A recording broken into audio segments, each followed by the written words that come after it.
In your eyes, am I just a naive fool? Xiaoyi was taken aback and said, I meant you should act, not that you are one. Nie Sihua stared at Xiaoyi. You just said I used your photo as my phone background, infringing on your portrait rights. You can use my photo too. And then it would cancel out. Xiaoyi took out his phone and waved it. I prefer this one. It's more pleasing to the eye and more stimulating. Nie Sihua felt a bit frustrated, snatched Xiaoyi's phone to see which stunning beauty was set as his background, only to discover it was a photo of two clawing starry armored beasts. She angrily shoved the phone back to Xiaoyi, stomped her foot, and ran off. Hey, stealing my phone and not even talking properly. Is this girl crazy? Xiaoyi nearly dropped the phone, muttering to himself. In Elon's room, he picked up a cup of coffee and examined the girl before him. She was a standard Eastern beauty, exuding an exotic charm.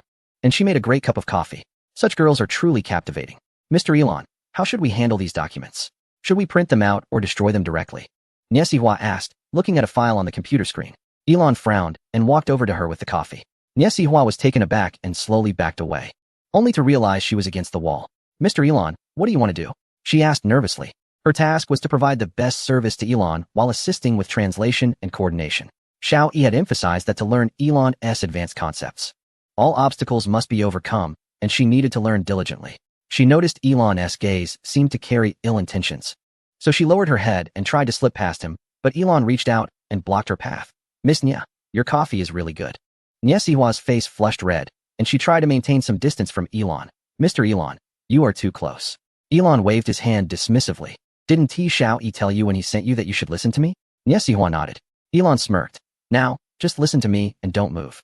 As he spoke, he leaned closer to Nie Sihua's face. Chapter 187. Elon's test. Nie Sihua felt a wave of anxiety. She was in a dilemma. Xiaoyi had indeed told her to cooperate well with Elon and take care of his needs, emphasizing the importance of learning his core management philosophy. She wanted to push Elon away, but was afraid of offending him and failing the task Xiaoyi had assigned her. How could she face Xiaoyi then? However, Xiaoyi never mentioned that she needed to accompany him in such a manner. Don't resist, Xiaoyi had said. You must listen to me and do as I say. Now, Elon was insisting, let us get a bit closer, with a mischievous grin, moving in even closer. She could feel his warm breath on her face. Nie Sihua trembled. On one side were Xiaoyi's instructions, and on the other was her own integrity. Which weighed more? Elon's eyes sparkled with amusement as he leaned in for a kiss. In a moment of confusion, she instinctively lowered her head, dodging the kiss, and kicked hard between Elon's legs. Damn it. Even if I can't complete the task, I won't let this guy bully me, she thought fiercely, putting all her strength into the kick. With a pained scream, Elon fell to his knees, clutching his legs. Panic surged through Nie Sihua as she hurriedly fled the scene. She ran straight to Xiaoyi's room, burst in without hesitation, closed the door, and pressed her hand against her chest, gasping for breath. Xiaoyi looked at her curiously, asking what happened. Nie Sihua glanced at him, suddenly throwing herself into his arms, crying, Xiaoyi, you won't blame me, will you? I messed everything up. Xiaoyi was taken aback. A beautiful woman was crying in his embrace. If anyone saw this, it would be hard to explain. He quickly grasped her arms and pushed her back a bit, saying, don't cry. What happened? Through her sobs, Nie Sihua explained, just now, Elon tried to take advantage of me, and I kicked him hard. I messed up. He probably won't want me as his assistant anymore. Xiaoyi paused, then suddenly smiled, patting her shoulder, don't worry. From what I know, Elon is a smart guy. He won't let his lower half control his brain. Now, tell me everything that happened in detail. Nie Sihua's eyes widened. If she didn't know that Xiaoyi wasn't the type to enjoy such things, she would have kicked him just like she did Elon, leaving him on the floor in pain. You want to hear that? Nie Sihua asked in disbelief.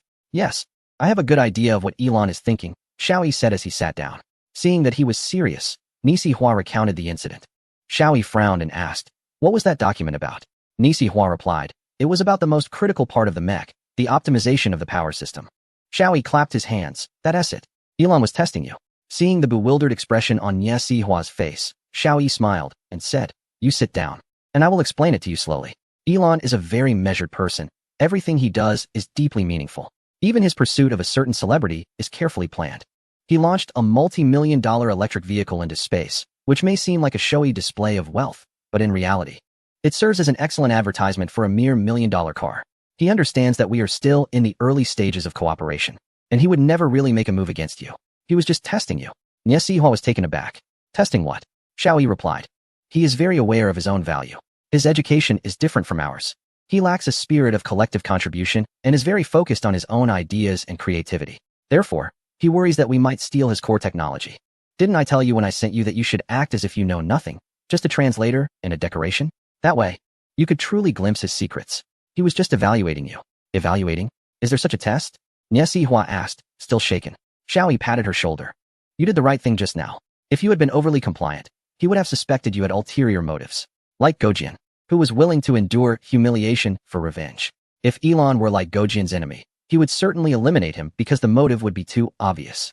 The more one endures, the greater the hidden agenda. If you remain overly compliant, it might make him think you have grand schemes, like stealing technology. Your response actually alleviated his suspicions about you. Xiaoyi stood up and said, you should hurry to your room. I estimate that Elon will soon come to apologize to you. Niesi Hua stood up, still uncertain.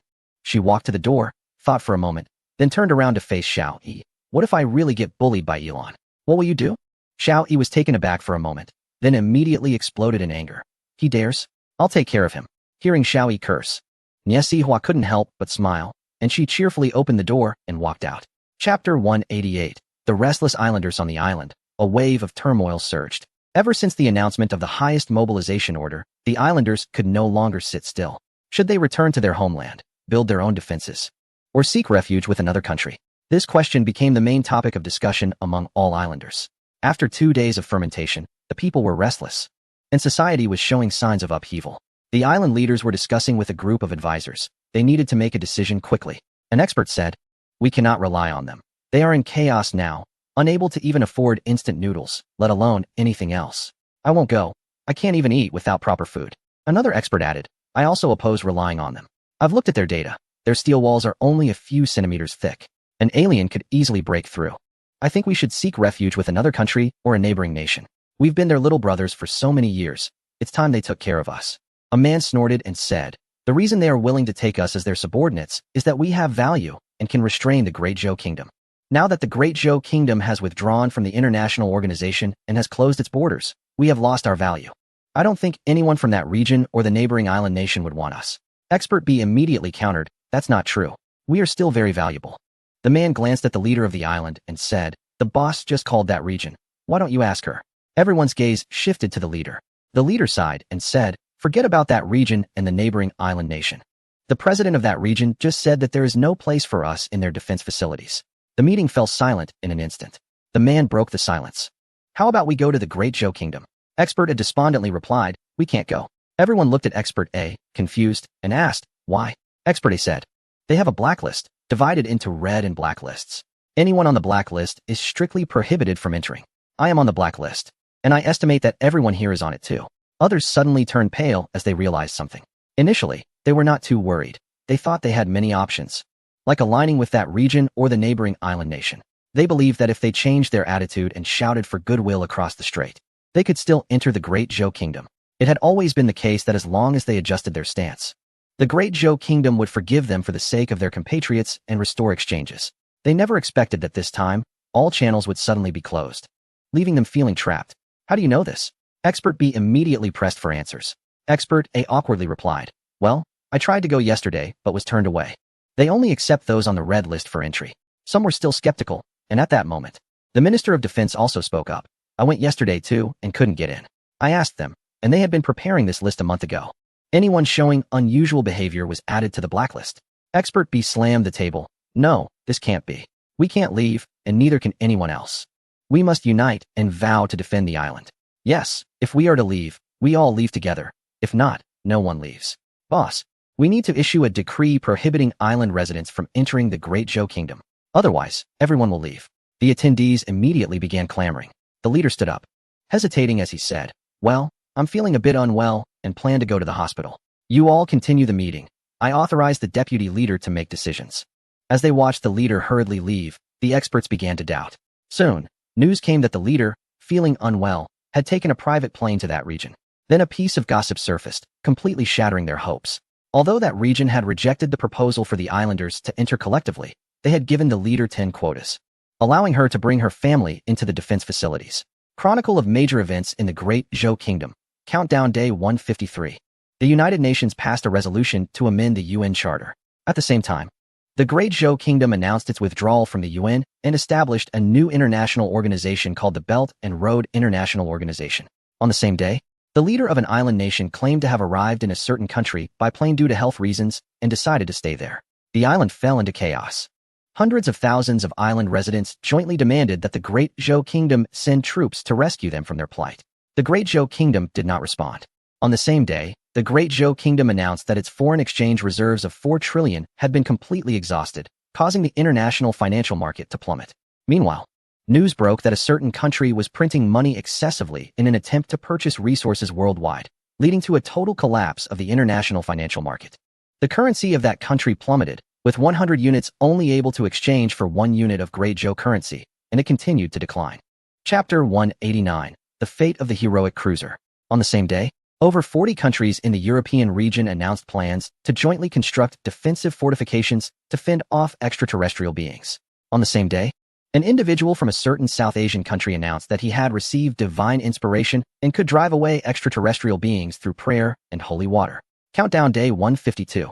The passenger transport volume of the Great Zhou Kingdom once again broke historical records, reaching 20 million, with estimates that it would surpass this record in the following week. On the same day, the Great Zhou Kingdom triggered the eruption of the Gulao mountain volcano, leading to a continuous eruption. On the same day, scientists from a certain country announced that they had cracked the secrets of extraterrestrial beings, claiming they were not frightening. They asserted that conventional weapons could easily eliminate extraterrestrial beings. They stated that the people of the Great Zhou Kingdom were overreacting, aiming to disrupt the global market and take the opportunity to surpass that country, becoming the world's strongest nation. The global financial market began to rebound, and the currency of that country started to recover. Countdown Day 151. At a military base in the South China Sea, a cruiser numbered 303 arrived at the port. This cruiser was the same one that had confronted a cruiser from that country in Devil's Bay. Captain Zhao Wanwei stood straight at the bow of the ship like a spear, with the entire crew behind him. Each face showed determination and reluctance. There was no choice. The 303 cruiser had completed its historical mission, and the fate awaiting this heroic vessel was disassembly, after which it would be transported inland to become part of a vast steel wall. All crew members would also return to their homeland for reassignment. As for Zhao Wanwei, he would likely be asked to retire, bidding farewell to his military career. Despite the reluctance, it had to be executed. According to the military group's resolution, most aging vessels would return to the scrapyard for dismantling, with the steel materials sent to infrastructure projects. The 303 cruiser had reached retirement age and was among the first batch of decommissioned warships. Stepping off the deck and watching the dismantling machines rush toward the 303 cruiser like hungry wolves, quickly beginning to disassemble it, Zhao Wanwei fought back tears. Helplessly watching his old companion of over 20 years being dismantled piece by piece, his body trembling uncontrollably. Behind them, a young warrior couldn't hold back and cried out, "These beasts, can't they be gentler?" Another shouted, "Why can't we keep it?" Zhao Wanwei sternly said, "Stop thinking nonsense. This is the nation's arrangement, and we must comply." However, there was still a lot of reluctance and grievance in his tone. He felt that he could fight, and this vessel could fight too. If the starry sky beasts dared to come from the sea, they would have a tough time. A hand was placed on his shoulder. "Old man, can you still fight?" Zhao Wanwei quickly turned around and saluted. Reporting to the leader, Zhao Wanwei can still fight. Luo Yaoyang smiled slightly and said, "Don't feel sorry for it. It has more important tasks to complete." Luo Yaoyang turned to Zhao Wanwei and asked, "What are your plans?" Zhao Wanwei's expression darkened. He was at the age of retirement, and after spending his whole life in the army, he really didn't know what he could do after returning. "Well, I have no plans. Just to go home and see my wife and kids. Then maybe tend to some flowers and plants," Zhao Wanwei said. Luo Yaoyang chuckled. "Dream on. I'll tell you. You can go back, but you only have 7 days off." Zhao Wanwei immediately perked up. Since he only had 7 days off, it meant he was still useful, and the nation didn't want him to retire yet. "No problem. Please give me instructions," Luo Yaoyang said. Now, the whole country has entered an era of infrastructure development. Everyone is engaged in construction work, and I require you to take your team to the front lines to participate in the foundational construction of the steel wall. Zhao Wanwei immediately felt disheartened. A dignified soldier, not defending the homeland, but engaging in construction work. Wasn't this a waste of talent? Sensing Zhao Wanwei's thoughts, Luo Yaoyang smiled slightly. "There's another task. You need to lead the warriors to quickly master the operation of the mechas and train the workers nearby to become qualified mecha warriors." "Mecha warriors? But I haven't even seen a mecha," Zhao Wanwei said. Luo Yaoyang turned around and looked behind him, where a formidable-looking mecha was displayed at the dock. "This is the mecha. Currently, there are limited numbers, and your entire team has only this one. From now on, you are no longer naval soldiers, but mecha warriors," Luo Yaoyang stated. Under the sunlight, That mecha shone like a dazzling star, attracting everyone's attention. At the Wanhao Hotel, Zhong Xiansu walked into the conference room in a daze and then sat down. The room was filled with employees who were just as confused as she was. As part of the service industry, they truly couldn't find their place. After the nationwide unemployment, the hotel chefs were the first to be summoned by the nation. Some chefs went to the front lines of infrastructure, participating in the construction of the now most revered and respected steel wall. Chapter 190. The nation needs me. I must respond. It is said that the steel wall is currently digging its foundation, and there seems to be a large structure to be built underground. Electricians and plumbers were the second batch of personnel summoned. They went to participate in training for the internal construction of the steel wall. It is said that in a month, they would head to the front lines to take part in this grand construction effort. These two professions were not particularly important in the hotel, but during extraordinary times, their significance became immediately apparent. In contrast, the once glamorous receptionists and managers seemed to have lost their luster. It appeared that this grand construction initiative had little to do with them. The general manager, seeing everyone gathered, said, I believe you all know that our hotel has been taken over by the authorities, and it will be transformed into an office and accommodation area. We are all unemployed now. The employees felt anxious. Although they were somewhat lost when they received the nationwide unemployment directive, the hotel still existed, giving them a sense of stability. Now that the hotel was requisitioned, they felt completely lost and began to panic. Manager, what should we do? A server stood up and asked, I have been a server my whole life. I can't do anything else. What arrangements does the government have for us? The manager raised a document in his hand and said, the authorities do have plans for us. This is an order I just received. They are recruiting construction workers. Those who are willing can sign up now. A server scoffed, what nonsense. How can we become construction workers? We are all delicate young ladies. Laughter erupted among the servers. It did sound somewhat absurd. If it were about sending those who did rough work, like cleaners or servers at street stalls or hot pot restaurants, it would be more understandable. However, they were all servers at a 5-star hotel, distinguished in appearance and figure, or they wouldn't have been in such positions. The manager, feeling somewhat awkward, said, the authorities require us to send at least 10 people to participate in the second phase of the construction worker training program, and they will be deployed to the front lines immediately after training. Silence fell over the room, creating a very awkward atmosphere. The manager looked at a few team leaders and then turned to one of them, saying, Yanzi, you take the lead and set an example. Yanzi had won numerous awards in various hotel evaluations, receiving almost every annual excellence award. Thus, the manager naturally wanted to persuade her first. No way, I won't go. My husband won't even let me do heavy work at home for fear of hurting my hands, and he specifically hired a cleaner to do the chores. How could I, with such delicate hands, go to move bricks? Ridiculous. Yanzi said disdainfully, extending her fair hand. Another team leader added, Manager, we will not go. The work at the construction site is tiring and dirty. Although the media now promotes construction workers as the most admirable people of the new era, that's misleading. Who really takes construction workers seriously? Remember the training a few days ago? Those construction workers made a mess of the venue. Working with such people is embarrassing. Zhong Xianzhu frowned and said, Ling Ling, don't talk nonsense. I found the construction workers to be quite cultured. When they left the venue, they took their water bottles with them, which was much cleaner than what we experienced at the last sales training session. The team leader named Ling Ling immediately fell silent, as the hotel dreaded the so-called sales elite training sessions the most. All day long, shouting slogans and jumping around, each training session turns the venue into a chaotic scene. Compared to the last training session for construction workers, it feels like heaven and earth apart. Yanzi glanced at Zhong Qianzhu, whom she envied the most. With outstanding looks and figure, not to mention her well-off family background and serious work ethic, Yanzi couldn't help but think that if it weren't for her secret connection with the chairman, she would surely win all the annual awards instead of this girl. She snorted, oh, someone is being so high-minded here, claiming not to look down on those country bumpkins. Fine. If you think construction workers are great and that there's no shame in it, why not take the lead and sign up yourself? Seeing Zhong Qianzhu's stunned expression, she sneered, as long as you, Miss Zhong, dare to sign up, we will too. Knowing Zhong Qianzhu well, she was sure that with her privileged upbringing, having never faced hardship or done any heavy labor, she would never actually sign up. Those delicate hands, cared for with high-end skincare products, how could they possibly carry bricks? Construction work was not something for a pampered girl like Zhong Qianzhu. Zhong Qianzhu looked at Yanzi, her expression surprisingly calm. She stood up, walked slowly to the manager, and said, Manager, the country needs me, and I must respond. I am signing up. The manager was overjoyed and turned to Yanzi, saying, Great, we have our first volunteer. Everyone else, hurry up and sign up. Yanzi, didn't you just say that if Zhong Qianzhu signed up, you would too?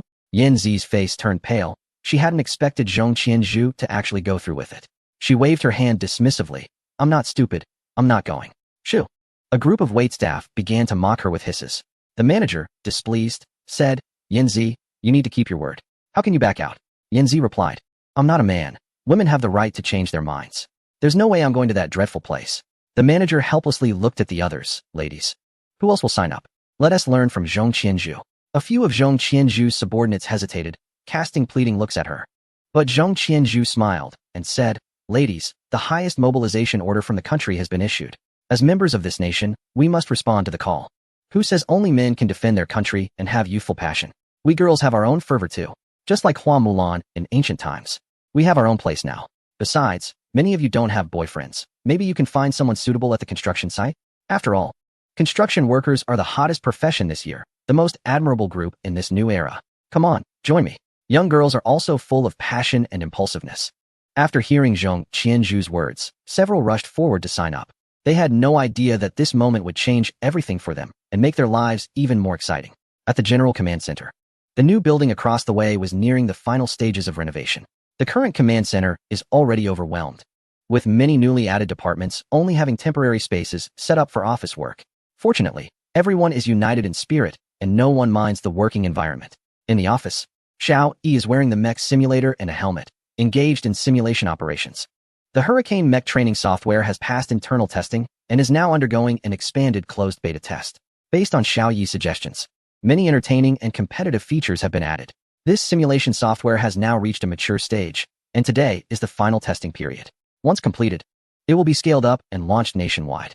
The Penguin Group proactively provided key data based on user votes and shut down most of its game servers to facilitate the software testing and operation, leaving only a few classic games to enrich people's leisure time. The software engineers of the Penguin Group have also been requisitioned by the Frenzy team, and once today's final test is finished, they will begin preparing the servers. This will be a large-scale event simulation software that surpasses any game, with over 1 billion active users expected. Therefore, the Frenzy team is taking this very seriously, as it signifies a massive data processing requirement. To ensure the smooth launch of the Hurricane simulation software and to prevent crashes due to a high number of users, Xiao Yi specifically invited a companion to experience the mech simulation software with him. This person is currently online, waiting for Xiao Yi. Upon logging into the Hurricane simulation software, Xiao Yi selects a basic mech and quickly runs to the training ground. In the distance, he sees a man with the name Jack Ma above his head undergoing adaptive training. This is the companion Xiao Yi specifically chose today, Shengzhou Ma. At first, Shengzhou Ma struggles to adapt, but after completing the basic tests, he stops and greets Xiao Yi. Since he hasn't focused on character design, it's hard to discern the other's appearance. To differentiate each person's avatar, a 10-inch frame has been designed at the chest position where individuals can place their photos, allowing them to recognize each other. Do you have any thoughts on inviting me to play this game? Shengzhou Ma is quite casual, despite this being their first online meeting. This is likely a reflection of a successful person's confidence. As the wealthiest man in the Great Zhou Kingdom, he might be short in stature, but his presence is strong enough that he shows no signs of intimidation even when facing the now popular figure, Xiao Yi. Xiao Yi doesn't say much and leads Shengzhou Ma to a shuttle bus. The bus runs at incredible speed, exceeding that of an airplane. Xiao Yi and Shengzhou Ma stand side by side, gazing ahead. In the distance, a magnificent steel wall stretches for miles, encircling the heart of the Great Zhou Kingdom. The wall stands 150 meters high, equipped with numerous defensive turrets and observation platforms. How does it feel? A sense of grandeur wells up in Xiao Yi. Isn't it spectacular? Shengzhou Ma replies dismissively. I've played many games with scenes far more spectacular than this. Xiao Yi smiled faintly and said, I know why you have such thoughts. Is it because of the involvement of the Penguin Horse team? In the current realm of the Great Zhou, the Shengzhou Horse and the Penguin Horse are like two unparalleled masters, and their competition and opposition are inevitable. Therefore, holding a dismissive attitude towards each other's projects is to be expected. Once his thoughts were exposed, Shengzhou Horse fell silent. Chapter 192. The request of Shengzhou Horse's disdain was actually a form of jealousy. Such a grand project, with a nationwide mobilization of experts seeking out the Penguin Horse, left Shengzhou Horse feeling somewhat disheartened. I can tell you, this is not the product of any single enterprise. It is a creation of the Great Zhou, belonging to the people of the entire nation. Moreover, this is not a game. It is a scene we are about to present in real life, Xiao Yi stated. The bus quickly arrived at the foot of the Iron City Wall. Looking up from below, a sense of grandeur instantly arose. The Iron City Wall, standing at 150 meters high, was equivalent to a 560-story building. If it were a standalone building of that height, it wouldn't be anything special. There are many buildings taller than that. However, when such a towering iron city wall extending for miles appeared before one's eyes, it brought an intense shock. Xingzhou Horse's tone was slightly excited. Will this really appear in reality? Xiao Yi took Xingzhou Horse onto a lift, which swiftly carried them upward. After a few seconds of operation, they were transported to the top of the iron city wall. The wall was 50 meters wide, equivalent to a 12-lane road in both directions, enough for 30 mechas to walk side by side. Outside the iron wall was a flat area extending a full kilometer. Xiao Yi pointed to the area outside the wall and said, "This is a complete simulation based on our design blueprint. This is our life defense line against the starry sky armored beasts." He indicated the flat ground outside, saying, "Many of these flat areas were manually excavated to ensure that the starry sky armored beasts cannot launch attacks using the height of the ground." Xingzhou Horse frowned slightly. "You didn't call me here just to show off your achievements with the penguin horse, did you?" Xiao Yi chuckled and replied, "You underestimate me too much. Within a week, our software will be launched nationwide, with a population of over 1 billion. It is estimated that around 80 to 90% will come online. We will be simulating the scenes of the starry sky armored beasts attacking in real time." Xingzhou Horse began to understand. With billions of people online simultaneously, and tens to hundreds of billions of starry sky armored beasts launching indiscriminate attacks on the wall. "Now do you understand why I called you?" Xiao Yi asked. Xingzhou Horse lowered his head and said, "You know, every penny and every achievement of mine has been earned step by step through hard work. Everything I have today is hard-won. I understand." Xingzhou Horse was a bit excited. "I'm not boasting. Our servers are now world-leading. The penguin horse can't even compare to a fraction of what we have. During our annual shopping festival, almost the entire nation visits our servers, and we manage to keep everything running smoothly." "That's right," Xiao Yi confirmed. Xingzhou Ma was furious. "You know everything. So why didn't you come to us and instead win a penguin Ma? Do you think we don't understand the meaning of dedication? Let me tell you, Xiao Yi, everything I have is given to me by the people of the Great Zhou, as long as the motherland needs it. I can dedicate everything." Xiao Yi patted the agitated Xingzhou Ma, expressing his understanding of his feelings. The Great Zhou has many unscrupulous businessmen, and many so-called elites have defected. But there are even more patriotic businessmen who have steadfastly maintained their nationality, becoming the solid backbone of the Great Zhou. Decades ago, when the Great Zhou was in decline, many businessmen were willing to go bankrupt to support the resistance. They could be meticulous in their dealings, using every trick to earn every penny. But when it came time to sacrifice for the country, they would not hesitate to lose everything in support of the nation. Xingzhou Ma is undoubtedly one of those people. So Xiao Yi's choice to cooperate with Penguin Ma was a huge insult to him. That's why I'm here now. We hope to collaborate with both Ma companies to ensure the smooth operation of our tsunami simulation software. The motherland needs you, Xiao Yi said seriously. Xingzhou Ma replied, "Although the thought of collaborating with Penguin Ma is quite a headache, we will fully support it as long as the motherland needs us." Xiao Yi asked, "In a week's time, can you connect 50% of your servers to the tsunami group? Is that a problem?" Xingzhou Ma confidently said, "No, 80%. We'll complete all debugging in 3 days." However, he turned to Xiao Yi. "I have a condition." Xiao Yi raised an eyebrow, surprised that Xingzhou Ma had conditions. But thinking it through, it was reasonable since he was almost contributing the entire strength of his enterprise. "If you want money, that is not a problem." Xingzhou Ma tilted his head, revealing a humiliated expression. "I've said before, I can dedicate everything to the country without compensation, so don't use money to insult me. I'm not interested in money." Xiao Yi was taken aback. He realized that Xingzhou Ma had mentioned before that he was not interested in money. "Then what do you want?" Xingzhou Ma said fiercely, "I want our group's ranking to be ahead of Penguin Ma when we make our public announcement." Chapter 193. Bad Signs. Xiao Yi almost laughed. According to the alphabetical order, he was already ahead, which was practically no condition at all. "Come on. Let me teach you a standard technique. This could save your life." Xiao Yi led the way to the elevator outside the city wall. After removing his helmet and taking off the simulator, Xiao Yi walked towards the command center's conference room. Everything was proceeding in an orderly fashion, and so far, no issues had been discovered. However, the main projects were not yet ready, especially the construction of the iron wall, which was still in the preparation stage. Everything being done now was based on the particle collider and the iron wall. If either project encountered a problem, all their efforts would be in vain. Upon arriving at the conference room, others were already waiting. Upon seeing Xiao Yi enter, the head of the building materials subgroup stood up and said, "Report, Advisor Xiao. Most of our smelting enterprises are located outside the Steel City walls and cannot be relocated in a short time. To avoid delays, all our workers are working overtime to ensure that we complete the production tasks within 5 months." Now, everyone's reporting focus has shifted to Xiao Yi. Qian Linsen and Yi Wanqing are deeply engaged in quantum theory research. They must verify the unproven theories before the tunnel for the collider is completed and officially constructed. Fang Weijing is unable to work for long periods due to health reasons, and in practice, the overall leadership responsibility has fallen to Xiao Yi, which adds to his immense pressure. Previously, Fang Weijing had shielded him from much criticism. However, pressure can be a motivator, allowing Xiao Yi to grow at a rapid pace. Xiao Yi glanced at Luo Yaoyang, who understood immediately, and said, "We have stationed troops in each core plant area, both for safety and to assist with secure evacuation when the time comes." Xiao Yi then looked at Lu Bowen, who stated, "We will arrange for the workers' families and properties to be moved inside the Steel City walls in the short term, allowing them to work at the factory with peace of mind until they need to evacuate."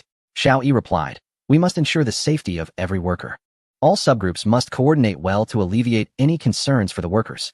This is how we can improve production efficiency." Suddenly, Wu Jio, the head of the military group's strategic materials team, said, "I disagree with one point. I believe we should not evacuate the families. If the families stay, the workers can fully focus on their work. If the families are evacuated, it will create instability, which is not beneficial for production. Our urgent priority is to increase productivity and not let them be distracted." Lu Bowen frowned. "That would put us in a passive position. According to the data, the Star Beast outbreak occurs rapidly, and evacuation needs to be swift. If the families evacuate at that time, it will create a significant transportation burden." Wu Jio responded, "I believe the workers are patriotic. Even sacrificing themselves for the country is their honor. Our progress cannot be affected." This statement immediately made everyone frown. Sacrificing for the country is a sentiment cherished by the citizens, but it should not be viewed as a mandatory quality. Moreover, it is somewhat excessive for management to expect frontline workers to sacrifice themselves for the nation. Lu Bowen looked at Xiao Yi. "Advisor Xiao, what do you say?" Before Xiao Yi could respond, Wu Jio interjected, "Advisor Xiao is busy enough. Such small matters should be decided by each subgroup. Otherwise, what is the point of our positions as group leaders and deputy leaders? Wouldn't you agree, Advisor Xiao?" His words carried a sense of righteousness, leaving Xiao Yi at a loss for words. Although he felt Wu Jio's perspective was somewhat off, he could only nod. "We grant each subgroup the rights they deserve. Deputy Leader Wu is correct. It is indeed your military group's responsibility." Luo Yaoyang remained silent. Wu Jio held significant influence. Before the establishment of the nationwide mobilization, Luo Yaoyang was just an ordinary senior general who had never been involved in the power center. In contrast, Wu Jio was someone who had once entered that core circle. In terms of previous positions, only Lu Bowen was above him. Seeing Luo Yaoyang's expression, Xiao Yi furrowed his brows slightly. Previously, the expert group of the nationwide mobilization was a completely new structure, with all members being newcomers without significant backgrounds, resulting in high efficiency and a good atmosphere. However, now, due to the streamlining of national-level institutions, many individuals who once held core power have begun to enter the expert group, subtly changing the dynamics. The hierarchical phenomena of the officialdom, where some are elevated while others are looked down upon, have started to emerge. Individuals like Luo Yaoyang, Xin Lin, and Gu Linxing, who lack a solid foundation, have begun to lose their weight in discussions. Currently, although no one dares to refute Xiao Yi's words, the situation is not a good sign if it continues, especially since these rebuttals are based on personal opinions rather than objective facts. The expert group of the nationwide mobilization needs reform. This is Xiao Yi's thought. Chapter 194. Grandiloquent officialdom. Talk. Zhao Hongyi, the leader of the storm group, broke the awkward silence and excitedly said, "Advisor Xiao, I have good news for you. Our young mech operations simulator has made a new discovery." He patted Zhang Xiaolong, who was sitting behind him, and said, "You tell him." Zhang Xiaolong stood up, looking both excited and a bit shy, ready to speak. Suddenly, Chen Xiang, the newly appointed deputy leader of the storm group, interjected, "Ahem, young man, mind the occasion. This is a high-level meeting, just listen." Chen Xiang was also a national-level cadre assigned to the storm group after the streamlining, specifically brought in due to his experience to blend military combat expertise into operations, aiming to create more practical training manuals and quickly disseminate military training methods to the general public. Zhang Xiaolong was taken aback. His enthusiasm instantly cooled. He awkwardly glanced around and sat down, realizing he truly did not have the qualifications to speak in terms of seniority or age. Xiao Yi frowned slightly and asked, "Deputy Leader Chen, if he won't speak, can you explain it clearly?" Chen Xiang paused for a moment and replied, "Of course, why not? Our storm group has developed a set of standard movements to deal with the starry sky armor beasts." Zhao Taizhu asked, "Isn't there a standard three-step method invented by Xiao Yi? Why is there another set of standard movements? What are the differences between the two?" Chen Xiang hesitated for a moment, struggling to articulate a clear explanation. Xiao Yi turned to Zhang Xiaolong and said, "Why don't you explain? You should know best." Zhao Hongyi added, "Yes, Zhang Xiaolong indeed knows best, because he was the one who figured out these movements. Zhang Xiaolong stood up with a flushed face, scratching his head a bit shyly as he said, I was also inspired by Consultant Zhao's standard 3 moves, and after much research, I found a good method to deal with the starry armored beasts. He began to gesture excitedly, saying, the standard 3 moves are for close combat, and are indeed very effective. However, since we have ranged weapons, I was wondering if we could also develop a set of standard actions for dealing with the starry armored beasts using ranged weapons? Now, Zhang Xiaolong was completely at ease. Once he entered his area of expertise, he became quite talkative, so I combined the characteristics of heavy machine guns and grenade launchers to create a standard action for long-range combat. Is this action easy to popularize? Xiao Yi asked. Zhao Hongyi replied, compared to the standard 3 moves, this is considered an advanced mode. Generally, skilled mech warriors can grasp it after 4 to 5 days of training. Our teammate Yi Aoyan mastered it after just 2 days of practice. Xiao Yi nodded, not bad. I'd like to learn this action as well. Zhang Xiaolong immediately said, no problem, I have the tutorial here. I estimate Consultant Xiao can learn it in no more than 3 days.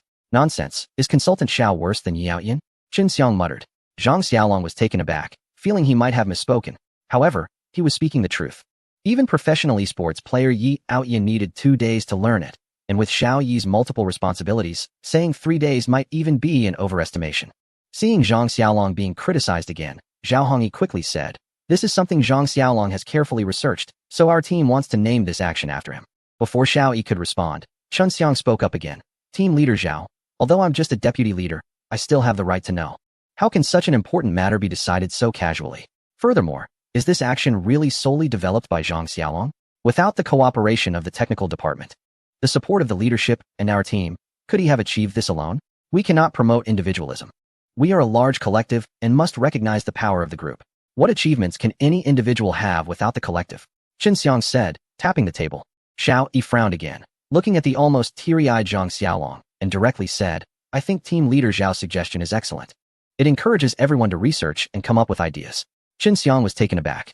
He did not expect Xiao Yi to give him no face at all and directly reject his opinion. This was almost impossible in ordinary bureaucratic settings. No matter how high the leader's position, they would usually consider the feelings of lower-ranking leaders and would not publicly dismiss their ideas in front of subordinates. However, Xiao Yi was essentially the highest authority in the expert group, and he could not express any protest. At this moment, Wu Jio spoke up, Consultant Xiao, I think this matter still needs to be discussed further. We are a democratic group and do not operate in a dictatorial manner. I believe Deputy Leader Chen's opinion is very important. No individual's achievement can be made in isolation from the collective. Naming a standard action after a young person does seem too hasty. In history, this has never happened before. Everyone agrees, right? Yes. Yes. Team Leader Wu is right. I agree. It was only then that Xiao Yi was surprised to find that, unknowingly, more than half of the core members of the National Mobilization Expert Group were former high-ranking officials. Xiao Yi glanced at Liu Bowen, who had held the highest position among this group and had the most prestige. Xiao Yi wanted to see his attitude. However, Liu Bowen seemed to hear nothing, neither agreeing nor opposing the statements made. When Xiao Yi shifted his gaze, he sensed Liu Bowen looking at him with an inquiring expression. We are a country where team honor surpasses everything, Wu Jio continued. What Team Leader Chen just said is very correct. Without the collective, how can there be individual achievements? Oh, because individuals have achievements, we reward them and forget about the collective? This does not align with our spirit. I believe Comrade Xiao Zhang can understand this as well. The collective honor of the nation is greater than that of individuals. This is fundamental to our country's existence. Xiao Yi despised such grandstanding, where people, under the banner of justice, spoke self-serving words. However, he couldn't think of a rebuttal at that moment. Noticing Xiao Yi's silence, Wu Jio continued, Advisor Xiao, I also have some opinions about you. Based on the principle of selflessness, I will state them openly. You can correct any errors or take it as encouragement if there are none. Xiao Yi chuckled bitterly to himself, another set of pompous bureaucratic rhetoric. Seeing that Xiao Yi did not oppose, Wu Jio continued, our National Mobilization Expert Group should be restructured. What is an expert group? It is a technical team primarily providing advisory opinions. However, it can no longer keep up with the development of the situation. The highest mobilization order has been issued. We need a strong core team that is a fully democratic collective. Chapter 195. Proposal to establish a command headquarters. Experts should do expert work. And this core team will lead the people of the nation and even the world in starting to counter the starry armored beasts. Therefore, I propose that a command headquarters be established above the National Mobilization Expert Group, with the expert group focusing on expert work while the command headquarters carries out the specific execution. This command headquarters should bring in experienced individuals to make collective decisions to respond to the current crisis. What do you all think? Wu Jiyo asked the crowd around him. Yes, yes, well said. This expert group is indeed somewhat misnamed. I agree. Moreover, having 10 group leaders leading the national effort is indeed a bit small in scope. It sounds bad to say that those leading a great nation are just a bunch of group leaders, Jinxiang said. Advisor Xiao, what do you think? Wu Jiyo looked at Xiao Yi, his gaze appearing sincere, but upon closer inspection, it was filled with disdain and provocation. Xiao Yi scanned the meeting room. Surprisingly, more than half of the people nodded in agreement. Qian Linson and Feng Wei were not present, and Xiao Yi felt somewhat isolated in this situation. Xiao Yi stood up and said, the National Mobilization Expert Team is appointed by the highest level of the state. If you have any thoughts, you can feed back to the highest level of the state, and I will follow the arrangements made by the state. Wu Jiyu clapped his hands and replied, good, well said. Advisor Xiao Yi indeed has a grand vision. Let's raise our hands to vote. If the majority passes, we will report it to the central authority. Xiao Yi silently watched everyone raise their hands, and in the end, the resolution passed by a narrow margin. Wu Jiyu stood up and said, since the majority agrees, I will immediately formulate a plan to report to the higher-ups. Xiao Yi stood up and walked out of the door in silence. Only then did he realize that he had not considered the political struggle adequately. Where there is power, there is politics. Relying solely on passion cannot achieve great things. He had thought infighting would only occur in certain regions, but he did not expect such a serious issue to arise within the domestic sphere. However, Wu Jiyu had the upper hand in terms of reasoning, and he truly could not refute it. Standing on a moral high ground to criticize others is a common tactic among seasoned officials. Compared to these veterans, Xiao Yi was still a bit too inexperienced. As he exited the conference room, Zhang Xiaolong awkwardly said, Advisor Xiao, I'm sorry, I didn't expect my matter to affect you. Xiao Yi smiled, patted Zhang Xiaolong on the shoulder, and said, it has nothing to do with you. By the way, didn't you say that action is very difficult? I'll give it a try. I want to see how long it takes me to master it. Xiao Yi wanted to vent a little, to release the frustration in his heart. Zhang Xiaolong immediately perked up. Let's go. I guarantee you will be amazed, Advisor Xiao. Arriving at the Quanchao group, Xiao Yi and Zhang Xiaolong put on the mech simulators and donned their headsets as they entered the hurricane world. Zhao Taizhu and Yao Yao quickly followed in. Eager to see just how impressive this action really was, Zhang Xiaolong brought Xiao Yi to the training ground and released a six-legged mech beast. Upon seeing Zhang Xiaolong, the six-legged mech beast charged forward. With a distance of 100 meters remaining, Zhang Xiaolong began to run, launching a grenade launcher from his left hand, which exploded under the left front limb of the six-legged starry mech beast. Just as the beast stepped down, a hole appeared in the ground, causing it to lose its balance and topple over. Zhang Xiaolong's right-hand heavy machine gun fired continuously, the alloy bullets accurately hitting the weakest part of the beast's shell beneath its exposed head, tearing a hole open. Zhang Xiaolong jumped high, firing 2 grenades with his left hand. The first hit the head, further exposing the tear. The second grenade flew directly into the fist-sized hole and exploded. The six-legged mech beast was blown apart, collapsing to the ground, dead beyond recovery. The difficulty of this action was indeed quite high. It required precise marksmanship. Whether it was the right-hand heavy machine gun bullets hitting accurately or the left-hand grenade striking just right on the mech beast, the final shot had to be precisely aimed at the small opening. Secondly, the sense of rhythm must be excellent, with each movement executed just right. The first grenade must accurately hit the ground to create a gap, causing the six-legged armored beast to topple. The heavy machine gun bullets and grenades should be fired in quick succession at the most opportune moments. However, Xiao Yi felt these movements were very familiar, as if he had practiced them many times before. He shouted, watch me.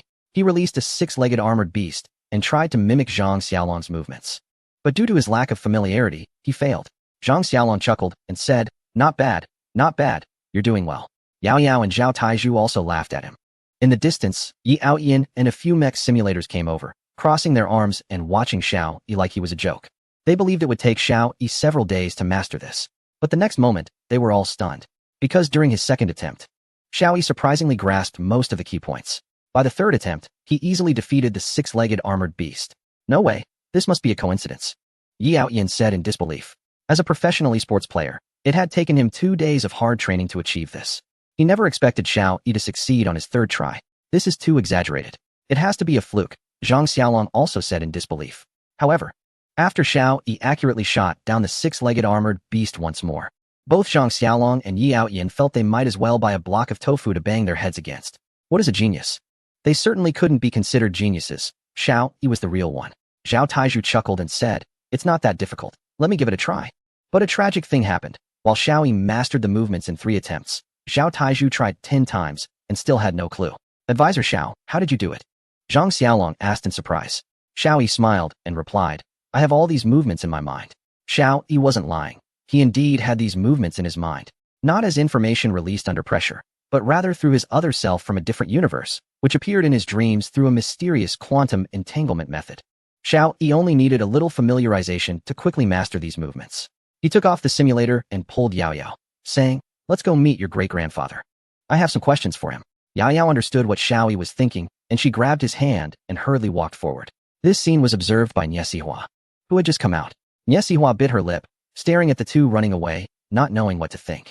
Chapter 196. Youth is not a weakness, but an advantage. After hearing Xiao Yi's words, the old man was silent for a moment before saying, do you agree to establish a command center? Xiao Yi nodded. I also think it's necessary to set up a command center to change the current chaotic situation. However, I don't want to get caught up in internal strife. I hope for a strong leader to guide the situation. The old man asked, who do you think has this capability? Xiao Yi pondered for a moment and replied, I don't know. Perhaps it was the big boss, or perhaps someone else. The old man smiled slightly. No, you have an answer in your heart. Xiao Yi remained silent. The old man continued, the country has always valued moderation and humility. We take pride in being modest gentlemen. I used to think the same way. During the war, our 3 brigades needed to merge and expand into a reinforced division, with the team growing to around 10,000 people. The leadership called a meeting to select one brigade leader to become the division commander. Although I believe the other 2 brigade leaders lacked vision and were not as capable as I was, I still took a step back. Unexpectedly, those 2 brigade leaders seemed to have a good relationship, and one of them easily took the commander position. And then, Xiao Yi asked with concern. The old man's expression became complex, as he added, because I did not heed advice and was stubborn, I lost my voice. Our 10,000-strong army suffered a devastating defeat in a major battle, losing 3,000 to 4,000 troops. Upon returning, I conducted a deep self-examination. In peacetime, one can be a modest gentleman, but in wartime, what is required is responsibility and courage to take on burdens. One must not be a modest gentleman, but should be a brave warrior willing to stand firm. Because of my humility, I lost thousands of brothers in vain. That was my mistake. I should not have taken a step back. I was clearly the most suitable. Why should I let someone unsuitable take on an important role? The old man patted Xiao Yi's shoulder and said, think carefully about my words. As Xiao Yi left the old man's room, he was deep in thought. He too felt he was the most suitable for the top commander position.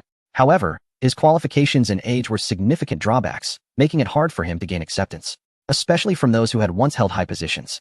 This had deeply hindered the overall efficiency of the team. With the fate of humanity at stake, he had to be cautious. Yao Yao walked beside Xiao Yi and said, Xiao Yi, my great-grandfather was right. Only you are the most suitable. You must take the initiative to fight for it. Why be afraid?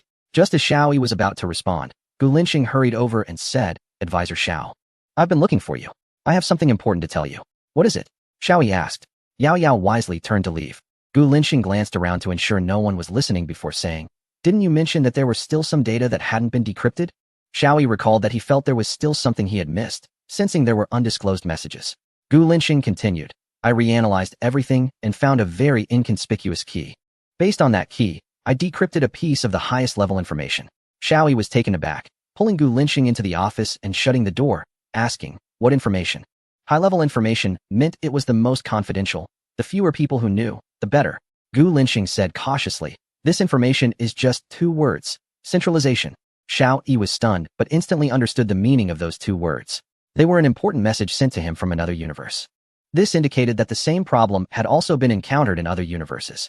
In other universes, the response to their situation is to centralize power. Suddenly, a flood of information surged in Xiao Yi's mind, seemingly triggered by the term centralization, which evoked memories from long ago. These memories had appeared in his dreams, but were so absurd that he had dismissed them and chosen to forget. The term centralization acted as a catalyst, bringing all those memories to the forefront. Xiao Yi said to Gu Linxing, destroy this information, and you'd better forget it too. Gu Linxing nodded and left the room. Xiao Yi sat down and closed his eyes, carefully recalling the memories in his mind. At that moment, Nie Sihua knocked on the door and entered. Seeing Xiao Yi deep in thought and seemingly tired, she gently reached out and began to massage him. With Nie Sihua's massage, Xiao Yi's memories became clearer and more complete. After a while, he opened his eyes and saw the concerned look in Nie Sihua's eyes. Are you tired? Today's meeting was indeed quite unusual. Xiao Yi interrupted her, asking, what do you think we should do? Nie Sihua felt a surge of joy because Xiao Yi had said we instead of I. She replied, I think group leader Wu is wrong. In my eyes, you are the best. At the very least, you are not like them, always speaking and acting in a rigid manner, old-fashioned. Xiao Yi stood up. Exactly. What is wrong with being young? This is not my weakness, it's my strength. Being young means being fearless. Yao Yao pushed the door open and immediately saw Niesihua. She shot her a fierce glare and then said to Xiao Yi, Group Leader Wu just came to relay a message, saying the higher-ups have summoned you for a meeting to discuss the establishment of the command center. Xiao Yi took a deep breath. The most important moment has arrived. Humanity's fate lies in today's meeting. Chapter 197. I will nominate myself. As Xiao Yi entered the conference room, his heart raced with excitement. He thrived under pressure, growing more confident. Although he was facing the entire leadership core of the nation, he felt no tension, only exhilaration. He nodded to everyone and took his seat. The National Mobilization Expert Group had full authority over personnel and actions, but it still fell under national jurisdiction. Thus, some matters could not be decided solely by the expert group and had to be reported to the highest levels of the nation. This created some issues, as new members entering the expert group began to obstruct its operations. This problem had to be resolved today. Xiao Yi needed to centralize power and clear all obstacles. Feng Wei and Qian Linson nodded at Xiao Yi, their expressions gentle, seemingly wanting to offer him support. They were aware of the morning's events and felt somewhat lost, unsure of what to do next. Seeing Xiao Yi enter, Wu Jio was the first to speak. Leaders and colleagues, I will now report on today's agenda. The expert group can no longer support the mobilization of the entire population. Therefore, we need to establish a strong and more efficient organization. This organization should transcend everything and possess supreme authority. Thus, the establishment of this organization is necessary. I ask for guidance from the leaders present. After speaking, Wu Jio turned his gaze to Xiao Yi. Commander Feng, Deputy Commander Qian, Advisor Xiao, I wonder if you agree with my viewpoint? Feng Weijing was pondering in silence, and Qian Linson appeared somewhat hesitant. Although no one harbored ambitions for power, a capable leadership team is essential for the effective operation of the entire nation. The expert group for the mobilization of the entire population had always functioned well. The sudden emergence of this situation left them feeling uneasy. Suddenly, Xiao Yi spoke up, shocking Feng Weijing and Qian Linson. Indeed, Deputy Group Leader Wu is correct. I support the formation of a supreme command and the selection of an individual to serve as the overall commander for humanity. Wu Jio was taken aback. He had assumed Xiao Yi would argue against him. However, he felt confident he could outmaneuver Xiao Yi. In fact, the name expert group for the mobilization of the entire population seemed unsuitable for leading the people of the nation or even the world. The fight against the celestial armored beasts would undoubtedly become a significant matter for all humanity. This leadership responsibility is immense. However, there were issues with the formation of the expert group as it was led by scientists, which seemed unreasonable. Establishing a new supreme command was a trend that could not be ignored. Therefore, he was confident he could overcome Xiao Yi. But with Xiao Yi directly agreeing with his opinion, he found himself unable to express all the well-prepared arguments he had. Akin to gathering all his strength for a powerful strike only to find no enemy in sight, nearly causing internal injury. Wu Jio felt stifled and could not speak. Since there are no objections, we reach a resolution to establish the supreme command. The expert group for the mobilization of the entire population will be under the unified management of the supreme command. Now, let's move on to the next agenda item. The meeting facilitator announced. Wu Jio took a deep breath. This was the key issue of today's meeting. The most fundamental question, the allocation of power, is always the most significant topic. The next agenda item is the selection of the overall commander. Feng Weijing suddenly spoke up. I nominate Xiao Yi. Since the establishment of the expert group for the mobilization of the entire population, Xiao Yi's achievements are evident.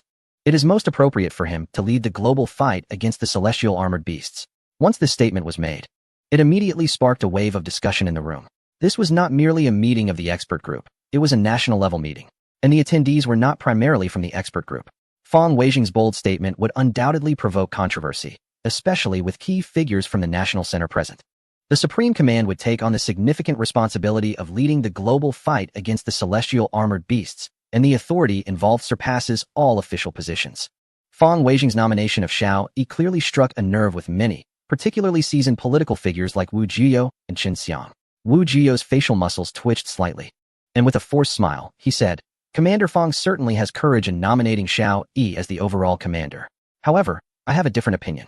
I would like to clarify that my opinions are heartfelt and do not stem from any personal grievances. Feng Weijing and Qian Linson are concerned about Xiao Yi, but Xiao Yi appears indifferent, as if what is being said has nothing to do with him. Advisor Xiao Yi is quite impressive, with remarkable achievements that everyone can see. Wu Jio spoke eloquently. It's time to say but.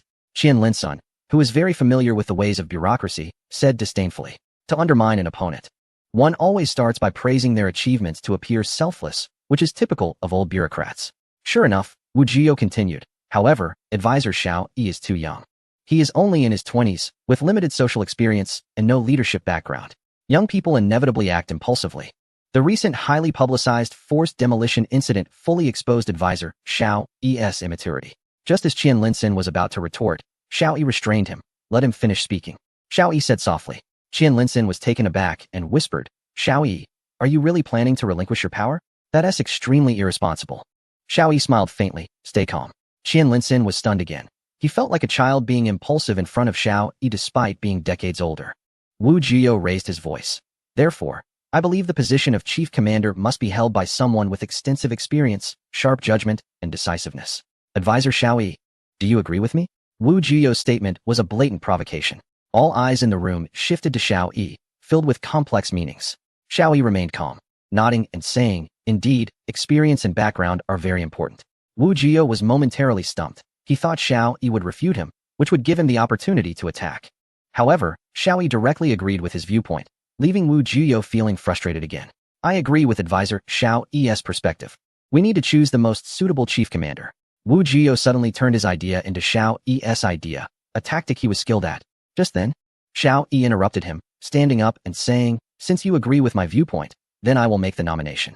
Chapter 198. Xiao Yi's counterattack. Wu Jio was once again at a loss for words, unable to speak, nearly choking on his own frustration.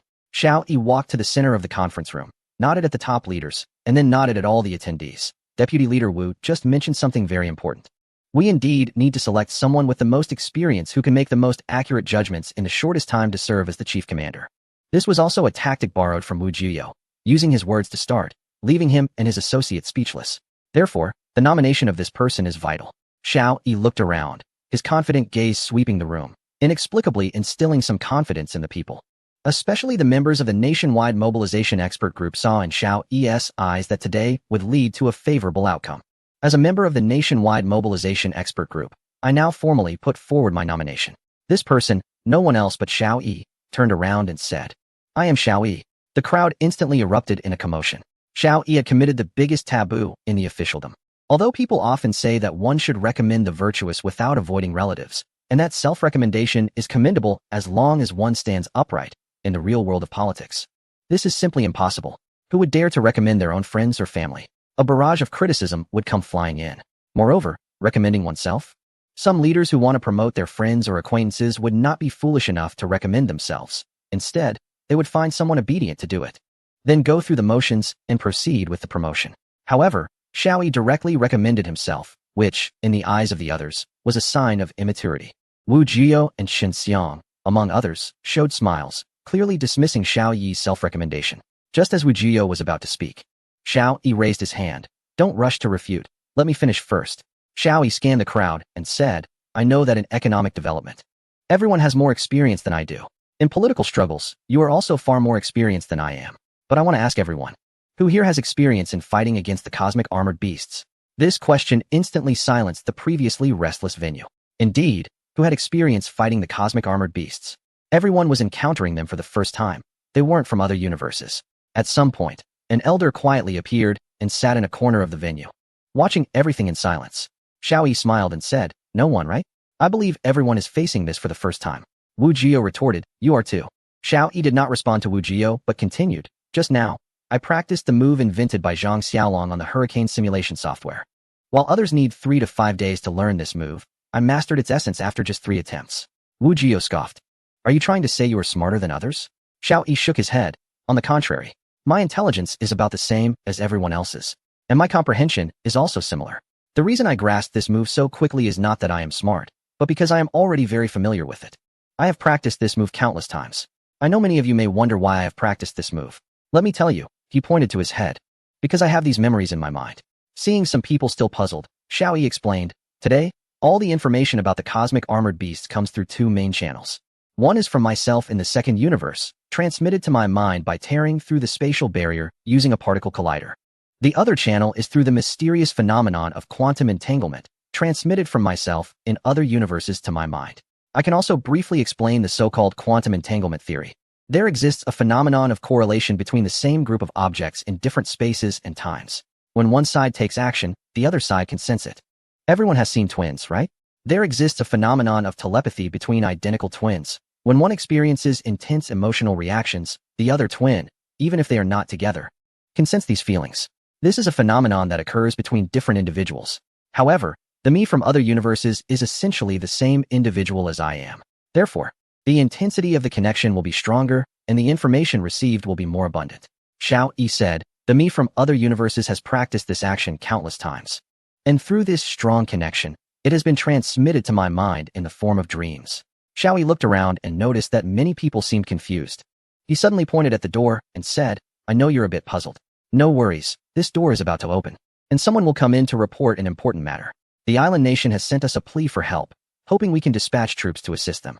The crowd erupted into a commotion, partly due to Xiao Yi's words and partly because of the request for rescue from the islanders. At this moment, reaching out for help to the mainland clearly indicated that the situation on the island was chaotic. Everyone's gaze focused on the door. The door quietly opened, revealing a youthful face. Someone recognized her as an intern from the central office. Seeing that all the prominent figures were staring at her, the girl was so startled that she almost turned to run away. Is there something? The meeting host asked. The girl, flustered, had intended to slip in quietly to deliver her message to the responsible person and leave, but she hadn't expected everyone to be looking at her. She stammered, why yes. It's a big deal. The island nation has just sent a message saying that a riot has broken out on the island and is requesting our assistance. Wu Jiyu immediately said, this was arranged. This person must be Xiao Yi's associate. Suddenly, the big boss spoke up. I can guarantee that this matter has nothing to do with Xiao Yi. Wu Jiyu felt as if he had swallowed a fly. Knowing that with the big boss personally speaking, he had lost any chance to leverage the situation. Xiao Yi looked at everyone and said, some may think this is not credible, but that's fine. Turn on the television and tune into the broadcast from the nation across the sea. Their leader is about to announce that they will begin constructing a steel wall stretching 11,000 miles ahead of us. Yes, you heard it right, 11,000 miles, which is 1,000 miles more than our nation. Chapter 199. The birth of the human commander. The screen displayed a scene where a lively anchor from the neighboring nation was broadcasting the news. And the live translator immediately conveyed the information to everyone. Indeed, it matched exactly what Xiao Yi had stated. At this point, everyone was left speechless, as Xiao Yi could not possibly control the television station of the neighboring nation. Xiao Yi continued, do you know why I am aware of all this? It is because this information was also transmitted to my mind from the me in other universes. The content of today's meeting has appeared in my dreams before and has been stored deep in my brain. Therefore, I want to tell you all that I am the most suitable candidate. Due to the lack of experience among all of you in combating the celestial armored beasts, you are all newcomers in their presence. However, I am different. I have always been the commander of humanity among other cosmic beings. And I possess a complete strategy for fighting the celestial armored beasts. I can also respond swiftly to any situation that arises. I, Xiao Yi, am the most suitable commander. The position of commander belongs to no one but me. Xiao Yi fixed his intense gaze on Wu Jiyu.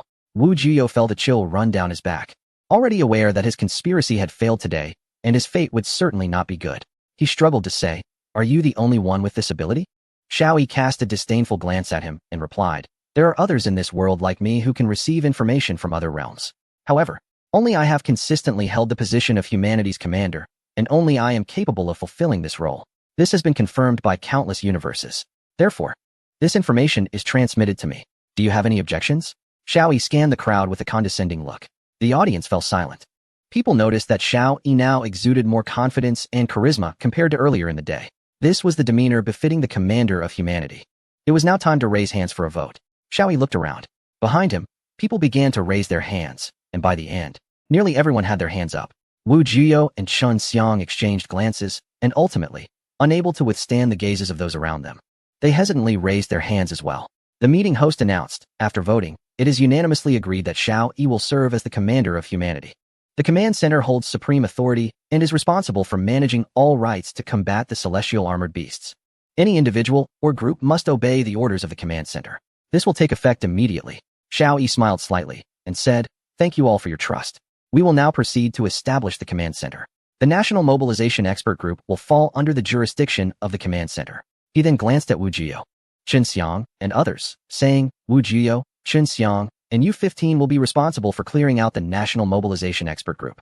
Wu Jiyu turned pale, not expecting Xiao Yi to publicly confront him, which was a major taboo in political circles.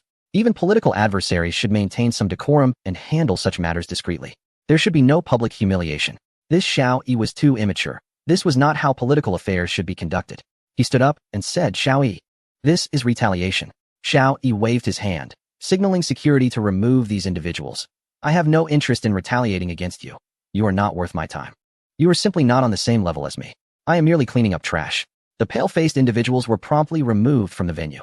Xiao Yi stepped up to the podium, surveyed the audience, and declared, the command center will eliminate all formalities and political niceties. The meeting is now in session. The responsibilities of the National Corps remain unchanged, and the National Mobilization Expert Group will provide all technical support to the command center. An elderly man smiled as he stood up and slowly walked towards the door. Behind him, Xiao Yi finally transformed from a researcher into a capable commander of humanity. This was his destiny. From this moment on, Xiao Yi would face no political obstacles. He would unleash his potential and lead humanity in the fight against the invasion of the celestial beasts. The fate of humanity rested on Xiao Yi's not-so-broad shoulders. Later, the elder's successor once asked the elder why he trusted Xiao Yi so much. The elder simply replied, the fragrance of osmanthus makes me believe in him. This statement left the successor perplexed. Countdown, 150 days. In the city of Bianjing, Mayor Ji stood in front of the luxurious gates of the Fuxia Tianxia community, silent. Fuxia Tianxia was the most luxurious villa area in Bianjing, home to individuals of significant status, either among the top 500 enterprises in the realm or prominent entertainment and sports stars, or direct relatives of national-level figures. The city's housing adjustment had been progressing poorly, primarily due to this area. Many citizens strongly opposed the new housing adjustment plan, agreeing that if Fuxia Tianxia were also adjusted, they would respond positively. Chapter 200. Seeking stability, the mayor had to take serious action, otherwise, it would be a blatant case of bullying the weak while allowing the powerful to act without restraint. Mayor Ji felt tremendous pressure. He decided to personally bring the police to the Fuxia Tianxia community to enforce the housing adjustment plan. As word spread, various platform streamers gathered there. These streamers thrived on chaos and were among the most vocal critics of Mayor Ji online, previously known for his stable governance. This sudden move by Mayor Ji to adjust housing drew ridicule and mockery from them, as they did not believe he would risk his position. Their sentiments echoed those of the majority of the city's populace. People believed that Mayor Ji only dared to bully the common citizens, demanding they relinquish their homes for those relocating, while he would never touch a community as influential as Fuxia Tianxia. Mayor Ji's expression darkened. He had not anticipated such strong resistance to his housing adjustment plan. If he couldn't adjust Fuxia Tianxia, the entire city would not heed his call, presenting a significant challenge for him. Mayor Ji, you're here. Why are there so many streamers? Should I drive them away? The head of security at Fuxia Tianxia was also a person of considerable stature, well acquainted with the city's leadership. Mayor Ji waved his hand. These are witnesses I invited. You. Open the gate. The security chief was somewhat surprised that the stable Mayor Ji was actually serious about this, though he still believed it was merely a performance. After all, this was a place where no one in Bianjing dared to act. In this area, at least a dozen direct relatives of high-ranking officials have purchased homes here, not to mention other celebrities and wealthy individuals. Asking these prominent figures to donate their luxuriously decorated villas for ordinary citizens who have relocated is nothing short of a joke. The security captain forced a smile and said, Mayor Ji, the residents here have distinguished identities. Without proper documentation and the owner's permission, entry is not allowed. I'm sorry, Mayor Ji, but that's the rule. Mayor Ji sneered. As long as we are on the territory of Bianjing City, we must abide by its rules. Yuan, if anyone obstructs, charge them with obstructing official duties. The security captain's expression changed slightly, but thinking of the high-status residents, he gathered his courage. Who dares to break in? Anyone who does today will regret it. Yuan ignored the security captain entirely, walked straight to the community entrance, kicked over the railing, and signaled the police to enter. The security captain felt a chill run down his spine. He hadn't expected the police to take such decisive action. In the past, the police would have politely tried to get close to him before entering, but today's officers were unfamiliar, all young men in their 20s. With not a single bureau-level leader among them. He couldn't find anyone he knew. In fact, Mayor Ji had also notified the police chief, deputy chief, and other leaders to come for a joint operation, but to his surprise, they were either sick or had urgent matters to attend to, avoiding the situation. They clearly understood that compared to the immensely wealthy figures, Mayor Ji's position was still too low, fearing they might also get implicated. Thus, only a group of young officers showed up, leaving Mayor Ji feeling powerless and extremely angry. He was determined to resolve this issue today, wanting the entire city to know that he was not just a cautious mayor, but also one with capability and resolve. Look, the police are taking action. It was unclear whether they were just putting on a show or genuinely taking it seriously. The broadcaster shouted into the camera while closely following the officers with his equipment. The security captain grew anxious. If the police caused a ruckus here, he wouldn't be able to keep his job. While he couldn't handle Mayor G, he considered himself somewhat influential in Beijing City and thought dealing with a few young officers wouldn't be a problem. He grabbed Yuan's shirt and shouted, "Kid, don't think you can bark just because you're wearing a uniform. I'm someone with significant connections. You can't mess with anyone here. If you dare to ouch." With a swift shoulder throw, Yuan sent the security captain crashing to the ground, then skillfully applied handcuffs, saying, "You are suspected of obstructing official duties, and I am detaining you according to the law." Although the security captain had some training, he was no match for the young Yuan and was firmly pinned to the ground. A few police officers came over and shoved the security captain into a police vehicle. He shouted, "The police are hitting people. The police are hitting people." Suddenly, someone gave the security captain a hard knock. "Yes, we're hitting you." Chapter 201. The star who came back from hiding. Thanks to the generous support from the Arctic boss, the security team leader turned his head and only saw a chaotic crowd. Completely unaware of who had hit him, the streamer, Daniel, shook his fist vigorously at the camera. "Hey guys, did you see that? I gave him a good punch. People like him who bully others should be taught a lesson." The comments section was filled with enthusiastic messages. The atmosphere began to shift quietly. Originally, few people believed that the mayor would take real action, but now seeing the police actually intervening and arresting the security team leader, many started to look forward to today's forced housing adjustment plan. The security guards, seeing their leader being arrested, were left stunned, obediently standing aside without saying a word. The police swiftly rushed into the luxurious villa area. A large crowd followed suit. Yuan arrived at the first villa, and before he could knock, the door swung open. Clearly, the homeowner had heard the commotion. Many recognized the person who came out, a famous national football player worth millions. He strutted out with a noticeable belly. Looking at the police with disdain, "What do you want? This is my home. You are illegally invading my residence." Streamers quickly turned their cameras towards him. Daniel excitedly commented, "I've heard that national football players live extravagantly, and it doesn't disappoint. Just look at that belly. You can tell he's well fed." A flurry of comments erupted. "Isn't that someone famous? That belly, how many months along is he? No wonder the national team is struggling. They don't even have decent shorts. Did I just notice the Patek Philippe on his wrist? How much is this mansion worth?" Same question here. By the way, is there really no one else in the national team to take on such roles? Did you see that? There are beautiful women behind the door. Not just one, but at least 3. No wonder he looked weak and unsteady. The truth was revealed.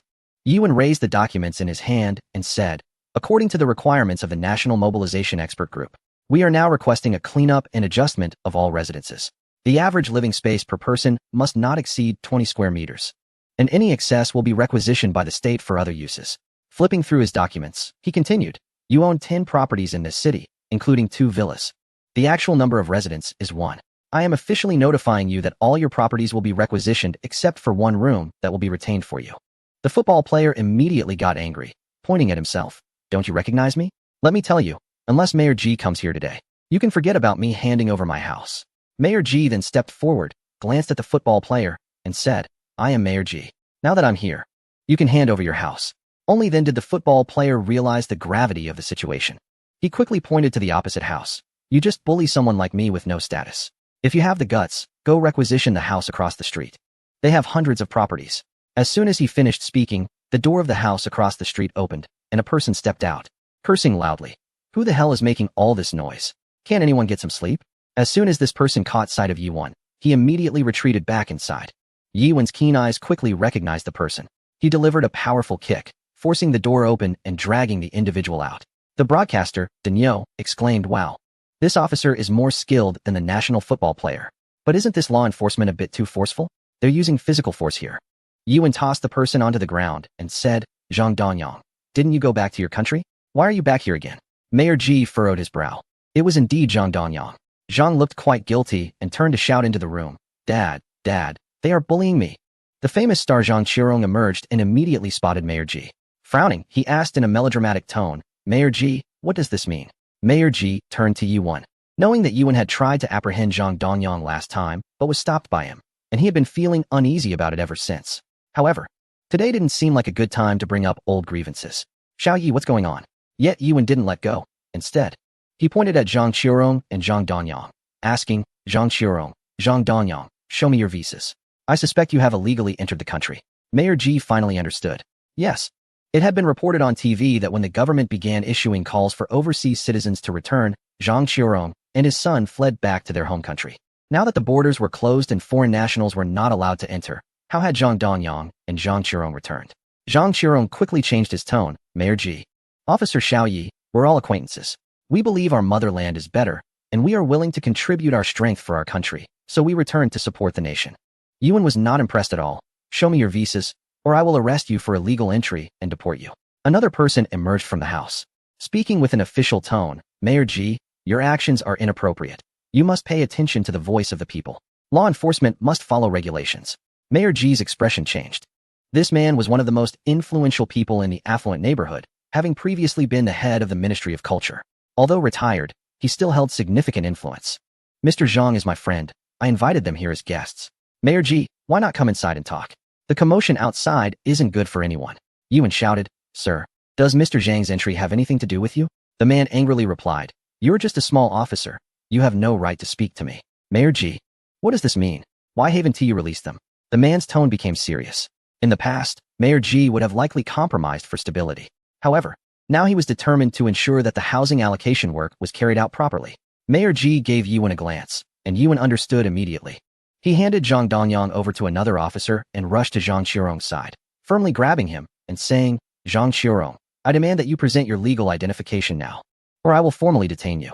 Zhang Qiurong's expression changed instantly. He and his son had indeed entered the country illegally. When he heard about the impending attack of the alien creatures, he immediately thought back to the great catastrophe when the world was thrown into chaos. Yet only his homeland managed to restore order a few months later, with its economy functioning normally and becoming the only country in the world to experience positive growth. In the event of a global disaster, the most reliable place would undoubtedly be his homeland. Although Zhang Qiurong had acquired citizenship in another country, he was well aware of this fact. Thus, he hurriedly tried to return with his family. However, his homeland had closed all borders, allowing only citizens to return. After using various connections, he managed to sneak across the border into his homeland. To ensure his safety, he first contacted an old acquaintance and hid in the latter's mansion, hoping to wait out the alien threat. He believed that with his acquaintance's status and connections, he would be very safe. Unexpectedly, he was exposed by a young officer. Look, the big star Zhang Qiurong might have entered the country illegally. The young officer's keen observation revealed the truth. The host, Daniel, completely changed his attitude. Initially, he intended to expose Mayor Qiu's true nature, but now he found that Mayor Qiu had turned resolute, even capturing a traitor who had sneaked into the country. His focus shifted entirely. The comments on the video filled the screen. Times have really changed. In the past, we were the ones sneaking into other countries. But now it's these people trying to sneak into ours. My homeland is truly great. Let's drive them out. That bureaucrat isn't a good person either. Zhang Qiurong understood the situation well, but unfortunately, it was too late. Smuggling, such a familiar term. Those who had smuggled out years ago now found it difficult to return. Huang Changsheng was furious. As a former minister, being blocked at the door by a small mayor and a young officer, who even threatened his guests, infuriated him. Moreover, wasn't Mayor Ji usually obedient? Why had he become so tough today? He scoffed. Mayor Ji, are you really going to tolerate these lawless officers running amok? Mayor Ji raised his chin, his previously warm and smiling face, now extremely serious and upright. Minister Kwong, we are carrying out our duties according to national regulations, and I ask for your cooperation. Yuan was overjoyed. He had thought Mayor Ji would, as before, give face to those in power. But now it was clear that Mayor Ji was prepared to enforce the law strictly. Minister Kwong has 15 properties under his name. The total number of houses under the names of relatives such as wife, children, grandchildren, and others reached 100. Immediately, there were gasps of surprise in the video. No wonder more houses are being built, yet prices keep rising. Clearly, there are vacant homes everywhere, but ordinary people cannot find a place to live. They want to buy, but cannot afford it.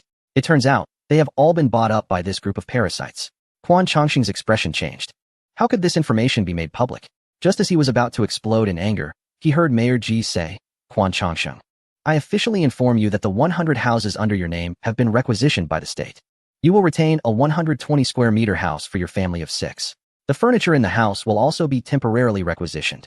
Now, take your personal belongings and leave here. Huang Changsheng angrily replied, Ji, do you dare? Who gave you the authority? Mayor Ji replied sternly. My authority comes from the National Mobilization Expert Team. Mayor Ji glanced at Officer Yi and said, Officer Yi, handle these two according to the law. If they are indeed illegal entrants, deport them immediately. Yes, Officer Yi responded excitedly, taking out handcuffs and cuffing Zhang Qiurong, putting him into a police car. Zhang Donyang was also shoved into another police vehicle by another officer. Several municipal workers quickly entered Quan Changsheng's house and began to seal it. Quan Changsheng wanted to protest, but no one paid him any attention. In extraordinary times, extraordinary measures were taken. Mayor Ji's style had become radical and reckless. Old bureaucrats feared such changes, and a sense of desolation rose in Quan Changsheng's heart. The world had truly changed. Yet, he was unwilling to accept this. He pointed at Mayor Ji and said, "Just wait, I will call your superior immediately to report you." Mayor Ji acted as if he hadn't heard, no longer cautious. He was determined to act with sincerity and passion. One officer handed Quan Changsheng a bag and some clothes, saying, "We have sealed the door. If you dare to tear down the seal, you will be charged with damaging public property." Chapter 203, Island Rescue Plan. It's over. It's over, Quan Changsheng muttered in shock. He dialed a number and said a few words, only to hear from the other end, "Old Quan, stop being so foolish. What time is it? To be honest, my house has also been requisitioned. Take care of yourself." After hanging up, Quan Changsheng was stunned. The world had truly changed. Even the cautious mayor had become so radical. He wanted to leave, but was blocked by a group of reporters. "Former Minister Quan, may I ask where you got the money to buy so many houses? With your last name, does your family have a mine?" Quan Changsheng was taken aback. Even a fool knew where his money came from. He felt a vague sense of unease, as if because he had taken in Zhang Qirong's family, his own reputation might be ruined. With this thought, he hurriedly covered his head and fled. However, the crowd of onlookers was not passive. They immediately began to dig into the background of this former minister. Countdown, 149 days. The newly completed command headquarters building had been renovated at lightning speed. Although there was still an unpleasant smell, Xiaoyi had already moved in. The expert team for the nationwide mobilization has officially transferred power to the command center. From this moment on, the expert team will become a true expert group, responsible for providing reference data and support to the command center. The team leader and deputy team leader will continue to be Fang Weijing and Qian Linsen. The central authority of the nation remains unchanged, continuing its original responsibilities. The Global Command Center for Combating the Celestial Beetles will serve as the highest institution, responsible for leading humanity in the fight against the celestial beetles, while possessing full personnel command and jurisdiction. Xiaoyi has risen to become the foremost individual on Earth. Currently, the only countries Xiaoyi can lead are the members of the international organization. However, this will serve as the foundation for the future of humanity. The number of survivors from other countries will be minimal. Xiaoyi sits in his office. Naturally, he must also implement the policies he has issued. Thus, his office is only 20 square meters, but it is sufficient because Xiaoyi rarely stays in the office, preferring to be in the main hall of the command center discussing strategies with the experts. Nie Sihua places a bouquet of wildflowers she just picked in a vase on Xiaoyi's desk, smells them, and kisses the flowers. The door opens, and Xiaoyi walks in. Upon seeing the bouquet, he leans in to smell them, getting so close that his lips touch the flowers. Nie Sihua sees this scene and suddenly blushes. Xiaoyi looks at Nie Sihua, whose ears have turned red, and curiously asks, "Are you feeling hot? Your face is all red." Before Nie Sihua can reply, someone knocks on the door. "Come in," Xiaoyi casually responds. Yao Yao pushes the door open and instantly notices Nie Sihua's flushed face. She seems to realize something and glares at Nie Sihua. Nie Sihua, unfazed, stares back defiantly. Xiaoyi, unaware of the situation, asks, "Is there something you need?" Yao Yao replies, "There are important documents that require your decision." "What is it about?" Xiaoyi inquires. Yao Yao, a bit petulant, says, "It's classified, not suitable for outsiders to know." Xiaoyi, puzzled, looks at Nie Sihua and then back at Yao Yao, asking, "Is there an outsider here?" Yao Yao hands the document to Xiaoyi, stating, "I am your deputy, but she is not. Isn't she considered an outsider?" Pointing at Nie Sihua, Xiaoyi waves his hand dismissively. "She doesn't count." Yao Yao responds, "She is a member of the Hurricane team, but that team is basically disbanding now. She is just an outsider." Xiaoyi suddenly understands. "Right, you reminded me. Nie Sihua, since you are very familiar with our situation, I officially appoint you as my liaison officer. Your main tasks will be to follow up on Elon and ensure we learn everything we can from him. You will also be responsible for coordinating the work among various departments, which is your forte." Understood, Nie Sihua excitedly salutes, though her salute is not very standard, earning a roll of the eyes from Yao Yao. After Nie Sihua leaves, Yao Yao, feeling frustrated, says, "Xiaoyi, having me as your deputy is enough. We don't need Nie Sihua." Xiaoyi shook his head. "You have different personalities and ways of doing things. You are decisive and bold, but you have some issues with communication. Your aura is just too strong. Nie Sihua is gentle and smart. Although her efficiency may not match yours, she has her strengths. Besides, she can work with Elon, can you?" Yao Yao was taken aback and could only shake her head. If she worked with Elon, she probably would have rendered him useless by now. So which one do you prefer? Yao Yao's heart suddenly raced. However, Xiaoyi was flipping through documents, distractedly saying, "Both are good. Each has its merits." Yao Yao rolled her eyes and muttered, "He really is a scumbag." Xiaoyi looked up. "What did you say?"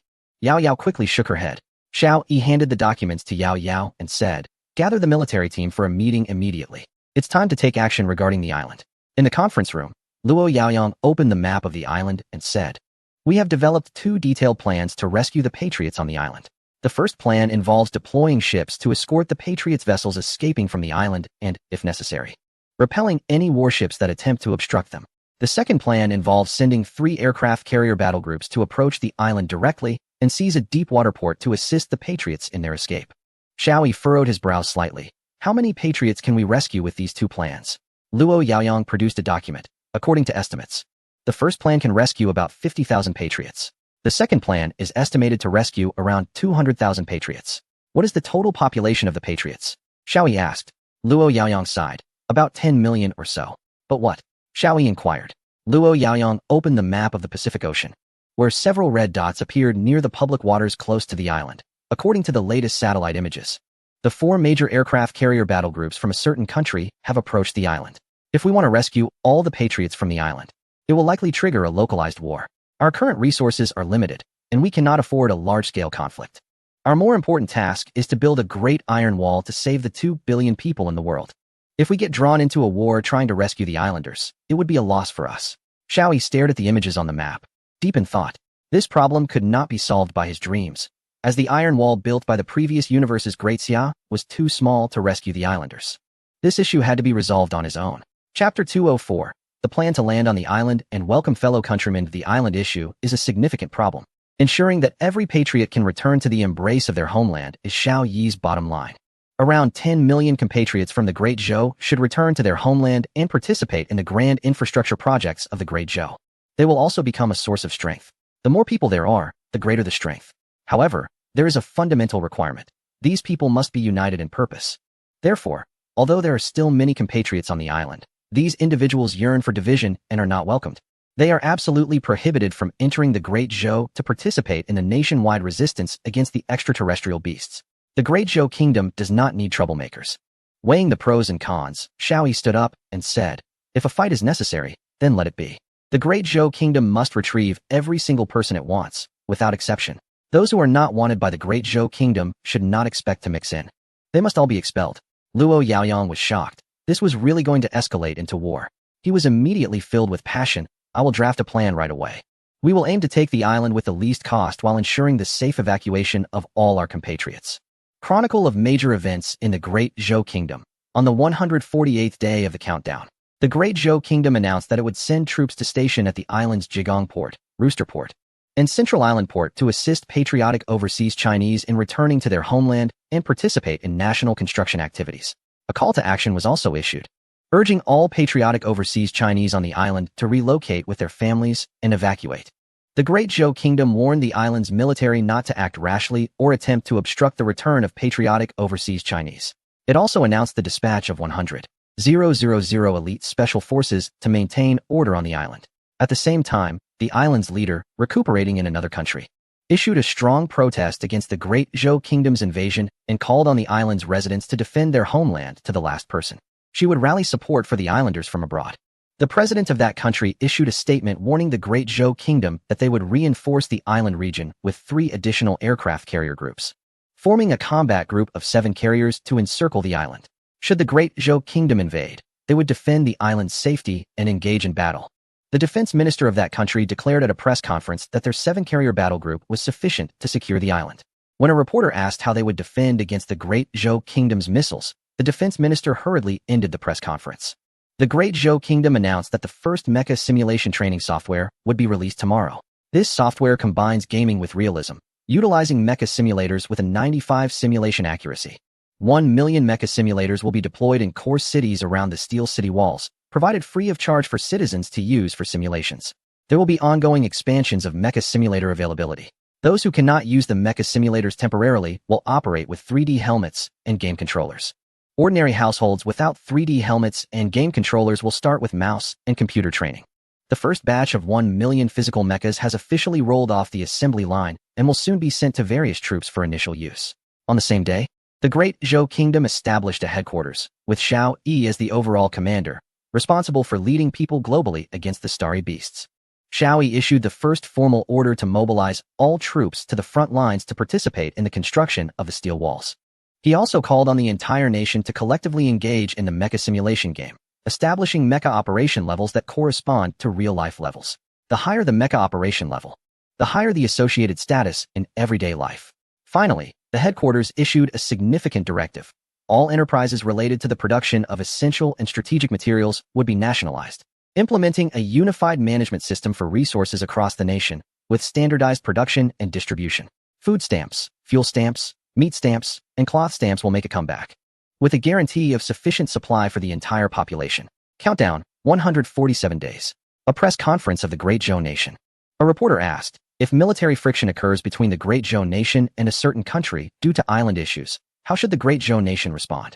The spokesperson slowly scanned all the reporters and said, the islands have always belonged to the territory of the Great Zhou Nation. Defending territorial integrity is our duty and our bottom line.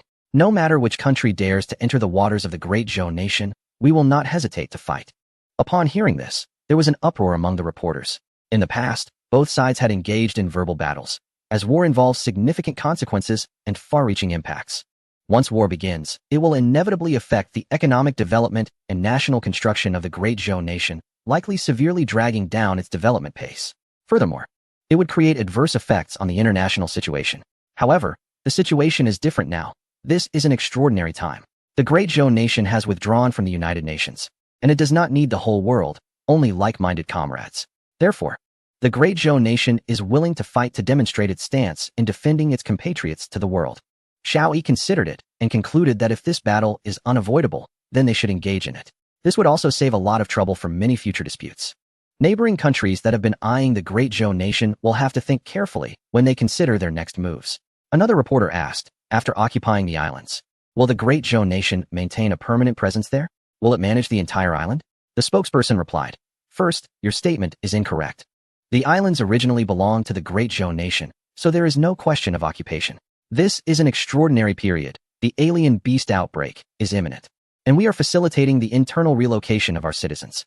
Not only on the islands, but also the citizens of the southern provinces will be fully relocated. Citizens within 50 kilometers of the southeastern coastline will also be relocated. This time, the relocation of island residents back to participate in national construction is an internal matter for us. Furthermore, after we have evacuated the citizens worth relocating, we will leave the islands. We have no interest in managing a group of traitors, the spokesperson stated. A reporter from the island immediately stood up to protest. The Great Zhou Nation is forcibly dividing our islanders. Why not bring everyone over? Can you bear to watch your compatriots be devoured by the alien beasts? This is a cold-blooded act. The spokesperson coldly glanced at the reporter and said emotionlessly, it seems you belong to the group that will not be accepted. Reflect carefully. Traitors do not deserve our kindness and warmth. Cherish the remaining time. You truly do not have much left. At the command center, the conference room was filled with people. This time, the group attending the meeting was the relocation team. Mayor Ji, as a prominent representative, was also present. Liu Bowen said, Commander, our preparations for the internal relocation are already in place. We have fully utilized the existing housing and ongoing construction for comprehensive renovations, freeing up enough housing for 500 million people. At the same time, we are rapidly constructing housing with the help of retired construction workers and personnel reassigned from other roles. Chapter 205. Planning map of the steel city walls for irregular polygons while ensuring that everyone has housing. We also provided ample living space for each individual, guaranteeing a living area of 20 square meters per person so that the quality of life does not significantly decline. At the same time, we collaborated with the green team to plant food crops on all the roofs and common areas of the buildings, ensuring that food can meet the needs of 2 billion people. We are fully prepared for the nationwide relocation. It can begin now, Liu Bowen said passionately. Liu Bowen turned to Mayor Ji and said, this preparation has been so effective, thanks to Mayor Ji's leadership. The redistribution of housing in the rich community has now become the hottest topic online and has set a correct direction for other city leaders. Cities across the board took action and completed all housing redistribution work in just one day. I propose that we reward Mayor Ji to recognize his leadership, Liu Bowen stated. Mayor Ji quickly stood up and said, leaders, this is what I should do. Xiao Yi smiled slightly and said, Mayor Ji, in today's era, material rewards have lost their practical significance. In the name of the Commander of Humanity, I award you the second-class merit for the nationwide mobilization. Mayor G was immensely excited. In the past, when he was a cautious mayor, he had also received national recognition and was awarded a considerable amount of cash. The feeling back then was far from what he felt now. This time, there were only spiritual rewards without any material incentives, yet it made him feel overjoyed. His efforts had finally paid off. Perhaps deep down, he had a radical heart. Sometimes, spiritual rewards are more valuable than material ones. Xiaoyi continued, furthermore, I suggest awarding the entire relocation team a collective third-class merit. Under the leadership of Group Leader Liu, the relocation team has made significant progress. On behalf of the numerous relocated residents, I extend my gratitude to you. Saying this, Xiaoyi stood up and bowed to the entire relocation team. Liu Bowen felt a warmth in his heart, and others were also filled with enthusiasm. Although it was just a simple bow, it was a salute from the highest commander of humanity, something they could boast about for decades to their descendants. At the press conference, Xiaoyi walked confidently to the podium and addressed everyone. After our intense preliminary preparations, I announce that the nationwide relocation is officially launched. Starting tomorrow, citizens of the Great Zhou Kingdom living outside the Steel City walls, except for military personnel, essential production workers, and security personnel, will all be relocated. Those waiting at home heard the news and began to take action. A migration on an unprecedented scale was about to unfold. Although everyone felt reluctant to leave their homes, they resolutely packed their luggage within the prescribed limits and prepared to board various vehicles heading towards the central regions of the Great Zhou Kingdom. Everyone could clearly sense the increasingly tense atmosphere. Each person understood that the Great Zhou Kingdom was about to face a test of life and death. Compared to the survival of the nation and humanity, personal attachment must be sacrificed. In the face of national interests, personal interests must yield. The situation is quite the opposite in a certain country. In a rural field, officials from the National Planning Department are discussing with a farmer holding a rifle outside a piece of land. The farmer aims his gun at the officials and shouts, "You will not take my land. This land is granted to me by the Charter of Freedom, and no one can take it from me. If you don't leave, I will shoot." One official attempts to explain, but the farmer fires a shot into the air and then points the gun at the group of officials. They hurriedly flee into their vehicle, escaping in panic. In this country, being killed for trespassing into a private residence is considered a senseless death. At the presidential office, the president looks at the report in his hand and slams it down in anger. What is this steel wall plan? Don't think I'm easily fooled just because I haven't read much. This is not a circular steel wall, it's an irregular polygon. Who designed this? Doesn't he have a compass? Even without a compass, you can draw a circle using a can and a pen. The president pounds the table with the steel wall plan, emphasizing his frustration. The chief of staff wipes the sweat from his forehead and nervously replies, "Mr. President, this was designed by our country's most famous design master, but after the planning department's actual route planning, it ended up like this." Why? The president explodes. The chief of staff explains, "Our country places great importance on the freedom rights of the people. Therefore, our land appropriation avoids private territories. And we try to use state-controlled land and public roads as much as possible." The president angrily responds, "This is a matter of everyone's safety. Are they just waiting to be fed to the worms?" The chief of staff sighs and says, "This is an election year, and our opponents are making a big deal out of this. They claim we are deliberately exaggerating the threat of extraterrestrial beings to postpone the election. Now, various rumors are circulating. Some say the extraterrestrial beings are fabricated since no one has seen any real evidence of their existence. Others are demanding proof of their existence. The most absurd claim is that these extraterrestrial beings are sent by God to cleanse humanity, and as long as one is devout, they have nothing to fear. Therefore, our land appropriation plan is extremely difficult and is nearly at a standstill." The chief of staff adds, "Our country hasn't completed a single high-speed rail line to date. Just like the steel wall, we can't appropriate the land." The president slams the table. "How did the neighboring country manage to do it?" The chief of staff replies, "The neighboring country foresaw all of this when they were drafting their laws. Therefore, the people only have land use rights, while the land belongs to the state. The state then offers generous compensation for relocation, which is why they became the country with the longest high-speed rail mileage in the world 7 years ago. This is their institutional advantage." The president sat down with a heavy heart, and after a while said, "Sometimes I think their system is actually more superior than ours. Complete freedom can hinder a country's development. Only moderate freedom can protect the interests of the vast majority. The truth is often held by a small number of elites, rather than the largely ignorant ordinary people. Many matters are often swayed by the opinions of the youth, but in reality, they can be mistaken." Chapter 206. The most powerful mind that shelters the world. I am a businessman, and I know clearly that if we do not make changes, without the starry sky armored beast, they will quickly surpass us due to their systemic advantages. The president stood up and ordered, "Arrest those who refuse to requisition land on charges of endangering national security." The chief aide quickly advised, Mr. President, please be cautious. This is an election year, and your decision will give our opponents an opportunity to strike. We may lose in the elections. Damn it, at a time like this, we still have internal conflicts.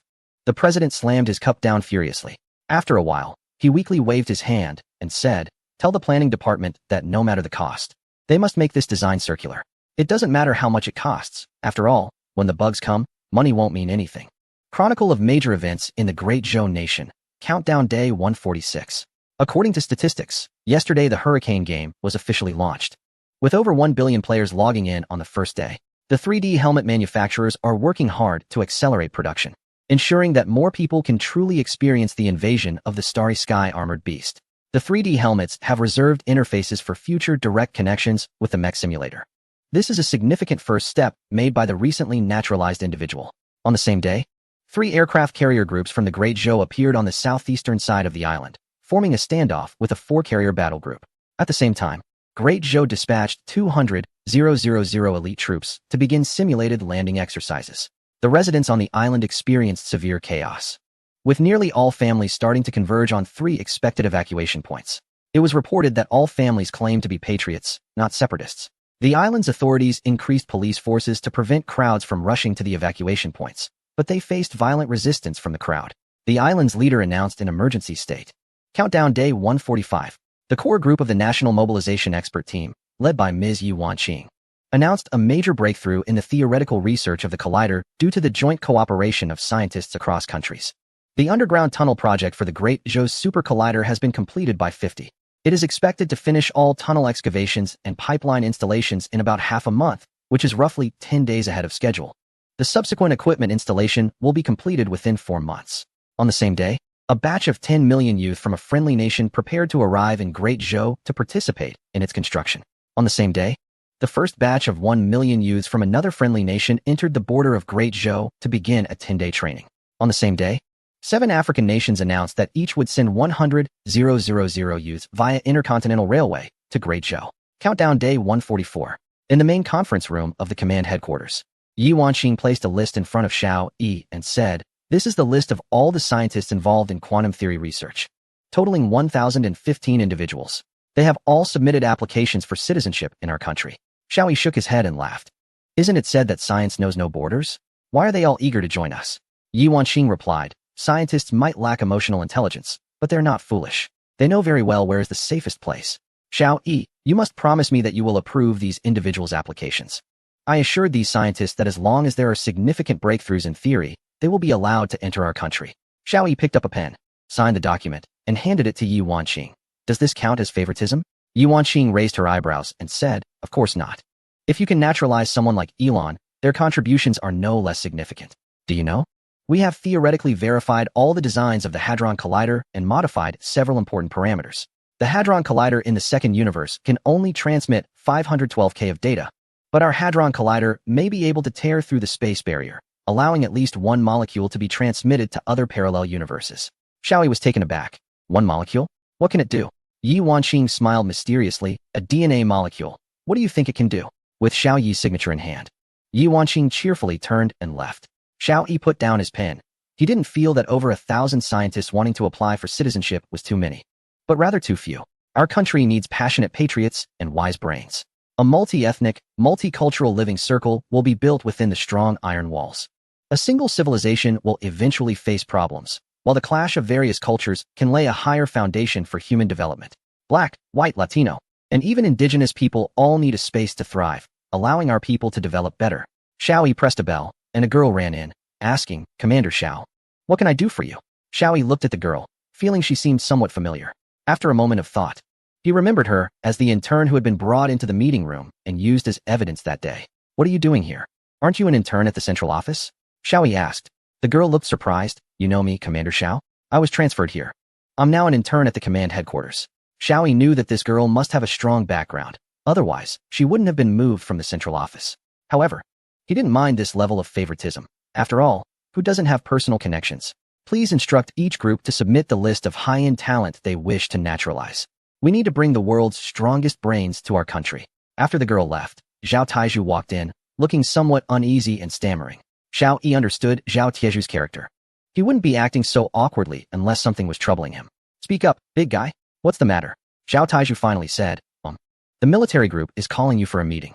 Xiao Yi stood up and glanced at Zhao Taiju, saying, since when did calling me for a meeting become your responsibility? If you don't speak up soon, I'm leaving. Zhao Taiju then said, well, do you remember the reporter we kept back?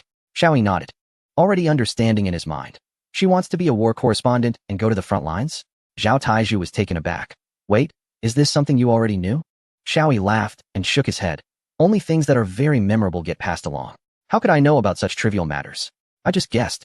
Xiao Yi patted Zhao Taiju on the shoulder. You go tell her that I agree to her going. But Zhao Tieju's heart, which had just relaxed, tightened again. But what? Xiao Yi said. But she probably won't be able to be a war correspondent. At most, she'll just be a field reporter. Zhao Taiju looked confused. Aren't they about to take military action against the island? Why isn't she going to be a war correspondent? He couldn't figure it out. Seeing Xiao Yi walk out, he hurriedly followed him. In the large conference room, the members of the military group were already seated together. Chapter 207. Troops arrive at the island. As soon as Xiao Yi sat down, Luo Yaoyang pointed at the island map on the screen and said, our deployment is already in place. Now we are just waiting to launch the final assault. We have run simulations, and even if a certain country's aircraft carrier strike group joins the battle, we will only lose around 10 to 20,000 soldiers and can still take the island smoothly. Xiao Yi frowned. 10 to 20,000 is not a small number. Those are the pillars of building the Iron City and resisting the starry beasts. Luo Yaoyang fell silent. He felt somewhat unconvinced by Xiao Yi's words. In battle, there are bound to be casualties. A victory often comes with a high cost. When engaging with the world's strongest nation, losing 10 to 20,000 is the most conservative estimate. Luo Yaoyang thought that Xiao Yi had never been to war and didn't understand the brutality of it. Being overly idealistic, Xiao Yi asked, what about the crowds on the island that need to be evacuated? Luo Yaoyang replied, according to our intelligence, the situation on the island is chaotic. Those stubborn individuals in power know they can't enter the Great Zhou Kingdom or the defensive perimeter of a certain country. So they are desperately trying to control the military and police to prevent residents from moving, attempting to coerce them. Meanwhile, the residents are rising up in revolt, clashing with the police and military. There have already been dozens of casualties. Xiao Yi pondered silently, not speaking. Luo Yaoyang couldn't help but ask, Commander, when are we going to start the attack? The troops are eager to go. Xiao Yi waved his hand. No rush. Pass my order. Issue a new regulation to the island's police and military. For those who actively change their stance from traitors to patriots and perform well, the Great Zhou Kingdom will not hold past actions against them, and they will be allowed to enter the territory of the Great Zhou Kingdom. Luo Yaoyang asked in confusion. Commander, many members of the island's military and police were once extreme traitors. Isn't it too lenient to let them off so easily? Xiao Yi turned to stare at Luo Yaoyang and asked solemnly, let me ask you a question. Would you trade the lives of our soldiers for the lives of these people? 1 for 1. Luo Yaoyang immediately replied, no trade. What if it's 1 for 10? No trade. What if it's 1 for 1,000? Still no trade. Our soldiers are our own flesh and blood, Luo Yaoyang said excitedly. Xiao Yi responded, so, as long as there's a chance to reduce the casualty rate, I will do it. Our warriors are the most reliable force against the starry sky beasts in the future. Wasting them on such people is not worth it. Seeing Luo Yaoyang still looking displeased, Xiao Yi shook his head and added, if they truly repent, then that's fine. But if it's just a pretense, once they enter the realm, we won't have a problem dealing with them. Zhao Taiju chimed in, actually. I want to say that the vast majority of the islanders are patriotic. They've just been misled. A journalist mentioned that the reason the island chose a traitor as their leader is that many young people have no idea about the situation in the realm. They've been incited by the poor media within the islands and a group of self-serving politicians, coupled with the malicious slander from certain foreign entities against our realm. These young people have foolishly chosen to oppose their homeland. Once they truly enter the realm, they will definitely see the situation clearly. Only then did Luo Yaoyang nod. All right. I will arrange for the promotion immediately. But, Commander, when exactly are we going to start the attack? I'm the head of the military group, and I don't even know when the attack will begin. Other group leaders are asking me, and I have no way to answer them. Xiao Yi smiled mysteriously. Don't rush. Continue to mobilize the troops. Bring our northern fleet over, and gather the rocket force and Marine Corps as well. At the same time, announce the recruitment of reserve soldiers to prepare for rejoining. The army to besiege the islands needs at least 2 million troops and must capture the islands with a speed that is faster than the blink of an eye. Luo Yaoyang and Zhao Taiju were both taken aback. In such times, Xiao Yi still had the mood to joke.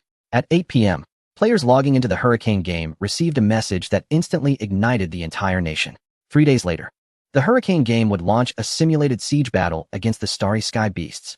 At that time, countless starry sky beasts would simulate the situation of the second universe and launch assaults on Steel City walls. The siege would start every night from 7:30 to 11:30, with data closing at 11:30 and reopening for the siege the next day. There were only 3 days left for everyone to familiarize themselves with the mech operations, greatly increasing the enthusiasm for practice. In the game, killing starry sky beasts would earn points as rewards. Based on the number of points, several leaderboards were established. The most prestigious list was the World Leaderboard, followed by the National Leaderboard, Provincial Leaderboard, City Leaderboard, District Leaderboard, Community Leaderboard, and Friend Leaderboard, among others. Now, when people greeted each other, they no longer asked if they had eaten, but instead asked what their current rank was. Rankings had become a symbol of honor. Luxury cars, mansions, and savings had become meaningless. The nation began to implement economic controls, and material possessions started to lose their appeal, while spiritual pursuits gained greater attraction. In the past, having a Ferrari key would attract beautiful girls to strike up a conversation. Now, that was useless.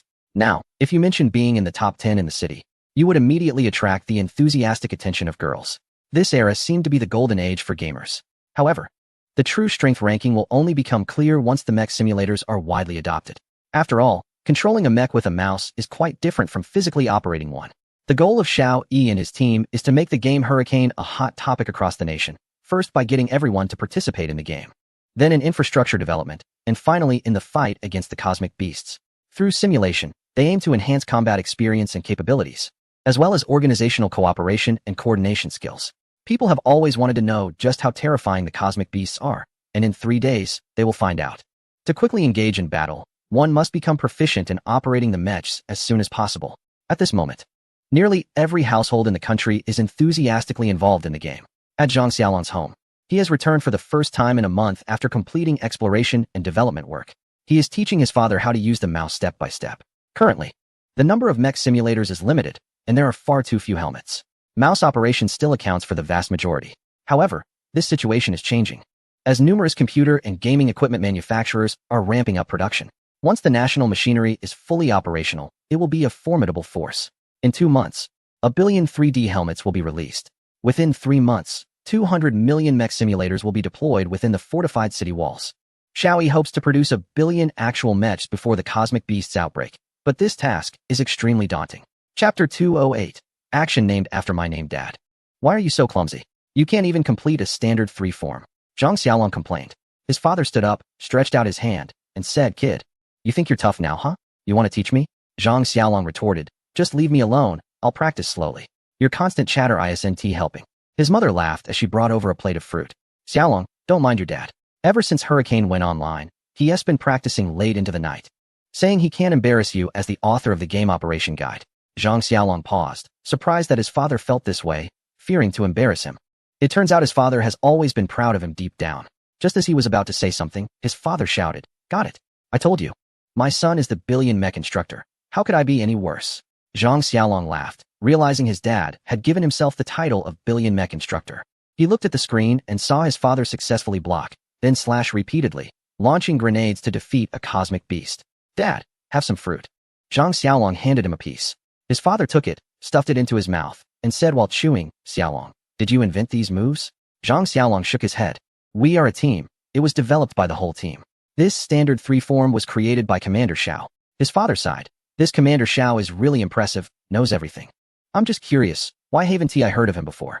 Have you met him in person? When it comes to Xiao Yi, Zhang Xiaolong couldn't help but exclaim. Of course I've met him. Our commander is truly a genius.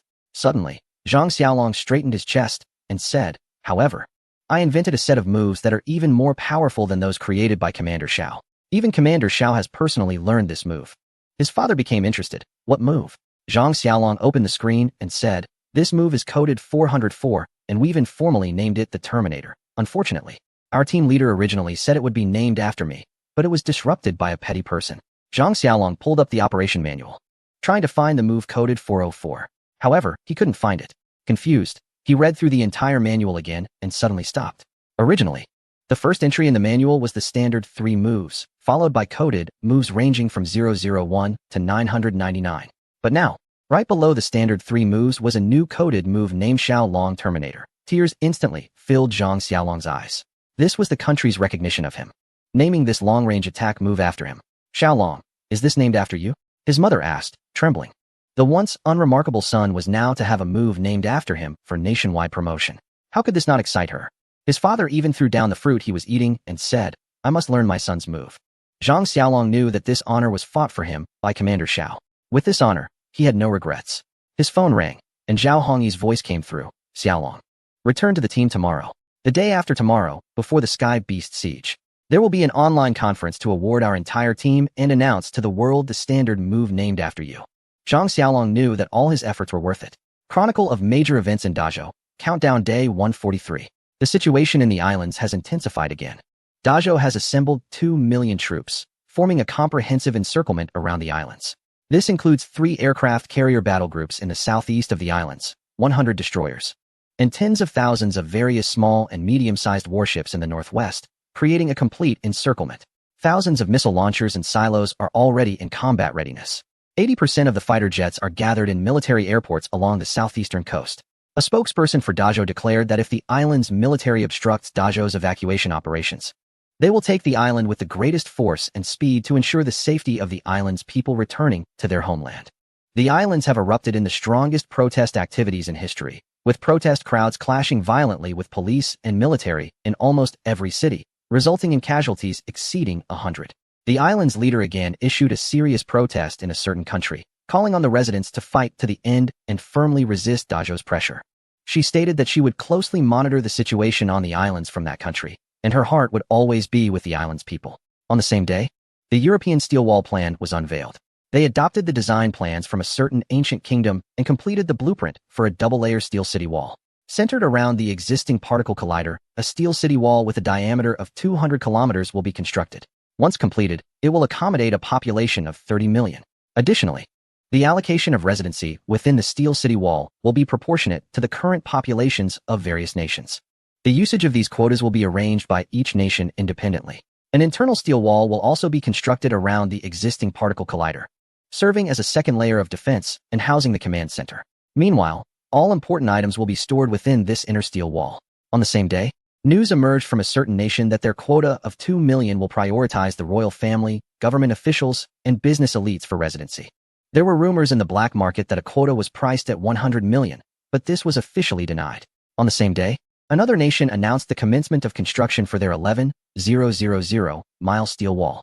However, on the first day of construction, various construction sites were delayed because numerous deities from across the country flocked to perform rituals, necessitating a one-day postponement of the project.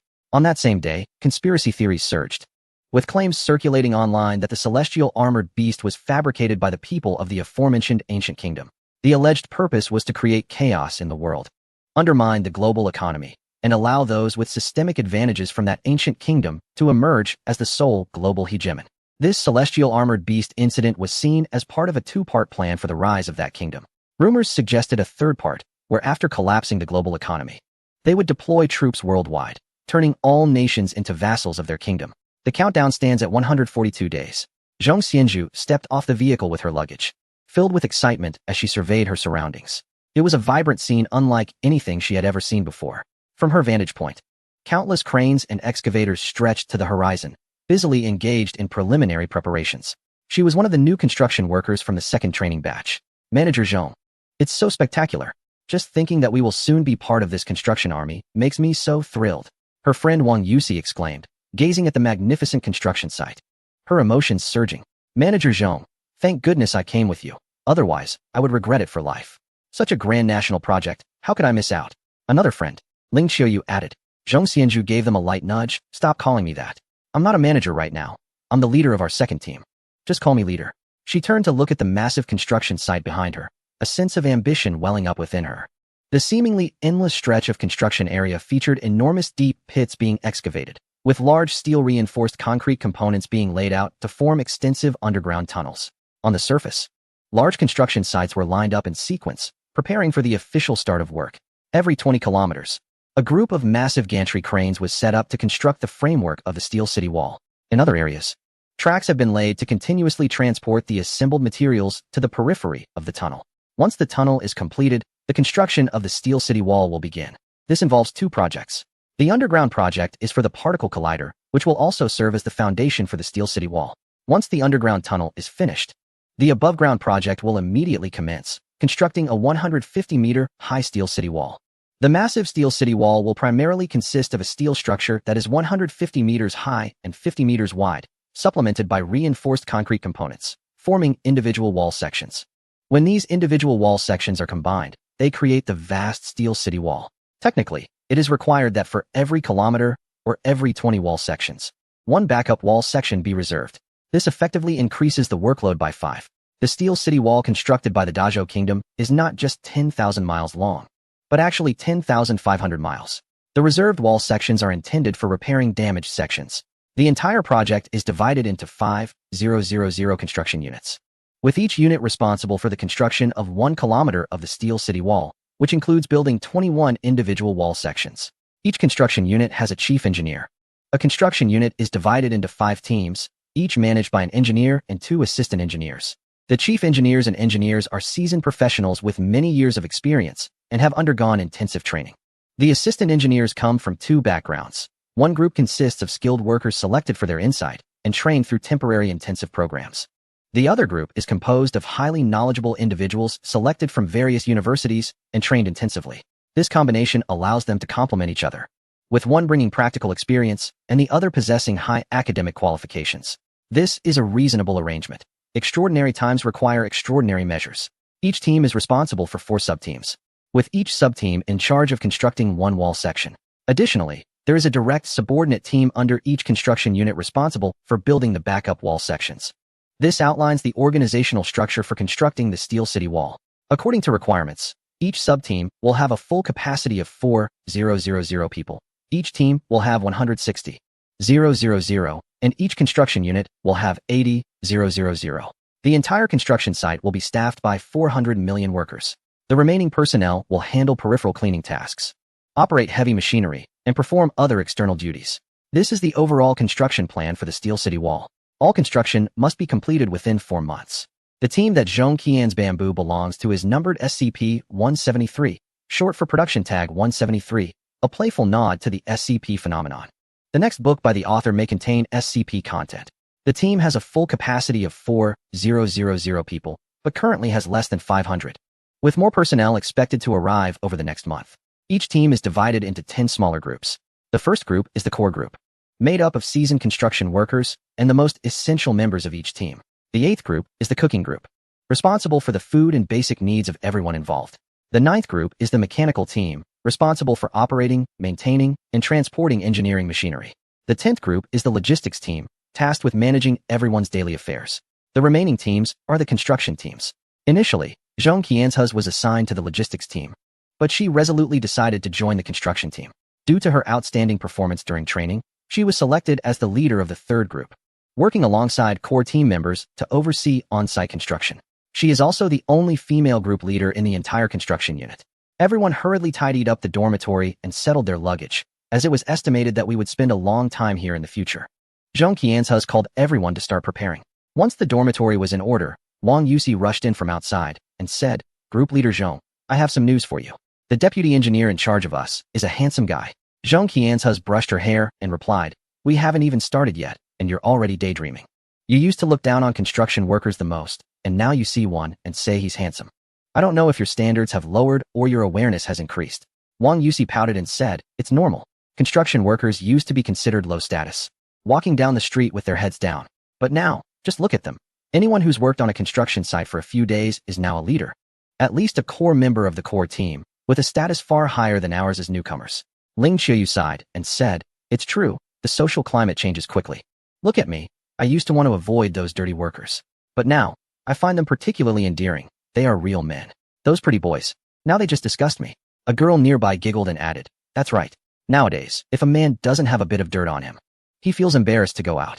Suddenly, Zhong Qian's thought of the man who had protected her late at night. Where was he now? Was he also admired by so many girls? A voice shouted from outside, "Members of the 2nd group, come out.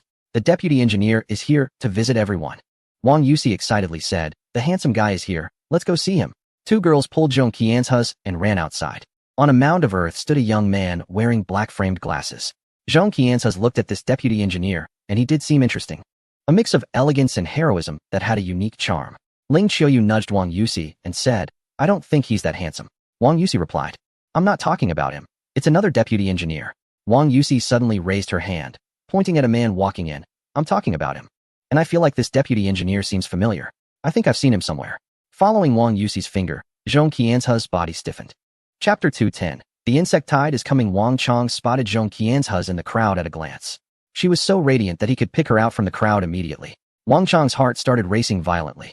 He never expected that Zhong Qianzhe would come to the construction site, and that they would be in the same construction unit. Zhong Qianzhe and Wang Chong's gazes met. But Wang Chong suddenly thought of that middle-aged man driving a luxury car, and a strong sense of inferiority made him lower his head. However, the next moment, he raised his head again. Times had changed. He was now an honorable deputy engineer, managing a team of up to 160,000 people, comparable to the size of an enhanced division. He was no longer that humble young man. Construction workers had become one of the most respected professions. The eager glances from the girls around him made him realize that his status had changed. He was no less than that middle-aged man. He bravely met Zhong Qianzhe's gaze. But to his disappointment, she had already shifted her focus elsewhere. Zhong Qianzhe felt a discomfort in her heart because Wang Chong had just avoided her gaze. It seemed that with his rising status, Wang Chong's feelings towards her had also changed. Zhong Qianzhe was a proud girl. She would not blindly cling to a man. In the past, she had rejected countless pursuits from wealthy young men and sons of high-ranking officials. Since Wang Chong had changed and even looked down on her, she would certainly not lower her dignity to accommodate him. If Wang Chong wanted to act as if he didn't know her, then she would treat him like a stranger. Yet, Zhong Qianzhe felt a tearing pain within her. To distract herself from the pain, she turned her gaze to another deputy engineer who was speaking. Lin Dashan, Xiao Yi's roommate, adjusted his glasses and smiled at everyone, saying, "Welcome to the front line of the construction of the Great Steel Wall. On behalf of the 17th Construction Unit, I welcome you all. My name is Lin Dashan, from Chuda University, and I am a graduate student. In the future, let us work hard and make progress together." Suddenly, Ling Qiuyu asked, "I heard that our commander Xiao is also from Chuda University. Do you know him?" Lin Dashan displayed a strange expression and replied, "If I told you he is my roommate above me, would you believe it?" A wave of friendly laughter erupted from the audience, clearly thinking he was bragging. However, Lin Dashan shook his head. "I am seriously telling everyone, I am not lying. I am indeed Xiao Yi's roommate. It was also because of Xiao Yi's reminder that I took the initiative to volunteer for the frontline, which led to today's meeting with all of you." Even so, no one believed him. Wang Chong slowly walked to Lin Dashan's side and said, "Hello everyone, I am Wang Chong, also a deputy engineer in this construction team." Ling Qiuyu recognized Wang Chong and nudged Zhong Qianzhe, team leader. "Isn't this the guy who asks you for chopsticks every day?" Zhong Qianzhe took a deep breath, trying to keep her tone calm as she replied, "Is that so? I forgot. Countdown, 141 days. In the evening, there was no one on the street.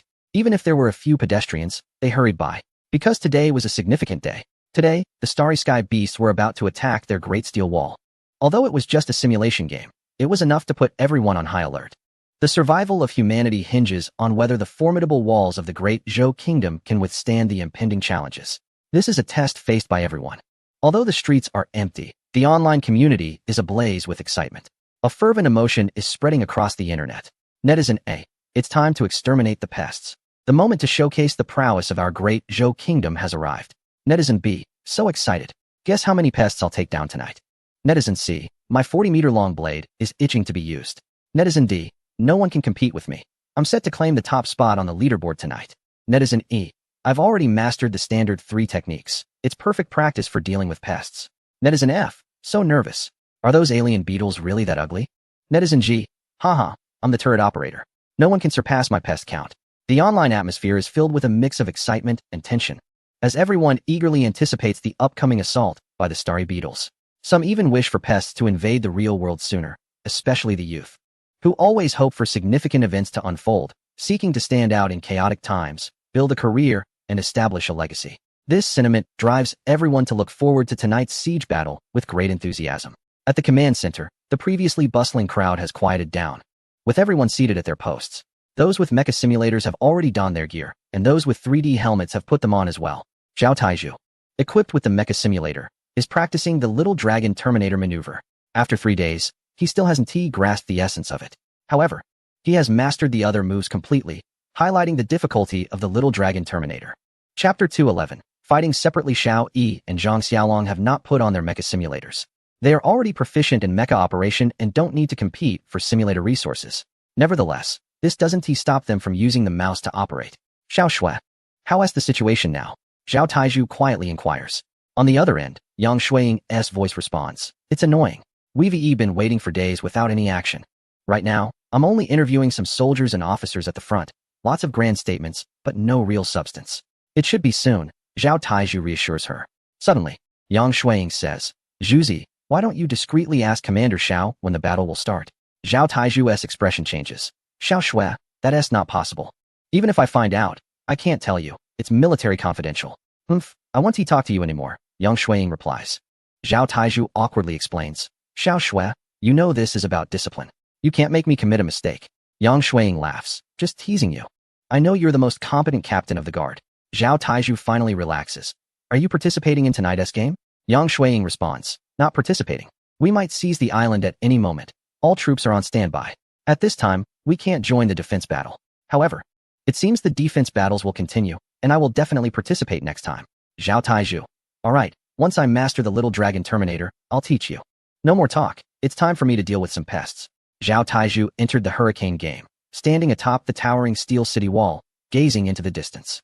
Beside him stood numerous mech warriors, fully armed, covering the entire wall. Next to him were the serious-faced Xiao Yi and Luo Yaoyang. The three of them were the core members of the military group. They needed to assess the defensive capabilities of this steel wall. Xiao Yi looked down at the turrets and noticed that a third of them were unmanned. Check why those turrets are lacking personnel, he instructed. Understood. Came the simultaneous replies from two voices. Yao Yao and Nie Sihua exchanged glances and both ran out. Xiao Yi quickly called out, Nie Sihua, come back. Yao Yao can handle it. A few dark spots flew in from the horizon, and Xiao Yi recognized them as the four-winged flying star beasts coming to investigate the situation. Nie Sihua informed the reconnaissance personnel up ahead to return immediately, Xiao Yi ordered. Understood. Nie Sihua nervously relayed the message. But soon, several lines of red text appeared on the screen, displaying a casualty list. This indicated that the reconnaissance personnel ahead had already perished. Suddenly, the view ahead was filled with a swarm of starry sky armored beasts. The air was filled with four-winged armored beasts, while six-legged armored beasts roamed the ground, all with grotesque and fierce appearances. The crowd instantly became tense, with some grabbing their guns and starting to fire wildly, while others launched grenades towards the front. The crew at the turrets were even more anxious, targeting the flying armored beasts above. The scene quickly spiraled out of control.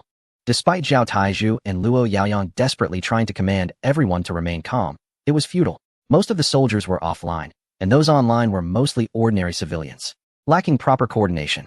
The bullets fired missed the armored beasts entirely, not even reaching their fur. Many people quickly ran out of ammunition. The mechs hurried to the ammo points to reload. The hurricane game completely simulates a real environment. Without bullets, they must reload. Once the nearby ammo points ran dry, they had to transport supplies from the warehouse. Before long, all the ammunition at the points was exhausted, and many people were still without bullets. In a chaotic rush, they jumped onto the elevators, hoping to go down to the wall below for resupply. However, due to the crowding, many were pushed off the 150-meter high steel wall and fell down. The red casualty list flashed rapidly. Even before the starry sky armored beasts arrived and the battle had begun, hundreds of thousands had already suffered losses. Zhao Taizhu was furious, repeatedly shouting at those around him, calm down, follow the commands. But it was of no use.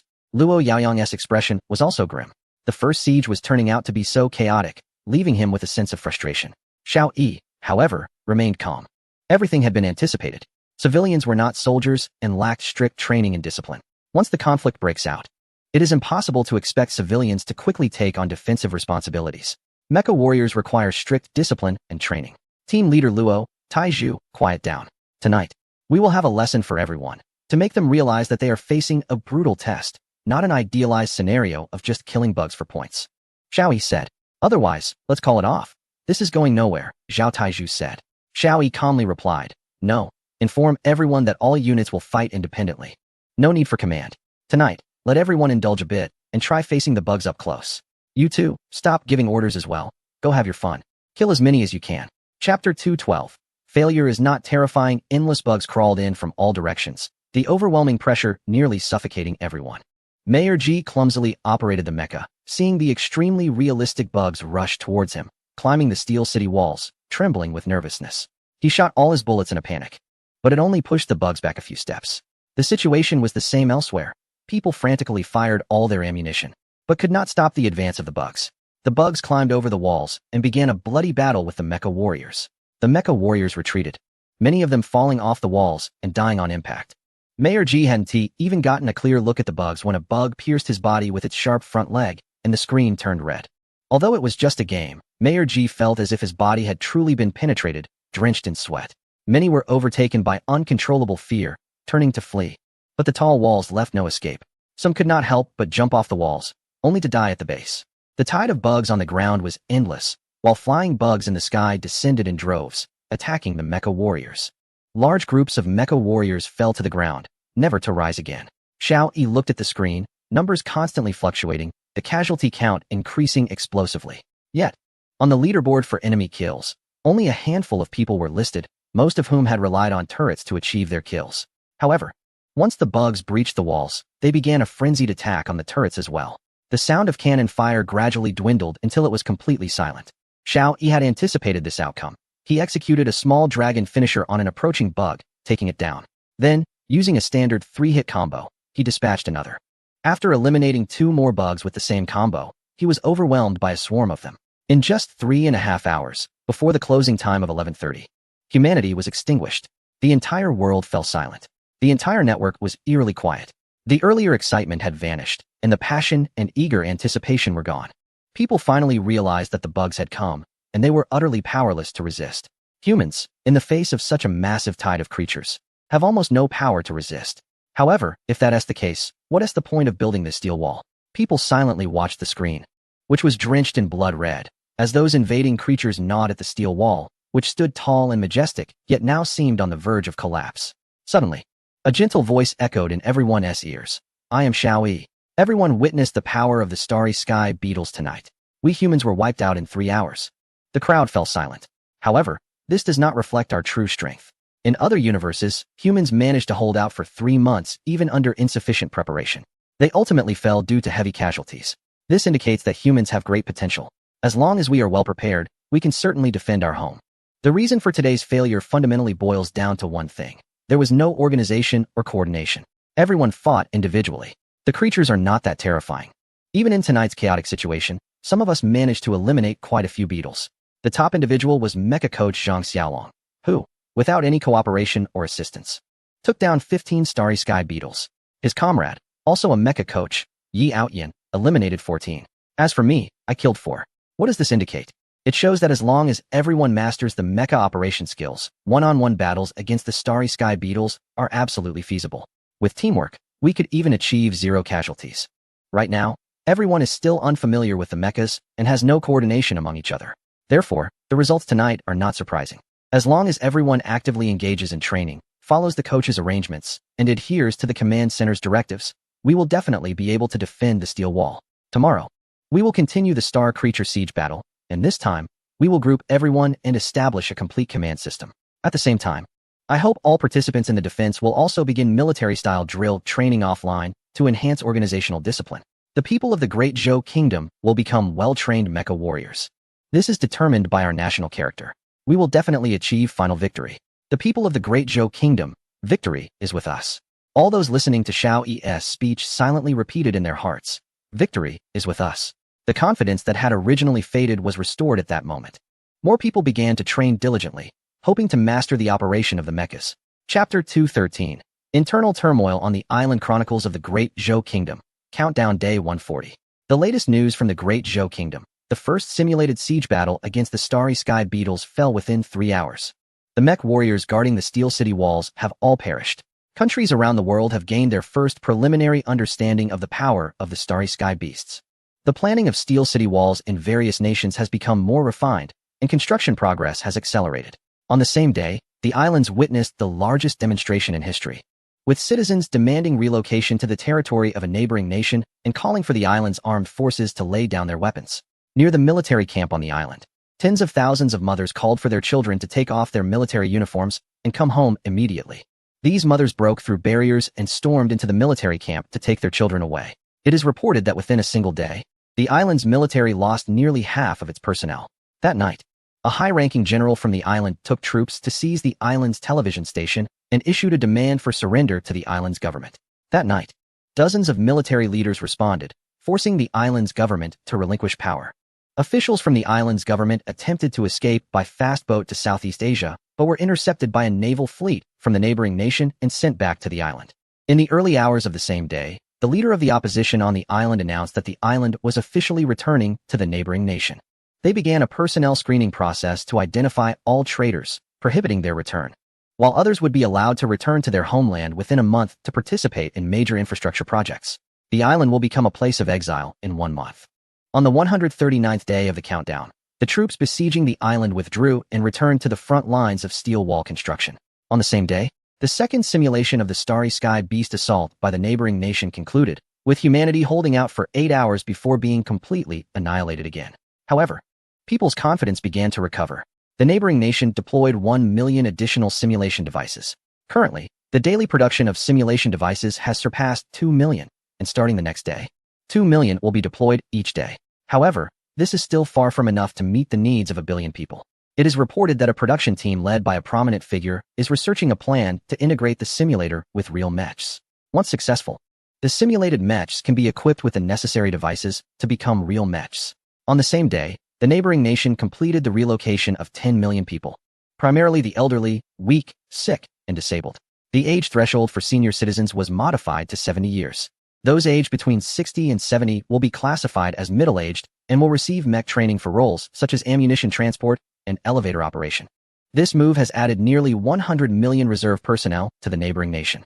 On the same day, a neighboring nation announced its personnel standards for entering the European steel walls.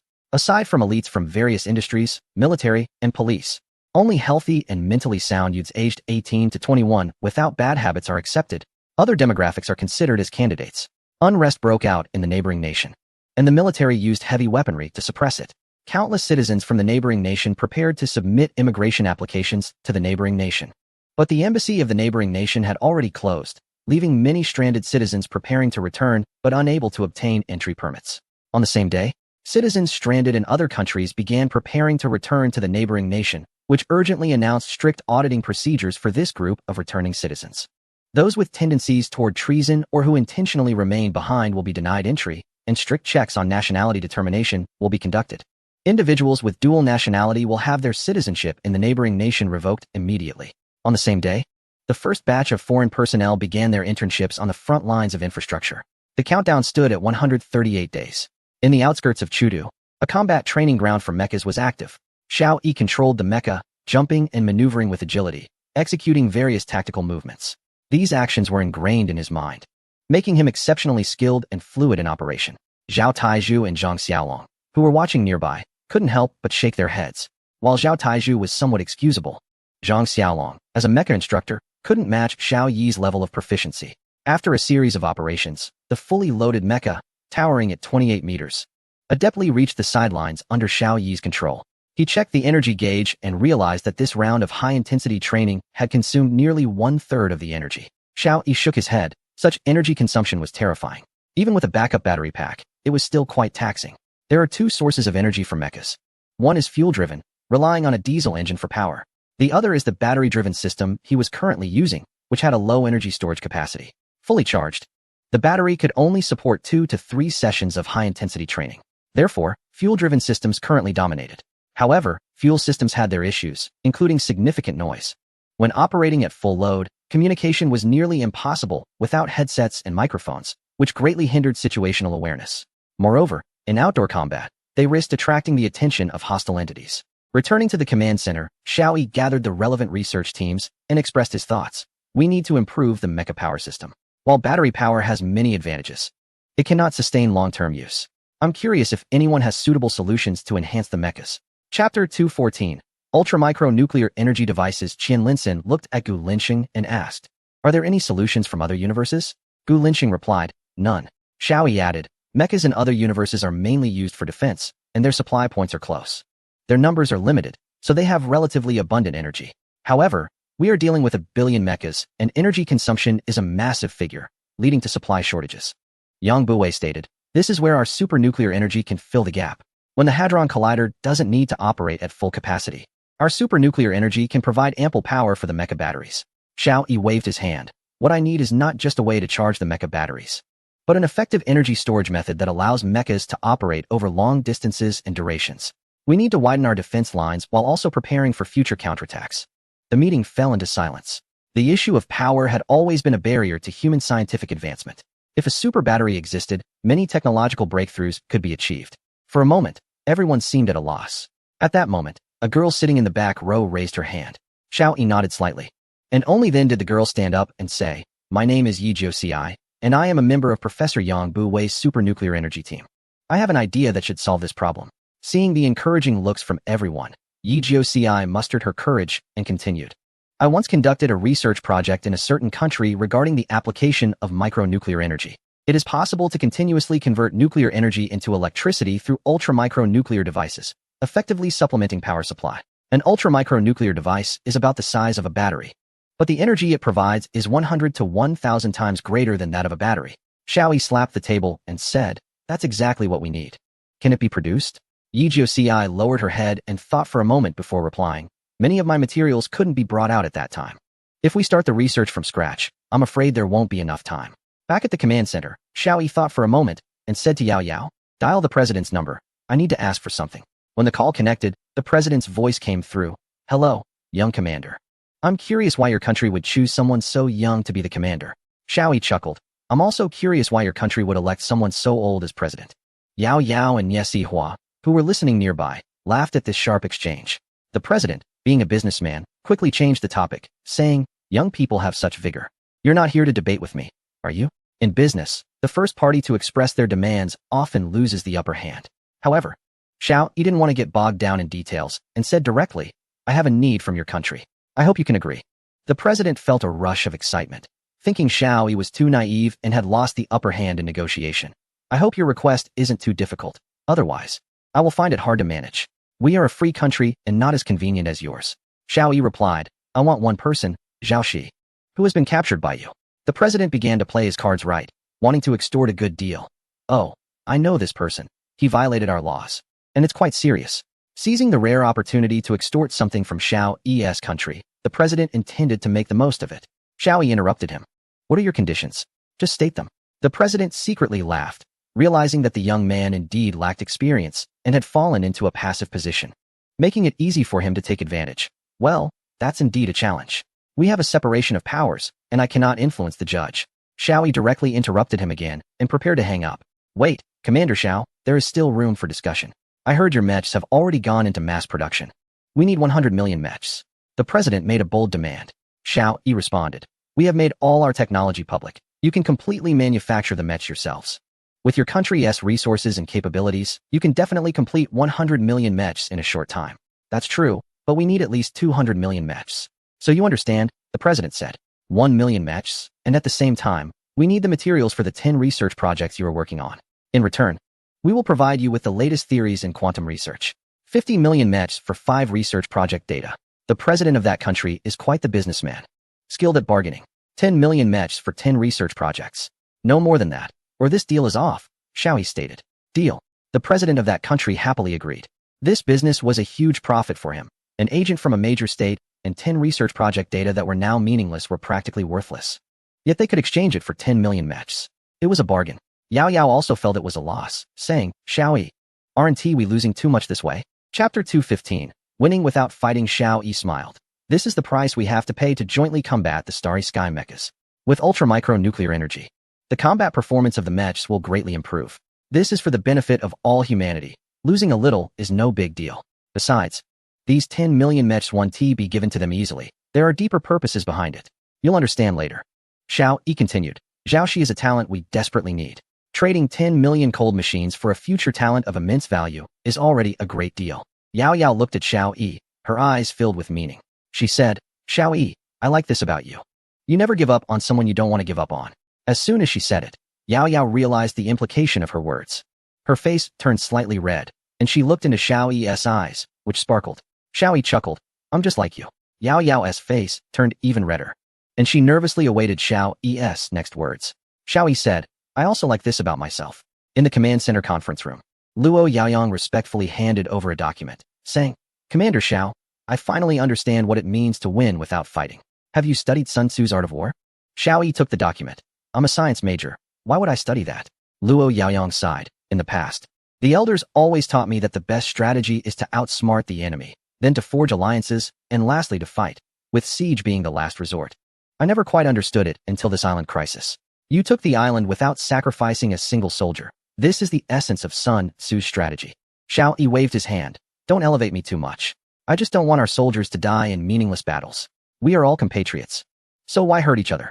If we can avoid violence, we should. Luo Yaoyang remarked. In the past, I had some reservations about your command abilities in battle. But now it seems that some people are born leaders and geniuses. Enough, Xiao Yi pretended to be angry. The last thing we need in the command center is flattery. Let us get to the point. Luo Yaoyang said. Our army has successfully taken over the entire island. Those traitors who still wish to resist have also been suppressed by us. I'm curious whether the plan is to accept 10 million people as scheduled, or if they are going to accommodate the 15 million they have reported. Xiao Yi knows that when the opposition leaders on the island welcomed the troops from a certain country, they submitted a list of 15 million patriots. This included 3 million soldiers who had defected and young students, as well as 2 million fence-sitters. These individuals were originally categorized as traitors. Xiao Yi said, decades ago, a certain university conducted a prison experiment. Do you know the outcome? Luo Yaoyang began to understand. Yes, it's a well-known human behavior experiment. The environment can change a person's actions. In a specific environment, ordinary students became demons. Xiao Yi continued. The reason these young people are turning against their country is due to their limited perspective and experience, making them susceptible to manipulation and leading them to become traitors. Their nature is similar to that of keyboard warriors. Normally, they are regular people, but once they open their computers, they become fanatics. Zhao Taizhu, somewhat unconvinced, said. Maybe that's just their true nature? Xiao Yi smiled and shook his head. Have you seen the recent survey report from the island? 90% of young people of suitable age want to resist us with force, but the same survey shows that over 80% oppose the reinstatement of conscription for military service. What does this indicate? It shows they are just a bunch of keyboard warriors. They talk about treason and war, but it's merely talk. If educated properly, they could become a force. If not, they are just insignificant insects, not worth mentioning. Xiao Yi handed the report to Luo Yaoyang. Let's proceed with the acceptance of 15 million. But we must reject those who are leaders, instigators, or have ties to certain Western nations or a specific neighboring country. Also, order all patriots to return to the homeland by boat within 10 days. As for the others, after confiscating their weapons, let them fend for themselves. Luo Yaoyang hesitated and asked, with so many people, how do we verify this? We don't have much information ourselves. Xiao Yi chuckled. You're being foolish. Just let them report each other. You only need to act as judges. Those real traitors will turn on each other to save themselves. By the way, have them bring all the military core technologies from those Western countries they possess. Not a single one should be missed. Luo Yaoyang shuddered. Xiao Yi, I always thought you were an upright person, but I didn't expect you to be this cunning and ruthless. Hee, I like it. Although I didn't make it into the top 30, it's still quite good. Thank you again to all the readers. I'm ready to launch an attack on humanity, and will make an appearance on Double 11. Chapter 216 Building Underground Defensive Works. A certain country, County of Comfortford. Colonel Fitzwilliam convened an emergency family meeting with all family members. The Fitzwilliam family is a well-known ancient family in Comfortford County and holds some influence in the country. However, due to the impact of modern commercialization, they have struggled with their transition, and the overall strength of the family is not what it once was. The impending invasion of the alien starry sky beasts has put immense pressure on them, especially on Colonel Fitzwilliam, who is particularly worried about this matter. The Fitzwilliam family is not large, having been a lineage for hundreds of years, and now consists of only a few dozen members. As the core member of the family, Colonel Fitzwilliam spoke sternly. I believe you all know the reason for today's family meeting. A man in his 30s interjected. Isn't it a bit of an overreaction to pull me away from the security center for a bug? I handle transactions worth millions every minute. Colonel Fitzwilliam fixed a stern gaze on the man, who quickly raised his hand. I know, you're right. Just tell us what to do. As a retired colonel, Fitzwilliam holds significant authority within the family, and ordinary members do not dare to contradict him. I have some bad news to share. Our family has only received 3 quotas. Colonel Fitzwilliam announced. The members erupted in protest. Why? We are established noble members. Yes, 30 years ago, we even had a member in the House of Lords. This is unfair. Quiet. Colonel Fitzwilliam shouted, and the room fell silent. He continued, our golden era has passed. These 3 quotas are proof of that. An elder asked, Colonel, how do you plan to allocate these 3 quotas? This question immediately captured everyone's attention. With only 3 quotas available, they were all eager for a chance. Gaining entry into the defense zone would mean safety. For others, it would mean death. Before Colonel Fitzwilliam could respond, someone shouted, You don't intend to keep them all for yourself, do you? Others began to chime in agreement. Colonel Fitzwilliam waved his hand and said, I understand this country very well, and I have friends here. They've told me that with the strength of Europe's steel walls, It will surely fall within 10 days after the outbreak of the starry sky beasts. Colonel Fitzwilliam is highly respected, and no one doubts his words. Panic spread across everyone's faces. If even Europe's steel walls cannot hold, aren't they doomed? Everyone, don't panic. I've heard from the church that this is a lesson from God for increasingly corrupt humanity. These bugs are messengers sent by God, and as long as we pray sincerely, we will not be harmed, a young man in his 20s said. Colonel Fitzwilliam looked at the young man as if he were foolish. Foolish. Where's our Noah's Ark? Without an ark, even the most devout Noah cannot survive. We can only rely on self-rescue. I have gathered all information released by this country regarding the bugs. The starry sky beasts mainly rely on sight and hearing to detect enemies. We can use this to our advantage, Colonel Fitzwilliam explained. How do we do that? Colonel, you are the most knowledgeable. We will follow your lead, several elders said. Colonel Fitzwilliam nodded and said, all right, currently, each quota is worth 100 million. Therefore, I plan to sell all 3 quotas. At the same time, you all put down everything you're doing. I have purchased a small island, and I will use all the financial resources of the family to build an underground facility on the island, a place isolated from the world. We will hide there to evade the attacks of the celestial beetles. God, did you really sell the indicators?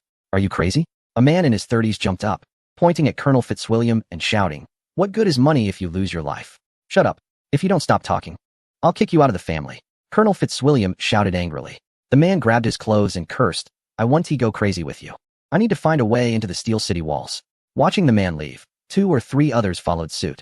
Colonel Fitzwilliam coldly looked at the remaining people and asked, now, does anyone else want to leave? You can go right now. An elderly man asked, Colonel, why don't you enter the Steel City walls yourself? Colonel Fitzwilliam replied seriously, I've said it before, the Steel City walls cannot stop the celestial beetles. But more importantly, we are a family. I want to be selfish and run into the Steel City walls with my family while abandoning everyone else. Can we get into the Steel City walls of the Great Zhou Kingdom? I've heard they have open access for countries around the world. Besides, don't you have friends in the Great Zhou Kingdom?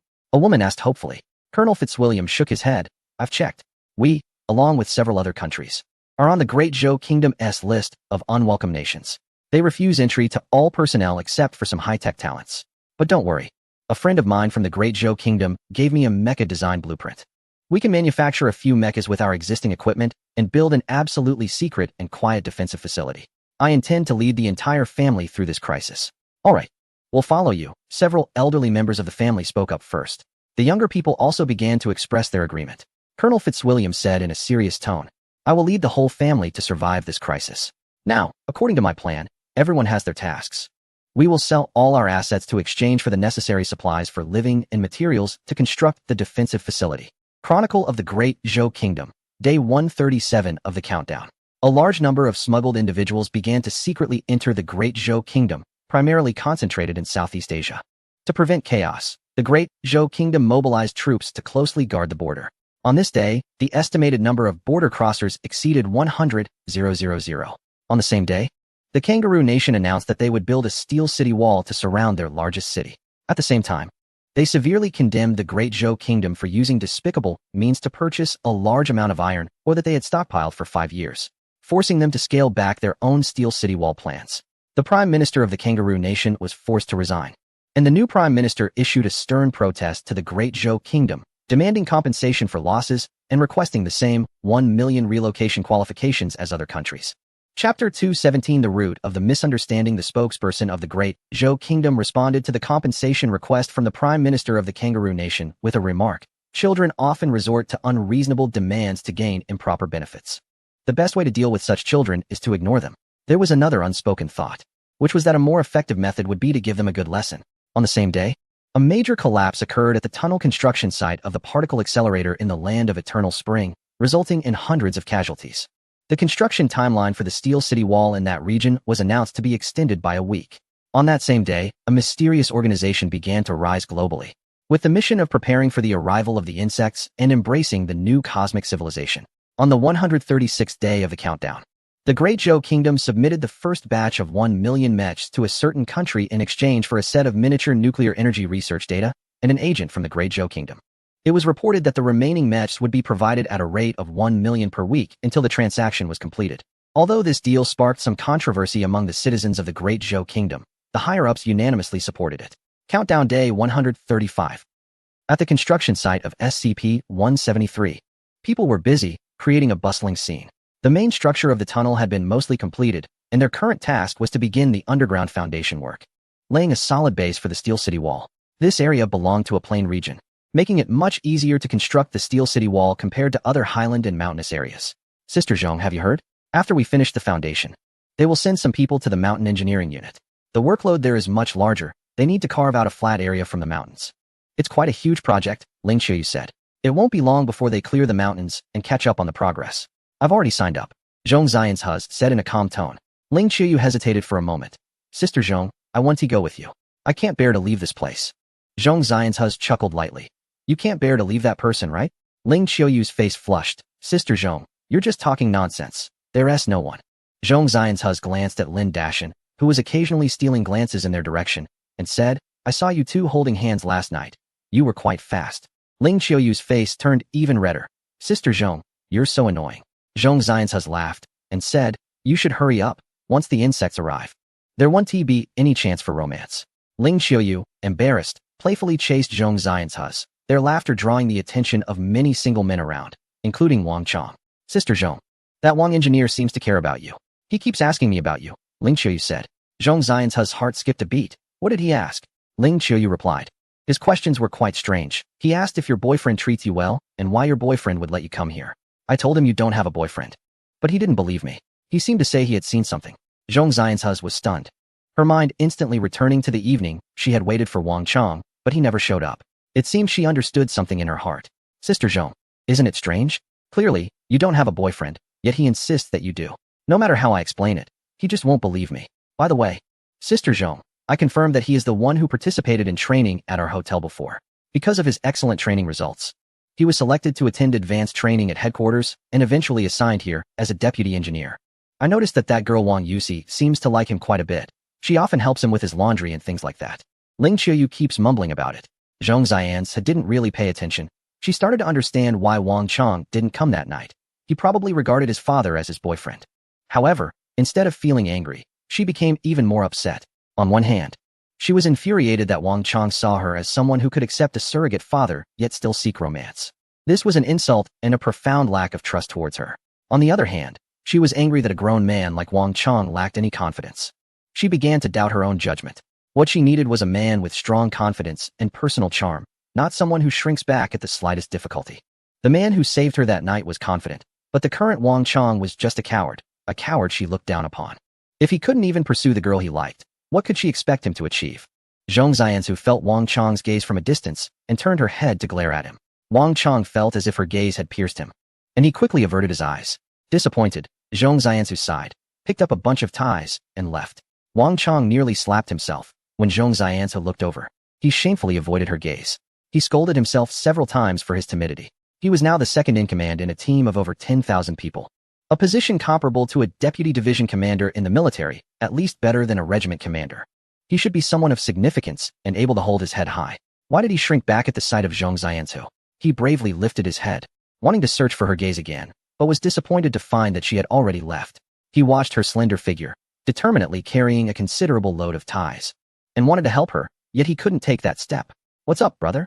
Are you interested in team leader Zhong? Lin Dashan had become a close confidant of Wang Chong. Indeed, what a great girl she was, yet she had no boyfriend. Was her standard too high? Here, the atmosphere was not one of intrigue. It was a battlefield of shared struggle. In other places, individuals of their status, especially at the same level, would surely engage in cutthroat competition. That's the nature of power circles. No matter how laid back one might be, stepping into the realm of fame and fortune leads to endless struggles. Especially among equals, they become fierce rivals. But here, all open and covert conflicts were non-existent. Their only adversary was time. They must complete the construction of the Steel City Wall before time runs out. She has a boyfriend. I've seen him, Wang Chong said gloomily, referring to a middle-aged man. Lin Dashan was taken aback. Impossible. Although I haven't interacted much with the team leader, I can understand that a girl who is so dedicated to frontline construction is definitely not a vain person who would sell herself. I suspect you either misidentified him, or that man is actually her father. Wang Chong felt as if struck by lightning. Father, why didn't I think of that possibility? Chapter 218. The Runaway Elon Chronicle of Major Events in the Great Zhou Kingdom. Day 134 of the countdown. The first production line of mechs in the Great Zhou Kingdom was completed, with each line producing 100 mechs daily. The Great Zhou Kingdom is currently actively converting other production lines into mech production lines. The vast national machinery is slowly starting up. The management team for the mech production line led by Elon is steadily promoting the initiative. However, Elon's family has still not relocated to the Great Zhou Kingdom. The situation on the islands has fallen into calm. The aircraft carrier battle group from a certain country returned home reluctantly. It was reported that the president of that country strongly demanded the former island leader to pay military expenses, or else he would be deprived of the right for himself and his family to enter the defensive installations of that country. However, this matter eventually fizzled out. According to rumors, the former island leader used his funds from an international bank to pay most of the fees, which allowed him to retain his stay. As for the source of that money, no one knows. The internal relocation in the Great Zhou Kingdom has entered the second phase, with residents from remote areas beginning to move inward. Highways are densely packed with vehicles of those relocating. Although the internal migration in the Great Zhou Kingdom is busy, it remains orderly.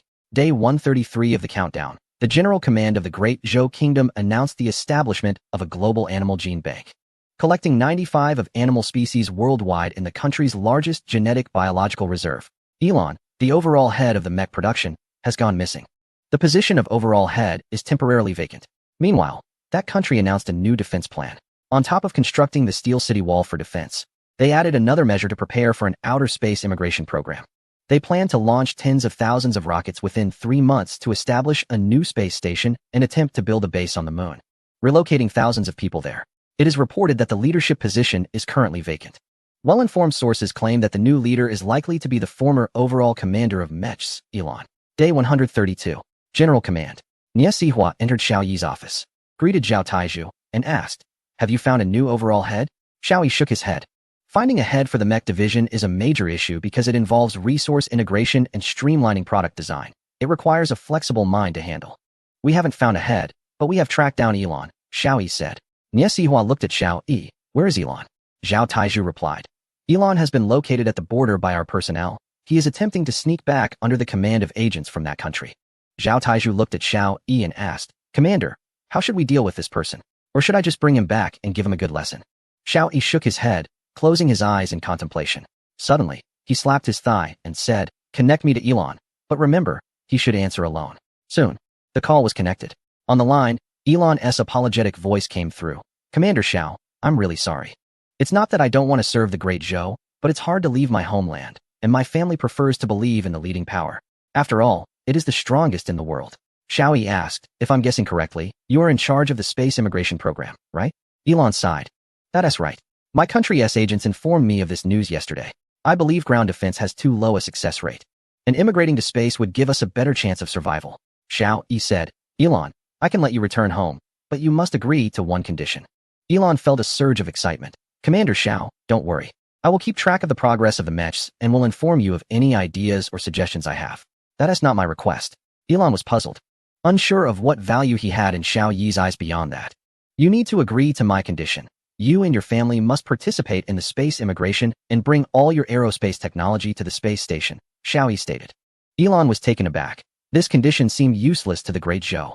Suddenly, he realized something. "You mean, the defenses of the leading power can't withstand the space beetles?" Xiao Yi didn't respond and hung up the phone directly. Zhao Taizhu protested, "Xiao Yi, how can you just let him go? This is a huge loss for us." "I have to admit, this guy is impressive. He can simplify what seems very complex and tackle the root issues to resolve them effectively," Xiao Yi replied. "That's why he could take down the entire aerospace sector of the leading power with a private enterprise. So we definitely can't let him return," Zhao Taizhu insisted. Xiao Yi shook his head. "A person may be physically present, but their heart lies elsewhere. What use is a skilled warrior like him?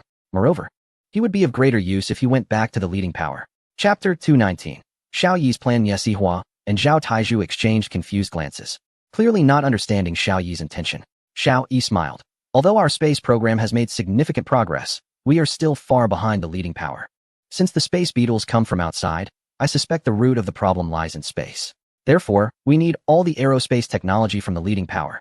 But they certainly won't give it to us. The only chance we have to obtain this technology lies with Elon." Zhao Taizhu shook his head. "If that's the case, once Elon goes back to the leading power, we will have nothing.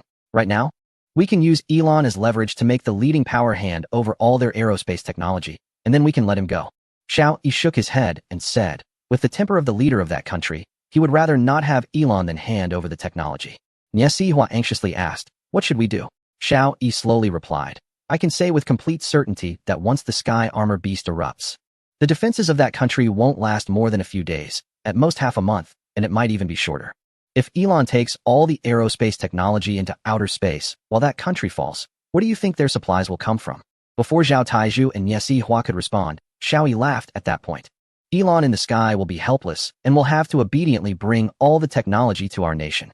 I originally had plans to develop a space station, but the costs were simply too high and materials were limited. By sending Elon back, we essentially have that country build us a space station and a lunar settlement base without spending a dime, and we won't have to waste our valuable manpower and resources. Why not take advantage of this? Zhao Taizhu and Niesihua suddenly understood. Indeed, given the current energy and strength of their nation, undertaking a lunar settlement and space station project would be overwhelming. Now that they had assistance from that country, it certainly saved a lot of trouble. What about the overall leader of the mechs? Niesihua asked. Xiao Yi pondered for a moment and said, geniuses are hard to find, but there are plenty of skilled workers. Here's the plan. Niesihua, you take the lead and draw a group of creative scientists, entrepreneurs, and grassroots inventors from various departments, and you will command them. Remember, you must retain Elon's original successes and follow the plan he laid out step by step. Do not make large-scale modifications to his proposals. Niesihua was taken aback. Xiao Yi, is this burden too heavy? Xiao Yi replied, the reason I moved you next to Elon is for this purpose. Also, you should maintain frequent contact with him for advice. He is not someone who lacks understanding. He will definitely prioritize the bigger picture. Niesihua still felt a bit worried. After all, she had only been a high-level manager in the company before. Although she used to be quite proud, having been in the position of overall commander for some time now, she understood that her pride meant nothing here. Seeing the expression on Niesihua's face, Xiao Yi stood up and placed his hand on her shoulder. Don't worry, you have me behind you. Niesihua shivered slightly. Xiao Yi frowned. Are you cold? Niesihua quickly shook her head. Xiao Yi continued. What you need to do is not innovate or develop, but to coordinate and integrate. Observe how Elon works. He doesn't solve problems himself, but breaks them down to find the root causes. The solutions are left to the experts. That's the art of leadership. A truly great leader is not one who is exceptionally skilled in a particular area, but one who can mobilize a group of talented individuals to tackle significant problems. Xiao Yi looked at Niesihua and said, ask the other teams if there's anything they want to request from that country, and report it back quickly. I intend to use Elon as leverage to strike a hard bargain with the leader of that country. Niesihua gave Xiao Yi a thumbs up. Well done. He asked us for 10 million mechas, and we should take the opportunity to extort them a bit. Xiao Yi sneered. Isn't that country blocking many high-tech projects? This is a good chance to take advantage of. After hanging up the phone, Xiao Yi laughed happily. He could imagine the expression on the president's face. According to the agreement he just reached with the president, the remaining 9 million mechas would be exchanged for high-tech equipment from the other side. Trading 10 million mechas for the high-tech products most needed by the Great Zhou Kingdom is a profitable deal. However, there is a shadow over this matter. Even though the world is so dangerous now, that country is still holding presidential elections, and the results will come out in just a few days. If the president stays the same, everything will continue as usual. If there is a new president, everything will be uncertain. However, Xiao Yi has made a backup plan, which is to offer the Great Zhou Kingdom space station for free to that country. If there is a new president, this bait will be used to entice the new president to comply. If the president does not change, then it will be forgotten. Chapter 220. Border dispute on the border between the Great Zhou Kingdom and the neighboring country. Hua Chen stood at the outpost observing the situation across the border. The outpost on the opposite side has been quite active lately, with vehicles continuously entering and a noticeable increase in personnel. What's going on? His comrade Qiu Ming asked. Hua Chen lowered the binoculars and said, they've added a platoon of people, along with several mountain motorcycles. Qiu Ming rubbed his hands together and said, riding motorcycles in this cold weather must be exhilarating. After reporting the situation, Hua Chen put down the phone and said, the higher-ups want us to be vigilant and see if they cross the border. Qiu Ming called to the others in the outpost. Brothers, let's go. A few minutes later, a team began patrolling along the border. Since arriving at this border outpost, they have had to walk this path, which was originally non-existent and now only exists because of their footsteps, almost every day. Their patrol area is vast, and there are no boundary markers between the two countries. Just this path and scattered barbed wire as a boundary. The barbed wire is sparse mainly because some steep mountainous areas do not require it, while flat areas do have it. A major part of the patrol is to check the integrity of the barbed wire to prevent residents from the neighboring country from illegally crossing the border. Unlike the situation along the Southeast Asian border, incidents of smuggling are very rare here. The residents of the neighboring country have a strong, yet puzzling confidence. firmly believing that their steel wall is more advanced and reliable than that of the Great Zhou Kingdom, especially after their leader proclaimed the construction of the world's first steel wall, which they believe wholeheartedly. Although part of the foundation project has recently collapsed, it does not affect their confidence at all. In the distance, in a newly built residential area, people are cheering and gathering. Recently, the neighboring country has been increasing its population in the border area, especially in disputed regions, with the aim of making those areas their inherent territory. The people from the region are quite carefree, still celebrating their festivals, Xiaoming remarked as he looked towards Huaqin in front of him. Huaqin turned his head to glance at the crowd outside the barbed wire, engaging in various activities. He couldn't understand why the people from the neighboring country seemed to celebrate every day of the year. Their festivals were diverse and categorized into many types and factions. After nearly 2 years of staying here, Huaqin had never really grasped it. Suddenly, Huaqin tensed up as he noticed someone crossing the line. He looked ahead and saw a few young men preparing to climb over the barbed wire into the territory of the Great Zhou. Xiaoming raised his gun, ready to aim, but Huaqin quickly pressed down on his hand, saying, "Don't provoke a conflict. Let's assess the situation first." The patrol team arrived, and after some communication, they learned that the other party claimed that sheep had entered the territory of the Great Zhou, and they were there to retrieve them. Huaqin waved his hand, saying, "You all need to retreat immediately. We will help you find the sheep." However, the other side was unwilling to comply. Believing that the people of the Great Zhou were unreliable and might end up taking the sheep to their post for roasting, they insisted on searching for the sheep themselves. Xiaoming, with a fiery temper, grabbed the collar of one of them and said, "Our soldiers of the Great Zhou are organized and disciplined. We won't compromise our military discipline for a sheep." Huaqin tugged at Xiaoming, speaking in Chinese, "Be careful, there might be a trick." Xiaoming was taken aback, not fully understanding Huaqin's meaning. Huaqin whispered, "Look at their movements. They are clearly trained. They don't resemble ordinary civilians." Xiaoming scrutinized them closely and noticed the difference. Although the quality of the soldiers from the neighboring region wasn't high, there was still a distinction compared to the civilians. Every move they made revealed clues. "I don't care what they mean. They can't be allowed to enter our territory," Xiaoming stated firmly, glaring at the young men. Huaqin replied, "Of course. That's the bottom line." The group was adamant about not leaving and continued to argue, with the advantage of numbers. Huaqin and his team quickly managed to push the group out of the border. Once they saw the group retreat, Huaqin said, "Xiaoming, take 2 people and help look for the sheep to see if they're in our territory. The rest of us will continue patrolling." Such disputes were common, but today felt a bit different. However, Huaqin didn't pay much attention to it, feeling secure with the strong support of their homeland behind them. 2 hours later, they returned to the area and from a distance saw a chaotic scene ahead. A crowd had gathered, and the sounds of fighting reached their ears. Huaqin's heart sank, realizing something had gone wrong. He regretted leaving only 3 people behind and hoped they were safe. Chapter 221. Losing the gun. Rushing to the scene, Huaqin was startled. He saw Xiaoming and the other 2 engaged in a fight with about 10 people from the neighboring region. Although outnumbered, Xiaoming and his companions fought fiercely and fearlessly, not giving an inch. The people from the neighboring region had come unarmed, as they were there in a civilian capacity. If they had brought weapons, it would have constituted an invasion. Even if they were shot dead by the soldiers of a certain country, it would still be justified. Therefore, none of the 10 or so people brought weapons, and Xiaoming and the others were also very clear about this, putting their weapons aside and engaging in barehanded combat. Huaqin felt a surge of anger. Sneaking across the border was already unacceptable, but they even dared to attack border soldiers on the territory of a certain country. On a smaller scale, this was a provocation to their border defense soldiers. On a larger scale, it could lead to international disputes. The instructor had said that in such situations, they must not endure it and should fight back. They should hit as hard as they could so that the other side knew the cost of provoking a certain country. Xiao Bing, guard the weapons, don't lose them. And don't fire. Huaqin handed the weapon to the smallest member of the team, Li Bing. He took off his hat and uniform and charged down. The other brothers in the team followed suit, rushing into the fray wearing vests. Originally, both sides were evenly matched, but now with 5 or 6 strong men charging in, the battle quickly turned in their favor. A dozen soldiers from the other side were beaten until they were bloodied and rushed to crawl over the barbed wire in a panic. Xiaoming, seeing red, wanted to rush over the barbed wire to chase them down, but Huaqin grabbed him. "Don't go over. If you do, the nature of this changes. We may know they are soldiers, but they are disguised as civilians. If we go over, it would be an invasion of their territory. The nature is completely different." Xiaoming spat, a corner of his mouth bleeding, which annoyed him greatly.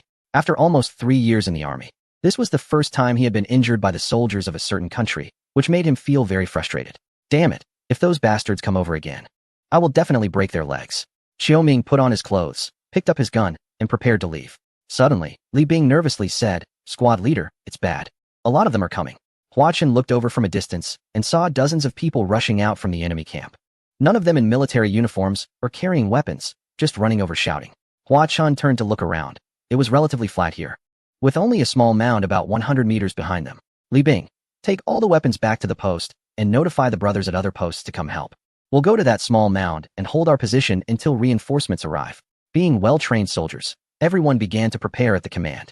9 men quickly ran up the hillock, with Hua Chun standing at the front, while the soldiers lined up behind him, forming a triangle to occupy the entire high ground. Li Bing ran desperately with all the weapons. He understood that today, as incident had escalated, this was no longer a minor matter. It could very likely turn into a dispute between the two countries. The soldiers of a certain country had always regarded themselves in comparison to a certain nation. Although they had long been left behind in overall strength, the overconfident soldiers of that country believed that their overall strength was above that of a certain nation. Meanwhile, the latter was striving hard to catch up. Thus, they felt immense pressure and tension, and they absolutely could not let the soldiers of a certain nation catch up. Unconsciously, their attitude towards a certain nation became very biased and impulsive, always wanting to suppress them. This time, the Steel Great Wall. The Kingdom of Great Zhou mobilized the entire nation to build a 10,000-mile steel wall, and they announced their intention to construct a wall of 11,000 miles, which is 500 kilometers longer than that of Great Zhou. The implication is quite clear: our country is just a bit stronger than yours. They recently suffered a setback and are likely looking to regain their honor, so this conflict may escalate tensions. However, this is not what Li Bing is concerned about. He just wants to rush back to the outpost, put down his weapon, and then bring reinforcements to help. Losing a weapon on the border is a significant issue. Therefore, fighting is acceptable, but losing the gun is not. The nearest outpost for reinforcements will take about half an hour to arrive, and he hopes his squad leader and the others can hold out for that long. However, he did not notice that 2 strong men had quietly crossed the border from another direction and were encircling him. As Li Bing was running, he suddenly stopped when he saw 2 individuals from the neighboring country closing in on him. Li Bing immediately understood their intention. They were crossing the border disguised as civilians and would not be carrying weapons. However, if they managed to seize his weapon, the situation would be very different. Even if a shot were to be fired accidentally, only the soldiers of Great Zhou would suffer embarrassment. Li Bing raised his gun but quickly lowered it again. He found himself in a dilemma. If he did not fire, facing 2 strong men alone would be a slim chance for victory, and he might even lose his weapon to them. If he fired, it would create negative international sentiment, putting Great Zhou at a disadvantage. The neighboring country would exploit the situation, portraying Great Zhou as attacking civilians. In the world, it all boils down to reasoning. Regardless of the situation, if a soldier fires at a civilian, they are in the wrong. Internationally, it would put them at a disadvantage and could lead to irreversible consequences. Currently, the construction of the Steel Great Wall is in full swing, and if he delays it, he would be seen as a traitor throughout history. Li Bing made up his mind. Even if it meant death, he could not afford to lose his weapon. Moreover, he would never fire. The 2 soldiers from the neighboring country clearly understood this, so they were not afraid of Li Bing shooting. They approached him from both sides. Li Bing picked up a gun, removed the ammunition, and held it like a club, glaring fiercely at them. The 2 men lunged at him. They were clearly elite soldiers in their army, agile, tall, and strong. With a powerful punch, Li Bing was struck in the head, causing him to feel dizzy and kneel on the ground. However, he gritted his teeth and stood back up, desperately swinging his makeshift weapon to keep them at bay. The 2 men attacked him from the front and back, continuously launching surprise attacks that left Li Bing on the defensive. He was in a very passive position. His weapon lay at his feet, and he could not move, only hold his ground. After holding out for more than 10 minutes, Li Bing was covered in blood, swaying unsteadily, but he clung to his belief and continued to resist. He could feel that his ribs were broken, one of his eyes was swollen like a meatball, and he had dozens of various external and internal injuries all over his body. Finally, a roar came from a distance, clearly indicating that reinforcements had arrived. Li Bingxin relaxed, his tense nerves suddenly easing. At that moment, a strong man snatched a gun from Li Bing's hands. Chapter 222. Escalation of border conflict. Li Bing relied on his willpower to grab the gun back. The strong man kicked Li Bing in the head, sending him flying, then shouldered the gun and ran away. Li Bing felt as if his head had exploded, not only from the kick, but also from his own dereliction of duty. For a soldier, losing a gun is a great humiliation. He didn't know where he found the strength, but he suddenly chased after the man, picked up a stone from the ground, and threw it with all his might. Just as the strong man reached the edge of a cliff, the stone hit him squarely on the head. He staggered, lost his balance, and fell off the cliff. The cliff was not high, only about 3 or 4 meters. But Li Bing could clearly see that he was falling headfirst. At the command headquarters, Xiao Yi hurried into the command hall. Luo Yaoyang greeted him and said, "We just received news from the border soldiers that a dispute has erupted between our country and a neighboring country. A squad of our soldiers had a confrontation with about 40 to 50 of theirs, and both sides ended up in a brawl." Xiao Yi frowned. The discrepancy in numbers was too great, and it seemed our soldiers would suffer. Luo Yaoyang clearly understood Xiao Yi's thoughts and said in a strange tone, "The result is that neither side gained the upper hand." But Xiao Yi turned to look at Luo Yaoyang. "But what?" Luo Yaoyang continued with a strange tone. "But after our reinforcements arrived, their side immediately scattered. However, one person fell off a cliff and died while trying to escape back to the border." Yao Yao said, "The ambassador of the neighboring country has lodged a protest, demanding a reasonable explanation from us." A girl hurried in and whispered something to Xiao Yi. Xiao Yi nodded and said to the intern, "Xiao Man, right? Please turn on the screen." The girl was a bit flustered. "The commander knows my name? That's unexpected." Xiao Yi looked at her meaningfully. "Of course I know my assistant's name. Go ahead." Seeing the girl leave in a hurry, Yao Yao frowned and asked, "Xiao Yi, how did you know her name?" Xiao Yi replied casually. "An intern at the headquarters suddenly became my assistant. How could I not find out her name?" Yao Yao wanted to say something more, but seeing that Xiao Yi's attention was on the television, she kept quiet. She recognized the girl. Her name was Han Jiming. Someone she had known for a long time, a year or two younger than her. They had lived in the same compound and attended the same elementary and middle schools. Her mother's surname was Han, so she took her mother's surname. Her background was special, but she was very low-key and simple. No more than 10 people at the command headquarters knew her background, so Yao Yao was surprised that Xiao Yi could discern it. She always thought that Xiao Yi was a rough man, a fervent idealist, but it seems now that she didn't really understand him. Otherwise, he wouldn't have taken the time to pay attention to a girl's name. "Damn it," Xiao Yi exclaimed. "Aren't they in a hurry to build steel walls? How can they still be concerned about this?" On the television, there was a nationwide protest in response to the situation with a certain country, and it was escalating. People were burning the flags of that country on the streets. Luo Yaoyang said, "This is politics." Xiao Yi shook his head. "The world is ruined by politicians. If it weren't for those politicians during the Second World War, how could those countries have fallen so quickly? Politicians always put their own political interests above justice. This is the tragedy of humanity, but no one can change it." Xiao Yi was aware that several incidents in that country, combined with economic downturns, had severely impacted their economy. All of this led to a deep distrust of the current regime among the citizens. They urgently needed to divert the public's attention. And the recent incident at the border became their best target. Nothing could divert the citizens' attention better than that country. Those politicians exaggerated the border dispute, and within a day, they successfully shifted the public's hatred and resentment entirely onto the people of that country. In the old man's room, Xiao Yi knocked and entered, greeting him. "Someone sent me a package of Dahong Pao, so I wanted Yao Yao to invite you over for some tea. Once the bugs arrive, we won't be able to drink Dahong Pao anymore." The old man personally poured a cup of tea. "The tea master has gone to the front lines, so I'm the only one making tea now. I hope you don't mind." The old man gestured for Xiao Yi to drink. Xiao Yi took a sip and said, "You know I don't understand tea." The old man shook his head. "I know you're straightforward and don't speak indirectly. Sometimes I want to advise you to be more tactful. But thinking of the current situation, I dismiss that idea." Xiao Yi said, "This is a critical time, so I'm the overall commander. I know that in peaceful times, I might just be a researcher for my entire life, perhaps discovering something, but certainly living a mundane life, without the chance to enter the political arena. So, please speak your mind." The old man smiled and nodded. "Good, still as straightforward. This is the kind of commander humanity needs. At least you haven't been swayed by power and politics." Seeing that Xiao Yi was silent, the old man continued, "As the highest commander of all humanity, you wield significant power. Therefore, it will definitely affect some people's interests. There will surely be those who will use political means against you." Xiao Yi knew the old man was referring to Han Jiming. Placing someone with a special identity next to him as an assistant was not something ordinary people could do. However, Xiao Yi didn't mind. He had neither the inclination nor the time for such small maneuvers. Xiao Yi believed that the best way to deal with these petty tricks was to ignore them. As long as one acts rightly and justly, there is no fear of any conspiracy. The old man said, "I understand your thoughts, but I still want to remind you.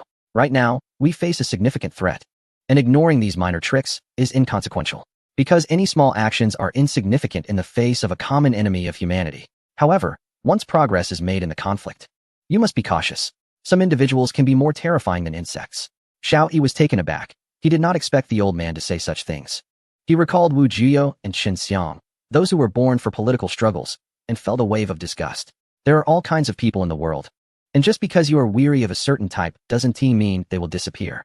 In mindless online novels, such characters quickly meet their demise, but in reality, they can survive for a long time, like maggots, and thrive well. The old man was reminding him that he should not only focus on the present and the crisis posed by the starry sky insects, but also look to the future. After the battle between humanity and the starry sky insects reaches its conclusion, the fight will not truly end. This was the old man's valuable combat experience. People in the Great Zhou Kingdom are indeed united, but there will always be a small group of selfish individuals. I understand. Thank you. Xiaoyi expressed his heartfelt gratitude. The old man was reminding him that while he could choose not to be despicable, he must remain cautious of those who are. This applies to both domestic politics and international affairs. The handling of the dispute with a certain neighboring country is no exception. Chapter 223. Escalating Border Friction Chronicle of Major Events in the Great Zhou Kingdom. Countdown Day 131. Tensions at the border with a neighboring country are escalating. According to a released report, residents at the border of this neighboring country have been crossing the border to steal supplies, while the Great Zhou Kingdom is in a state of migration. Personnel from the neighboring country's military also attempted to cross the border to steal goods, but were stopped by the Border Defense Forces of the Great Zhou Kingdom. This was the true cause of yesterday's conflict, which later spiraled out of control. However, according to an internal report, it seems there are intentions from the high levels of the neighboring country behind this incident. The purpose is to divert the attention of the domestic populace and alleviate pressure on the nation's leader. On the same day, the Three Han Republic announced that the Great Zhou Kingdom's steel wall plan is a plagiarism of their creative idea, claiming that they had prepared to build a steel wall 500 years ago to block invasions from northern tribes. They lodged a protest with the United Nations, demanding that the Great Zhou Kingdom compensate with 10 million migration quotas for this plagiarism.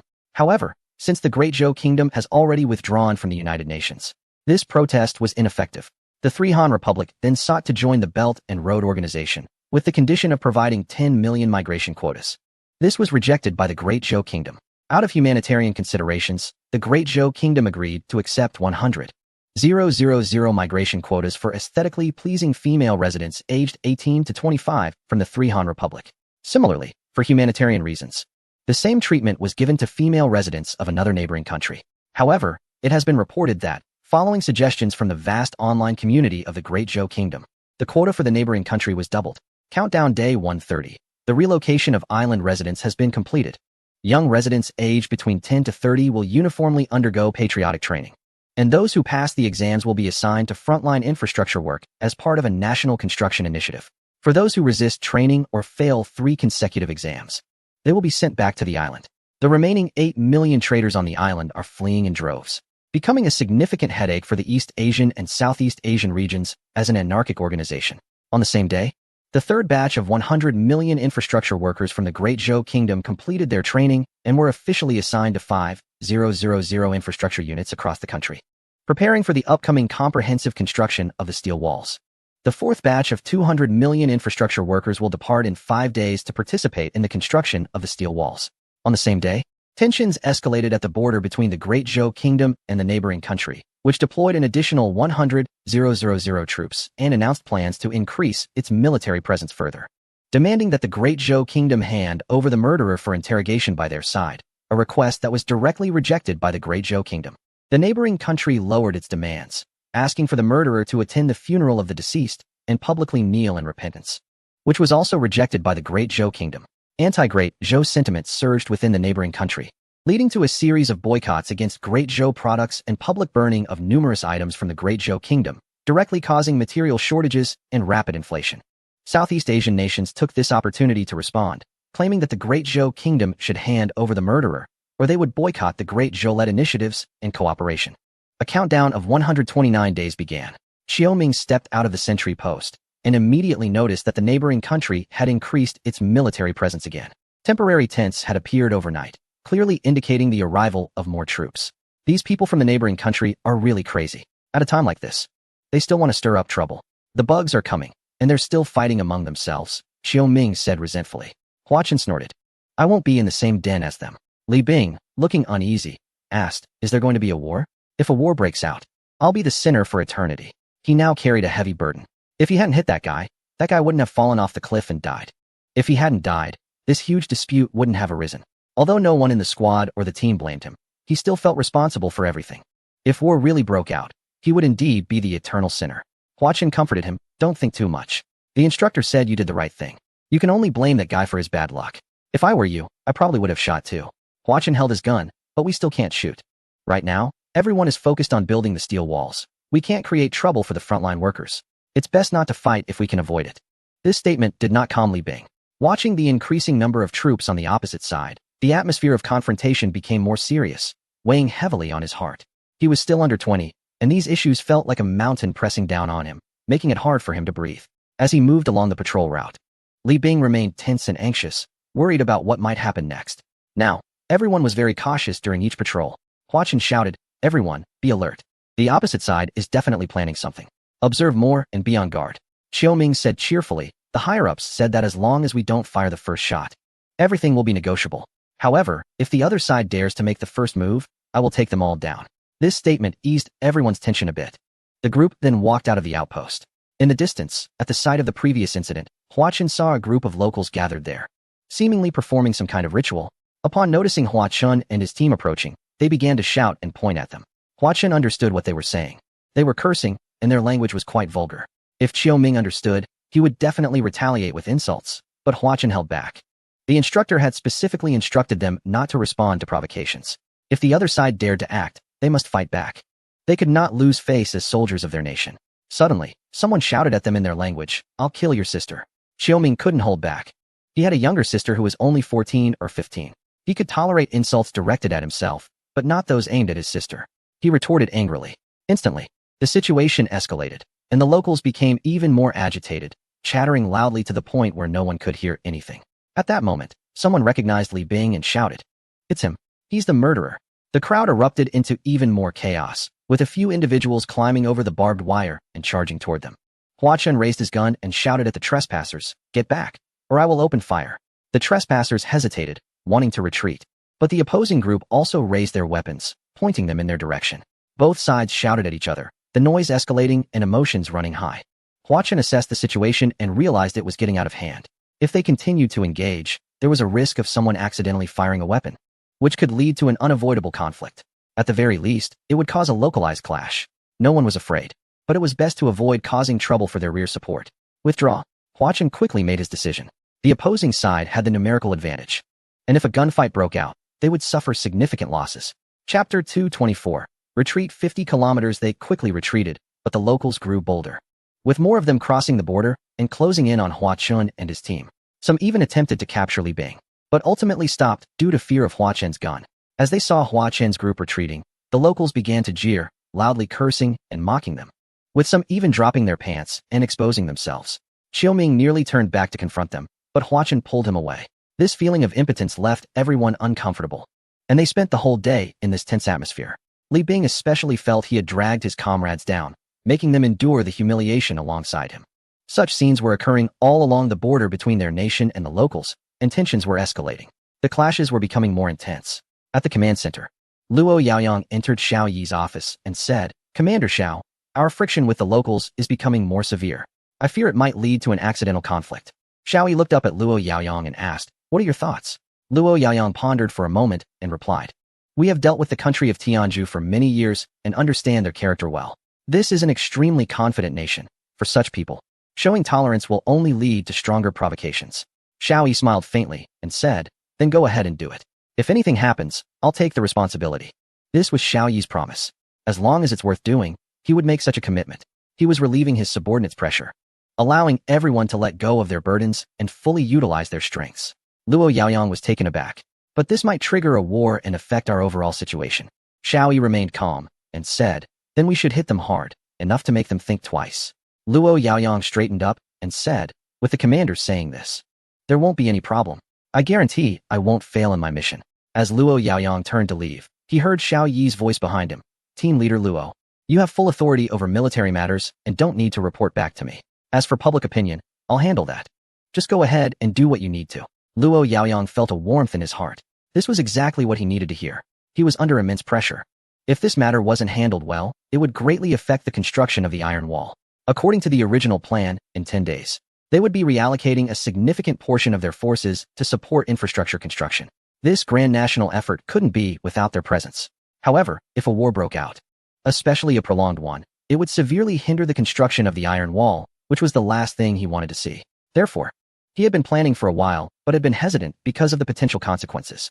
Xiao Yi's words now relieved his pressure, allowing him to proceed without worry and implement his plans, which was the greatest help to him. Good. Luo Yaoyang didn't say much. A simple word encompassed everything. Countdown, 128 days. At the border outpost, Li Bing carried his backpack and turned to look at the place he had stayed for over a year, feeling a deep sense of grievance. The recent orders instructed them to retreat 50 kilometers to avoid worsening the situation. This was a huge humiliation, stemming from the stone he had thrown himself. Seeing the distressed faces of his teammates beside him made him feel even more ashamed. Hua Chen seemed to sense his thoughts and patted Li Bing's shoulder, saying, "It's not your fault. Even without that action of yours, Zhang Bing and Wang Bing would have stepped up." Xiaoming uncomfortably said, "Squad leader, are we really just going to leave like this? I feel so stifled. If we retreat, those scoundrels will definitely come after us. I know their character too well." Hua Chen also found it hard to understand. But soldiers are duty-bound to obey orders. No matter how difficult it was to understand, they had to execute them. "Xiaoming, Li Bing, don't worry, we will come back," Hua Chen said fiercely.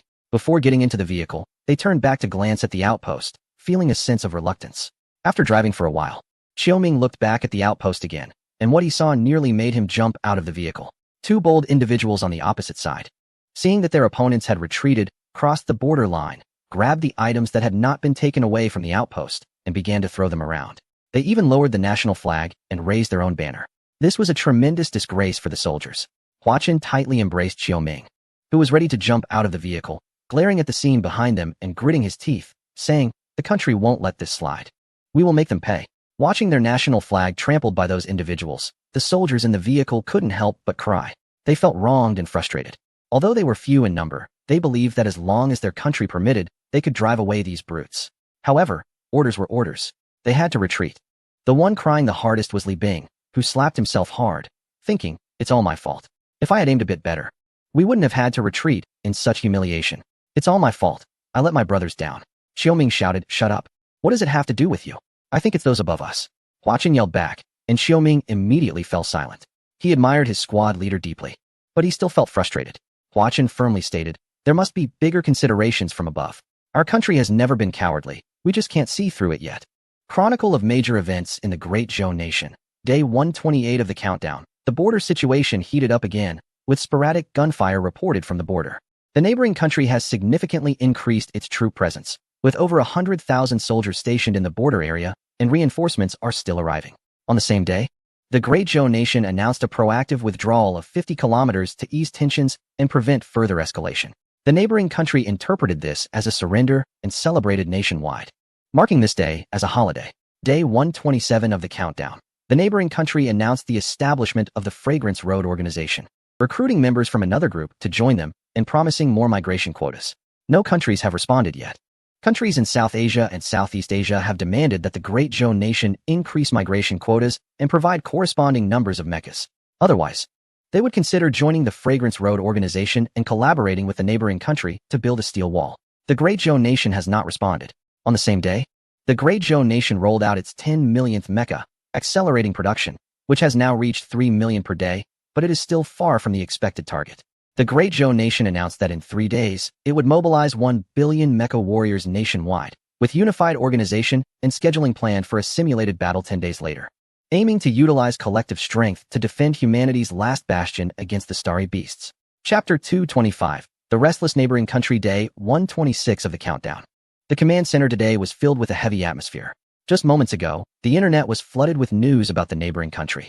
The neighboring country was in celebration, and activities to boycott goods from the Great Zhou Nation had intensified, with many products being burned in the streets.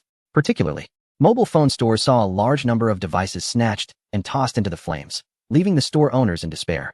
The act of burning the national flag of a certain country has become the most popular patriotic behavior in another country, where the flag has turned into a hot-selling item. A large number of patriotic individuals from this country are purchasing the flag and then burning it in the streets, drawing cheers from the crowd. Currently, a person named Shabahin has gained immense popularity. He claims to be the reincarnation of a deity. He asserts that the recent withdrawal of forces by a certain country by 50 kilometers was due to his magical influence. Furthermore, he states that he will continue to use his powers to force another 100-kilometer withdrawal. The reason Shabahin has become a sensation is that just 2 hours after he released a video, the aforementioned country announced another withdrawal of 100 kilometers. On that day, the citizens of this country celebrated once again, and the entire nation entered a state of frenzy. In contrast, the situation in the other country is quite calm. On one hand, The events in this country do not significantly affect the other, as its people have never considered this country a major competitor. On the other hand, the construction of fortified walls is progressing vigorously, and people's attention is focused on the upcoming outbreak of a certain beast, rather than on these relatively insignificant nations. However, the command center is different. The recent border friction has started to impact the overall infrastructure project. In particular, a heated debate erupted between the leader of the military group and his deputy. The atmosphere within the military group is currently tense. The deputy burst into a colleague's office, exclaiming that he could no longer tolerate the situation, insisting that they could not keep retreating like turtles when dealing with this country and that they needed to strike hard. His colleague, however, ignored him. The deputy then grabbed his arm, urging him to persuade the leader not to retreat any further. When asked about the leader's plans, he pointed to a pile of documents on the desk, admitting he hadn't looked at them but had already informed the leader that all actions were under his command. The deputy expressed his understanding of the leader's strategy, acknowledging its validity, but argued that a 50-kilometer withdrawal was sufficient and that they could not retreat any further, as it would seem like giving up their territory. His colleague smiled and suggested that the leader seemed intent on replicating a past victory. He reassured the deputy that the nation's 4 billion people were a solid backing for their leader. The deputy was surprised, insisting they could push back against their adversaries. He noted that despite their loud boasts and the acquisition of advanced weapons, they would be ineffective in actual combat. He reminded his colleague that they had not retreated so much in the past. Standing beside the deputy, his colleague cautioned against underestimating any opponent, stating that their current conditions were far better than those of the past. He emphasized the need to leave enough operational space while creating the illusion that they were forced to endure for the sake of the fortified walls, intending to lull their adversaries into complacency. The more raucous and joyous their opponents became, the greater the eventual losses and suffering they would face. Rest assured, the leader won't let them off easily. Xiao Yi pulled Zhao Taizhu outside, saying, "Come on, let's practice a bit. Tomorrow night we will officially simulate the nationwide defense against the celestial beasts, so we should enjoy ourselves now." Zhao Taizhu waved his hand dismissively. "I'm not as carefree as you." After saying that, he hurried off to the operations command room. Xiao Yi shook his head, and just as he stepped out, he saw Luo Yaoyang approaching. Luo Yaoyang said, "Everything is ready. In 3 days, we will begin our counterattack. I have assembled the most elite troops, a total of 500,000, and we will complete the counterattack as quickly as possible, aiming not to disrupt the comprehensive infrastructure on that day." Xiao Yi felt a surge of excitement. Although he was now the overall commander, he had yet to participate in a battle. "All right, in 3 days, I will be in the command room fighting alongside you," Xiao Yi said. Luo Yaoyang hesitated and asked, "Aren't you going to ask how confident I am?" Xiao Yi shook his head. "Even though we haven't known each other for long, I know you won't act without complete confidence, because you bear the honor of the entire nation." Luo Yaoyang saluted. "Thank you for your trust, Commander. I will not fail in my mission." Xiao Yi followed Luo Yaoyang into the command room. The command room had been optimized and was now arranged in the best possible way. All kinds of equipment were fully equipped, and orders could reach the front lines directly, ensuring high efficiency. On one side of the wall, various countries' television news broadcasts were playing, while in the center was a screen comparable to an IMAX cinema. Currently, the screen was showing footage from a certain country, where the spokesperson declared that if another country did not increase their migration quota to 10 million to ensure the integrity of their nation, they would resist and consider withdrawing from the organization. The spokesperson also condemned the other country for harboring criminals and demanded they hand over the murderer to provide an explanation to the victims' families. Chapter 226. Some have forgotten the pain after long peace. Zhao Taizhu snorted. That country has ulterior motives and clearly wants to follow in the footsteps of another country, attempting to intrude into our territory. They are currently creating friction in the border areas, and the situation is very unstable. Xiao Yi sighed. Some people, after a long period of peace, have forgotten the pain. The invasion of the celestial beasts is like a mirror, revealing the ugliness of humanity. Yao Yao hurried over and said, "Xiao Yi, the situation is very unfavorable now. Because we withdrew from the organization, coupled with this border conflict, Western countries are united in condemning us alongside the other country. The angriest are the Southeast Asian and South Asian nations, who are taking the opportunity to criticize us, arguing that we disregard international ethics and fairness, distributing migration quotas unevenly, demanding a reduction of quotas for certain countries and an increase for theirs. The loudest protests are coming from a few countries, including another neighboring country. Even the northern country has gotten involved, demanding a reassessment of migration qualifications." Yao Yao said angrily. The Great Zhou Kingdom allocated a migration quota of 1 million to each of these nations, intending to preserve the integrity of their nationalities. Unexpectedly, such goodwill was treated as a bargaining chip. How could this not make Yao Yao angry? Moreover, The domestic populace is also dissatisfied with our actions, believing that we are abandoning territory at a time when we are about to embark on nationwide infrastructure projects, labeling this as a betrayal of the nation. Currently, the online discourse is focused on attacking our command center, with some even calling for a change in leadership.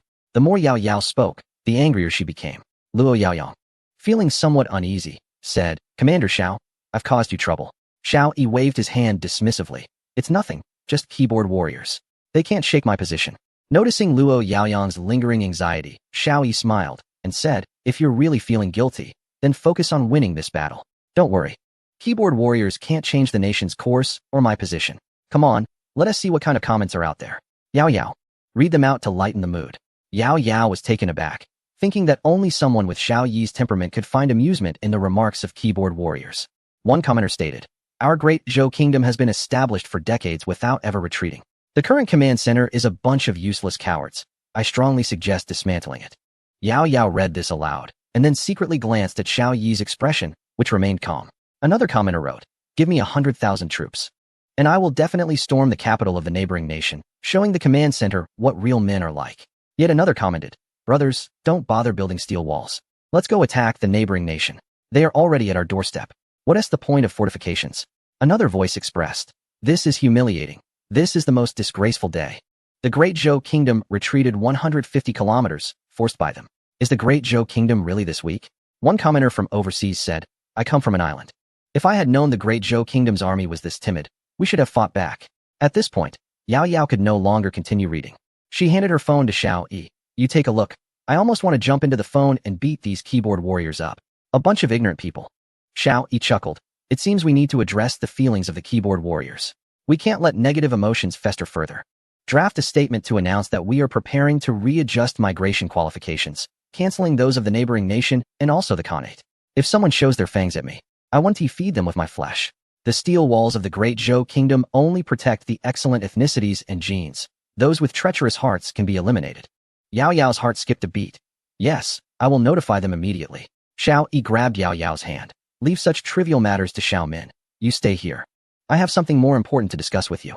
Feeling the warmth of Xiao Yi's hand, Yao Yao's heartbeat quickened. She softly acknowledged and allowed him to hold her hand. Xiao Yi looked at her curiously. "When did you become so gentle?" Yao Yao instantly became angry and shook her hand away. "Who says I'm not gentle? I'm only gentle to those who deserve it." Xiao Yi laughed. "This is the way you should be." Luo Yaoyang said, "Xiao Yi, many countries around us are stirring, especially in South Asia. They see us retreating and now want to take the opportunity to gain more migration qualifications." Xiao Yi chuckled. "True feelings are revealed in times of adversity. With the situation involving the country of India, we can discern people's hearts. I'm not concerned about who is threatening us now. I'm more interested in which countries still support us under the current circumstances." Yao Yao said, "Countries like Pakistan have always stood by our side without changing. Other traditional friendly nations supporting us or not taking the opportunity to strike us when we're down include those in Southeast Asia, Luzon, Siam, Brunei, and a few others." Xiao Yi stated, "Tomorrow, we will announce the cancellation of migration qualifications for those countries that are stirring and transfer these quotas to the supportive nations. Our country has no obligation to protect those with ulterior motives." Yao Yao expressed her concern. "This will make the international situation even more chaotic, seemingly to our disadvantage." Xiao Yi smiled. "When we draw our sword, all chaos will cease. For now, let it be chaotic." Chapter 227, the second self-defense counterattack chronicle of major events in our country. Countdown Day 125. Our country announced the closure of its borders, no longer accepting any personnel entry. Special entry applications must be signed by the command center to be allowed in. On the same day, our country announced that all foreigners must leave within 10 days, including various media personnel. This news caused an uproar globally. On the same day, our country announced the cancellation of migration quotas for more than 10 countries, leading to unrest in those nations. On the same day, a coordinated defense battle against the extraterrestrial armored beasts commenced, and after 4 hours of fierce fighting, the steel walls held firm. The first day saw the loss of 5 million units of mechs. Countdown Day 124. Armies from 3 divisions of India advanced deep into our territory, collecting a significant amount of supplies and transporting them back to India. The morale of the Indian populace was high, and calls against our country grew louder, with products from our country nearly all burned. Countdown Day 123. Our country suddenly mobilized 500,000 troops, using convenient transportation to encircle the 3 divisions of India and disarm them. The Indian forces, surrounded heavily, lost all assistance and, faced with our country's intense artillery fire, had no choice but to surrender. In this battle, India suffered 132 deaths and over 23,000 surrenders, losing hundreds of advanced tanks and armored vehicles. Our country had 2 injuries, one from a stray bullet fired into the sky during celebrations. Countdown Day 122. Our country launched a 3-pronged offensive into Indian territory, beginning the self-defense counterattack. Tens of thousands of airborne troops infiltrated the rear of India, cutting off their supply lines. The 200,000 Indian troops were trapped. India urgently mobilized 1 million troops for reinforcement, but faced delays due to transportation restrictions.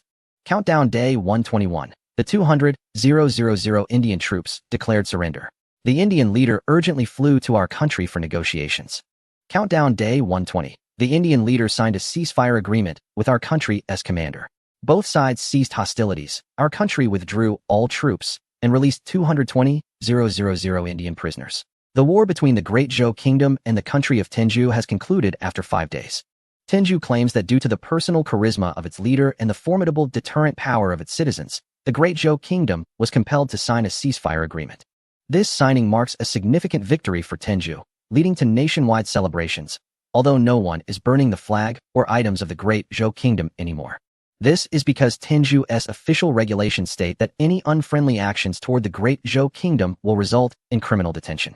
The spokesperson for the Great Zhou Kingdom did not respond to these claims, and in the national news, only 5 seconds were allocated to report the battle situation and the signing of the ceasefire agreement. The official stance of the Great Zhou Kingdom showed little concern regarding this war. However, public opinion swiftly shifted from pessimism to praise, though interest was limited. As on this day, the construction of a massive steel wall officially began. On the same day, the tunnel for a 5,000-kilometer particle collider was completed, with work commencing on the internal equipment setup, pipeline installation, and equipment debugging. The countdown has reached 120 days. A helicopter captured aerial footage of the construction site, revealing a vast scene of construction activity. Countless machines, a sea of people, and a continuous flow of transport vehicles divided the site in 2. The entire construction project consists of 5,000 construction units, each responsible for 1 kilometer of the steel wall, with each unit comprising 80,000 workers.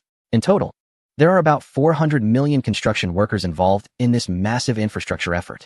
Additionally, there are even more support personnel, demonstrating the collective determination of the Great Zhou Kingdom to complete this grand construction project. Currently, nearly all industries in the Great Zhou Kingdom have come to a halt, with only a few sectors continuing, primarily those related to people's livelihoods, such as food production and processing, along with the communications sector, which employs hundreds of thousands. The 4 major communications agencies have been nationalized and reorganized into a Ministry of Communications, with significant personnel reductions, retaining only technical and construction staff. Strategic material production companies, especially those related to mecha engineering, also employ nearly 100 million workers. The education sector has been drastically streamlined, with winter and summer breaks abolished, larger classes implemented, and all students over 16 immediately entering various positions for practical training while studying. The medical sector has maintained sufficient resources to support the population. The Grand Nationwide Infrastructure Initiative has officially commenced. Xiaoyi gazed at the images on the screen, feeling a surge of emotions, fully aware that the starry armored beasts were about to arrive. It is essential to complete the construction of all steel walls before the outbreak of the starry armored beasts to provide humanity with enough living space. Chronicle of major events in the Great Zhou Kingdom. Countdown Day 80. The relocation of the capital is completed. Thanks to user 372-378-9983 for the inspiration capsule. The ideas are flowing. Thanks to users 75167077 for 79699894, Tangji, and others for their encouragement and support, and to all readers for their climbing invitations and likes. Fueling the passion. Chapter 228. The Dilemma of Consuming the Starry Armored Beasts. Countdown, 79 days. Command Headquarters. Conference Room. Members of several teams are holding a meeting. Commander Xiao, we should broaden our perspective. After the 5th nationwide simulation test against the Starry Armored Beasts, we have managed to hold our ground until now. But a problem stands before us. We have been on the defensive. It's time for us to counterattack, and how to do that is what we need to discuss, said team leader Luo Yaoyang. Xiao Yi is also well aware of this. After military personnel were integrated into civilian organizations, everything changed significantly. The 2 most respected professions now are former construction workers, who have become the core of the steel wall construction teams and the mainstay of various squads, with each person responsible for at least one team's work. The other respected profession is that of soldiers, who are even more esteemed than construction workers. The entire nation, along with supporting foreign personnel, has formed a mech army of 1 billion people. Although most have not yet donned mechs, they can operate them skillfully using simulators or simulation helmets. This billion-strong force is centered around 5,000 infrastructure units, with additional personnel supplementing these 5,000 teams, forming 5,000 combat groups. Each combat group consists of 200,000 people, further divided into 10 squads based on construction structure, with each squad comprising 20,000 individuals. The orders for these 20,000 come from soldiers who have come down from the front lines. Thus, in everyday life, construction workers lead the building teams, while in the online game, soldiers lead the combat teams. Due to the relatively smaller number of soldiers, a new recruit who has served for a year is required to lead a team of over 1,000 for training, combat command, and other tasks. Fortunately, there are many reserve personnel who serve as assistants to the soldiers, helping to manage these 1,000-person teams. Despite various issues and uneven combat qualities, at least there is a unified command structure and adherence to orders. However, while personnel are sufficient, it is not feasible to maintain a purely defensive stance forever. According to decrypted data, the most formidable aspect of the starry armored beasts is their negligible consumption rate. When one of these beasts is killed, its body is quickly dragged away and consumed by others, and it rapidly splits into a new starry armored beast. The consumption generated by this process is less than 5%, possibly even under 1%. In contrast, mech warriors will continue to suffer losses. Based on simulation data from the game, at least 1 million mech warriors are lost daily. This rate far exceeds the human birth rate. With ongoing consumption, even a population of 2 billion can only sustain itself for 5 or 6 years, and this does not account for the scenario where the walls are breached, necessitating a large number of mech warriors to repel the starry armored beasts and the immense consumption required to repair the steel walls. A purely defensive strategy will eventually lead to depletion. The leader of the biology team, Wang Lin, said, "Actually, there is a solution. If we can destroy the bodies of the starry armored beasts, preventing them from being reused, we can gradually reduce their numbers and eventually eliminate them completely." Elder Gu, do you have any information, especially regarding the material composition of the starry armored beasts? If we have this information, we can find a way to decompose the bodies. This way, we can ultimately get rid of these starry armored beasts. Gu Linxing replied, "I have checked all the information again, and there is no new data to provide. In the previous universe, people only considered defense issues and did not think about counterattacks. They were the best among other universes." Zhao Taizhu said, "Leader Wang, don't you have a tissue sample?" Wang Lin shook his head. "According to the analysis of the tissue sample we have, the body of this starry armored beast is not tough. Not to mention bullets. Even a knife can penetrate this tissue sample. This sample is far from the information about the starry armored beasts from the second universe. The data indicates that only the hardest osmium alloy bullets can penetrate them. Therefore, there must be a significant gap between this tissue sample and the two combat-type starry armored beasts. Commander Xiao, can we find more information about the starry armored beetles?" Wang Lin asked. Xiao Yi shook his head. "I can understand why there isn't more information about the starry armored beasts. Because in other universes, humanity has always been in a defensive stage, and the research on starry armored beasts must be at a very primitive level. The information transmitted has limited capacity, so such less valuable research data is not included." Zhao Taizhu slapped his forehead. "Don't you have the ability of visual recall? Dig through your mind and see if there's anything?" Xiao Yi shook his head and smiled. "Visual recall requires triggering conditions. Asking me to remember what dreams I had is useless. These things exist deep in my mind. They will only be triggered when the conditions are met. Before seeing the starry armored beasts, it's almost impossible for me to access this information." Wang Lin sighed. "Then let's wait. Once everyone obtains the bodies of the starry armored beasts, we'll study them as quickly as possible. I believe we will definitely find a way to destroy the bodies of the starry armored beasts." Chapter 229. Digestive fluid of the starry armored beasts. Nie Sihua suddenly interjected. "Since the starry armored beasts can consume themselves and digest their own tissues, we just need to find out how they digest them." This statement awakened Wang Lin from his confusion. "Right. Since the starry armored beasts can consume the remains of their kind, we just need to find their digestive fluid to deal with these bodies." Xiao Yi smiled approvingly at Nie Sihua, and then said, "I have a new idea. We should try to seize the corpses of these starry armored beasts. Team leader Zhao Hongyi, lead your team to develop a set of tactics that not only aim to kill the starry armored beasts, but also bring their corpses back into the city walls." Zhao Taizhu shook his head. "That's not easy. An adult starry armored beast stands close to 3 meters tall, a bit taller than a fully loaded mech. Its weight is comparable to that of a small truck. Dragging it 150 meters up from the base of the Steel City wall is extremely difficult. Everyone had fought against these starry armored beasts in the game, especially with the harassment from flying armored beasts in the air. It was even more challenging. These creatures are truly troublesome. Any ordinary animal would be easily burned to death with a few tons of gasoline. However, the corpses of these starry armored beasts can't be burned, Gu Lin sighed. Wang Lin added, our group's research work is currently at a standstill because we lack the corpses of combat-type armored beasts as research samples. By the time we get samples, a large outbreak will likely have already occurred.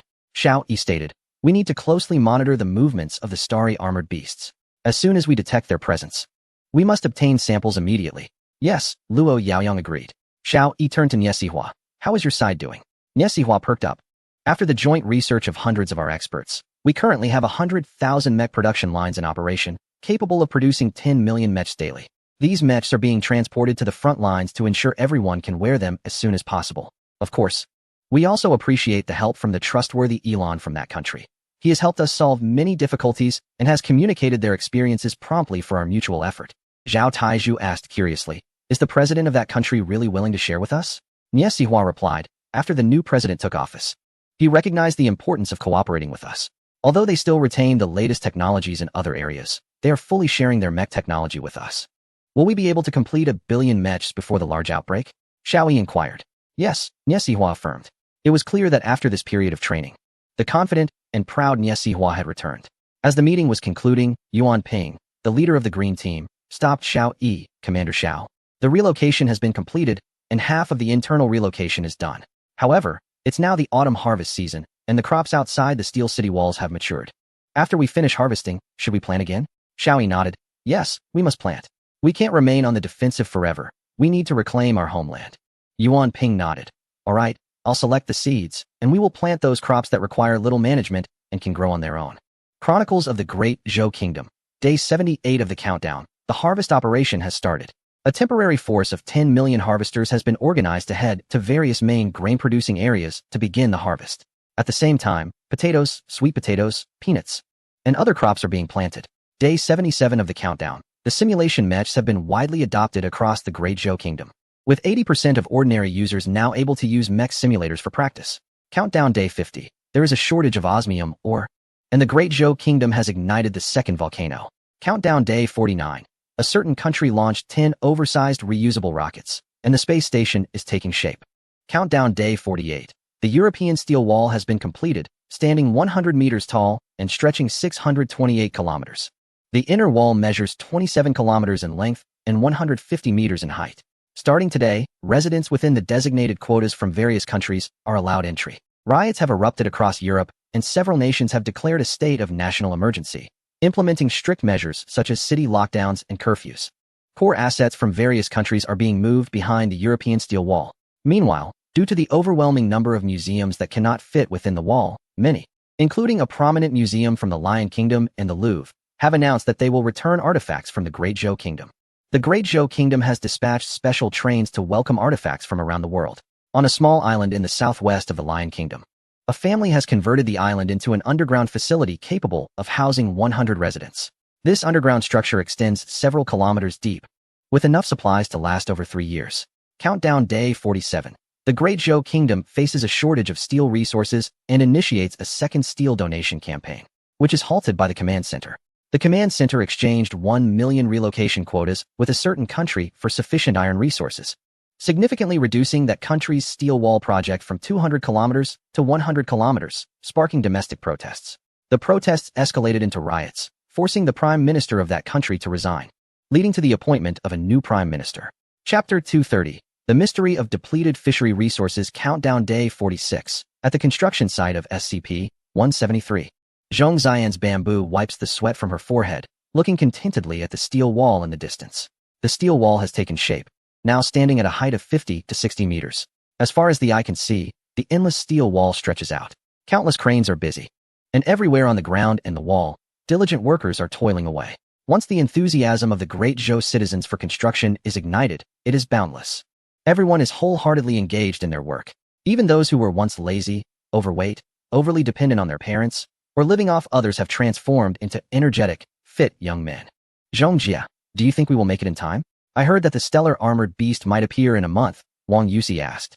We'll make it. We're getting more skilled, and everyone has mastered the work techniques now. I think we might even finish ahead of schedule, Zhong Xian's replied. Hee. You sound just like Deputy Engineer Wang Yusi said. Zhong Xian's expression suddenly became uneasy. Wang Yusi has been getting close to Wang Chong lately. And although Zhong Xian's repeatedly tells herself that it has nothing to do with Wang Chong anymore, she can deceive herself, but not her heart. Every time she hears Wang Yusi mention Wang Chong, her heart aches subtly. Zhong Xian's picked up a roll of wire and walked away. After 3 months of training, her body had become much stronger and her skin had tanned. However, in the eyes of the men, she had become even more attractive. The number of young men pursuing her was countless. Team leader, let me do it, many men called out. Zhong Xian's expression hardened. Do your work. If we don't finish today, everyone's meat rations will be cut in half. The chef Liu Haoran, who had just passed by, chuckled and said, that's not acceptable. Team leader Zhong. The higher-ups said that every frontline worker must eat well. You might as well say that those who don't finish today must keep a distance of 100 meters from you tomorrow. That way, none of these little rascals will dare to slack off. Laughter erupted on the construction site. Zhong Xianzi shook her head. There was nothing she could do. As the only female team leader in the entire group, and still single while being so beautiful, it was natural that she attracted the attention of these men. Wang Chong, who had just walked over, leaned in and asked, what are you laughing about? Liu Haoran replied, anyone who fails to complete the task today won't be able to see team leader Zhong tomorrow. They'll be sent up to the higher levels. Wang Chong was taken aback. He knew very well how popular Zhong Xianzu was here. He had tried several times to get close to her and explain what happened that night, but she had always remained indifferent. He felt he had messed up, but didn't know where. Wang Chong glanced at Zhong Xianzu and said, Team leader Zhong, I need to talk to you. Zhong Xianzu placed the wire in the basket and followed Wang Chong to the edge of the construction site. Wang Chong said, I'm here to inform you on behalf of the team that you will be reassigned to the upper levels tomorrow. Zhong Xianzu replied calmly, all right, we will definitely complete the task. After saying that, she turned to leave, but Wang Chong grabbed her arm. Xianzu, what did I do wrong that you won't even talk to me? I used to be just a construction worker, and I know I wasn't worthy of you. But now I'm an assistant engineer, managing over 10,000 people. Even in terms of rank, that is comparable to a deputy commander. Am I still not qualified to pursue you? Zhong Xianzu scoffed. So in your eyes, I'm just someone who seeks status and wealth, right? Let me tell you. What I admire is the brave warrior who faced a group of thugs alone that night. Not you, the assistant engineer who keeps talking about rank and money. After that, Zhong Xianzu turned and left, leaving Wang Chong staring blankly. However, this time was different. He didn't feel disappointed, but rather delighted. Because Zhong Xianzu said she liked the brave person he once was. He realized that his mistake lay in his own insecurity. Wang Chong made up his mind to show Zhong Xianzu his courage, to let her see that he had never changed. That he was still the man who reached for chopsticks just to see her, and the one who dared to face several thugs for the one he liked. Record of major events in the Great Zhou Kingdom. Countdown Day 31. The country of Tianzhu announced that the construction of the Steel City walls was nearing completion. A grand celebration ceremony will be held tomorrow. The leader will lead the cabinet members to the Steel City wall to celebrate this great moment with the people of the nation. On the same day, a certain country launched 50 super-large reusable rockets in a single day, successfully establishing a space station capable of accommodating hundreds of people. Meanwhile, the lunar colonization base is also underway. This country demonstrated its formidable aerospace capabilities, reminiscent of the mass mobilization during the Second World War. On the same day, another nation had its 200,000th mech production line go online, increasing its daily mech production to 20 million units. However, it announced that due to various scheduling issues, it would no longer increase the number of production lines. On the same day, countries along the Atlantic coast discovered that fishery resources were depleted, and fishermen returned empty-handed after going out to sea. Scientists severely suspect that the depletion of fishery resources in the Atlantic is related to certain mysterious creatures. In Chapter 231, a complete withdrawal is underway. With 30 days left on the countdown, the Steel City wall of another nation has taken shape, forming a closed loop. The constructed wall reaches a height of 100 meters and stretches for 10,000 miles, encircling the heartland of the nation in a metallic circle. Construction continues, with plans to increase the height to 150 meters in 30 days. On the same day, a grand celebration marked the completion of the Steel City wall in another country. Living Buddhas and deities from various regions cast spells, claiming that the successful completion of the wall was due to their magic. The national leaders gathered at the Steel City wall to hold a grand ceremony, publicly declaring the day as a national memorial day. Hundreds of millions of citizens surged onto the wall, cheering and jumping, leading to a tragic collapse of hundreds of kilometers of the structure and resulting in tens of thousands of deaths. The country declared the day a national day of mourning. On the same day, several teams of scientists ventured deep into the Atlantic Ocean to investigate the cause of the fishery resource depletion. Another nation also sent a team to conduct an investigation, trying to find signs of the mysterious creatures. With 29 days left in the countdown at the command center, one leader stared at the screen, showing images transmitted from the submersible exploring the ocean floor. The submersible was not deep, only navigating at a depth of 1 to 200 meters. The water was clear, with occasional glimpses of plants, but there were no signs of animal life. The entire ocean was eerily silent. The small shrimp and crabs that were usually everywhere had completely vanished. If it weren't for the occasional algae, one might think it was exploring a dead sea. Strangely, there were no signs of living animals or even bones. The ocean floor was spotless from the surface down to 200 meters deep, with no signs of the mysterious creatures at all. It was cleaner than the aftermath of previous overfishing by unscrupulous fishermen. With concern, one individual expressed their worries, but the leader was mentally prepared. Taking a deep breath, he said, "Notify all citizens outside the Steel City wall to return, including this investigation team. The major outbreak is about to begin." Wang Lin asked suspiciously, "But where is the celestial armored beast? We should be able to see some traces, right?" Xiao Yi shook his head, although there isn't much more information available. Other humans from different universes also know little about the celestial armored beast before its outbreak. However, the celestial armored beast is a highly advanced species. Before an outbreak, they conceal their presence, making it difficult for anyone to find them. During this time, they are gathering strength. Once they erupt, it will be a disaster. Moreover, the speed of the outbreak will be incredibly rapid, spreading across the globe in just a few days. If we don't retreat in time, our people will be in danger and may not be able to return. Yao Yao quickly issued the command. At the border of the Tianzhu nation, Hua Chun, upon receiving the order, shouted to the soldiers behind him, "We've received the order, we need to retreat. Let's go." Xiao Ming and Li Bing turned to look at the outpost, and then at the soldiers from the Tianzhu nation across from them. Xiao Ming shouted loudly, "Foreigners, I'm going back. I won't play with you anymore. Let the bugs play with you." A few people laughed as they boarded the infantry vehicle. However, as they left the outpost where they had spent over a year, everyone felt a bit reluctant. The soldiers from the Tianzhu nation watched as the troops of the Great Zhou nation evacuated the outpost again. But this time they did not cheer or take the opportunity to cross the border. They had been hurt too badly last time and believed this was just another trick from the Great Zhou people. At the northeast steel smelting plant, steelworker Li Buan turned off the power switch. Suddenly, the roar of the workshop fell silent. At that moment, he felt lost. As if a team rushing toward the front lines suddenly received news that the war had ended. The factory was his life. From the age of 18 to now 38. He had dedicated 20 years of his youth to this steel plant. Although there had been ups and downs, and many colleagues had switched professions during the downturn in the steel industry, he had persevered. Even when he had to tighten his belt, he kept on. Later, when the real estate industry exploded nationwide and the demand for steel increased significantly, he managed to pull through. Such changes had happened many times, and each time he had survived alongside the factory. However, today he felt he could not hold on any longer. "Li Buan, hurry up. What are you dawdling for?" The workshop director Yang Chao called out. Li Buan raised the keys in his hand. "Director, what should we do with this?" "Throw it away. Don't worry. When the bugs come, there will be nothing left here. No one will be interested in your keys." Yang Chao shrugged. The weather had turned cold, and it had snowed for the first time in the past few days. He hoped to return to the south soon, back to the Steel City. Lately, he had been having nightmares, dreaming that the bugs suddenly came and surrounded them. Every day he looked forward to going back. After all, his wife and family were in the Steel City. Only in the comfort of sleeping next to his wife could he feel at ease.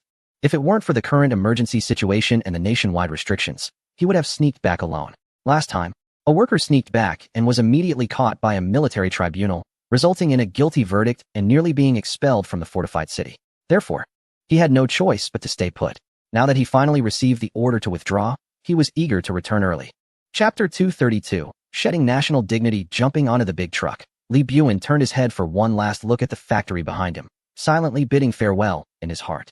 As the vehicle drove through the city, everything felt eerily strange. The once bustling city now appeared desolate, resembling scenes from a doomsday movie. "Li Buan, do you think a horde of zombies might suddenly appear?" Yang Chao said, leaning back in his seat. Li Buan shook his head. "Director, have you read too many apocalyptic novels? How could there be zombies here?" Before he finished speaking, the driver suddenly slammed on the brakes. Li Buan then noticed that a group of disheveled people had appeared in front of the truck, looking somewhat like zombies. "Oh no, there really are zombies. Where's my gun?" Yang Chao frantically searched for his sidearm. Due to the relocation of residents, wild animals had proliferated, and wolves, which had disappeared for over a decade, occasionally made an appearance. Thus, the steelworkers on duty were all armed.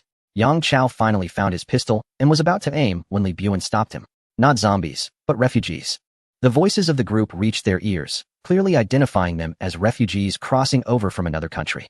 The country had granted a quota of 10 million for relocation to the others. They had selected a group of young men and women to participate in the construction of the fortified walls, along with all government officials and military personnel. Meanwhile, the other country had descended into chaos, with large numbers of refugees crossing the river into the fortified nation, seeking opportunities to enter the fortified walls. It was said that many refugees from the Three Han Republic were among them. The Three Han Republic fared worse, receiving only 100,000 relocation spots, specifically for young women. They resisted for a long time, but to no avail, ultimately declaring they would not accept the relocation quota. They aimed to independently resist the extraterrestrial threats and constructed underground defenses. However, they had not truly given up on the 100,000 relocation spots. Instead, they were secretly preparing to transport influential young women into the fortified nation. Reports suggested that some young men disguised themselves as women to gain entry, and some even underwent surgery to change their gender to enter the fortified nation, as the Three Han Republic was one of the countries most advanced in cosmetic surgery. This incident was exposed by the media, leading to a military coup that overthrew the current leadership. A rumor began circulating among the populace, claiming that the quota from the Three Han Republic was still valid, and any young woman who arrived first at the fortified walls could enter using their documents. This led many young women from the Three Han Republic, accompanied by their families, to take the route through the other country to enter the fortified nation, hoping to arrive at the fortified walls first. Appearing in front of the vehicle were these displaced individuals. It was evident from their attire and accessories that they had once lived prosperous lives. Based on these observations, they were identified as refugees from the Samhan region, not from the northern neighboring country. Ignore them and drive through. The Great Zhou Nation is not a shelter that indiscriminately admits people, Yang Chao shouted. The driver pressed the accelerator, and the vehicle slowly began to move, gradually pushing back the crowd blocking its path. The people started running alongside the car, some waving wristwatches and others brandishing jewelry toward the driver's cabin. Yang Chao immediately noticed one person holding a luxury watch worth hundreds of thousands, a timepiece he had long desired but could never afford on his salary. Stop the car, Yang Chao commanded. The driver hit the brakes again. Yang Chao rolled down the window, and the crowd surged forward, frantically waving their possessions and pressing toward the door. A gunshot rang out. The crowd froze in fear and retreated. Holding the smoking gun, Yang Chao stepped out of the vehicle, spat toward the crowd, and gestured for them to move back. Director Yang, what are you doing? Li Buyuan asked, bewildered. Yang Chao turned to him with a sinister grin. Making a small fortune, he replied. He pointed at the man holding the luxury watch and nodded. You come here. The man hurried over and handed the watch to Yang Chao.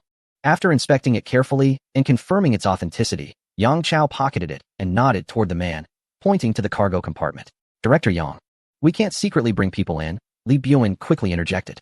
Yang Chao chuckled. What is the big deal? Smuggling one person in one tea make a difference. The man was overjoyed and immediately tried to bring a young girl along with his luggage onto the vehicle. Yang Chao was displeased. He waved his gun at the man and shouted, Hey, what do you think you're doing? One watch, one person. The man babbled frantically, but Yang Chao paid no attention. The man rummaged through his luggage, pulling out more items, but none caught Yang Chao's interest. Clearly, the watch had been his most valuable possession. Li Buyuan felt uneasy. But as Yang Chao was the director in charge of the vehicle, there was little he could say. Seeing Yang Chao's actions, others in the crowd began waving their gold, silver, and jewelry. However, in these times, such items held little value, and Yang Chao remained unmoved. Suddenly, Yang Chao turned to look toward the back of the vehicle and froze. Puzzled, Li Buyuan followed his gaze and understood what had captured Yang Chao's attention. The young girl the man had earlier pushed into the cargo compartment had removed her clothes, revealing her smooth, unblemished body. Despite the cold weather and falling snow, she seemed unaffected, simply displaying her form. After a long moment, Yang Chao turned back to the man and said, Get in, get in. The man eagerly climbed aboard. And only then did the girl put her clothes back on. As soon as they got in the car, the two individuals embraced and burst into tears. Yang Chao jumped into the vehicle and shouted, Drive. However, after calling out once, there was no response. He looked up and saw that Li Buyuan and the driver were staring blankly ahead without blinking. Yang Chao turned his head and suddenly noticed that among the dozen or so people who had stopped the car earlier, 7 or 8 were young girls, all of whom had taken off their clothes in the cold wind, exposing their bodies. It took Yang Chao a while to regain his composure, and he sarcastically laughed. Have you never seen a woman before? Only then did the vehicle start moving again. Yang Chao glanced at the girls in the back of the car and turned to smile, saying, In the past, I was quite envious of those who illegally immigrated to that region. But now, looking at it, it's better to be from a strong nation. Having a powerful homeland is the most reliable thing. However, he received no response from the driver and Li Buin. Clearly, they looked down on engaging with Yang Chao. Chapter 233. The advantage of a great nation's people. You should thank me. The journey back will take at least 3 days and nights. And now we have fun for the night. Some can warm up under blankets and play around, Yang Chao said gleefully. I've always wanted to be with a woman from that region. Those actresses in dramas are all so beautiful, but I never had the chance. Who would have thought that even after turning 50, I would get this opportunity? Such beautiful women from that region delivered right to my doorstep. I can do whatever I want. Li Buin felt an unusual heaviness in her heart. The clothes those girls had taken off were not just garments. They represented the dignity of a people. In the face of great disasters, no matter how developed or wealthy a small country is, when calamity strikes, its weakness and helplessness become apparent. Economic advantages can vanish in an instant during a global catastrophe. Many countries in Europe experienced this during World War II. Under the onslaught of iron steeds, nations could quickly be annihilated. The once great Goryeo and that region also fell swiftly. However, the great nation, despite losing a significant portion of its territory, still had the strength to resist invaders due to its substantial base. Li Buin deeply felt the superiority of relying on a powerful nation. She felt pity for those who sought to divide the country and pursue independence. If they truly separated and lost the support of such a vast homeland, they would become fragile vessels unable to withstand the storms. When night fell, the car entered a service area. Li Buin and the others were pleased to see that there were lights in the service area. The vehicle stopped, and Yang Chao jumped out, walking to the back to check on the two individuals in the car. He didn't care about the man's fate, but he didn't want the girl to freeze to death. The man and the girl shivered as they got out of the car, stamping their feet, clearly suffering from the cold. Seeing that the girl was okay, Yang Chao smirked and headed towards the cafeteria. Li Buin and the driver locked the car and followed behind him into the cafeteria. The girl and the man hesitated for a moment, but quickly followed closely behind Li Buin, clearly wanting to get into a room to warm up. Li Buin hesitated, unsure whether she should refuse them. In just a short while, the two of them squeezed in. You finally made it. Once you finish your meal, we should set off, said one of the two people in the dining hall. There were only two individuals in the cafeteria. Really? Were you just waiting for us? The driver felt a surge of joy, realizing that the authorities were paying close attention to everyone's safety. The older man in the cafeteria remarked, the command center has sent over the information for all the evacuees. Everyone else has already left. It's just your vehicle remaining. As he spoke, the older man noticed something was off. Why do you have 5 people? Luckily, I prepared some extra food. Li Buin wanted to say something, but Yang Chao interrupted. Oh. 2 people were left behind in the front vehicle, so we all squeezed into one car. After serving the food, Yang Chao invited the 2 men and women to sit down, and the 5 of them began to eat. The 2 newcomers were initially a bit reserved, but hunger took over, and they started to eat voraciously. Yang Chao contemptuously remarked, I thought the Republic of Korea was something special. Turns out they're just like anyone else. Looking at the way they ate, they resembled beggars on the street. Li Buin whispered, it's not good to say that in front of them. What if they understand? Yang Chao turned around and noticed that the older man and the young woman were just staring at them with confused looks, clearly not understanding what was being said. I told you, they don't understand, Yang Chao said, turning to the 2 newcomers. Is it good? The 2 still stared blankly, showing no signs of comprehension. Definitely don't understand. Yang Chao said boldly, tonight, I'll go first, and later on, I'll send this girl to your room. By the way, which of you 2 wants to go first? Li Buin remained silent. Although he was eager regarding matters of intimacy, he felt disgusted by this approach. The driver also said nothing. Yang Chao wiped his mouth. How about you go first, Master Zhou? This kid Li Buin has never been married, so he'll probably have a lot of energy. By the time he's done, the girl won't be able to take it anymore. Listening to Yang Chao's sinister laughter and seeing his lewd gaze made the girl shudder involuntarily. Li Buin remained silent, and the driver did too. Suddenly, Yang Chao slapped his thigh. Damn, I forgot. You can both go together. It was settled then. Yang Chao stood up, took the girl's hand, and said, I'll head to the room first. You all take your time eating. Li Buin asked, what about this man? Yang Chao yawned. It's up to you. If you're interested, let him stay in your room. I suspect this man is the girl's father. It must be more exciting to have fun in front of him. Yang Chao laughed wickedly again and dragged the girl away. The older man in the cafeteria approached and glanced at the man who looked somewhat forlorn, whispering, the authorities are very strict. These people can't bring anything in. Li Buin understood that the 2 men in the cafeteria had figured out the background of the 2 newcomers. Neither he nor the driver, Master Zhou, spoke. As everything was orchestrated by Yang Chao, that must be a leader. These people are bound to die. Why torment the girl? An older man tidied up the table and glanced at Li Buin and Master Zhou.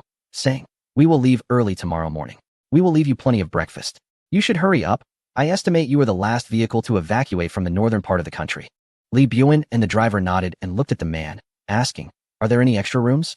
"Yes," the older man replied, pointing to the adjacent room.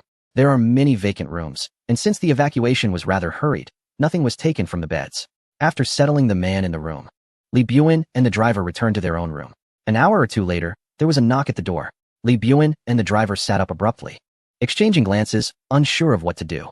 Another knock followed, accompanied by a voice. "Li Buen, Master Zhou, are you two still asleep?" Li Buen finally came to his senses. He hadn't actually fallen asleep. He had been thinking about what to do if that girl really came. Although he had always been single and was full of desire for women, he found it hard to act against a girl so vulnerable. He opened the door to find Yang Chao standing there in pajamas. "Damn it, getting old. The heart is willing but the body can't keep up. Do you have a blue pill? Give me one. I've wasted so much time and accomplished nothing." Seeing Li Buen and Master Zhou wave their hands, Yang Chao cursed a few times and returned to his room. Soon, angry shouts could be heard from his room, followed by the sound of a door slamming. Li Buen peeked out and noticed the girl, wrapped in clothes, picking up discarded items from Yang Chao's doorway, shivering and unsure of where to go. When the door of the next room opened, the girl entered that room, and muffled sobs soon followed. Li Buen shook his head. He felt that Yang Chao was in the wrong, but he lacked the courage to intervene. For a moment, he felt like an accomplice to Yang Chao. "What is going on?" Master Zhou asked. Li Buen waved his hand. "It's nothing." The girl went to the next room. That night, Li Buen did not sleep well. Chronicles of the Great Zhou Country, Day 29 of the countdown. The border defense forces began to withdraw. Following the withdrawal of the Great Zhou military were refugees from various countries. It was reported that a large number of refugees crossed the border, secretly heading towards the inland of the Great Zhou along its developed transportation routes.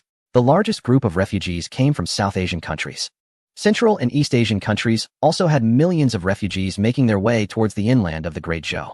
Southeast Asian countries experienced riots, with several nations including Annam, Goryeo, Bengal, and the Northern Khanate witnessing armed forces overthrowing their current governments, plunging these countries into chaos.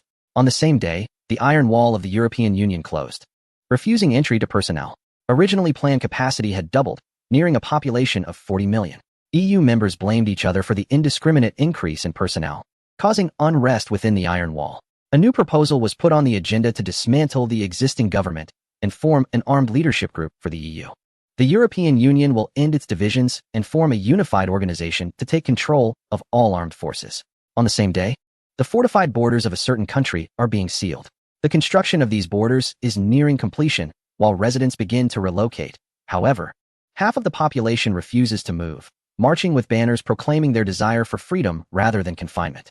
The opposition, represented by a former leader of that country, vehemently criticizes the inhumane practice of completely sealing the borders. They call on all citizens to take up arms and defend their homeland against the impending threat from extraterrestrial creatures. On the same day, all core institutions of that country moved inside the fortified borders. The first space transport vessel launched into space, carrying 100 astronauts and scientists to a space station for initial setup and construction. The head of the lunar colonization project led his family to be the first to board the space station. The second batch of space transport vessels is set to launch within 5 days, beginning the migration to the lunar colony.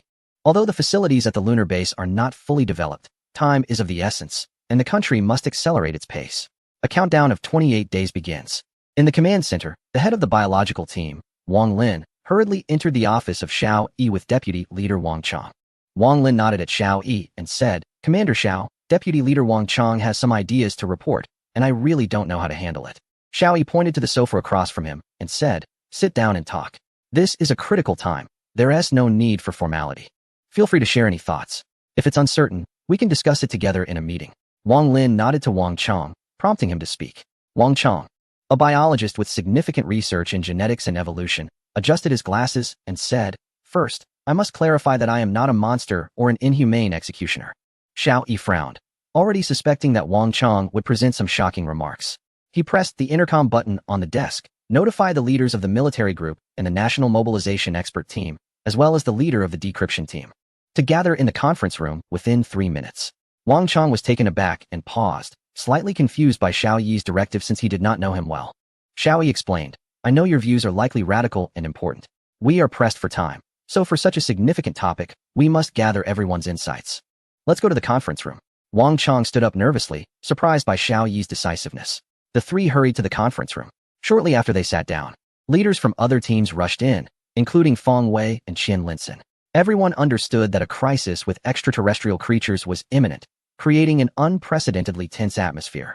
With everyone on edge. All right, it looks like we're almost ready. Deputy Leader Wang, you can speak now, Xiao Yi nodded to Wang Chong. Wang Chong was astonished by the efficiency of the group, having only recently joined the biological team. After all, this is a team at the highest level of the nation. And it's no surprise that with just one phone call, everyone arrived within 3 minutes.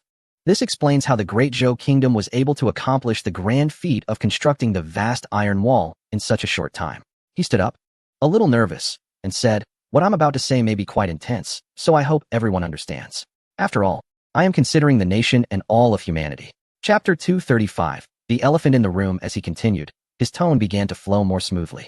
Everyone remained silent, merely using their eyes to encourage him to keep speaking. Wang Chong said, "I believe everyone is aware of the information regarding the Starry Sky Armored Beast. I have also analyzed this information carefully, and I have come to a conclusion. The Starry Sky Armored Beast is a true carnivorous creature and does not consume any plant-based food. Moreover, their food utilization rate is extraordinarily high, almost reaching 100%. I analyzed that the outbreak of Starry Sky Armored Beasts primarily comes from all animals on Earth. The more animals there are, the more they can consume and subsequently multiply. And humans are, in fact, also animals." As soon as Wang Chong said this, everyone's hearts sank. The elephant in the room had finally been acknowledged and articulated. The term elephant in the room refers to a phenomenon of willful ignorance. Some things clearly exist, and in large quantities, yet people habitually ignore them. For instance, in times of peace, during private gatherings, there are always powerful individuals who, when it comes time to settle the bill, request an invoice. Everyone knows that requesting an invoice means reimbursement from public funds, which is a clear form of corruption. Yet no one pays attention to it, and it is habitually overlooked. No one openly opposes this matter, which exemplifies the elephant in the room. What Wang Chong was about to reveal was another instance of this elephant, something everyone was aware of, but no one had brought up or cared to address. People tend to ignore it out of habit. Xiao Yi already knew what Wang Chong was going to say. He had always known the foreign proverb about the elephant in the room, but it was only now that he truly understood its meaning. What animal has the largest population in the world? Wang Chong continued, "It's none other than humans. And a significant portion of the Starry Sky Armored Beasts will be transformed from humans. Therefore, I have a suggestion. Why don't we eliminate these Starry Sky Armored Beasts in advance?" Wang Chong did not mention eliminating humans, but rather spoke of eliminating the Starry Sky Armored Beasts, aiming to convey his point more delicately. However, everyone present was at the pinnacle of society, and they certainly understood what Wang Chong meant. With over 7 billion people globally, the Great Zhou Kingdom's iron wall can only protect about 2 billion of them. Therefore, the remaining individuals will become food for the Starry Sky Armored Beasts during the outbreak, providing resources for their multiplication. Indirectly, they become enemies of the Great Zhou people. Wang Chong's meaning was clear. If that's the case, why not eliminate these humans in advance? At the same time, eliminate all the animals in nature. In this way, the number of the Starry Sky Armored Beasts will decrease significantly. Seeing everyone in silence, Wang Chong continued, "To put it another way, even if we cannot eliminate all humans around the world, at the very least, we should clear out those foreign refugees flowing towards our Iron City walls. After all, they pose a direct threat to our defenses. I know my suggestion is shocking, inhumane, and perhaps even a bit hysterical. However, I propose this not from a humanitarian perspective, but purely from an academic standpoint." After Wang Chong finished speaking, he fell silent, knowing that he needed to give everyone time to think. After all, this is an extremely significant decision, one that concerns the lives of billions of people. Wang Lin added, "I declare that I am not a supporter of anti-humanity. What I said is merely from an academic perspective. According to our simulations and the real scenarios in other countries, the entire world will be wiped out within 30 days after a major outbreak. Their Iron City walls will not withstand the attacks of the Starry Sky Armored Beasts. Only the iron walls of our great kingdom can provide defense. Therefore, apart from the 2 billion people within our walls, the other billions will become part of the Starry Sky Armored Beasts and turn against us. Over 5 billion humans, along with livestock and wildlife from around the world, will significantly increase the number of these beasts, causing a tremendous impact on our defenses.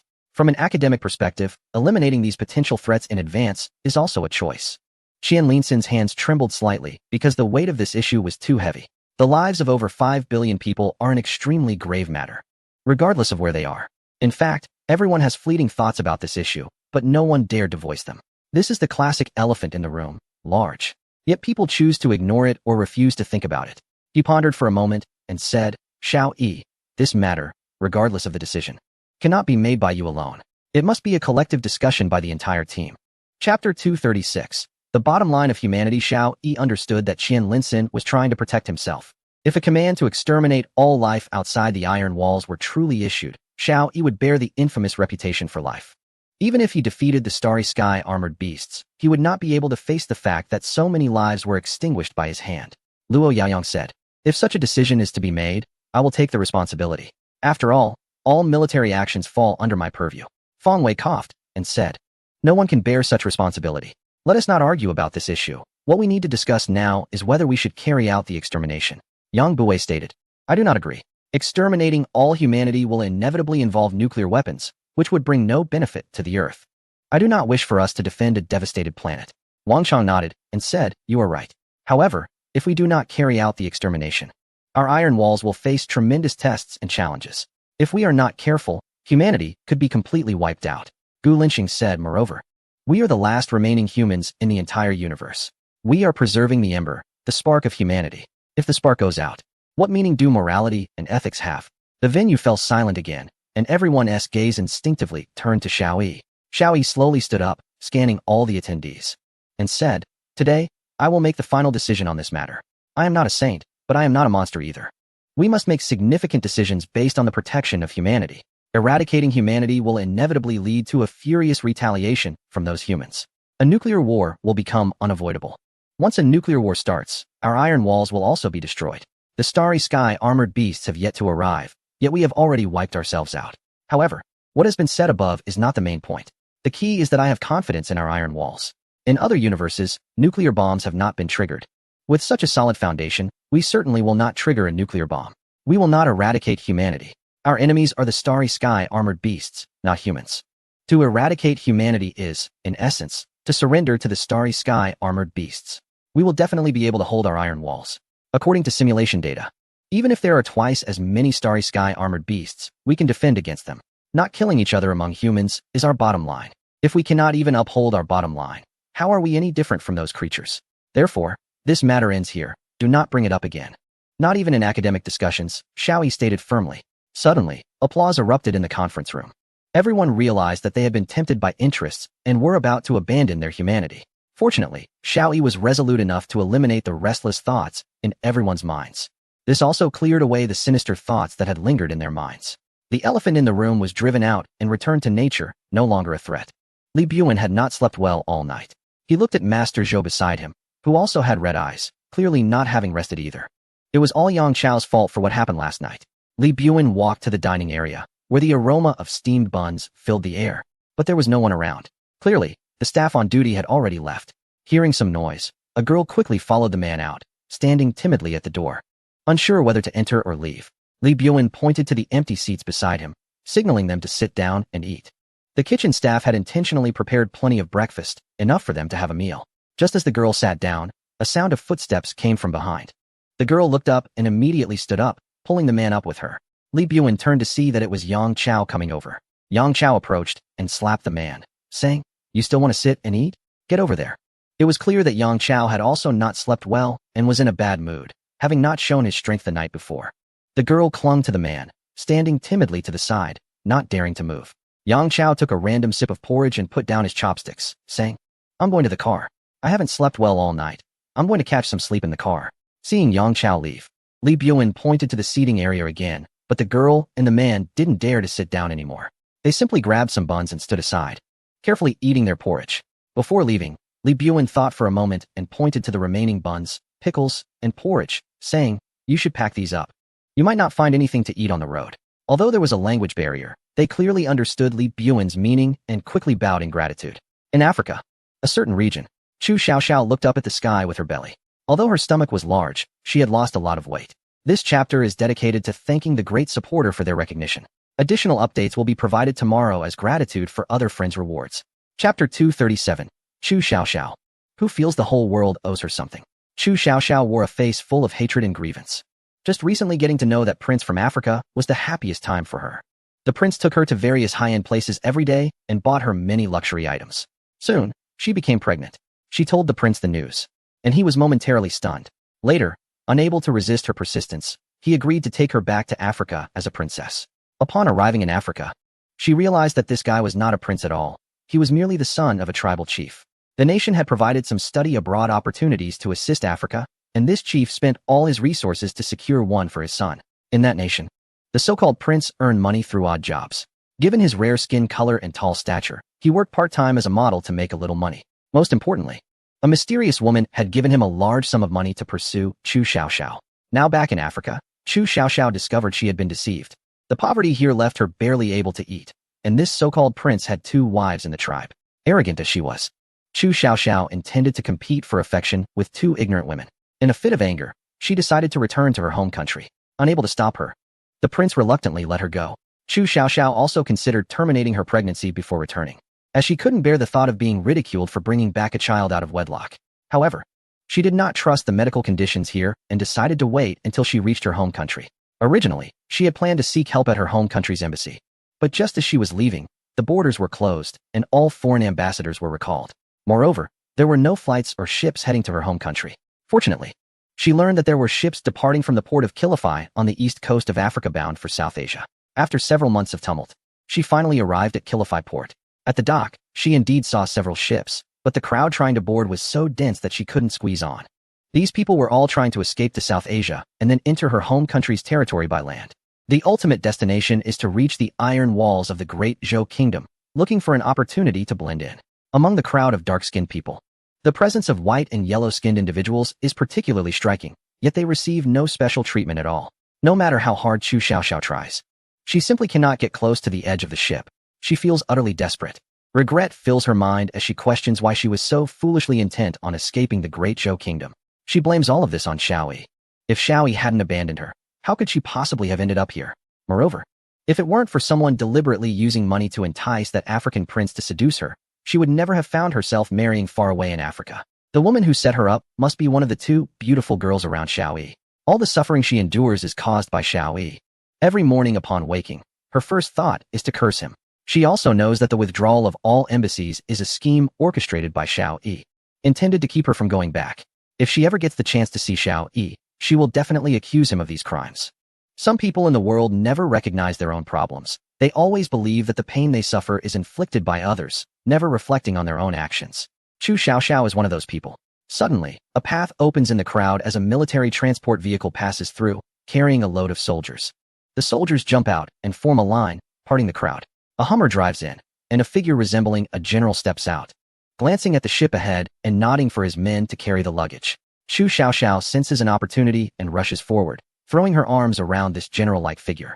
Shouting in a foreign language, "I am from the Great Zhou Kingdom. I am from the Great Zhou Kingdom." One soldier raises his rifle butt and strikes her hard on the head, causing a gash. Yet, she clings tightly to the general's leg, continuing to shout, "I am from the Great Zhou Kingdom." The soldier attempts to strike her again, but the general raises a hand to stop him. Chu Xiaoxiao is clever. She realizes that whether she can return to the Great Zhou Kingdom hinges on this moment. The Great Zhou Kingdom has now closed its borders, and no foreigners are allowed entry.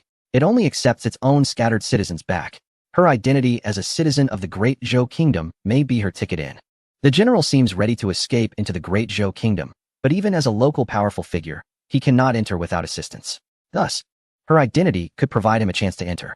The general looks at her appearance and confirms she is East Asian before asking, "Are you really from the Great Zhou Kingdom?" Chu Xiaoxiao hurriedly opens her bag, retrieves her ID and passport, ignoring the blood on her face, and hands them to the general. He examines the passport and returns it to her, saying, "Even if you are from the Great Zhou Kingdom, it doesn't help. You can't take me in." Chu Xiaoxiao thinks for a moment, then pulls out her phone and finds old photos with Xiaoyi. This is what she kept to prepare evidence to accuse Xiaoyi of abandoning her. "Look, this is Xiaoyi, the highest commander of the Great Zhou Kingdom and humanity. He is my friend, and I can take you in, as long as you take me with you." Chapter 238. The journey to escape. Chu Xiaoxiao now lies without any pretense, speaking freely. The general immediately recognized Xiaoyi and was overjoyed, personally helping Chu Xiaoxiao aboard the ship heading to South Asia. Watching the ship depart from the dock, Chu Xiaoxiao trembled with excitement. She had finally set foot on the way home. "Chu, how will you take me in?" the general asked, standing next to her. Chu Xiaoxiao revealed a cold smile. "I will tell them that you are my husband, and I am carrying your child. The Great Zhou Kingdom is a country with humanity. They want to let my child lose their father before being born. That way, we can enter the Great Zhou Kingdom. Seeing the general leave satisfied, Chu Xiaoxiao's smile gradually froze. Humph, without you, I wouldn't even be able to enter the Great Zhou Kingdom. The Great Zhou Kingdom had long closed its borders, and any citizen stranded abroad could not enter the kingdom's iron walls. She would not take this general into the Great Zhou Kingdom. She would simply tell the soldiers that these people had kidnapped her, preventing her from returning home. This was the best excuse she found for her prolonged stay abroad, and it could very well allow her to enter the Great Zhou Kingdom. The fate awaiting these people would be execution by the Great Zhou army. She did not think she was doing anything wrong. Such inferior people should be used by her. The truck was driving on the highway, and there were two pretty girls in the back of the truck. These were all received by Yang Chao. He insisted that it was the girl's lack of allure that left him powerless the previous night. Now that there were three girls, he was sure he could show off tonight. Li Buin and Master Zhou wanted to say something, but held back. They were worried that Yang Chao, who was currently in a manic mood, would get angry. The atmosphere during the journey was so gloomy, it was maddening. Suddenly, Yang Chao shouted, "Slow down, exit the highway."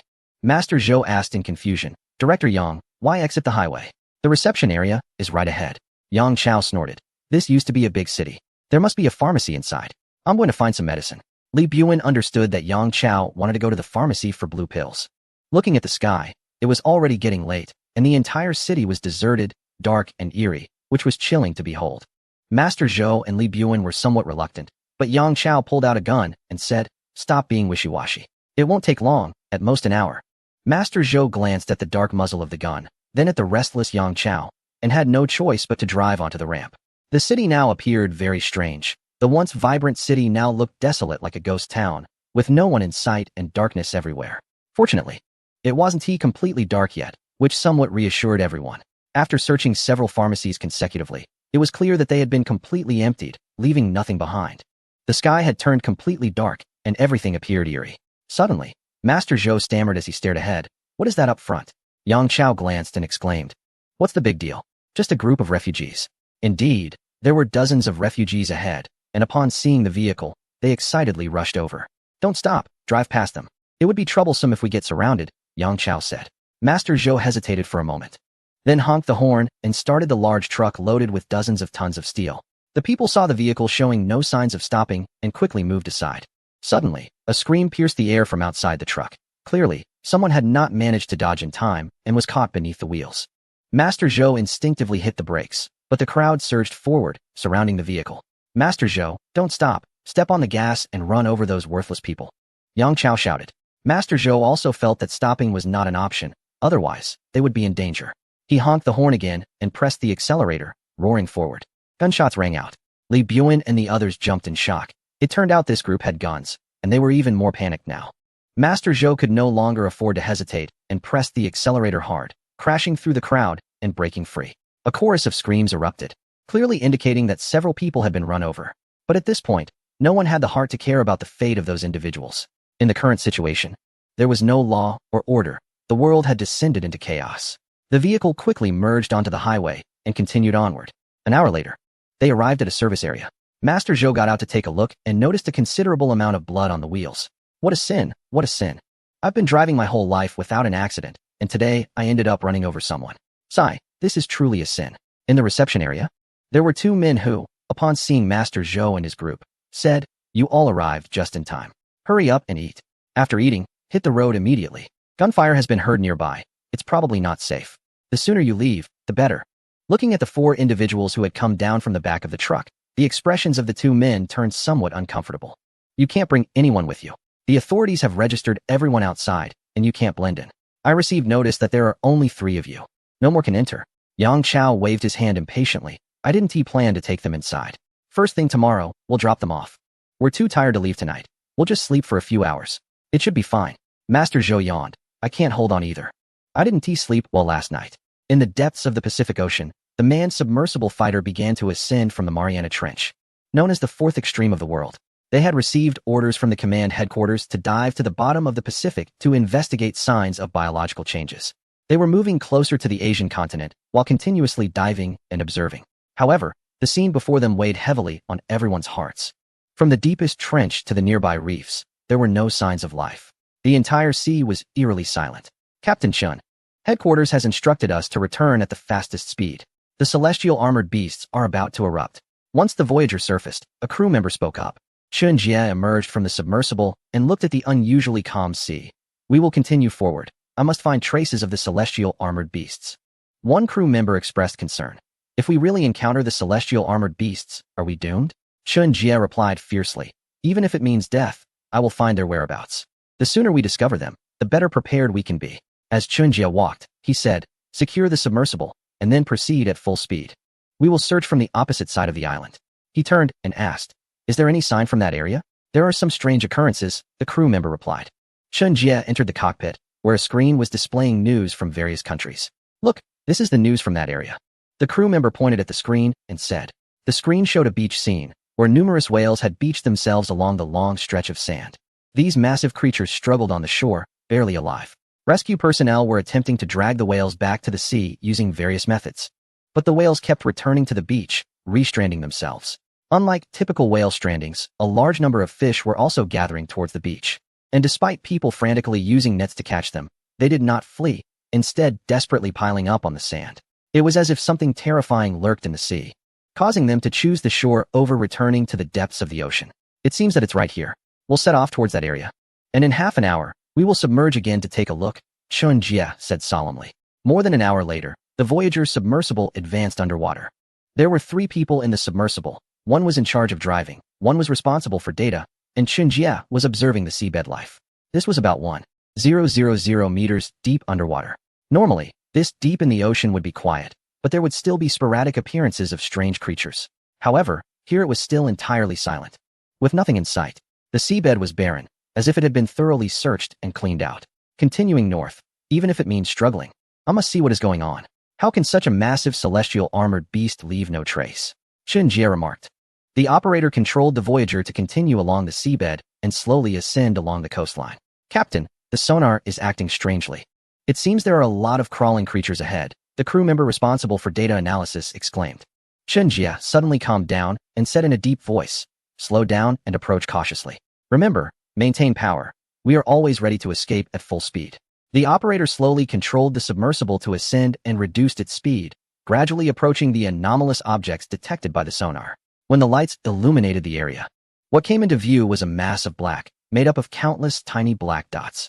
This blackness resembled grains of sand or mist, shifting shapes fluidly with the movement of the water.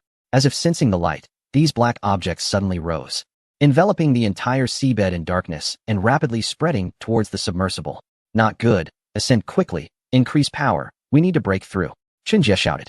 The black mist quickly enveloped the submersible, and then a faint, unpleasant sound of swallowing reached his ears. Through the observation window, Chun Jie clearly saw the true form of the mist. It was a miniature version of the starry armored beast, each no larger than a fingernail, but in numbers so vast they were unimaginable. Thanks to the inspiration capsules sent by fellow readers such as Conqueror, Li Jin's little wife, Mo Bei, and Detective Kid, inspiration surged forth. Special thanks to fellow readers Jiting V, Shimu, Society is progressing. User 437577026, Red Dust Wine. User 479698994, and Tang Ji for their urging symbols. Also, thanks to other readers for their climbing invitations, likes, and those who casually clicked on videos to support during the urging. The bugs are coming. A little reward would be appreciated. Chapter 240. Undersea Transformation Captain, the submersible's hull is damaged. A crew member monitoring the data shouted loudly. Quick, ascend, break free. We can't let these bugs get too close. Chun Jie picked up the microphone and called out to the support ship above the water. Don't linger, start immediately. As soon as we ascend, move at full speed. Chun Jie told the operator, use the fastest speed. These bugs aren't very fast. As long as we can break out of this swarm, we'll be fine. He glanced again at the observation window. The vessel had now ascended more than 100 meters underwater, and he clearly saw a massive blue whale surrounded by the swarm of bugs. The underwater receiver picked up a painful cry from the blue whale, which was then engulfed by the black mist. Before long, the black mist dissipated, leaving only scattered blood droplets in the water, while the enormous blue whale had vanished. However, the mass of black mist had grown even larger, seemingly increasing in number. Chun Jie quickly reported this situation to the command center. At the command center, the image of the submersible appeared on the large screen. Although the camera shook continuously, the swarm of black mist-like bugs was still visible. Wang Lin hurried over and said, I heard we found the starry armored bugs? Xiaoyi nodded, but many questions filled his mind. Why were the starry armored bugs so small? Had they undergone some form of alteration in the space-time? Besides the Pacific Ocean, were there any other places where starry armored bugs existed? Wang Lin carefully observed the images transmitted from the front, repeatedly replaying the scene of the swarm devouring the blue whale. After a long moment, he said, "These starry sky armored beasts have not grown. Instead, they have chosen to split. Why is that? Have they mutated? If so, then building the iron wall seems meaningless." Xiaoyi shook his head slightly. "This is the first time we've detected the traces of the starry sky armored beasts before a major outbreak. Other universes have only seen the aftermath of such events. There must be a process involved." Zhao Taizhu excitedly rubbed his hands together. "Since we've discovered signs of these creatures, let's drop a few nuclear bombs to eliminate these crawlers." Xiao Yi turned and asked, "Are there any other anomalies in the oceans?" The television screen quickly switched to other footage, showing that abnormal marine life phenomena were occurring worldwide. Large numbers of whales were stranding themselves, and vast schools of fish were migrating from deep-sea areas to shallow waters. Even in the Arctic Ocean, cold water fish were heading south towards warmer waters. These anomalies were not caused by geological disasters, but were triggered by the starry sky armored beasts. This indicated that there were large numbers of these creatures in all the oceans of the world. "Unless we bomb the entire planet, it seems futile," Wang Lin said. "Look at these small crawlers. They look just like the starry sky armored beasts in the pictures. The only difference is their size." Deputy Leader Wang Chang suddenly said, "We should capture a live sample." He then picked up the microphone and said, "Captain Chun, can you bring back a sample?" Chun Jia on the Endeavor hesitated for a moment and replied, "We're trying to find a way. The devouring capability of these starry sky armored beasts is astonishing. Our mechanical arms have been damaged by their bites, and I'm figuring out a solution." Xiaoyi took the microphone and said, "Safety first. If you can bring back a sample while ensuring safety, that would be best. People are the most critical." Chun Jia felt a surge of warmth.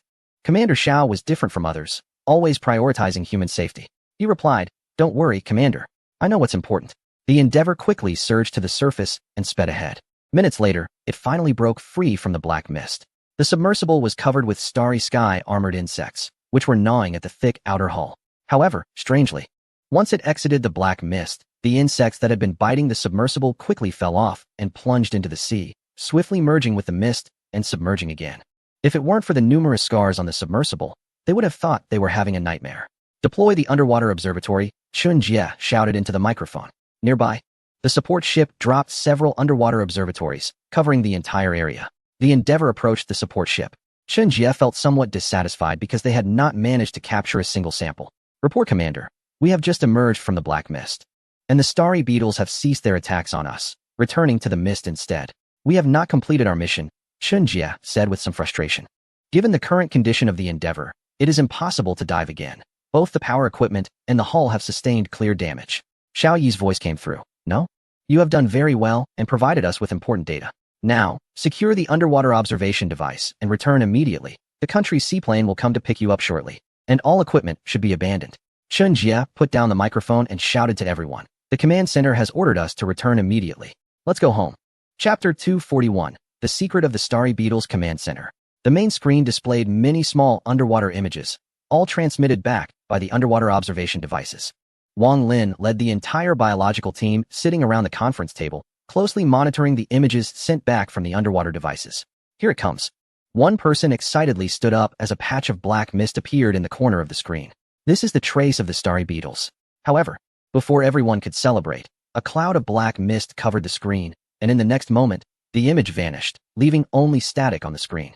It seems that the starry beetles can sense the presence of electronic devices. They not only consume animals, but also destroy all electronic equipment, Wang Lin said.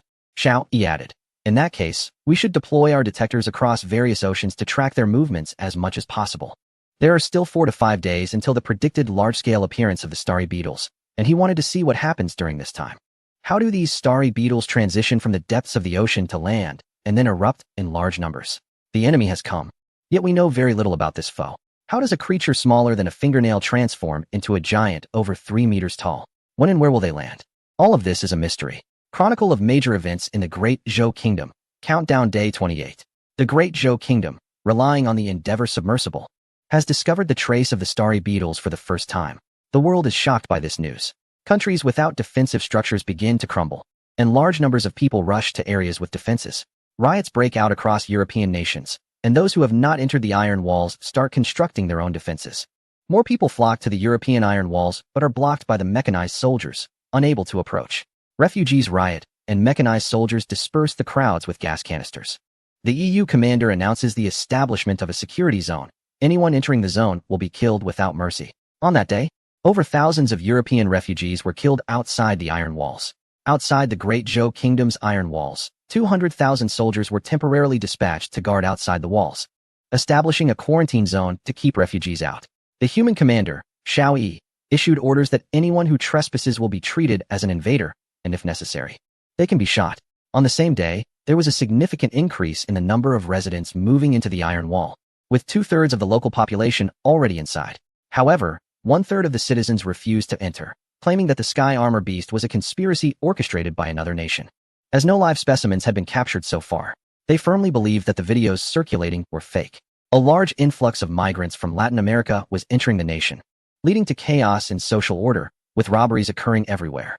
On the same day, the Iron Wall spanning 11,000 miles was completed in a neighboring country. But no celebration was held this time. The newly appointed leader announced that all citizens would relocate inside the Iron Wall and welcomed residents from nearby regions to settle in. Migrants from another nation began to flow towards the borders of this country. On the same day, a different nation announced the completion of its Iron Wall.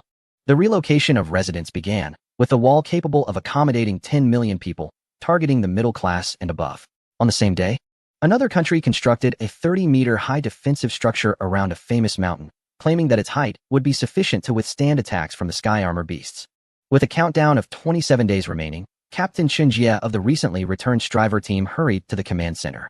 Guided by Yao Yao, Chen pushed open the door to the conference room. However, he was momentarily stunned upon entering, as the room was filled with experts and prominent figures from various sectors. He briefly wondered if he was late, but upon checking his watch, he realized he was actually early. It was the first time he recognized the efficiency of the command center. Captain Chen, given the current circumstances, let's skip the pleasantries. Please recount what happened yesterday, Xiao Yi said as he welcomed Chen Jie. As soon as Chen sat down, he had to stand up again. No need to stand, please sit, Xiao Yi said once more. Chen Jie then spoke. Yesterday, we returned from the Mariana Trench, ascending from the seabed at 10,000 meters and moving inland. But we encountered no animals. The seabed looked as if it had been plundered. Xiao Yi turned to Wang Lin. Can the structure of the Sky Armor Beasts withstand the enormous pressure of the seabed? Wang Lin replied, last night, I specifically analyzed their physical structure. I found that they can adjust their internal pressure according to external conditions, allowing them to function normally both inside and outside. Theoretically, they can survive under pressures ranging from 0 to 10,000 atmospheres. Qian Linson skeptically asked, what do they rely on for breathing? Chapter 242, The Crazy Old Fisherman. Thanks to the generous support from a benefactor, Wang Lin answered, since they lack a physical form, their respiratory organs are not discernible from the data. I've been pondering why the previous universe didn't send over the structural data of the Sky Armor Beast's internal anatomy. Xiao Yi thought for a moment and said, I have a rough idea. Their research on the Sky Armor Beasts was quite limited, and time was of the essence. So they primarily focused on how to kill the beasts. They had detailed knowledge of the external data, but very little understanding of the internal structure. In order to avoid causing us any erroneous judgments, and due to the overwhelming amount of data that needs to be transmitted, we had to simplify this information. Qian Linson added, yes, they know that as soon as the outbreak of the stellar armored beast begins, we will definitely be able to obtain the carcass of the stellar armored beast, at which point we will understand its internal structure. Knowing this information in advance is not very meaningful. Seeing Chen Jie looking very tense, Xiao Yi smiled and said, Captain Chen, don't be so formal. We are all quite relaxed, and only in this way can we speak freely.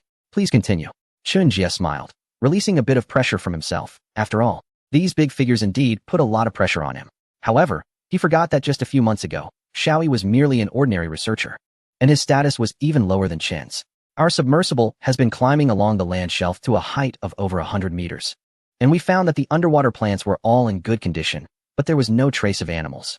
It was at this time that we discovered the traces of the stellar armored beasts. However, these stellar armored beasts were surprisingly small, not much larger than krill. These stellar armored beasts are incredibly powerful. The Endeavor is made of titanium alloy, which is very strong and pressure resistant. Yet, it has been bitten and damaged all over by these stellar armored beasts. I personally saw a blue whale completely disintegrated within a minute by the stellar armored beasts, leaving no bones behind, Chen Jie stated. Although everyone was already aware of this situation, hearing it from Chen Jie still sent a wave of fear through them. The stellar armored beasts are so small, yet their power is immense. We must closely monitor the coastal areas everywhere. Once the stellar armored beasts are spotted landing, we will immediately dispatch special forces to capture a live stellar armored beast. We need to understand their internal structure and bodily functions, Showie said.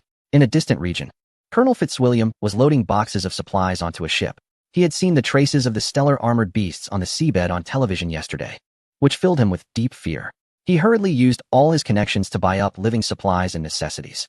However, his ship could not hold everything, and at the dock, fishermen were too scared of the monsters in the sea. Plus, there was no need to venture out to sea. They could catch plenty of fish products in the shallows. It was hard to find a boat to go out. After much effort, and through years of networking, Colonel Fitzwilliam found a fisherman willing to go out to sea. This fisherman, Old Joseph, had spent his entire life fishing. Old Joseph, let's hurry up. Who knows when those things from the seabed will come up? Colonel Fitzwilliam urged. Old Joseph moved a pile of fishing nets into the cabin and replied, "Don't rush. I'm going to catch a net full of worms today to fry."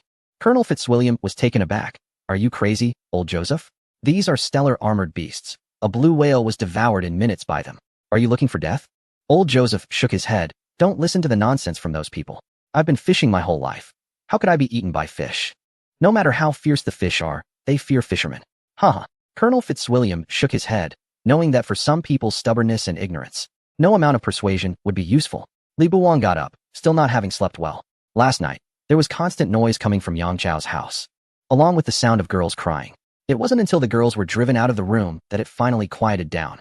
Fortunately, in the later part of the night, Li Buwen managed to fall asleep, avoiding the dark circles under his eyes that he had yesterday. However, a few sporadic gunshots in the morning left them feeling uneasy.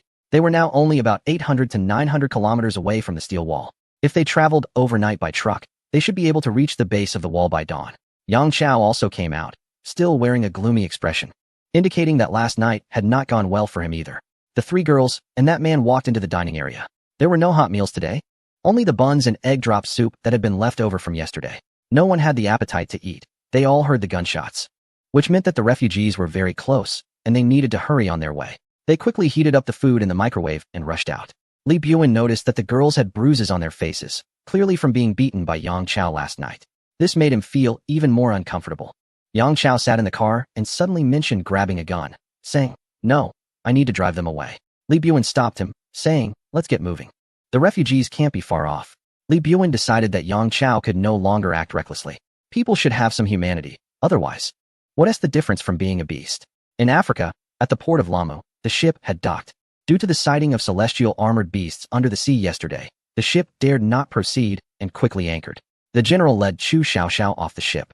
Chu Xiaoxiao looked at the sea with disappointment, unsure of what to do next. She never expected the journey back to her homeland would be so difficult. Thanks to the Arctic boss for the certification.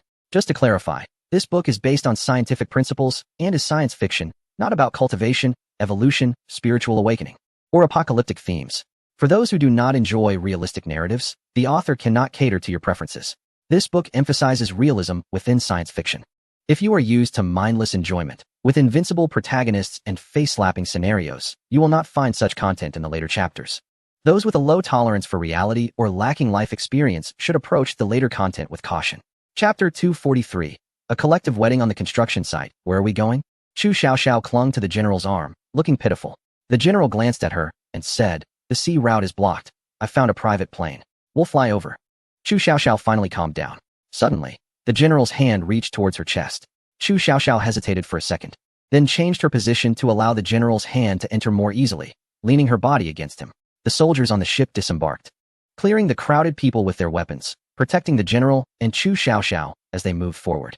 At the SCP-173 construction base, the towering steel wall stretched endlessly, bustling with activity. All equipment from outside the wall had been moved inside, and the focus of all work was now within the steel wall. The purpose is to prevent disturbances from migrants. Since the large-scale relocation of residents began, there has been a constant influx of migrants from various countries attempting to enter the fortified city, particularly many individuals of African descent coming from the southern region, as well as a significant number of people from the Northeast and South Asia. These individuals continuously make their way into the uninhabited areas within the territory, heading towards the fortified walls, and when obstructed, they walk along the walls, trying to find a breakthrough to sneak in. This has posed a significant obstacle to the construction of the walls. Consequently, all construction sites on the outer perimeter have been relocated to the interior, causing at least a day's delay in progress. However, the workers have been diligent in making up for the lost time. Everyone is highly motivated, especially after receiving news yesterday that a celestial beast has surfaced from the ocean. Early in the morning, people flocked to the construction site and spontaneously began working. Lin Dashan and Ling Qiuyu arrived at the site hand in hand. Flash marriages are currently in vogue, as no one knows what the future holds. With the celestial beast approaching, although everyone outwardly believes in survival, there is an underlying sense of unease. The large-scale infrastructure projects also provide a much-needed distraction for the anxious and lonely hearts, making love and marriage a prevalent theme across all construction sites. Nowadays, weddings do not emphasize material possessions like houses, cars, dowries, or extravagant venues that are irrelevant to the couple's feelings. Weddings have returned to a simpler form reminiscent of 30 or 40 years ago: a small room, a few comfortable blankets, practical household items, a simple ceremony. Yet an incredibly warm atmosphere filled with heartfelt blessings from friends, completing one of life's most important rituals. Lin Dashan and Ling Qiuyu's wedding was even more unique. Last night, they participated in a lively collective wedding ceremony along with 99 other newlyweds from the SCP-173 construction unit. The unit even granted them a day off to enjoy their first night as a married couple. However, upon hearing the news of the celestial beast's appearance, they decided to spend their first day of marriage at the construction site with their comrades. The workers at the site now share a feeling that life is filled with passion and determination. Everyone's life feels meaningful. They are not fighting alone, but alongside like-minded individuals for humanity's sake. Team leader Zhong, you're here quite early, Ling Qiuyu remarked upon seeing Zhong Qianzhe's counting materials. Zhong Qianzhe smiled at them. You two came to the site on your first day of marriage. That's impressive. Lin Dashan and Ling Qiuyu exchanged glances. And Ling Qiuyu said, we believe it's most meaningful to participate in humanity's greatest endeavors on our first day.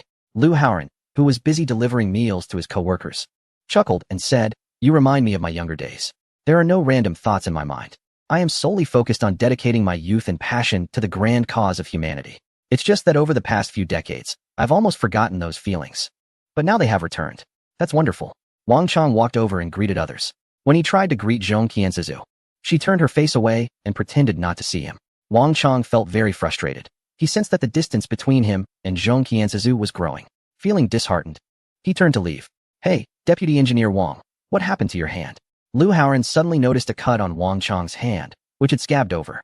Wang Chong casually replied, it's nothing, just a scratch from a rebar. It's not big, and it has stopped bleeding.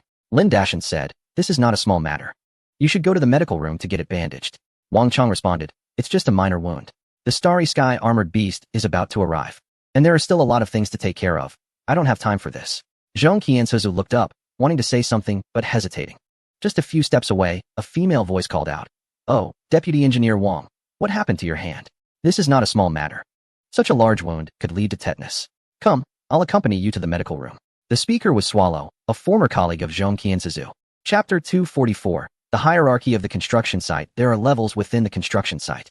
At the SCP-173 site, Wang Chong and Lin Dashan belong to the first level, serving as technical guidance personnel with skills and capabilities. Construction workers with experience are classified as the second level, regarded as the master type. Zhong Qianzhe and others from the first and second batches participating in the infrastructure work belong to the third level, forming the backbone of various sites.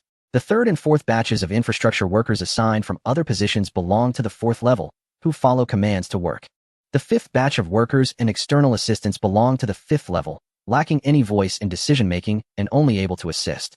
Akin to small workers at the construction site, the infrastructure site does not adopt a one-size-fits-all approach, nor does it enforce absolute equality. Those who contribute significantly receive better treatment, larger accommodations, better meals, and respect wherever they go. In contrast, those with lesser contributions face lower treatment, crowded dormitory living, dining in large canteens, and must obey commands wherever they go. Swallow belongs to the lowest level at this site, which makes her quite uncomfortable, especially when seeing Zhong Qianzhe, Wang Yuxi, and Ling Qiuyu, who are all in higher positions. When she was at the hotel, she was on the same level as Zhong Qianzhe and was their superior. However, because she arrived late, the treatment gap at the construction site has become significant. Zhong Qianzhe holds a managerial position, while she is at the bottom. Not only is Zhong Qianzhe ranked higher than her, but even Wang Yuxi and Ling Qiuyu have a much higher status. This disparity has left her feeling particularly disheartened. She is eager to change this situation and has thought of the best way to do so, to get involved with someone in a managerial position. Although she is already married, she takes good care of herself and has a good figure. She believes she could easily find a simpleton among those construction workers she once looked down upon, and that a casual flirtation would suffice. However, she soon realized it was quite difficult. The social landscape had changed. Construction workers had transformed into a sought-after group. Each former construction worker was now a key figure at various sites, holding a high status, which attracted the fervent pursuit of young women. Additionally, the type of women these workers were interested in had shifted. They now preferred sturdy girls who could endure hardship and were tanned from working outdoors, showing little interest in delicate women like Yanzi. After several unsuccessful attempts to flirt, Yanzi hadn't noticed Wang Chong at all, thinking that someone of his standing must have already been taken. Recently, however, she discovered that Wang Chong was still single. Although Wang Yuxi liked Wang Chong and had made several advances, he seemed indifferent. Yanzi decided to take the opportunity to flirt with him. After a few interactions, Wang Chong was friendly towards her, and she felt it was time to escalate things. Without waiting for him to speak, Yanzi suddenly jumped to his side and grabbed his hand, wanting to leave. Wang Chong instinctively dodged, and his gaze unintentionally shifted to Zhong Qianzhu. Zhong Qianzhu looked up and shot him a glare before continuing to squat down to count materials, seemingly indifferent to his injury. Feeling a bit uncomfortable, Wang Chong stubbornly said, "Fine, you can accompany me to the medical room." Yanzi happily turned to Zhong Qianzhu and said, "Team leader Zhong, I'll take Deputy Engineer Wang to the medical room. It might take a little time." After saying that, she prepared to pull Wang Chong's arm again. "No way." Zhong Qianzhu suddenly stood up and said loudly. Yanzi was taken aback and quickly retorted, "Zhong Qianzhu, what do you mean by that? Do you really think you're something special? Deputy Engineer Wang, don't you think I should go? Your position is higher than hers." Zhong Qianzhu fixed her gaze on Wang Chong, and without hesitation, he replied, "You're under Team Leader Zhong's authority." Yanzi was stunned. She hadn't expected Wang Chong to be so unmanly and not support her. "But Deputy Engineer Wang, you really should go to the medical room. That's quite a big wound. You could get tetanus." She tried to plead again.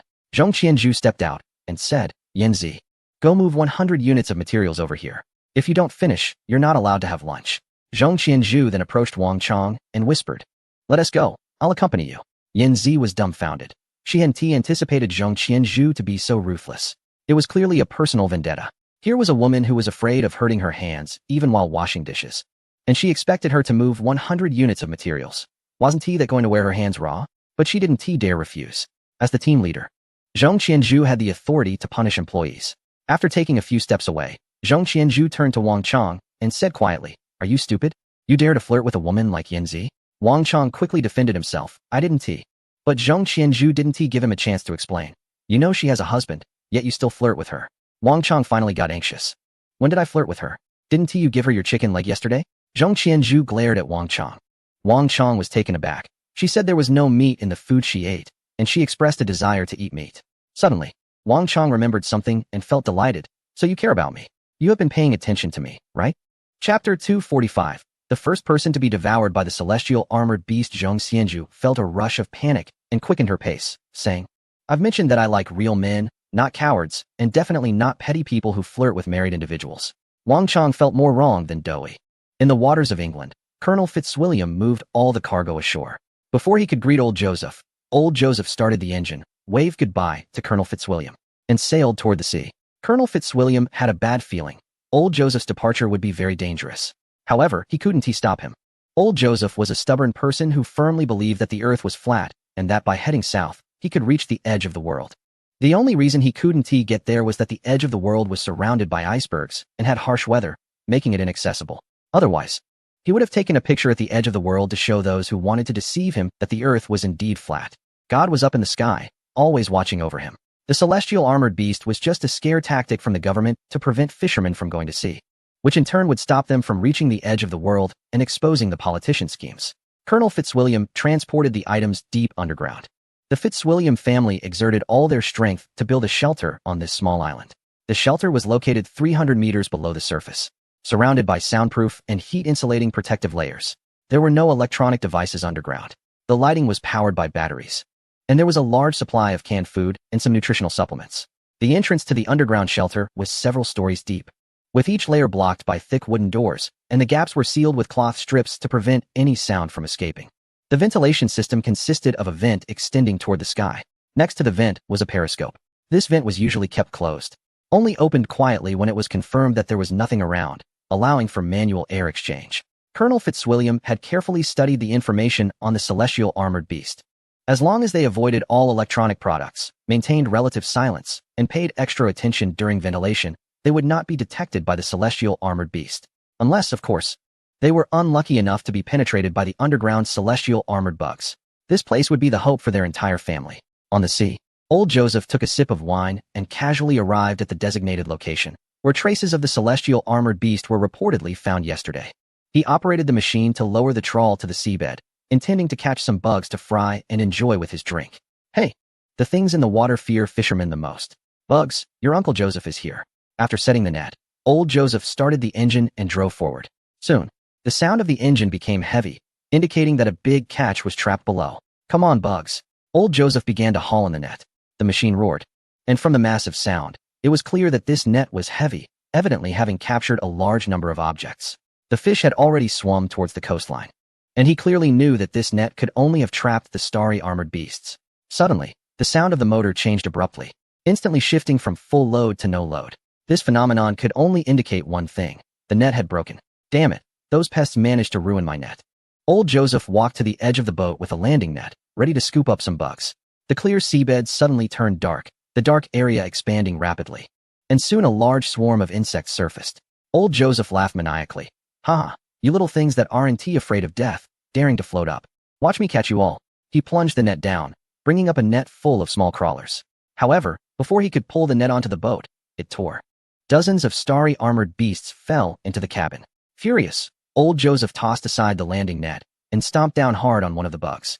With a squelch, one bug was crushed into mush, but his foot also hurt from the hard surface. What the heck, so tough? Old Joseph took off his shoe to check the sole of his foot. He had been too forceful, and this bug was too hard, leaving his foot red and swollen. He didn't notice that behind him, countless bugs had climbed onto the deck, surrounding him. Old Joseph felt something bite his backside. He jumped up and turned around, suddenly exclaiming, "My God, what is this?" He saw countless bugs crawling onto the deck, swiftly surrounding him. Minutes later, the entire deck was spotless, with only a few bloodstains seeping into the deck remaining. Even the body of the crushed starry armored beast had vanished. The electronic equipment on the boat had also been completely destroyed. Meanwhile, those bug-like starry armored beasts had all disappeared without a trace, as if nothing had ever happened on this ship. Chapter 246. Pre-war preparations at the command center. A huge map was displayed on the big screen.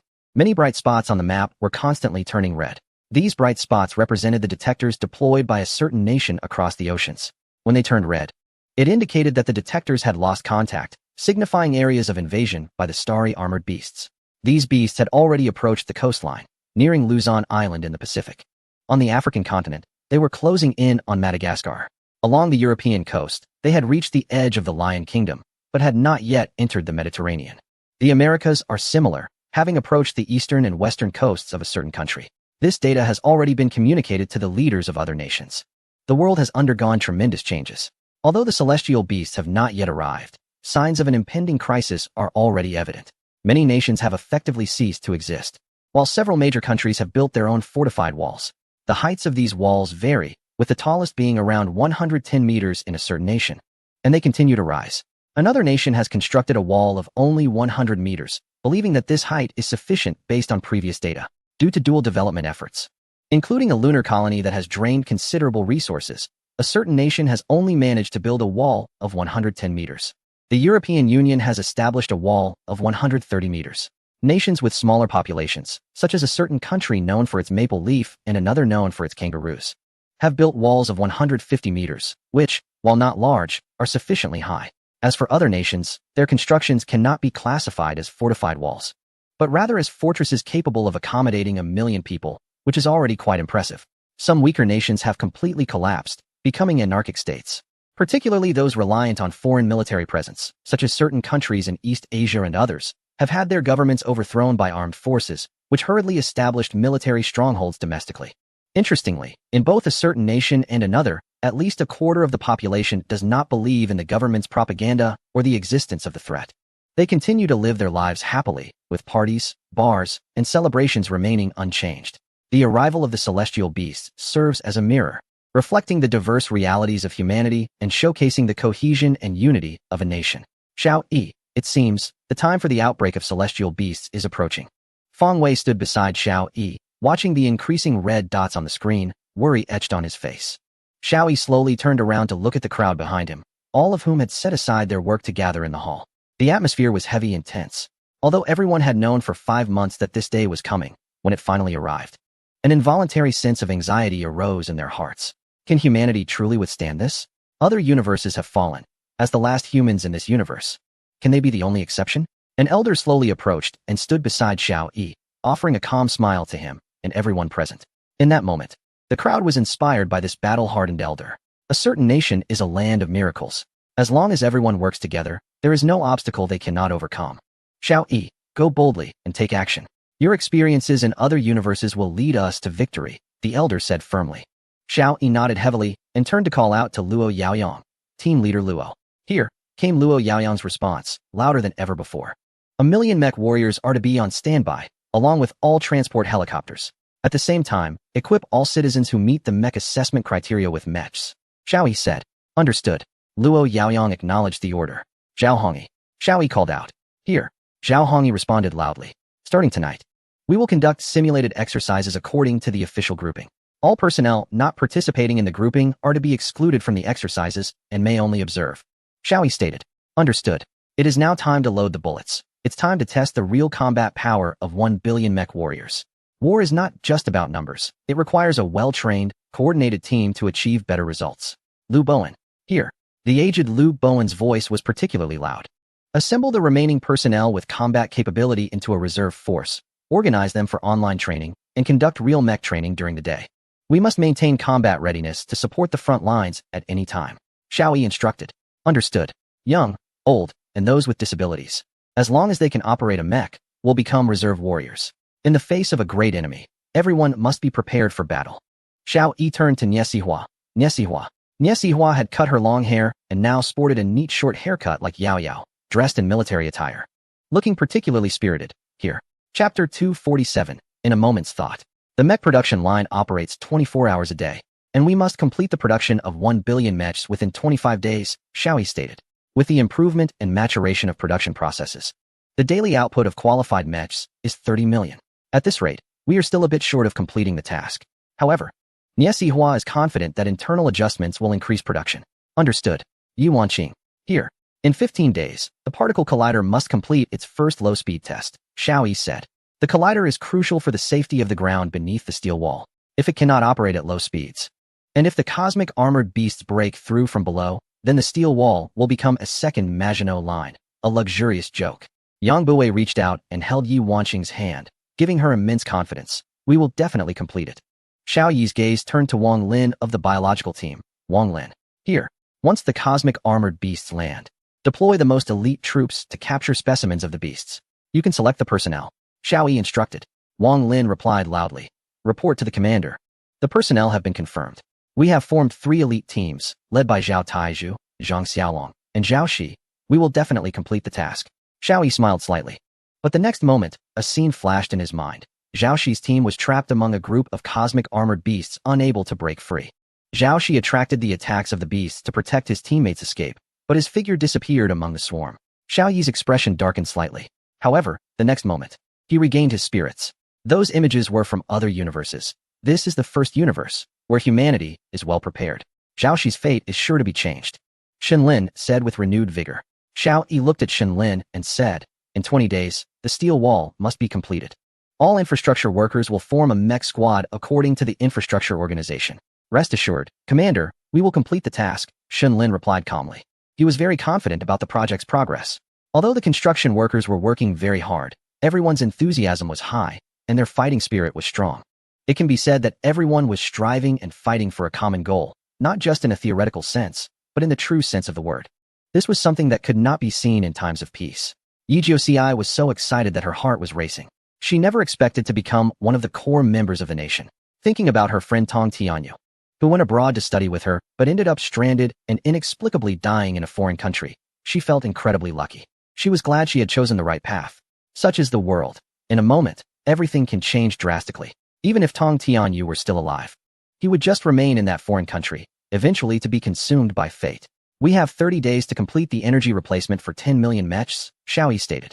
The ultra-micro nuclear energy supply device that Yi Jiuxi led the research on had already completed its development and was now in mass production. They were currently ramping up production.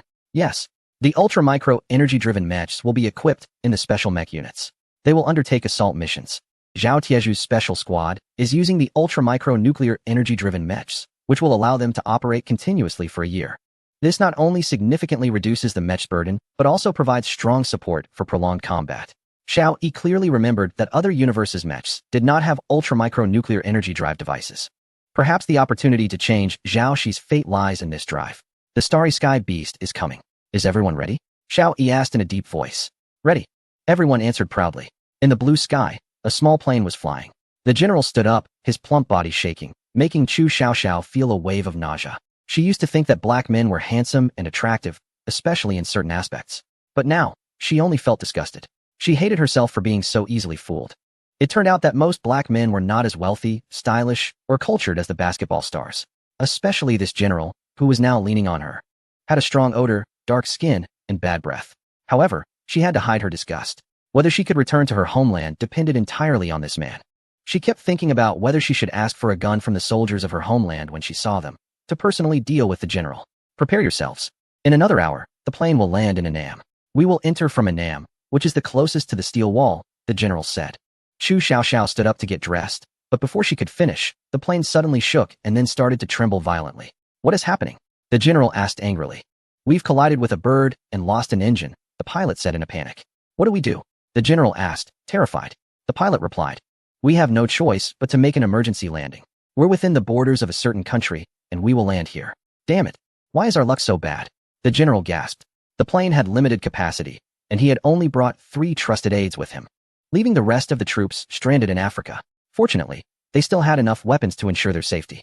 However, traveling from this country to another would take much longer and be far more dangerous. In another part of the world, Lu Zhibiao was anxiously watching the news on television.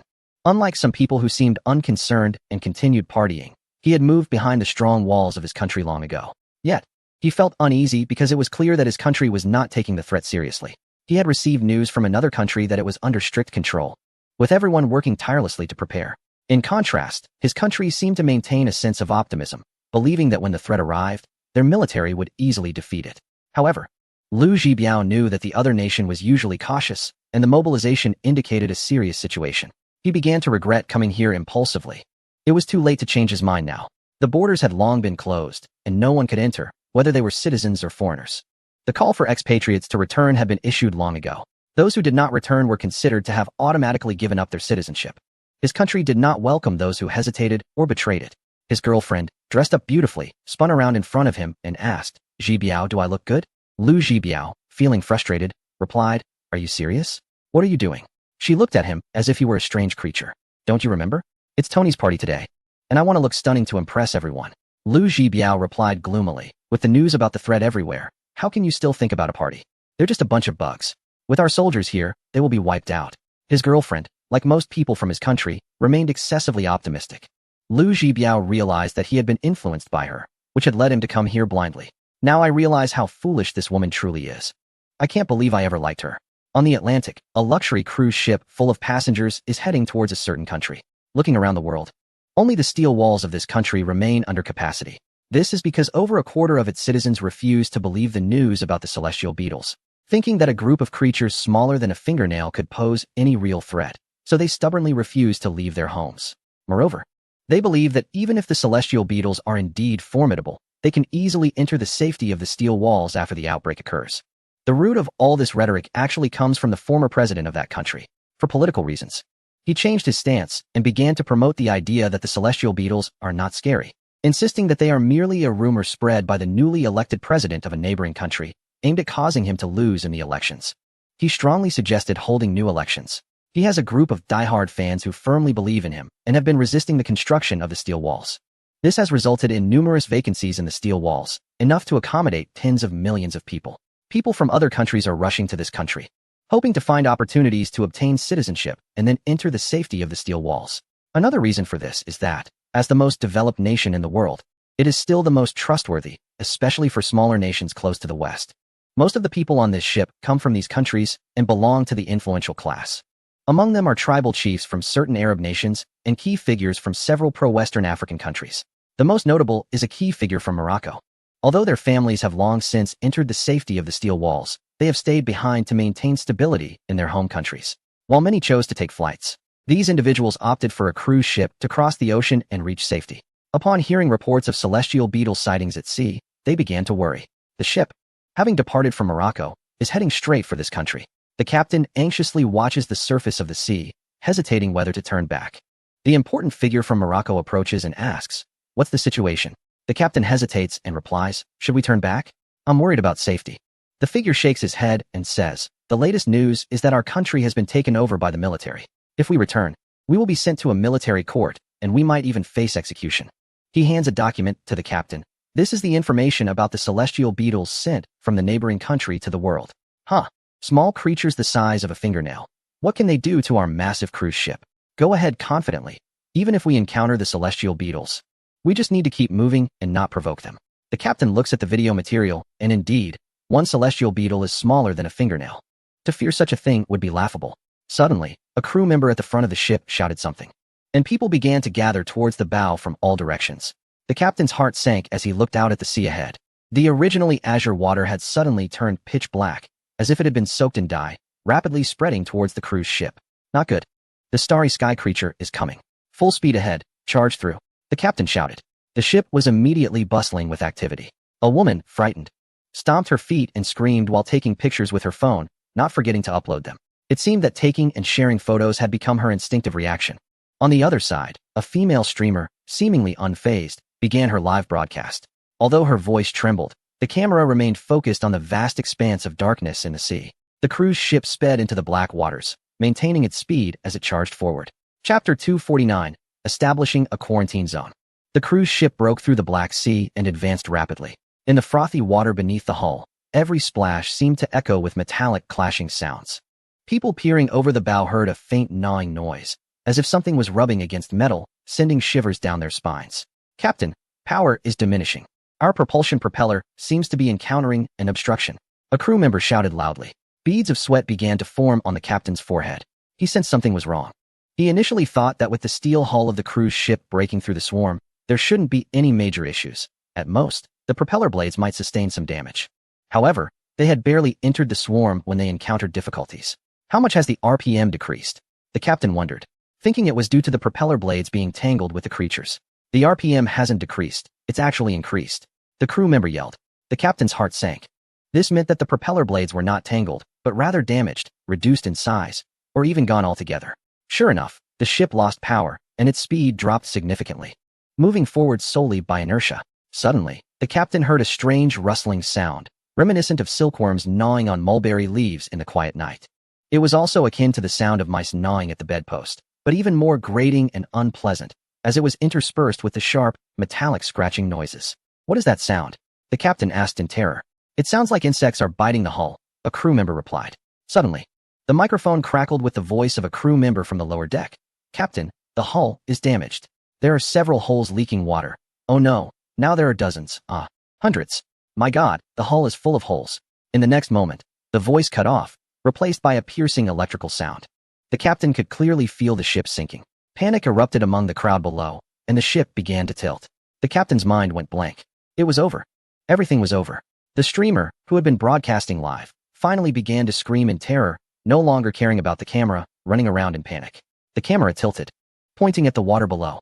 A person fell into the sea, and in an instant, was enveloped by black insects.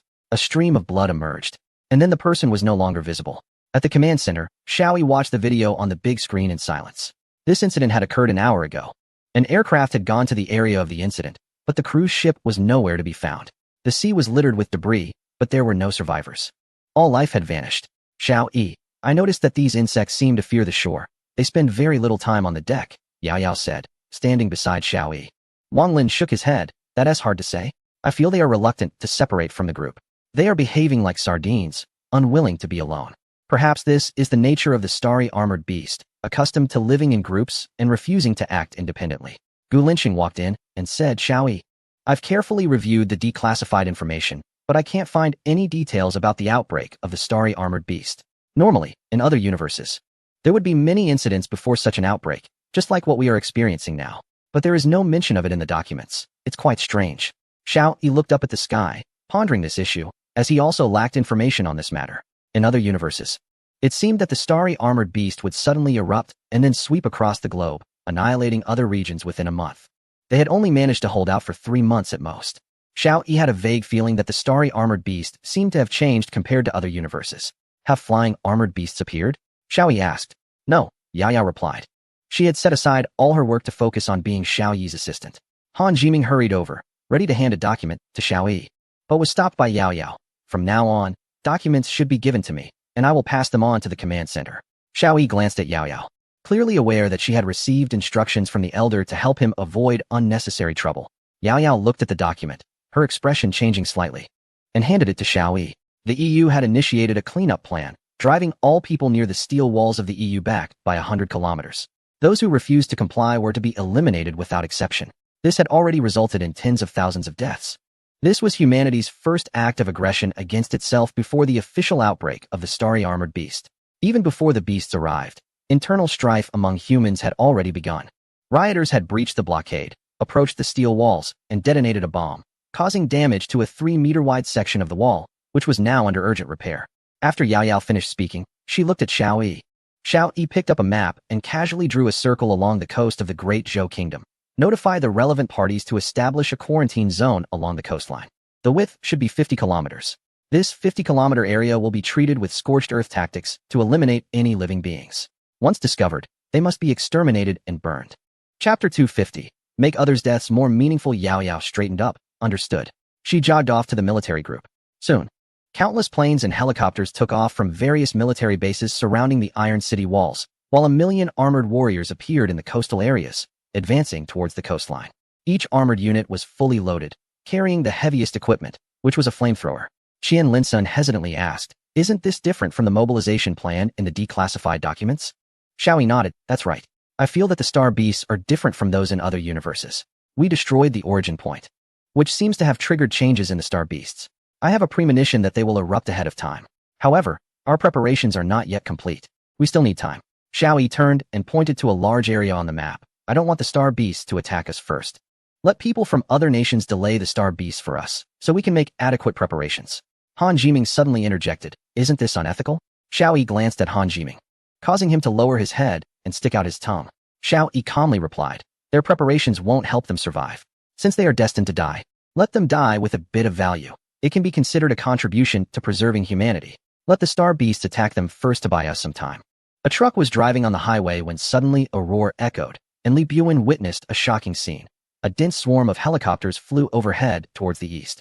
"Wow, there are more helicopters than birds," Yang Chao spat. "They must be going to deal with those refugees. Those brats should have died long ago." Li Buin and Master Zhou remained silent. Suddenly, Yang Chao shouted, "Stop the car." Master Zhou slowly pulled over. "Director Yang, it's quite dangerous here." "Why stop?" Yang Chao pulled out a gun. "We're just over 100 kilometers from the Iron City walls. These people can get off now. I've done enough for them." He jumped out of the car and shouted at the 4 people shivering in the back, "Get down." The 4 looked confused, but they could tell Yang Chao meant no good, so they didn't team move. Bang! A gunshot rang out as Yang Chao fired into the sky, then aimed the gun at the 3 women and 1 man. Only then did the 4 of them slowly climb down, looking terrified at Yang Chao. "The Iron City wall is right ahead. You all walk over there yourselves. I have no obligation to take you closer to the Iron City wall," Yang Chao said. Turning to get back into the car, Li Buin got out and approached the 4, gesturing towards the front. "You can't enter. You're already close to the Iron City wall. Just ahead." He handed them the rock-hard buns from the back of the truck. "Here, take these. Take care of yourselves." Yang Chao impatiently said, "Why are you telling them this? They're going to die anyway." Suddenly, a girl reached out and grabbed Li Buin, kneeling down and bowing her head to him, clearly wanting a ride. The other 3 also knelt and began to bow. The sound of their heads hitting the hard concrete of the highway echoed with thuds. In a short while, all 4 of them were left with bruised heads and bleeding. Li Buin had never seen anything like this and felt a bit at a loss. Yang Chao grabbed him and said, "Don't pay attention to these useless people. Let's go." Yang Chao pushed Li Buin into the vehicle and kicked the girl down, saying, "Don't think you can use a sympathy tactic. It won't work." The 2 got into the car, and it started moving again. In the rearview mirror, the 3 girls collapsed, while the man continued to bang his head, seemingly believing he could sway them. Li Buin sighed. Although he felt uncomfortable, at least they were finally on the right track. In 2 hours, they would reach the fortified city. He had already decided that once they got out of the car, he would keep his distance from Yang Chao and never work with such scum again. However, they had not gone more than 10 kilometers when the vehicle was forced to stop. A large tree had fallen across the road, blocking their way. Yang Chao cursed as he got out of the car and walked around the tree, discovering it was too big to move. Master Zhou also exited the vehicle, and Li Buan looked at the opposite lane, only to find it blocked by another large tree. His heart sank, and he shouted to Master Zhou, "Come back quickly. It's a trap." This was clearly a man-made obstruction and definitely not the work of any military forces. If it were the military, they would have set up a proper blockade, not just used a fallen tree. Master Zhou froze for a moment, then noticed a dense crowd rushing toward them from both sides of the road. He took off running. By the time he breathlessly climbed back into the car and started it, the refugees were already very close. However, Yang Chao was still running. Li Buan estimated the distance and quickly realized that with Yang Chao's slow pace, he wouldn't make it to the car before the crowd swarmed them. Chapter 251. Abandoned, he shouted. "Master Zhou, back the car up, we're leaving." Master Zhou also saw that it was too late. Yang Chao had run too far, and he was moving too slowly to get back in time. Besides, he, like Li Buan, harbored the thought of leaving Yang Chao behind. Now, they could do so without feeling guilty. He pressed the gas pedal and immediately reversed the car. Fortunately, the highway was wide enough, with just a few maneuvers. He turned the vehicle around and sped back the way they came. Behind them, Yang Chao knelt in despair, cursing loudly. But before he could finish, the refugees surrounded him. Yang Chao grabbed his gun, but before he could aim, a shot rang out, and his hand was hit, causing the gun to drop to the ground. Li Buan and Master Zhou watched this unfold in the rearview mirror, feeling a chill run down their spines. If they had hesitated or tried to take Yang Chao with them, they too would have been trapped by the refugees. The most terrifying part was that the refugees were armed. But what should they do now?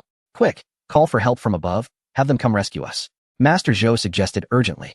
Li Buan picked up the phone, only to be disappointed to find there was no signal. Due to the relocation, all external power supplies had stopped, and the base stations had no signal. The only satellite phone has been under Yang Chao's control all along. It has certainly been taken by the refugees now. They are trapped. In the southern coastal area of a certain country, a small plane made an emergency landing at the airport. 4 men and 1 woman, along with the pilot, awkwardly scrambled out of the aircraft, looking around at the desolation. The economic focus of this country is in the north, where the steel city walls have been built. Due to the relocation of residents, this area has become largely abandoned. The entire airport, aside from their plane, is devoid of any equipment. The general flipped through the map in his hand and said, "You all, go out and see if you can find a car. I noticed that we are not far from the steel city walls. We should head there."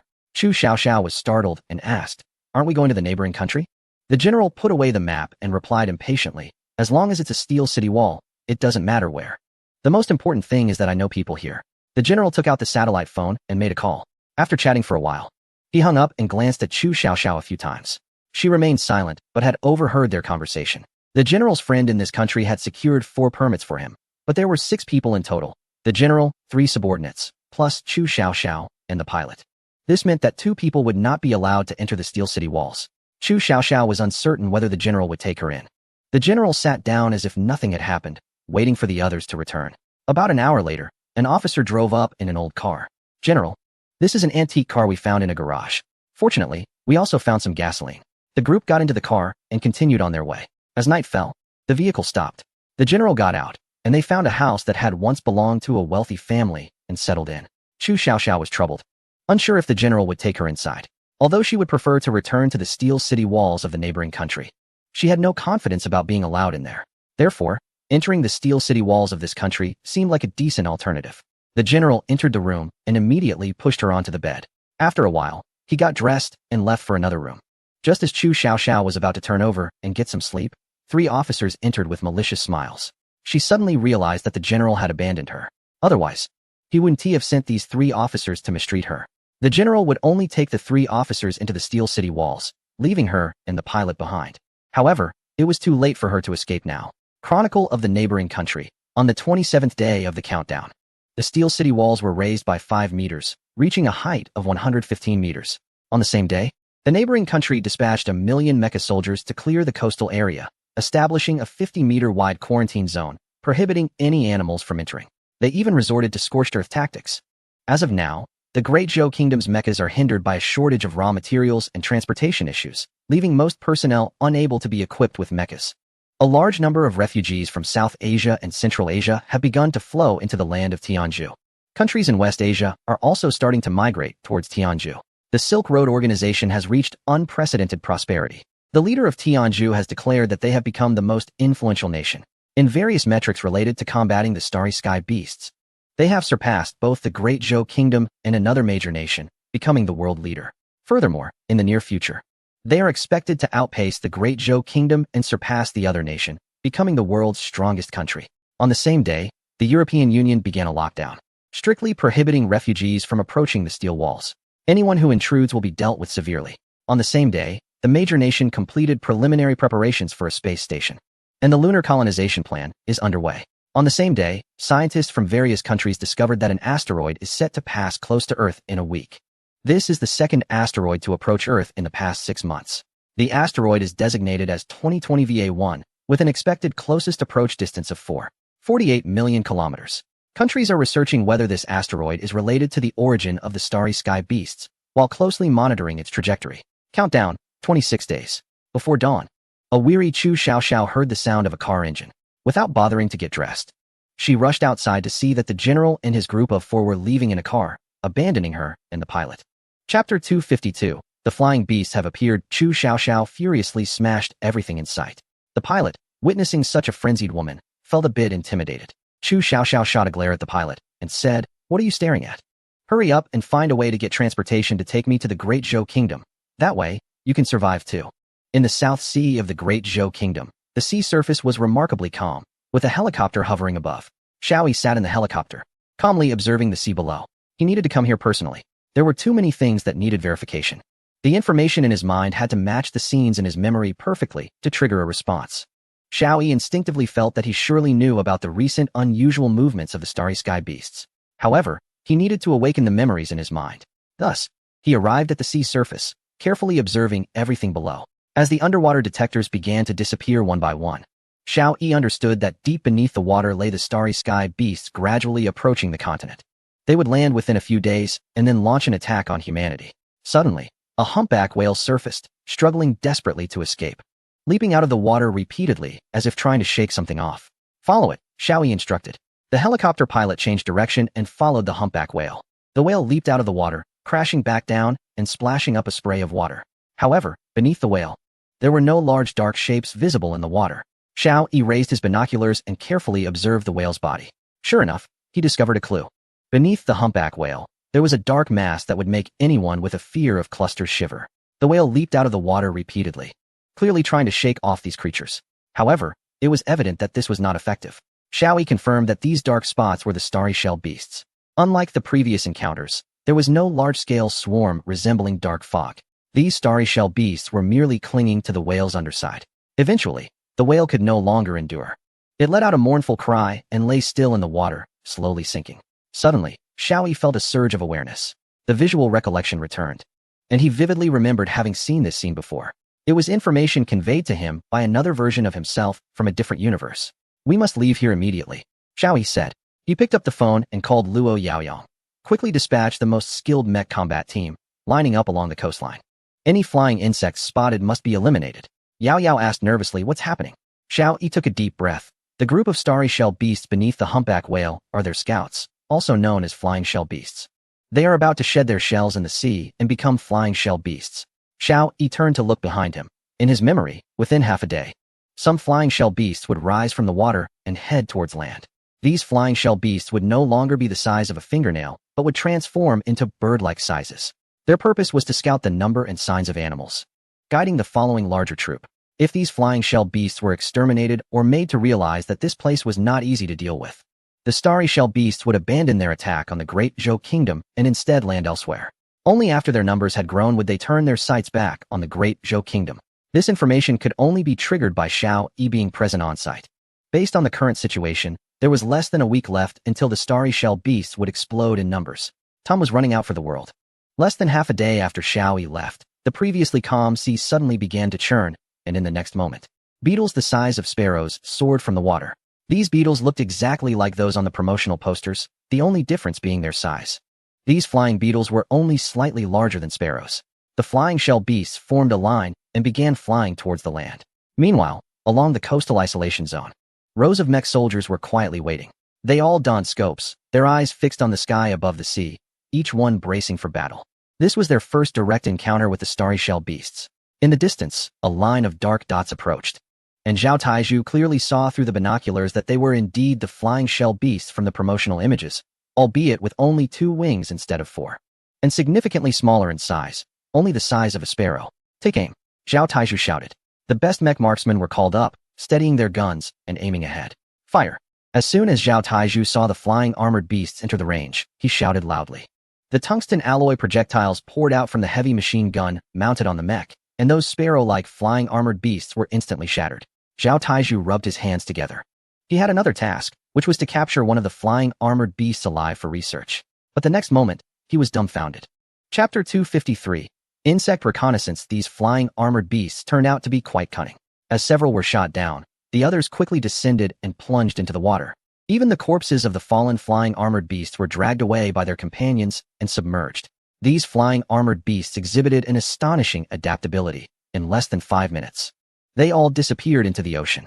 This was far beyond Zhao Taizhu's expectations. It turned out that the intelligence of the flying armored beasts was so remarkable. This was not mentioned in the transmitted data. The information provided only highlighted the ferocity and bravery of these flying armored beasts, without indicating their high intelligence. Zhao Taizhu didn't dare to search underwater. After all, they could not compete with the countless cosmic armored beasts in the ocean. Commander Xiao, those insects have escaped. Zhao Taizhu said, frustrated. I was too careless. I should have waited until they were on land before opening fire. I didn't expect these creatures to be so intelligent. As soon as they sensed danger, they immediately dove to escape. Xiao Yi frowned, surprised. These cosmic armored beasts can run away? It was understandable for Xiao Yi to be astonished, as he remembered these cosmic armored beasts as being strong but simple-minded. They typically charged recklessly, relying solely on their numbers and physical strength. Have the insects in this universe really mutated? Have they become so powerful?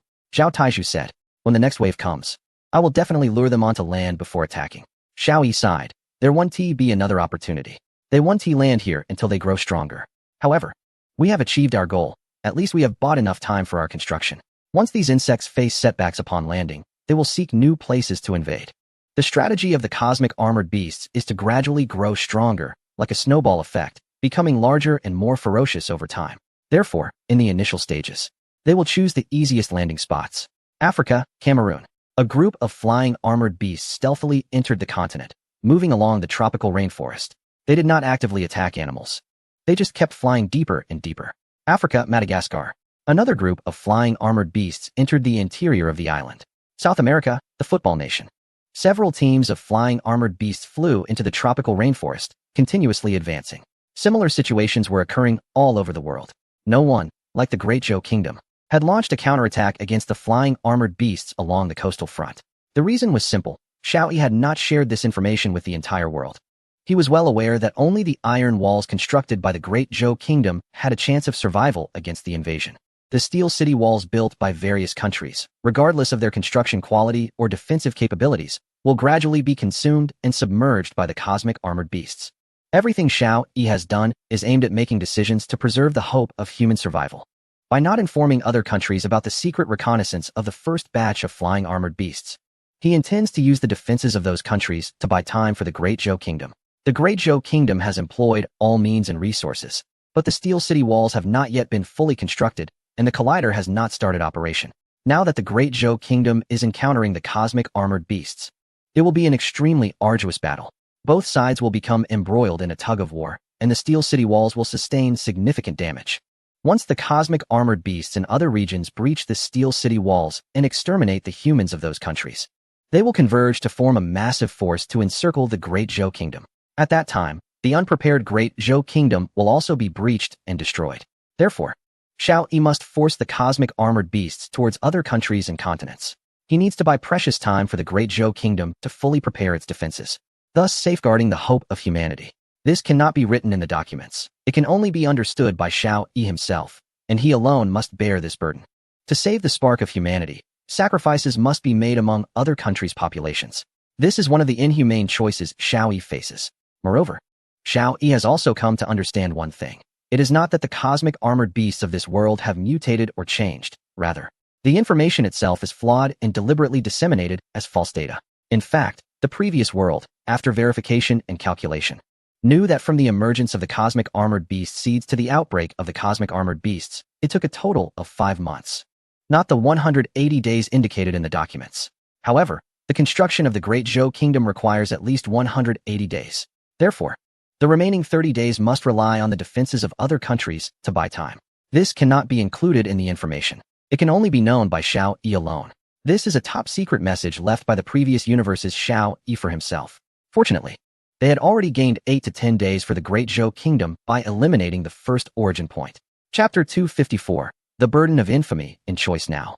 Other countries need to hold on for 20 days, sacrificing themselves to buy precious time for the Great Zhou Kingdom. Xiao Yi, you have informed other countries of previous messages. Why not this time? If everyone fortifies the coastline, wouldn't it be possible to gain more time? Nie Sihua gently massaged Xiao Yi's head acupoints while softly asking. Xiao Yi did not answer directly. Let me pose a question to you. Nie Sihua's movements became a bit gentler.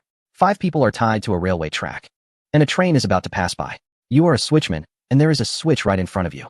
If you pull the switch, the train will divert to another track, saving those 5 people. However, there is also one person tied to that track. Xiao Yi sighed. Would you choose to switch the tracks, allowing the train to run over one person and save 5, or let it directly run over those 5? Nie Sihua was taken aback. Your question is quite bloody. Xiao Yi sighed again. Yes, it is. So what is your choice? Nie Sihua hesitated for a moment and said, I would switch. After all, 5 is more than 1. Xiao Yi was not surprised. What if that person were your mother? Nie Sihua pinched Xiao Yi hard. How can you say that? Xiao Yi remained unfazed. Answer me. Nie Sihua hesitated and said, I wouldn't switch. I'm not that great. My mother is my family. How could I let my loved ones die? Even if I have to bear the blame, I would save my mother. Xiao Yi stood up, faced Nie Sihua, and slowly said, I'm just like you. And I didn't switch the tracks just now. You're right. Even if I have to bear the blame, I would save our loved ones. I'm not that great either. I have my own selfishness. For the sake of the country, to preserve the seed of humanity, I can only let the train run over more people. Even if I have to live with the condemnation of my conscience afterward, I must do this. Nie Sihua suddenly understood. One decision had to place a huge burden on Xiao Yi. She held Xiao Yi's hand and said earnestly, Xiao Yi, you did the right thing. Without sacrifice. Where is liberation? What you are doing is a great thing. Xiao Yi gazed into Nie Sihua's eyes, his expression gentle. Nie Sihua's face slowly turned red, her heart racing. It's coming. It's finally coming. Nie Sihua slightly closed her eyes, lifted her chin, waiting for the most thrilling moment. Xiao Yi spoke up. Have you been drinking? Your face is so red, and you're speaking so sweetly. Nie Sihua suddenly opened her eyes wide, glaring at Xiao Yi, wishing she could eat him alive. Li Buwan stomped his feet and woke up from his dream. He looked around, and Master Zhou was also awake. A girl entered, handing a hot bun to Li Buwan. He quickly thanked her. The day before, they had driven back from the highway and encountered 3 women and 1 man walking along the road. Master Zhou and Li Buwan discussed it and decided to take them along. The highway was impassable, so they took the national and provincial roads instead. However, the roads were winding, and they were still over 100 kilometers away from the Steel City. Master Zhou was already struggling. The 6 of them had slept in a nearby house for the night. Let's go. It's time to hit the road, Li Buwan said as he stood up. Okay. The girl casually replied. Li Buwan was taken aback. You can speak the language of the country? The girl lowered her head, a bit shy. I lived in that country for a while and understand a bit. Li Buwan sighed. So, you actually understood everything we said? Remembering what Yang Chao had said, Li Buwan felt a bit embarrassed. The girl glanced at Li Buwan. You're a good person. That person is a bad guy. As the girl was leaving, she turned back and said, my name is Jin Jishuan. Just call me Ashen. Li Buwan still felt a bit embarrassed. After all, much of what Yang Chao said was hard to hear. He secretly admired the girl's composure. She didn't react at all to those words. Master Zhou shook his head. This girl is not simple. Her acting skills are impressive. Li Buwan looked ahead. Let's make the most of our time today and try to get there within half a day. As for what happens to them afterward, we really can't help. Just as they stepped out, Jin Jishuan turned back and whispered, we can't drive. Why? Li Buwan asked. Someone from that other country has blocked the road ahead. He is the leader of the refugees now, and they are armed. They said they would capture you and kill you, using your identification to blend into the fortified city. By the way, that Yang Chao seems to have been captured by him, Jin Jishuan said. What happened to Yang Chao? Li Buwan asked. Jin Jishuan became a bit angry upon hearing Yang Chao's name. It seems he is tied up in a nearby town. Thanks to user 35796235 for the inspiration. And thanks to all the book friends for their support and encouragement. By the way, for those urging for updates, watch the video and spend 30 seconds to give a small reward to the author. Thank you. Chapter 255. Private Conspiracy. Li Buwan opened the map. They were now only a little over 100 kilometers from the fortified city. It seemed close, just a couple of hours drive on the highway. However, the biggest problem now was that they couldn't drive. Suddenly, Jin Jishuan's father ran in and said something in his language. Jin Jishuan frowned. Li Shichong is here. And he brought a group of people. Who is Li Shichong? Li Buyuan asked. Jin Jishuan pulled Li Buyuan and Master Zhou and rushed outside. Hurry. Li Shichong is the leader from that other country. He now controls this area. If they find the truck, you two are finished. Master Zhou and Li Buyuan were startled and quickly grabbed their things to escape. However, when they reached the edge of the town, they found they couldn't get out. Someone had already spotted them. A man approached with a handgun. That's Li Shichong. Don't say anything. I'll say we're together, Jin Jishuan said. Li Buyuan nodded. Li Shichong looked like a soldier, handling the gun with great skill, standing straight, obviously well-trained. Li Shichong shouted something in his language at the six of them. Jin Jishuan replied in the same language. Li Shichong glanced at the three men, his gaze fierce and sharp, clearly a ruthless character. Fortunately, both Li Buyuan and Master Zhou had single eyelids, round faces, and their clothes were dirty and messy, indistinguishable from the other refugees. Li Shichong didn't pay them any mind and led his group directly towards the back. Once Li Shichong left, Jin Jishuan whispered, "We can't get out. They want us to gather ahead, saying they need to search for you two together." Li Buyuan hesitated and said, "Let's go out through another direction of the town and avoid this place." Jin Jishuan shook his head. "They have people stationed everywhere outside. We can't get out." Li Buyuan turned around to look behind him and whispered, "No, we have to go. They will soon discover the big truck. By then, we won't be able to escape." The hiding place of the big truck was not secret. As long as Li Shichong and a few others searched carefully, they would definitely find it. At that point, they would surely interrogate the refugees in the town one by one, and Li Buyuan and Master Zhou would be finished. Jin Jishuan hesitated for a moment and said, "We'll go with you. With us providing cover, you two will have a chance to escape." Li Buyuan nodded and said, "Thank you." Jin Jishuan shook his head. "No need to thank me. I just need you to have the opportunity to bring us inside the fortified walls." The six of them left the town through a small path, traveling along a rural road. With the cover of Jin Jishuan and his group, they finally managed to exit the town. Without the big truck and taking the small road, the journey became longer. However, this was a situation they had no choice but to accept. Freezing rain began to fall from the sky, and the cold, hard droplets stung their faces. But a strong desire to survive pushed them to keep moving forward. In peaceful times, there would certainly be various vehicles everywhere. But now there wasn't a single one to be found. Anything made of metal had been taken away by the residents during their relocation. Even bicycles were nowhere to be seen. Those small yellow bikes that were carelessly discarded had been cleared away by the final evacuees. The only way to get close to the fortified walls was on foot. In the new capital of the Great Zhou Kingdom, a group of people was holding a meeting in a sealed room. Leading them was Gung Aojia, a military advisor and commander of the 2nd Mecha Corps. As a former commander of the southwest military region of the Great Zhou Kingdom, he naturally became the commander of the 2nd Mecha Corps. Those attending the meeting were his key personnel and subordinates. "Is everyone clear on my orders?" Gung Aojia asked. However, one subordinate hesitated and said, "But now the overall command is in the hands of the general command. Is it appropriate for us to act without General Zhao's permission?" Gung Aojia replied solemnly, "If something goes wrong, I will take responsibility. There are some matters that General Zhao cannot give orders on. As subordinates, we must share the responsibility for the commander." Seeing that some were still hesitant, Gung Aojia sighed and said, "All right, I will let you in on a secret. You all know that just this morning, we conducted an ambush along the entire coastline and defeated the reconnaissance flying mechas of the Starry Sky mecha beasts. This news is somewhat confidential, but everyone here is an important figure in the Great Zhou Kingdom's mecha corps, so you should all be aware of it. However, there is something you don't know. General Zhao has not informed other countries about this news. Do you know why?" Gung Aojia asked. Everyone shook their heads.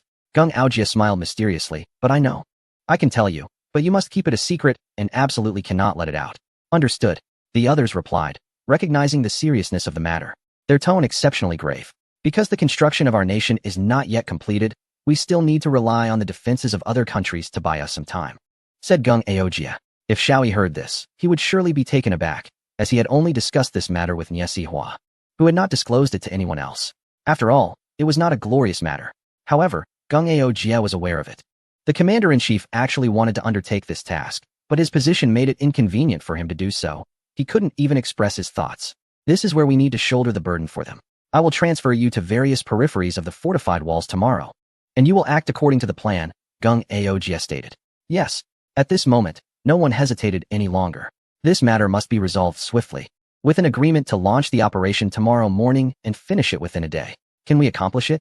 Gung Aojia asked loudly. "We will complete the mission at all costs." All the soldiers saluted firmly and said. In a certain region, a pilot was driving a brand new Porsche with Chu Xiao Xiao along the roads. It must be said that Chu Xiao Xiao was quite lucky. They found several brand new luxury cars in the underground garage of a wealthy family. Due to a hurried evacuation, and because such large vehicles had restrictions on entering the fortified walls, the wealthy owner had locked the garage. Now, however, it had been opened for Chu Xiao and the pilot. They were currently heading towards their destination. Their direction was exactly opposite to that of the fleeing populace. A large number of refugees from Southeast Asia crossed into the region, seeking ways to enter the fortified walls. Unbeknownst to them, in another area, a group of flying armored beasts had already landed, and a massive outbreak of these creatures was about to begin. Along the coast, the fleeing flying armored beasts fell into the water and quickly returned to the main force. A multitude of starry armored beasts, the size of fingernails, halted their advance and lay in ambush at the seabed. As night fell, large groups of starry armored beasts began to move. They changed direction and split into groups heading towards various regions. In other oceans, many of the starry armored beasts had already reached the coastal waters of various continents. Lying in wait, it seemed that they were waiting for something. Late at night, a batch of starry armored beasts approached the shore. The fish trapped along the coast desperately tried to escape, with many even leaping onto the sand. However, hours later, the sea became calm. Even the fish on the beach, including stranded whales, were covered by a swarm of reptiles. A few hours later, the reptiles submerged back into the water. On the beach, apart from some scattered bloodstains, there were no signs of any living creatures. Even the common little crabs and shellfish along the shore had vanished. The fish that had been frolicking by the sea for days had also disappeared without a trace. Everything hinted at an eerie stillness. Near the coastline, a group of starry armored beasts is growing in size. After an hour, they have noticeably become larger than other starry armored beasts, reaching the size of crabs. Countdown, 125 days. On the shores of a fishing village in a certain region of Africa, early rising fishermen are astonished to find that the densely piled fish along the coast have suddenly vanished. The sea is unusually calm, and the beach is remarkably clean, showing no signs of marine life. Just a few days ago, it was a time of celebration for the fishermen. There was no need to venture out to sea. Casting a net by the shore would yield plenty of fish. But now, nothing is visible. A wave of panic begins to spread. People start to believe that the starry armored beasts are about to appear. Just as people are leaving the beach, a few starry armored beasts, the size of crabs, quietly land. They are very alert, only surfacing when there are no potential threats, crawling onto the beach and quickly disappearing into the woods. Similar phenomena are occurring worldwide, with the only exception being the coastal areas of a certain country. In this country, fish still swim near the shore, but they do not dare venture back into the deeper sea. In the command center of this country, a report is placed on Xiao Yi's desk by Yao Yao, stating, "The ocean is dead." Xiao Yi does not look at the data. He has already anticipated this outcome. When the flying armored beasts began their reconnaissance, it signaled that a massive outbreak was imminent. The total extinction of marine animals was also expected. Xiao Yi turns on the screen, which displays the situation along the coastlines of various countries. Except for this country's coastline, all other nations are experiencing a phenomenon of silence in the ocean. The entire sea is eerily quiet, devoid of any signs of activity, with only the underwater plants continuing to grow. This is a war among animals, unrelated to plants. Notify all countries. In 3 days, the starry armored beasts will erupt in full force, Xiao Yi says solemnly. Yao Yao picks up the phone to relay the orders, and, after arranging the tasks, she adds, a batch of mech warriors from the 2nd Mech Legion is heading to the steel walls, reportedly to widen the isolation zone by another 100 meters. Xiao Yi raises an eyebrow. Widen it again. That seems of little significance. Yao Yao curiously asks, isn't that your order? Xiao Yi shakes his head. When in the field, military orders may not be obeyed. The leadership of the 2nd Mech Legion consists of experienced veterans who have been through war. Perhaps they have their own reasons. Yao Yao feels a bit uneasy but realizes Xiao Yi has a point. The commanders are seasoned generals, and they surely have their own considerations.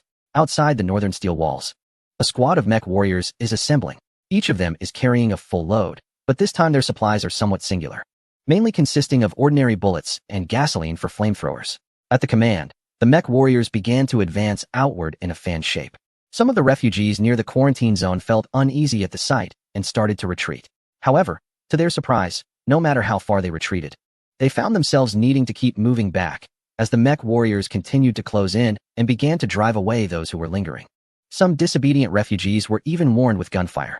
Everything was different from the patrols by mech warriors in the past. The refugees noticed that these mech warriors maintained a distance while gradually herding them away, much like driving chickens and ducks. 100 kilometers away from the mech warriors, 6 individuals were hurrying on their journey. However, they were unaware that danger awaited them ahead. On the coast of a certain region, a group of carefree young people was engaging in a live-action shooting game. With most residents having moved inside fortified walls, schools were on break, and police had withdrawn. This area had become a playground for the youth. Previously, they were concerned about trespassing and being shot, but now most houses were empty, especially in the beachfront villa area. It was completely deserted. Once an affluent neighborhood only affordable to the wealthiest, it was now vacant, allowing these young people to swagger in, stay in luxurious homes, drink fine wine, sunbathe by the pool, and throw parties, living quite extravagantly. Today, they found some unclaimed toy guns from a live-action shooting game club and quickly started a game by the beach. A young man named Jack was hiding in the bushes. All his teammates had been eliminated, leaving him alone against only 3 opponents. To increase the excitement of the game, the penalty for losing was severe. Each member of the losing team had to drink a gallon of beer while standing on their hands. This was a serious punishment, so he needed to wait for the right moment to counterattack. His hiding spot was very discreet, and if he seized the opportunity, he could turn the tide. Suddenly, something crab-like crawled past him. Jack was surprised, as he was certain it wasn't a crab, but its appearance was somewhat familiar. He just couldn't place it at the moment. Suddenly, he recognized what it was. However, his scalp soon tingled with unease. He realized what it was and shouted as he jumped out from his hiding spot. Nearby, a few people saw him and immediately fired their toy guns at him. He quickly shouted for them to stop shooting. "There's a starry armored beast here." The group laughed at him, looking at him as if he were a fool.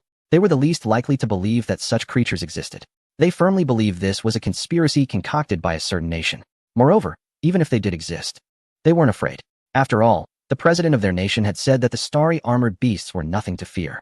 Those who hide behind steel walls are cowards. Real men boldly faced the celestial armored beasts. Just like during the Great Calamity years ago, when they bravely embraced the virus. There really are celestial armored beasts. As big as crabs. Quick, let us look around. Ignoring the bruises all over his body from the colorful eggs, he dropped to the ground to search. Others, half believing, also crouched down to look. Suddenly, a crab-like figure darted out again, scuttling forward along the bushes. Over here, one guy quickly chased after it. He wasn't afraid at all. How dangerous could such a small thing be? However, he soon tasted the bitterness of his bravado, just as he reached out to grab it. The crab-like creature jabbed him sharply with its forelimb, piercing his palm. He clutched his hand, crouching down in pain. This creature's claws were sharp. The celestial armored beast quickly escaped, clearly not wanting to be caught. Clang! A metal bucket landed over the celestial armored beast. "I've got it," Jack shouted excitedly, pressing down on the bucket. But a harsh metallic sound startled him. A forelimb pierced through the bucket. The thin metal was no match for the celestial armored beast. "Wow, that's impressive. Brothers, watch me capture a bug to show those fools in the neighboring country. I can subdue these little crawlers with one hand," Jack said, picking up a broom to prepare. He lifted the bucket, pressed the broom down on the celestial armored beast, and grabbed its shell from behind, lifting it triumphantly. See, this is what made them flee in panic and build a 150-meter-high steel wall to hide behind. Wow. One guy pulled out his phone, quickly taking pictures and uploading videos. The celestial armored beast was passed around like a toy, being photographed and played with. At the command center of the neighboring country, a video was being played on the screen. The content showed Jack and his group tormenting the celestial armored beast. Jack tore off one of its limbs and poked a soda can with it. With a gentle poke, the can was punctured. No wonder they are so scared of bugs. They really are formidable. Jack made a funny face and joked. Another young man with blonde hair ripped off a hind leg and put it on a blowtorch to roast.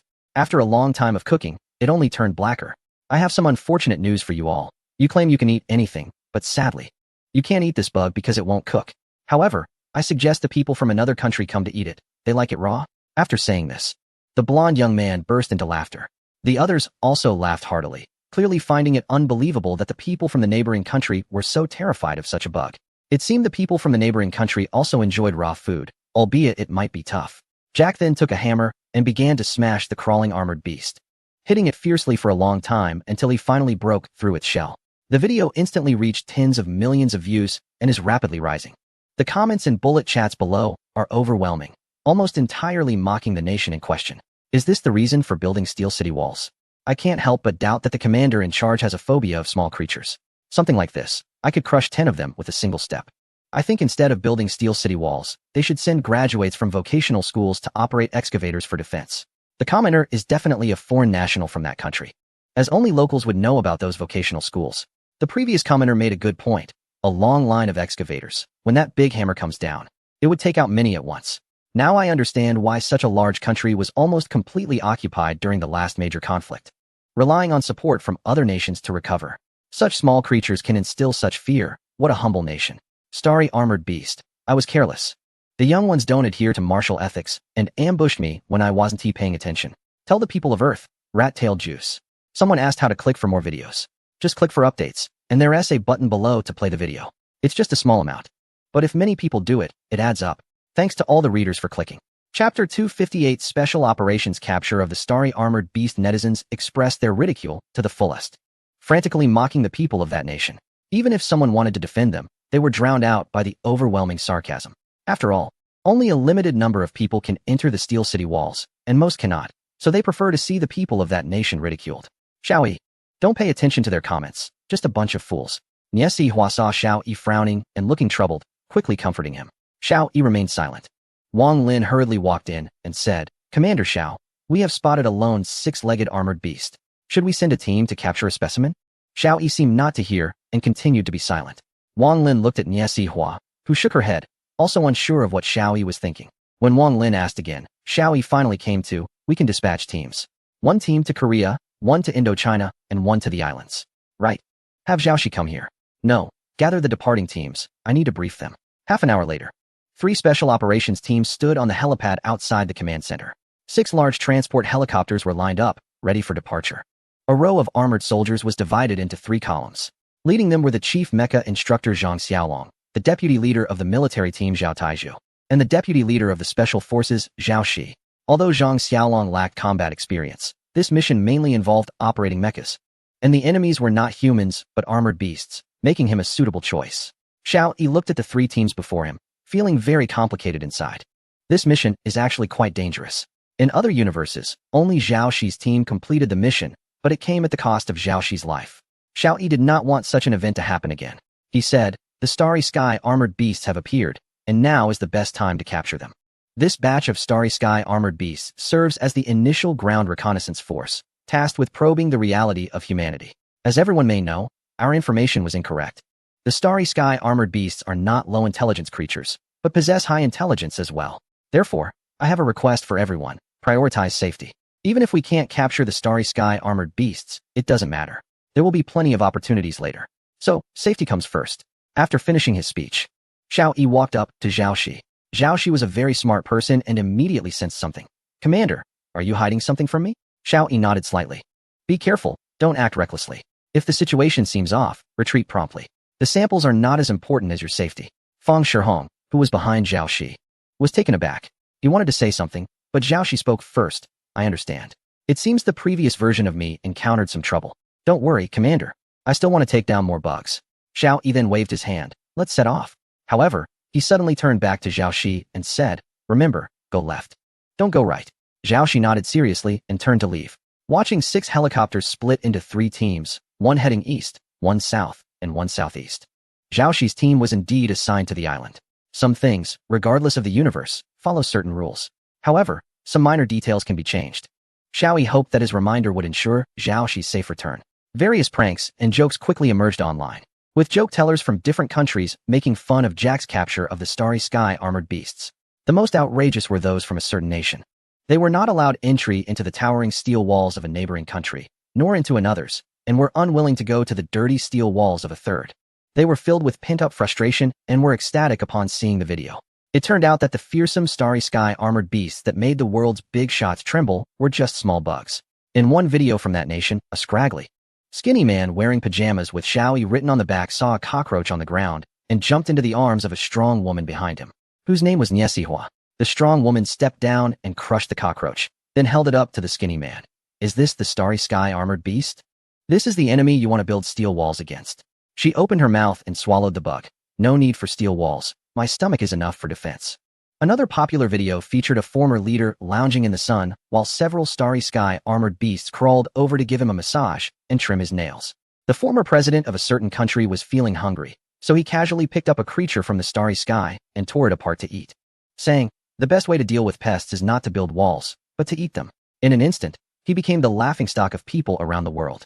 Chapter 259, Fighting to be Scolded. Xiao Yi, don't you feel angry after seeing that? Niesi Hua asked cautiously. Now, there were numerous videos online filled with personal attacks and insults. Niesi Hua was worried that with Xiao Yi's temperament, he might not be able to hold back his anger. Before Xiao Yi could respond, Yao Yao walked in, glaring at Niesi Hua and then at Xiao Yi. Why is that fat woman's name written on her back and not mine? Xiao Yi found it strange. He knew Yao Yao was referring to a video taken by people from another country. Do you actually want your name written there? I've never seen anyone eager to be humiliated. Yao Yao was taken aback, stomping her foot. I don't want my name written.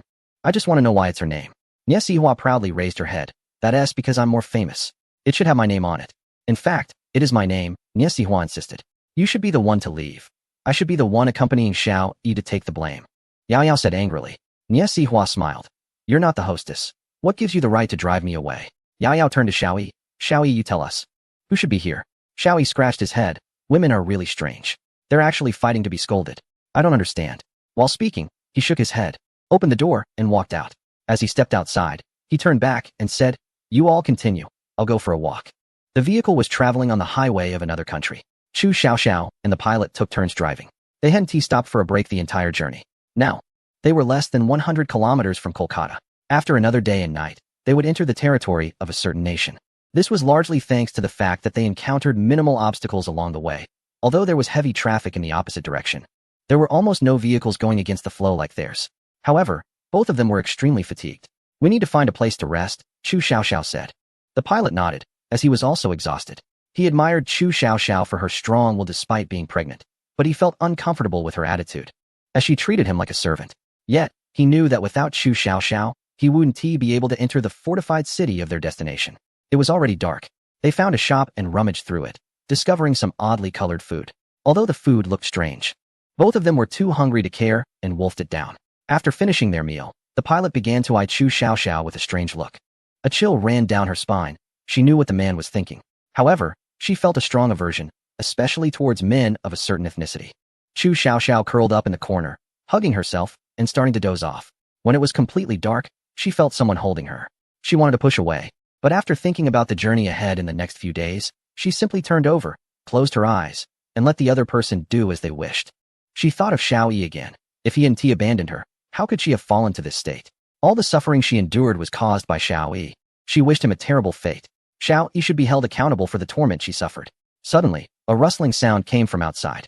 Startled, Chu Xiaoxiao pushed the man away, quickly put on her clothes, and looked outside. She saw that some items on the ground were being pushed aside by something. In the faint light, she discovered it was an animal with 6 legs, crawling and dragging a sheep in its mouth. Both Chu Xiaoxiao and the pilot were too afraid to speak, silently watching. The creature was about the size of a dog, but its shape resembled an enlarged crab or spider rather than a cat or dog. Before long, the creature devoured the entire carcass of the sheep.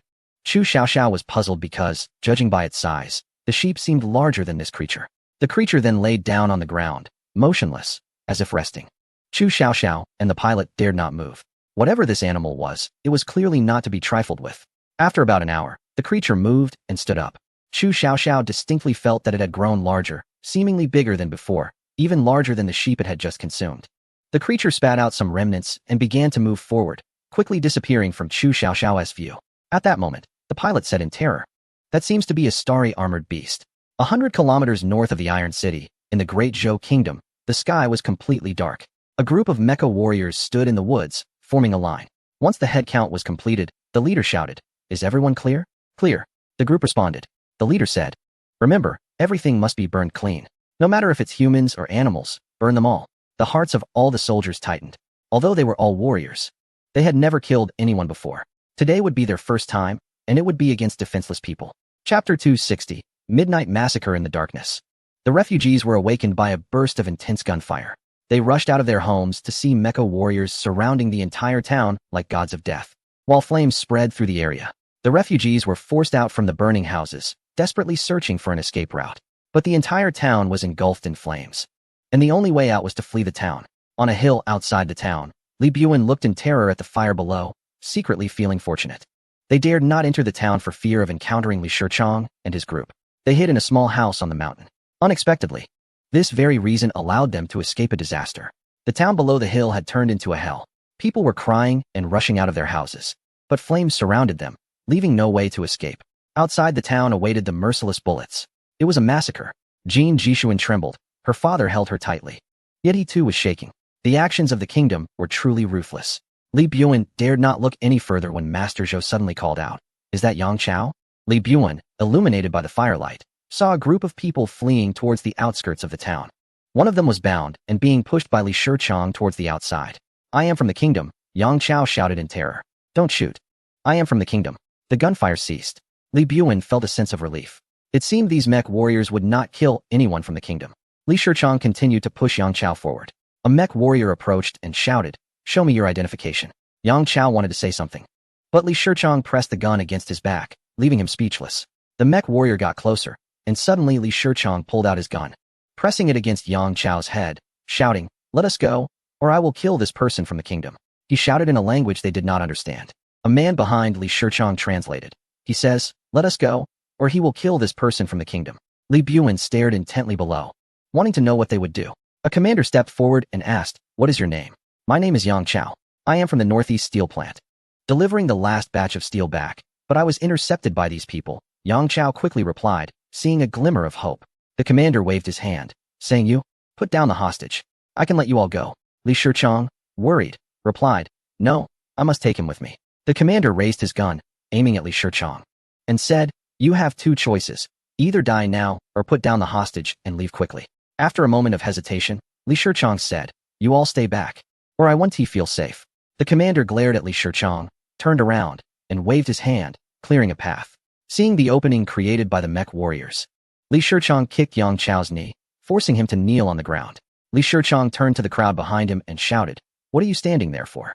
Run!" The crowded refugees, witnessing this scene, suddenly snapped back to reality and rushed through the path. No one noticed that at some point, Li Shichang's figure had disappeared. More than 100 refugees managed to escape. Outside the town, only Yang Chao remained. However, Yang Chao appeared strange, his movements stiff and unnatural. He remained in a kneeling position, completely motionless. A mech warrior rushed over and pushed Yang Chao, causing him to fall to the ground.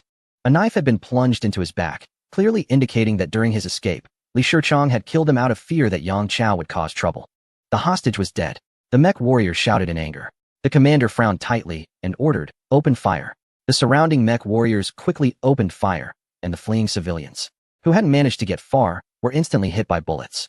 Jin Jishuan dared not look. She buried her head in her father's arms. While the two girls trembled in fear, Li Buin and Master Zhou were somewhat better off, as they understood one thing: these mech warriors would not kill them. Once all the civilians had been killed, the mech warriors threw the bodies into the town, including Yang Chao's corpse, allowing the flames to consume them. A few mech warriors stayed behind to clean up the scene, while the rest headed toward the next town. By dawn, the fire had mostly extinguished.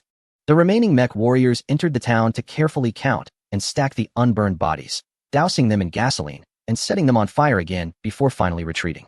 For a moment, Li Buin felt the urge to approach the mech warriors. However, glancing at Jin Jishuan and the others beside her, she gave up the idea. If they went out, it would expose Jin Jishuan's whereabouts, and the mech warriors would definitely not let them go. Chapter 261. The road to escape, but Li Buin couldn't understand why these mech warriors would massacre the civilians. It wasn't until all the mech warriors had left that Li Buin turned to face Jin Jishuan and the others. "We need to continue heading towards the Iron City Wall. What about you?" Jin Jishuan looked at his father, who also had no idea. They faced a dilemma. If they continued toward the Iron City Wall and encountered the mech warriors, it would mean death for Jin Jishuan and the others. Yet, they had no other way to go. Returning to their homeland was a long and uncertain journey. By the time they reached it, they would likely be eaten by the bugs. Suddenly, Li Buin slapped her head. "I have a plan. We'll go back, find our big truck, and drive back. If we hide in the truck, we can make it all the way to the Iron City Wall." Jin Jishuan's eyes lit up. Tianju country. The starry armored beast slowly stood up and disappeared into the night. Chu Xiaoxiao got up and quietly walked toward the vehicle outside, followed by the pilot. It was too unsafe here. It was best to leave as soon as possible. The vehicle was parked by the roadside, about a few hundred meters away from where they had been resting, as the area was too narrow for the vehicle to come in. The two of them stepped into the moonlight, cautiously making their way forward. Chu Xiaoxiao scolded herself for parking so far away. Suddenly, a noise came from behind. The starry armored beast, larger than a dog, had returned. Chu Xiaoxiao was too frightened to make a sound and quickened her pace toward the vehicle, praying that the starry armored beast had not noticed them. However, it was clear that the divine did not heed Chu Xiaoxiao's prayers. The starry armored beast began to charge toward them. "Run!" The pilot rushed over and grabbed Chu Xiaoxiao, pulling her forward. Although her condition didn't particularly hinder her, it still affected her speed. The pilot pulled her with all his might. Chu Xiaoxiao glanced back at the starry armored beast. At their current speed, they clearly wouldn't escape. Suddenly, she had an idea. She picked up a thick wooden stick from the roadside. The pilot, in a panic, exclaimed, "What are you going to do with that?" "It's useless." Chu Xiaoxiao suddenly revealed a sinister smile. "It's useful." With a thud, the stick struck the pilot on the head. He felt dizzy, and before he could react, Chu Xiaoxiao swung the stick at him again. The pilot couldn't hold on any longer and collapsed to the ground. Chu Xiaoxiao dropped the stick and ran for her life, laughing maliciously as she said, "It seems you haven't heard that old joke. I don't need to run fast. I just need to run faster than you. The stick won't help it, but it's enough for you." Useless. Halfway through her escape, she looked back and saw that the starry armored beast hadn't followed but had instead pounced on the pilot, its long forelimb piercing through his body. As he died, the pilot's eyes were fixed on Chu Xiaoxiao, clearly filled with more hatred for her than for the beast. Chu Xiaoxiao staggered into the vehicle, quickly starting it up, mumbling to herself, "Fools are fools. Everyone in the Great Zhou knows that a woman's heart is the most poisonous." She was evidently shaken by the look in the pilot's eyes before his death, continuing to murmur, "This is your own stupidity. You can't blame me." The car roared to life as she slammed on the gas, speeding away, leaving the starry armored beast to devour the corpse. In the command center, Xiaoyi stood by the window, gazing at the night sky. A storm was brewing, and now was the calm before the tempest. Yet beneath this calm lay intense upheaval. Xiaoyi, the second mech commander, Gung Aojia, had issued an extermination order. They had wiped out all the refugees and animals within a 100-kilometer radius of the steel walls and burned the bodies. Yao Yao walked in, looking worried. Xiaoyi's body trembled slightly. He was not surprised at all, even though this event had not occurred in other universes. That was only because those other universes had not had the opportunity to prepare as thoroughly. The steel walls in those universes were much smaller, and there had not been such a large-scale invasion of refugees. However, similar incidents had occurred in many instances. In one universe, a nation even launched nuclear bombs on densely populated islands. Disasters serve as a mirror, reflecting the ugliness and cruelty of many worlds. People are selfish for their own interests. They will inevitably commit many inhumane acts. "What should we do, Xiaoyi?" Yao Yao asked anxiously. Yao Yao believes this is a very serious matter, as it is the first time someone has openly defied the orders of the commander-in-chief and issued such a command that could lead to severe consequences. Xiaoyi took a deep breath and said, "Tomorrow morning, let the military court try Gung Aojia." Yao Yao was somewhat surprised. Isn't it now? He should be arrested immediately and stripped of his command authority. Chapter 262. The enormous starry armored beast Xiaoyi waved his hand. "Since we've come this far, we must see it through. He has committed a crime and needs to bear the corresponding responsibility for it. However, since he has already committed a crime, it needs to be meaningful. Even if he is sentenced to death, it should be a valuable and significant death." Yao Yao was taken aback. Could it be that Gung Aojia's mistake needs to be paid for with his life? Chronicle of major events in the Great Zhou Kingdom. On the 25th day of the countdown, Gung Aojia, commander of the 2nd Mecha Army Group of the Great Zhou Kingdom, issued an order without authorization to clear away millions of refugees outside the iron walls of the Great Zhou Kingdom and burn the bodies completely. On the same day, the construction of the iron walls of the Great Zhou Kingdom increased by another 5 meters, rising at a rate of 2 meters per day. It is expected to reach a height of 150 meters in another 15 days, with a total completion time of 20 days. On the same day, the Great Zhou Kingdom launched an observation satellite to closely monitor the asteroid 2020 VT, for that is flying past Earth. On the same day, traces of the starry armored beasts were discovered around the world. Moreover, according to the chronological order of the discoveries, the bodies of these starry armored beasts are gradually growing. The smallest is the size of a crab, while the largest has reached the size of a tabletop. This has drawn significant attention globally, with various countries' militaries beginning to search for these starry armored beasts along the coast. On the same day, 3 special teams from the Great Zhou Kingdom were dispatched to Annam, the islands, and the 3 Han republics to search for traces of the starry armored beasts. On the same day, a certain country deployed 100,000 troops to guard the coastline, while also redeploying troops recalled from around the world to coastal cities, preparing to eliminate the emerging starry armored beasts. Other countries' militaries also began to mobilize. Countdown, 24 days. In a certain country, Jack opened his eyes, his head pounding painfully. He has now become an internet sensation. The video from yesterday exceeded 1 billion views overnight, making it the fastest-growing video in history.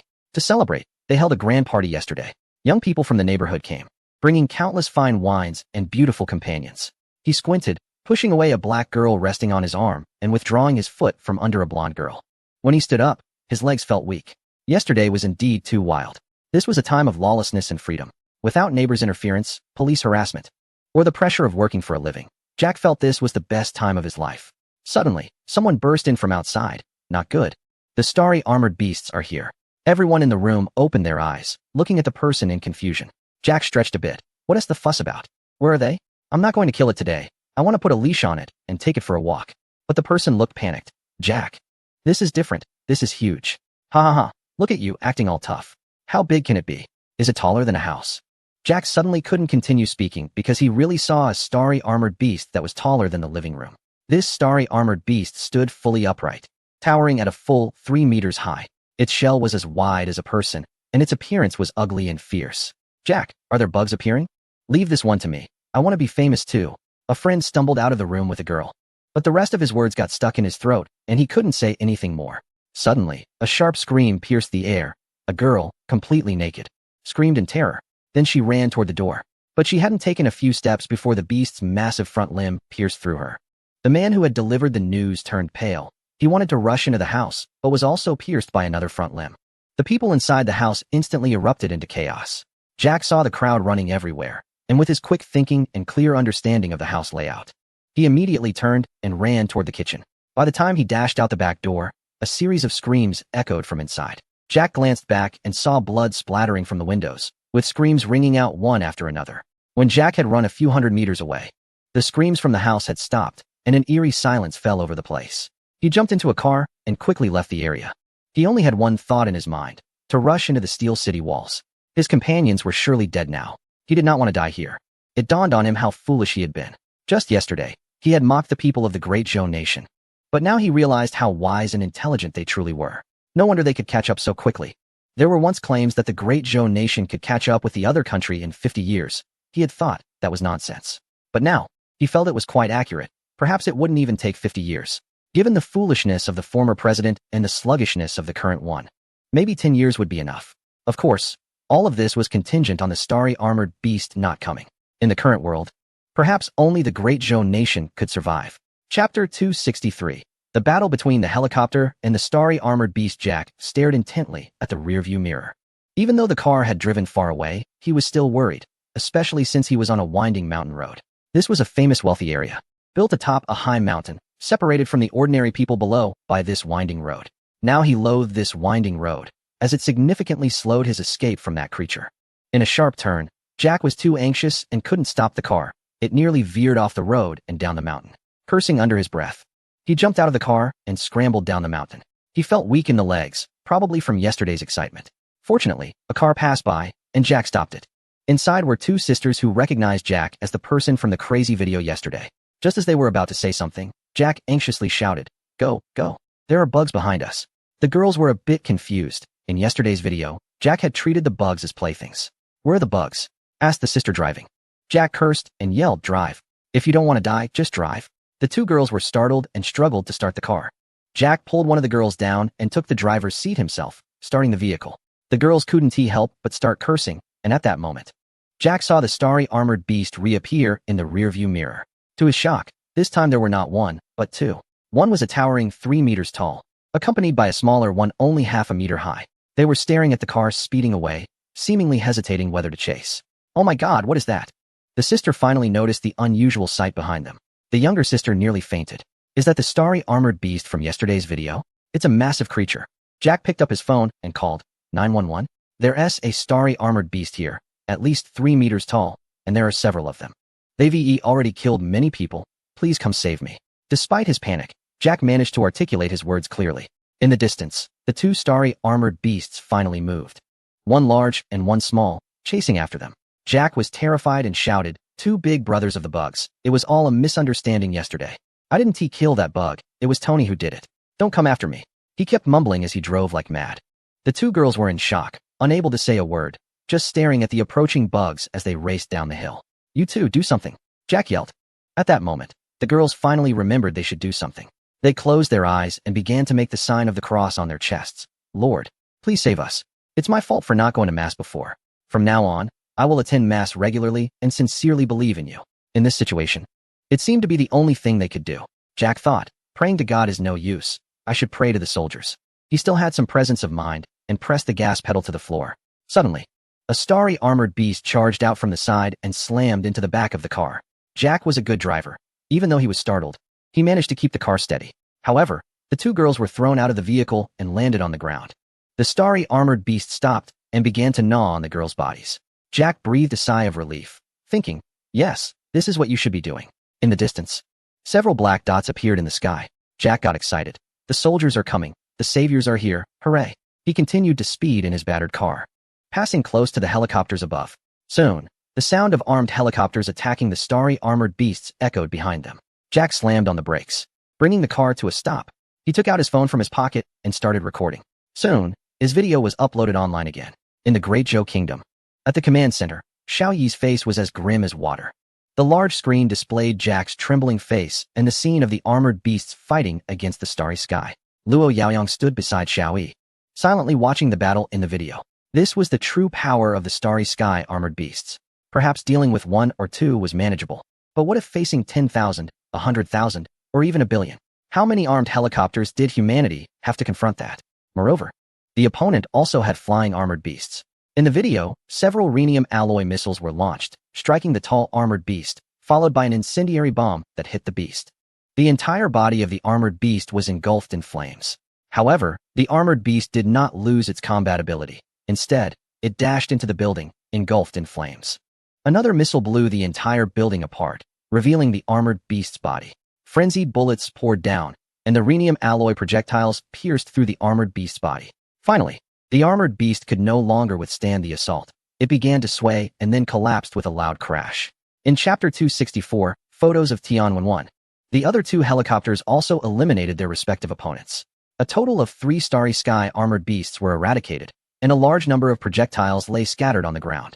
Yao Yao walked in and said, latest news, the country has sounded the war alarm. Their million-strong army has begun to mobilize, clearing out the starry sky armored beasts along the coast. Xiao Yi whispered, remember to remind Zhang Xiaolong, Zhao Taizhu, and Zhao Shi that the standard starry sky armored beasts have appeared. They must be cautious. According to the decrypted information, the height and power of the starry sky armored beasts were consistent with what was seen in the video. They could reach a height of 3 meters and weigh 1.5 tons, equivalent to that of a small car. Their 2 front limbs could be used for walking as well as combat. Their running speed was about 80 miles per hour, and their bodies were covered in a hard shell, especially the frontal shell, which was virtually indestructible. Their attack method was singular, using their front limbs to pierce. However, the piercing speed of the front limbs was extremely fast, combined with their hardness, making them formidable. They could even penetrate tanks. Such is the nature of the world. The simpler something is, the more powerful it can be. If Zhang Xiaolong and the others encountered a standard starry sky armored beast, capturing it alive would be exceedingly difficult. Yao Yao agreed and hurried away. Wang Lin said beside him, Commander Xiao, did you see that the smaller armored beast next to it seems to have split off? Xiao Yi nodded. Wang Lin continued, according to the decrypted information, when a standard starry sky armored beast consumes food, it no longer grows but instead stores food for division. The size of the split-off should match that of the smaller one. The split-off armored beasts continue to hunt, then grow to the standard size, and continue hunting and splitting. That's their method. Wang Lin said that on Earth, apart from microorganisms, no other organisms reproduce in this way. Xiao Yi sighed and replied, if they did, humanity wouldn't be the dominant species on this planet. This method of reproduction is indeed too crude and direct. Qian Linsun hurriedly walked in with a man wearing glasses, handing a photo to Xiao Yi and gesturing for the man to speak. My name is Luo Tingbing, and I am currently a researcher in the astronomical observation team of the Qiangzi Group. This photo was found in the images transmitted back by the Tianwen-1. Luo adjusted his glasses and looked at Xiao Yi with anticipation. Xiao Yi glanced at the photo, feeling puzzled. What is this? He knew that Tianwen-1 was a Mars probe launched by a certain nation over half a year ago and had been flying in space for almost 200 days. The probe was launched before the nationwide infrastructure initiative. However, the photo seemed to show a space image, with little clarity on its significance. Luo Tingbing excitedly said, this is an image of asteroid 52768. He pointed to a small dark dot in the photo. Xiao Yi thought for a moment and realized this number seemed familiar, but then remembered that this asteroid was likely related to the invasion of the starry armor beasts. There was a high probability that the starry armor beasts used this asteroid to plant their seeds on Earth. Is that it? Xiao Yi couldn't see anything particularly special. Qian Linsun clapped his hands, and the large screen switched from video to a photo. Luo Tingbing picked up the mouse and zoomed in around the small black dot. Now everyone could see clearly that there was an even smaller black dot surrounding the first one. What is this? Xiao Yi asked curiously. Luo Tingbing's answer was somewhat disappointing. I don't know. It's too far away, and the resolution isn't enough. but it's certain that this is not something from 52768. Xiao Yi understood that this should be the method of invasion by the starry armor beasts from outer space. However, what method did they use to enter space? How did they manage to place their seeds on asteroid 52768? We can infer from this image that extraterrestrial beings possess the ability to enter the solar system. In fact, they might even be within the solar system, Luo Tingbing said. Everyone fell silent. If Luo Tingbing's hypothesis was correct, it meant humanity had a very troublesome neighbor that had been watching them closely. I find this claim hard to believe. If the starry armor beasts really had this capability, why wait until now to invade? They could have easily taken over the entire planet during the cold weapon era, Qian Linson remarked. I think we need to clarify what this small black dot is first. Xiao Yi nodded, agreeing with Qian Linson's assessment. If the starry armor beasts were so close and had the ability for space travel, why had they waited until now to show themselves? Researcher Luo, I am assigning you a task. Use Tianwen. One to carefully search for more clues and find out exactly what this small black that is, Xiao Yi instructed. Chapter 265. The leaker Han Jimin. Suddenly, the screen changed, displaying a group of people performing various rituals by the seaside. What is this? Xiao Yi asked in confusion.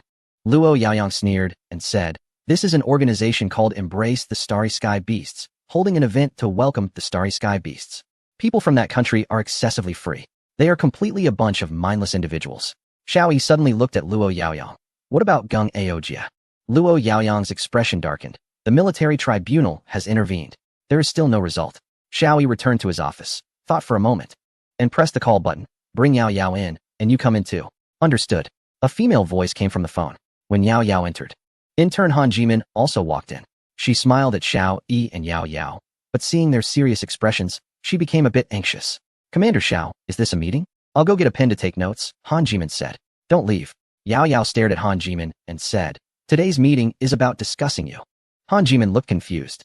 I know your identity is special, Xiao Yi said directly. Han Jimin is the youngest daughter of the former third-in-command of the country, and because of this identity, she became an intern secretary in the National Center. Later, when the command center was established, she was transferred to serve as an intern assistant to Xiao Yi. Originally, Xiao Yi did not intend to investigate this arrangement. The command center and the National Center are two conflicting institutions. Currently, the National Center is responsible for civil issues, while the command center is responsible for combating the starry sky beasts. This is the policy determined by the entire center. However, there are always some restless individuals who are unwilling to lose power and want to stir things up. But Xiao Yi has the permission of the entire National Center and the support of the elders. Those people cannot operate openly, so they can only engage in small maneuvers. Placing Han Jimin in the command center as his intern assistant is one such action. Xiao Yi leaped from an ordinary researcher to the commander of humanity, which inevitably arouses jealousy and dissent from some individuals. Political struggles exist everywhere, even at critical times of national mobilization. Xiao Yi is not afraid of such small maneuvers, so he has never been particularly wary of Han Jimin. However, the situation with Gung Aojia is a bit out of line. Speak up. How did you hear the conversation between me and Niesihua? And to whom did you relay it? Xiao Yi asked. Han Jimin forced a smile and looked at Yao Yao for help. Sister Yao Yao, do we need to be this serious? Yao Yao, who was more familiar with Han Jimin, knew that she had been protected while growing up and was unaware of the world's harsh realities. Her small actions could lead to significant incidents. You don't realize what mistakes you have made. Yao Yao stood up and pointed outside. Because of your carelessness, 1 million refugees outside the Iron Wall have been shot and burned. Han Jimin frowned. But, aren't they supposed to die? If they don't die, there will be tens of thousands more starry sky beasts. It would lead to significant sacrifices among our people.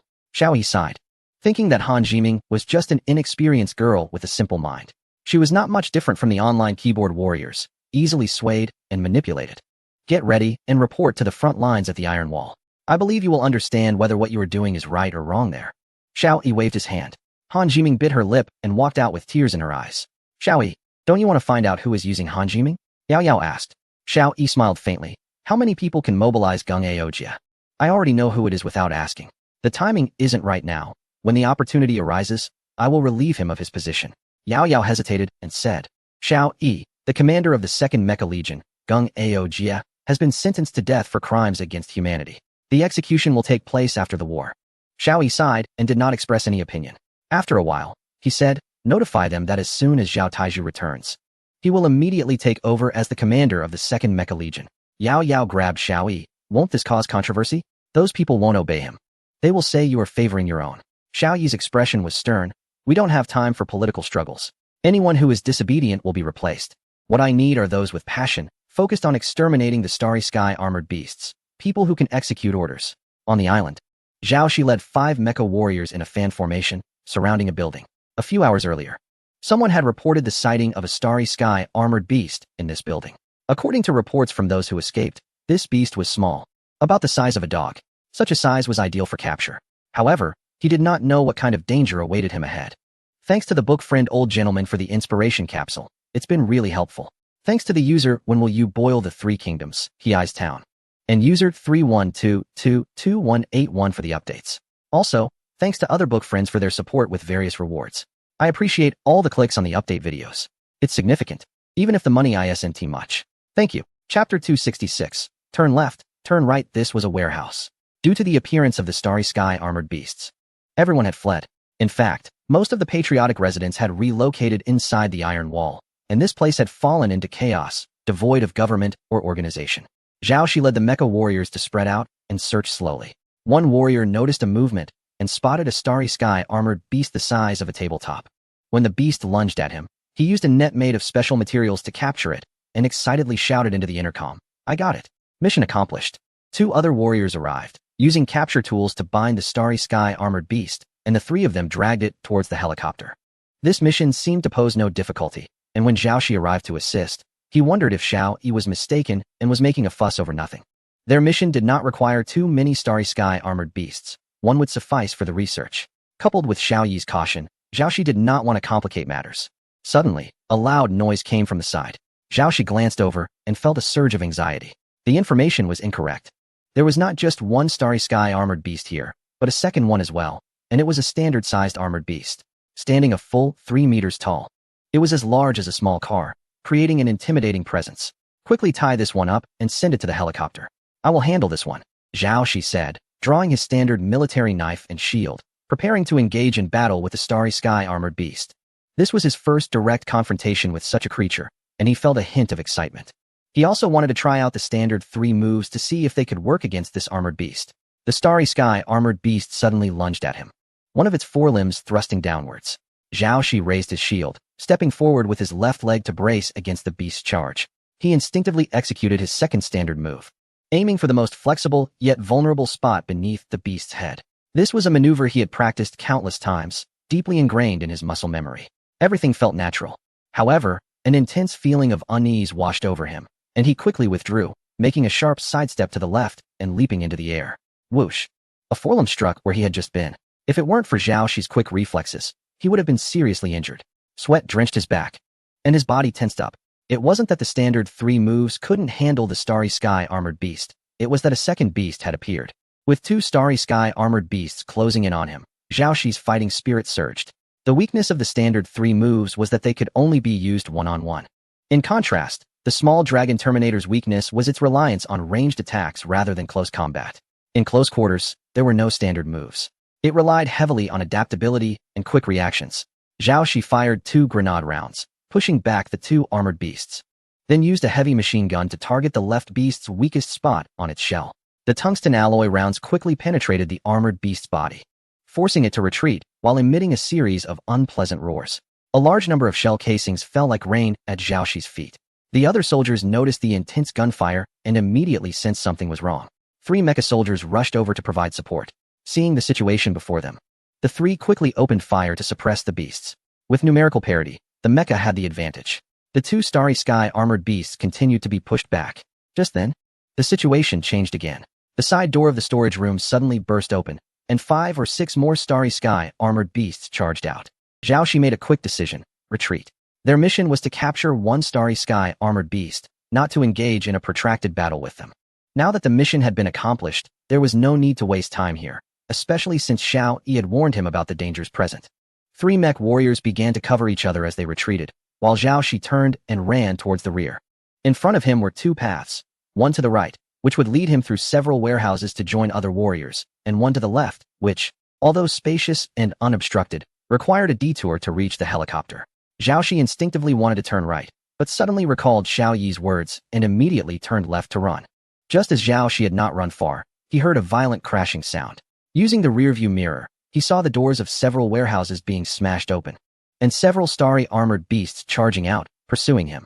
If it weren't for Xiao Yi's reminder, he would have been surrounded by the starry armored beasts by now, which would have been truly perilous. Zhao Shi felt a wave of fear wash over him.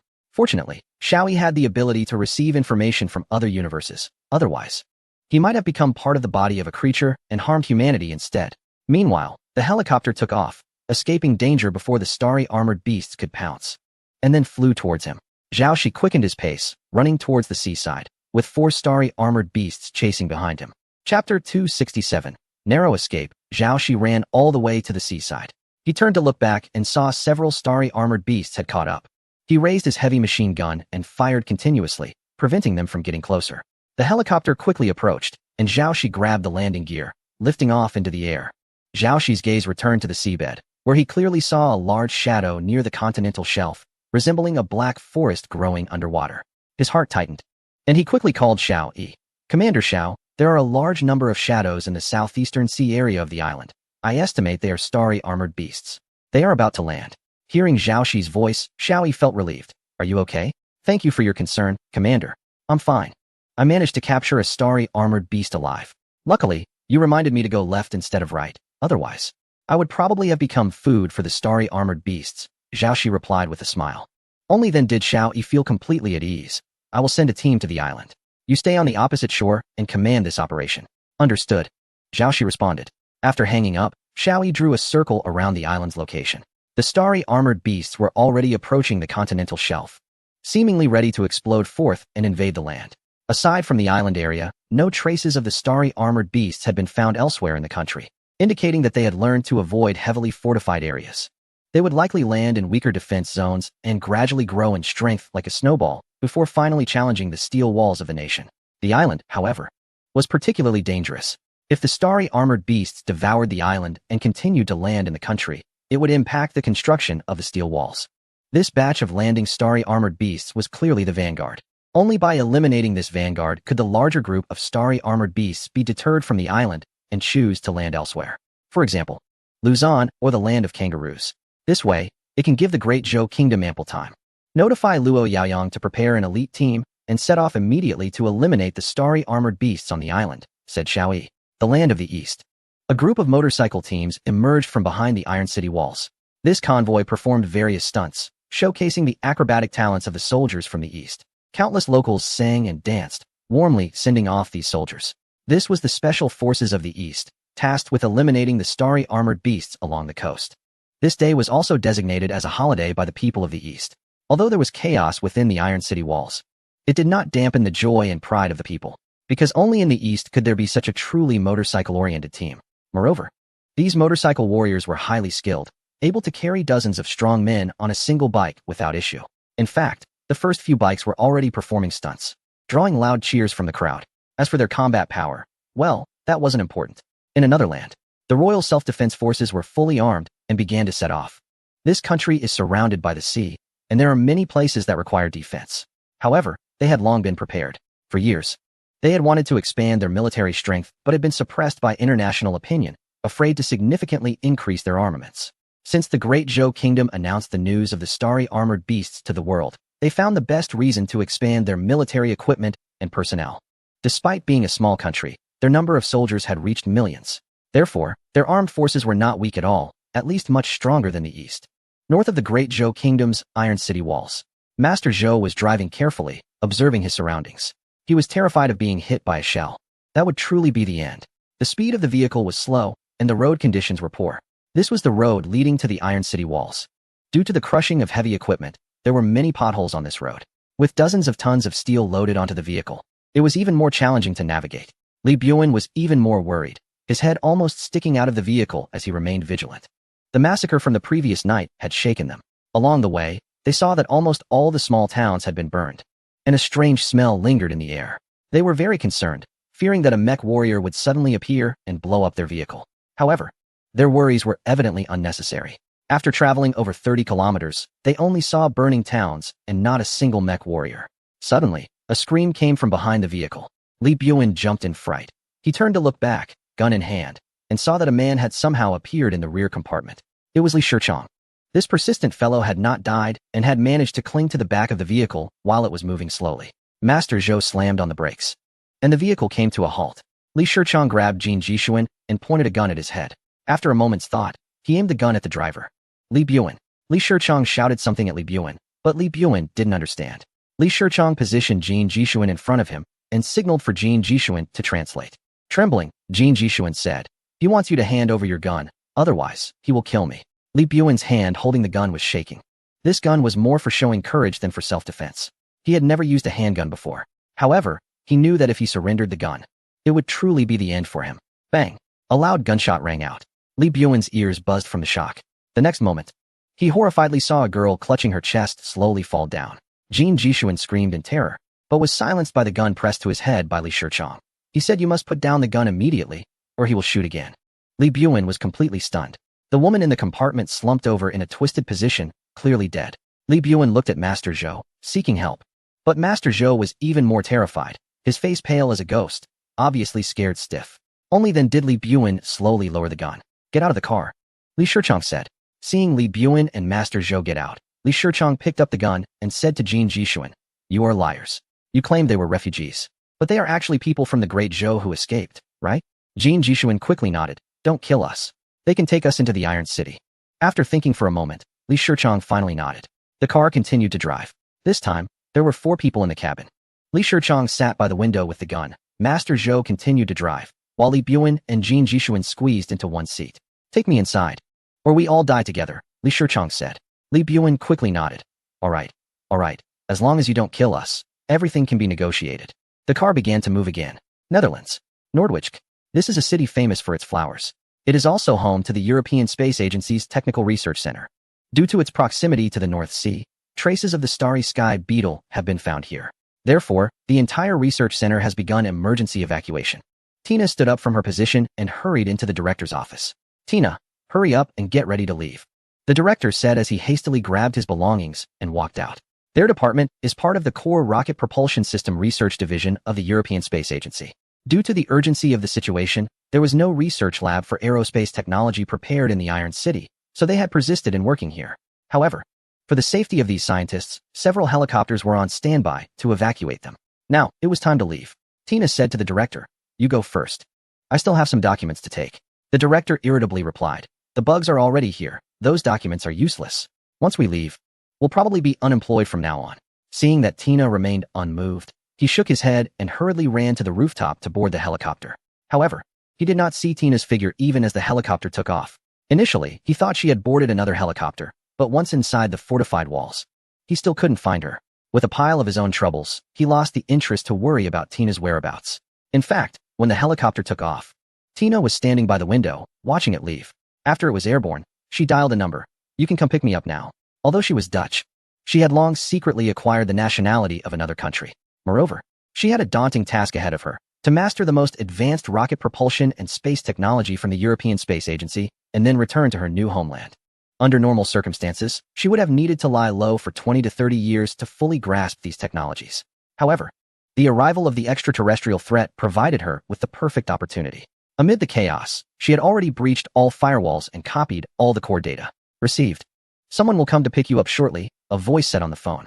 Meanwhile, the core technology of the Dutch ASML lithography machines had also been completely copied by a man, who had taken some of the equipment and was quietly waiting for the helicopter's arrival.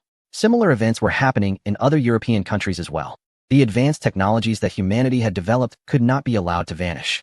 Therefore, long ago, connections had been made to secure these individuals and their core technologies by offering safety and refuge to their families and relatives. Humanity could not afford to lose this core technology due to the alien threat. Countries might fall, but core technologies must be preserved. This plan was called the Spark Plan. In his hands, there was a lengthy list of technological data, including technologies related to fighter jets, large aircraft engines, naval gas turbine technologies, precision industrial technologies, and more. These were invaluable human heritage that should not disappear with the decline of Western nations. Human technology belonged to all humanity and needed to be preserved, regardless of the means. Every effort should be made to retain it. Chapter 269. Welcoming the national treasure home in the Lion Kingdom, on a small island off the west coast. Colonel Fitzwilliam moved the last box of food into the underground facility. He took a final lingering look around and said to his daughter, "Call your boyfriend. If he can't make it in half an hour, he shouldn't bother coming." His daughter looked up at the sky and asked, "Father, Are we really going to stay underground and cut off from the outside world? Colonel Fitzwilliam nodded. The precautionary measures taken by the new regime are so serious, even going to the extent of constructing a massive steel wall to confine the entire population within an 800-kilometer radius of defense. This indicates that this is no joke. This crisis could potentially lead to the extinction of humanity. The daughter hesitated and said, right now, only a few starry armored beasts have appeared, and the news reports say that some of these sporadically appearing beasts have been killed. Colonel Fitzwilliam shook his head. If they could be easily eliminated, how could the people of the Great Zhou be so anxious? What if they are mistaken? The daughter asked. Our prime minister said this insect disaster is not dangerous, and the military can handle it. A strange smile appeared on Fitzwilliam's face. The people of the Great Zhou made a mistake? Heh. Do you remember how they warned the world during the Great Disaster? What happened then? The daughter fell silent. During the Great Disaster, the Great Zhou warned the world that the virus spread rapidly and posed a significant threat. However, experts from the Lion Nation claimed that the Great Zhou was overreacting and that a nationwide immunity approach could be adopted, treating the virus like a common cold. They believed that once the entire population developed immunity, the disaster would come to an end. However, the outcome proved that this great disaster became a landmark event, marking the rise of the Great Zhou and its gradual replacement of another nation as it moved towards becoming the world's leading power. During the Great Disaster, all major economies fell into recession, while the Great Zhou, on high alert, continued to maintain rapid growth. Colonel Fitzwilliam knew deeply that anything the people of the Great Zhou took seriously was certainly very grave. Any nation that underestimated the starry armored beasts would suffer tremendous harm, even risking extinction. A speedboat approached, and a young man with brown hair jumped off, running over with a backpack. He gasped, Colonel Fitzwilliam, although I don't agree with your views, I love your daughter. I'm willing to hide with you in the underground fortifications. Fitzwilliam looked at his daughter, then at the young man, and snorted, Kid, in a few months, you'll realize how lucky you are. After saying that, Colonel Fitzwilliam took one last longing look at the blue sky, white clouds, and sea, knowing it would be the last time he saw this beautiful scenery. The next time he saw these things, it would be at least 6 months to a year later. He turned around and did not look back, leading the two young people into the underground defense works. With each door they passed, Colonel Fitzwilliam closed a massive defense gate behind them. Finally, deep underground, he closed the last door. The Fitzwilliam family began their journey of isolation from the world. In the Lion Nation, at the Lion Nation Museum, several armored transport vehicles from the Great Zhou came to a stop. Hua Chen, along with his comrades, jumped out of the vehicle. They were fully armed, wearing specially made exoskeleton-assisted mecha equipment powered by miniature nuclear energy from the Great Zhou. Like other European countries, the Lion Nation had begun to descend into chaos. The military and police could no longer control the angry crowds, especially those unable to enter the European Union's steel walls. As the Lion Nation had announced its separation from the EU, their migration quotas were minimal, under 1 million. For a nation with a population of over 60 million, this was far from enough. The number of rioters has surged, and many have begun to storm government institutions. The museum in the Lion Country is also within the range of these assaults. The museum houses a vast collection of treasures that were plundered from the Great Zhou country last century. They outright told the Great Zhou country that they would return all the artifacts, with the only request being that the Great Zhou country come to collect them. The mech warrior team led by Hua Chen is one of the groups responsible for this operation. Hua Chen knows that the Great Zhou country has dispatched around 100 mech teams similar to theirs to Europe, with the purpose of escorting national treasures back home from various locations in Europe. The famous collector Ma stepped down from an armored vehicle, entering the Lion Country Museum under the escort of Hua Chen's team. The main entrance had already been breached by the rioters, but the guards inside were holding the inner door.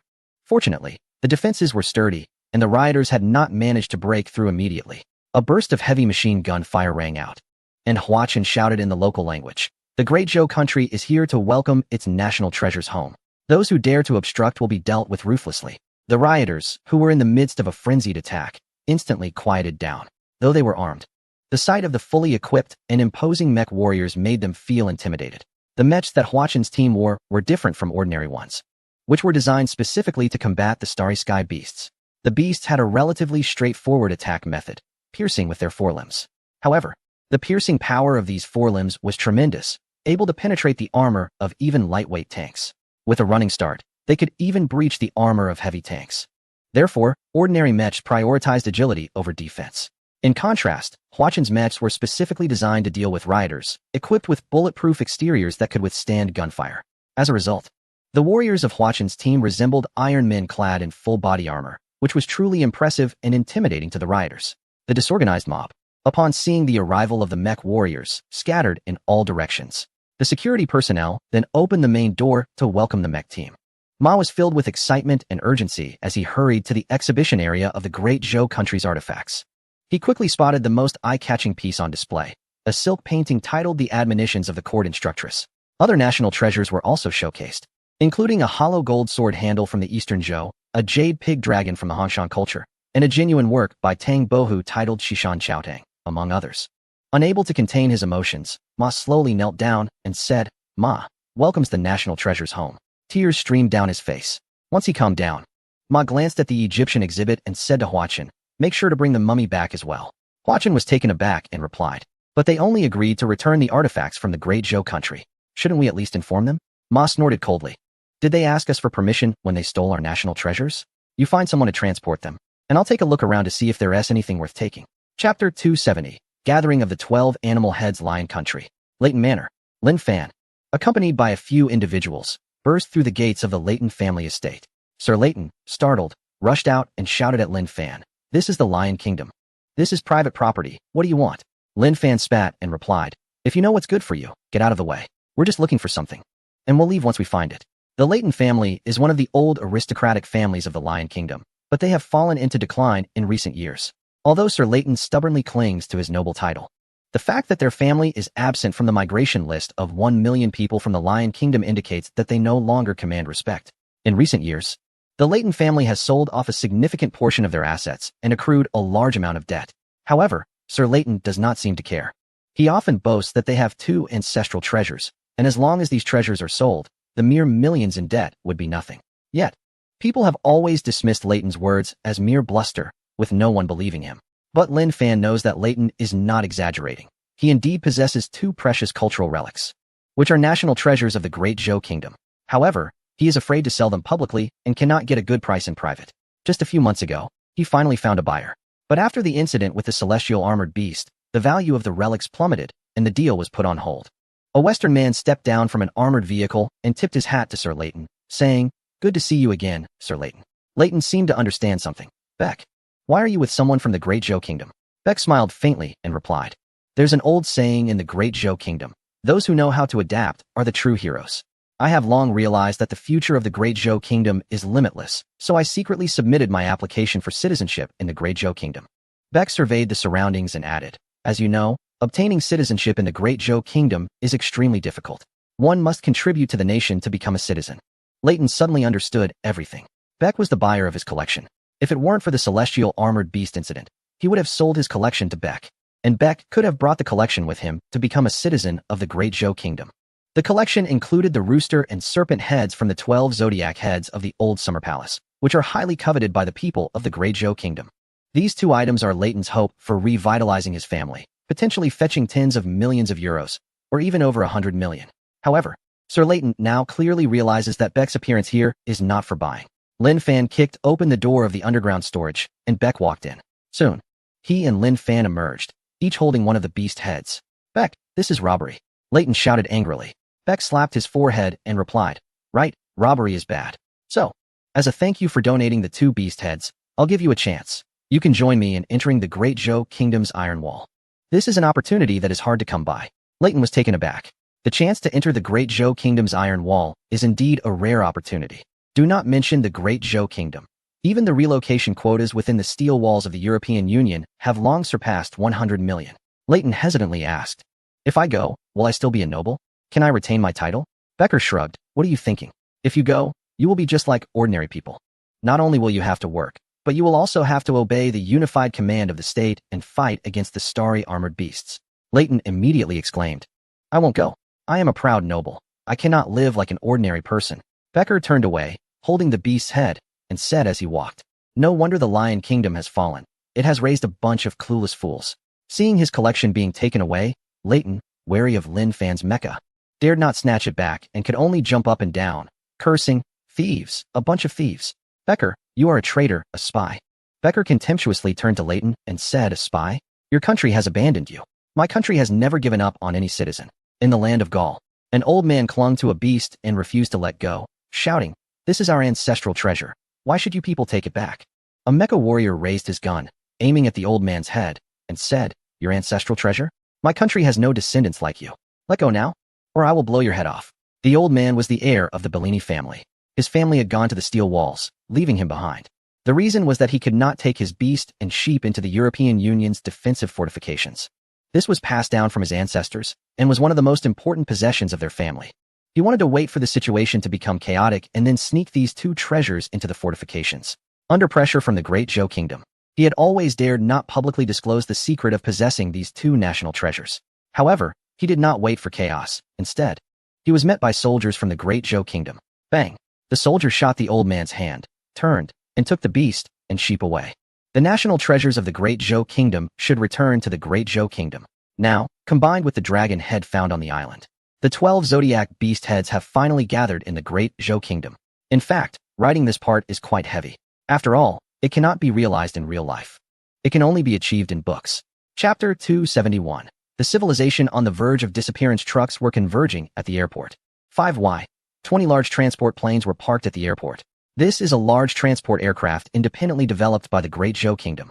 The entire airport is now controlled by the mecha warriors of the Great Zhou Kingdom. Trucks arrived one after another, efficiently loading goods into the transport planes. Boxes of precious world artifacts were being transported to the Great Zhou Kingdom. Of course, most of these artifacts were items from the Great Zhou Kingdom. Other countries were on the brink of destruction, and their civilizations were about to vanish. It was sufficient to preserve some of the most important artifacts from other civilizations, which could later serve as a brief introduction to a disappearing branch of human history for future generations. The future civilization of the world will primarily be centered around the Great Zhou Kingdom, and the artifacts will naturally focus on the heritage of the Great Zhou Kingdom. Other civilizations are destined to become dust of history, just like the once great four civilizations. Only the civilization of the Great Zhou can continue to endure. The European Union is well aware of the actions of the Great Zhou, but they are currently preoccupied with their own troubles and do not wish to have any conflict with the Great Zhou. Their internal situation is quite chaotic. The riots have spiraled out of control. Large numbers of troops have been dispatched to the coast to eliminate the extraterrestrial beasts, while the remaining forces must defend the Iron City walls. Controlling the riots relies solely on those police officers who are not qualified to enter the Iron City walls. In Ming country, Chu Xiaoxiao got out of the car and kicked it hard. She was still several hundred kilometers away from the Great Zhou. Just at that moment, the vehicle broke down. Ming country is in complete disarray. Without a vehicle, movement is nearly impossible. A military jeep approached, and Chu Xiaoxiao's eyes lit up as she quickly waved it down. She flashed what she thought was her most charming smile at the officer who got out of the vehicle and said, "I am from the Great Zhou. I can take you into the Iron City walls of the Great Zhou."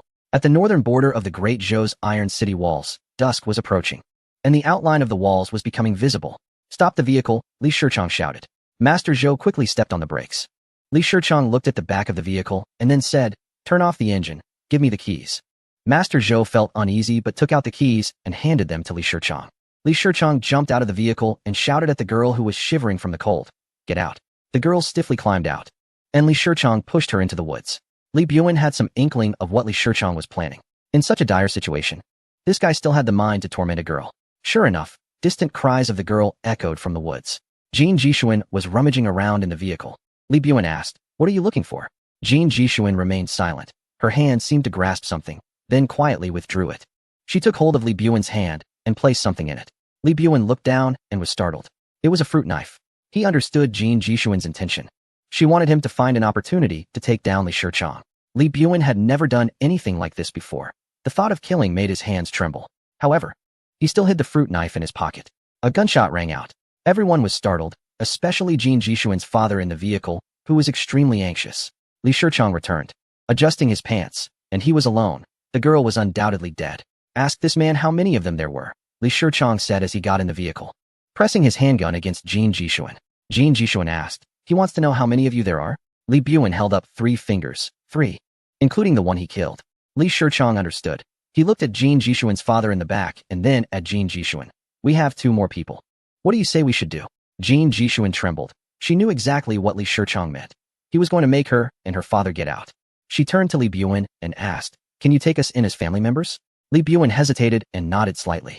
Jin Jishuan quickly turned to Li Shichong and said, "You don't speak the language of this country, which is troublesome and could expose us. I just asked. We can be taken in as family members." Li Shichong nodded to indicate he understood, then got out of the car and shouted to the people inside, "Get down, sit in the front." Jin Jishuan's father looked confused but didn't dare to resist. As soon as he got out of the car, Li Shichong shot him in the leg. Jin Jishuan screamed in terror. Li Shichong jumped into the car and handed the keys to Master Zhou, saying, "Don't cry. I didn't kill him. But all family members are female. There shouldn't be a male among them. He can walk on his own. Now, let the driver drive." Jin Jishuan anxiously glanced back, seeing blood gushing from her father's leg as he tried to wrap the wound with his clothing. "Drive fast," Li Shichong said impatiently, aiming his gun at Jin Jishuan's father. "Otherwise, I'll shoot him." Jin Jishuan reluctantly turned to Master Zhou and said, "Just drive." The car started again, and everyone's mood became extremely heavy. Chapter 272. The appearance of the flying beetle. Plane crashes in the skies over Africa. A plane bound for Europe was taking off. On board were certain dignitaries and their relatives. They had finally secured a few tickets to enter the fortified borders of the European Union and were now flying to Europe. Most regions in Europe were in chaos. But the airports and some core areas were still under EU control. This was their last flight, as the airport they left was in turmoil, with rioters storming it. Fortunately, the plane took off just in time, avoiding potential conflict with the mob. The aircraft had just climbed to an altitude of 1,000 or 2,000 meters and was still ascending. Suddenly, a dark shadow collided with the plane. The aircraft shook, and the shadow seemed to be flung away. The pilot was terrified and quickly lowered the altitude to check the aircraft's condition. What was that, a vulture? The captain cursed as he looked at the fuselage and found damage that made it impossible to pressurize the cabin. This meant the plane couldn't fly at high altitude and could only continue at low altitude to Europe. Luckily, there was no need for air traffic control at the moment. The co-pilot turned to look for the shadow that had fallen away. When he finally spotted it, he was horrified to discover that it was not a bird but a beetle with fur insect-like wings. Most importantly, it hadn't fallen away. It was clinging tightly to the plane's fuselage. Its sharp claws had scratched long gashes into the aircraft's body. "A flying beetle," the co-pilot exclaimed in terror. Although images of four-winged flying beetles were often seen on promotional posters, it was the first time he had encountered a real one. The passengers in the back were terrified, but they quickly took out their phones to take pictures and upload them online.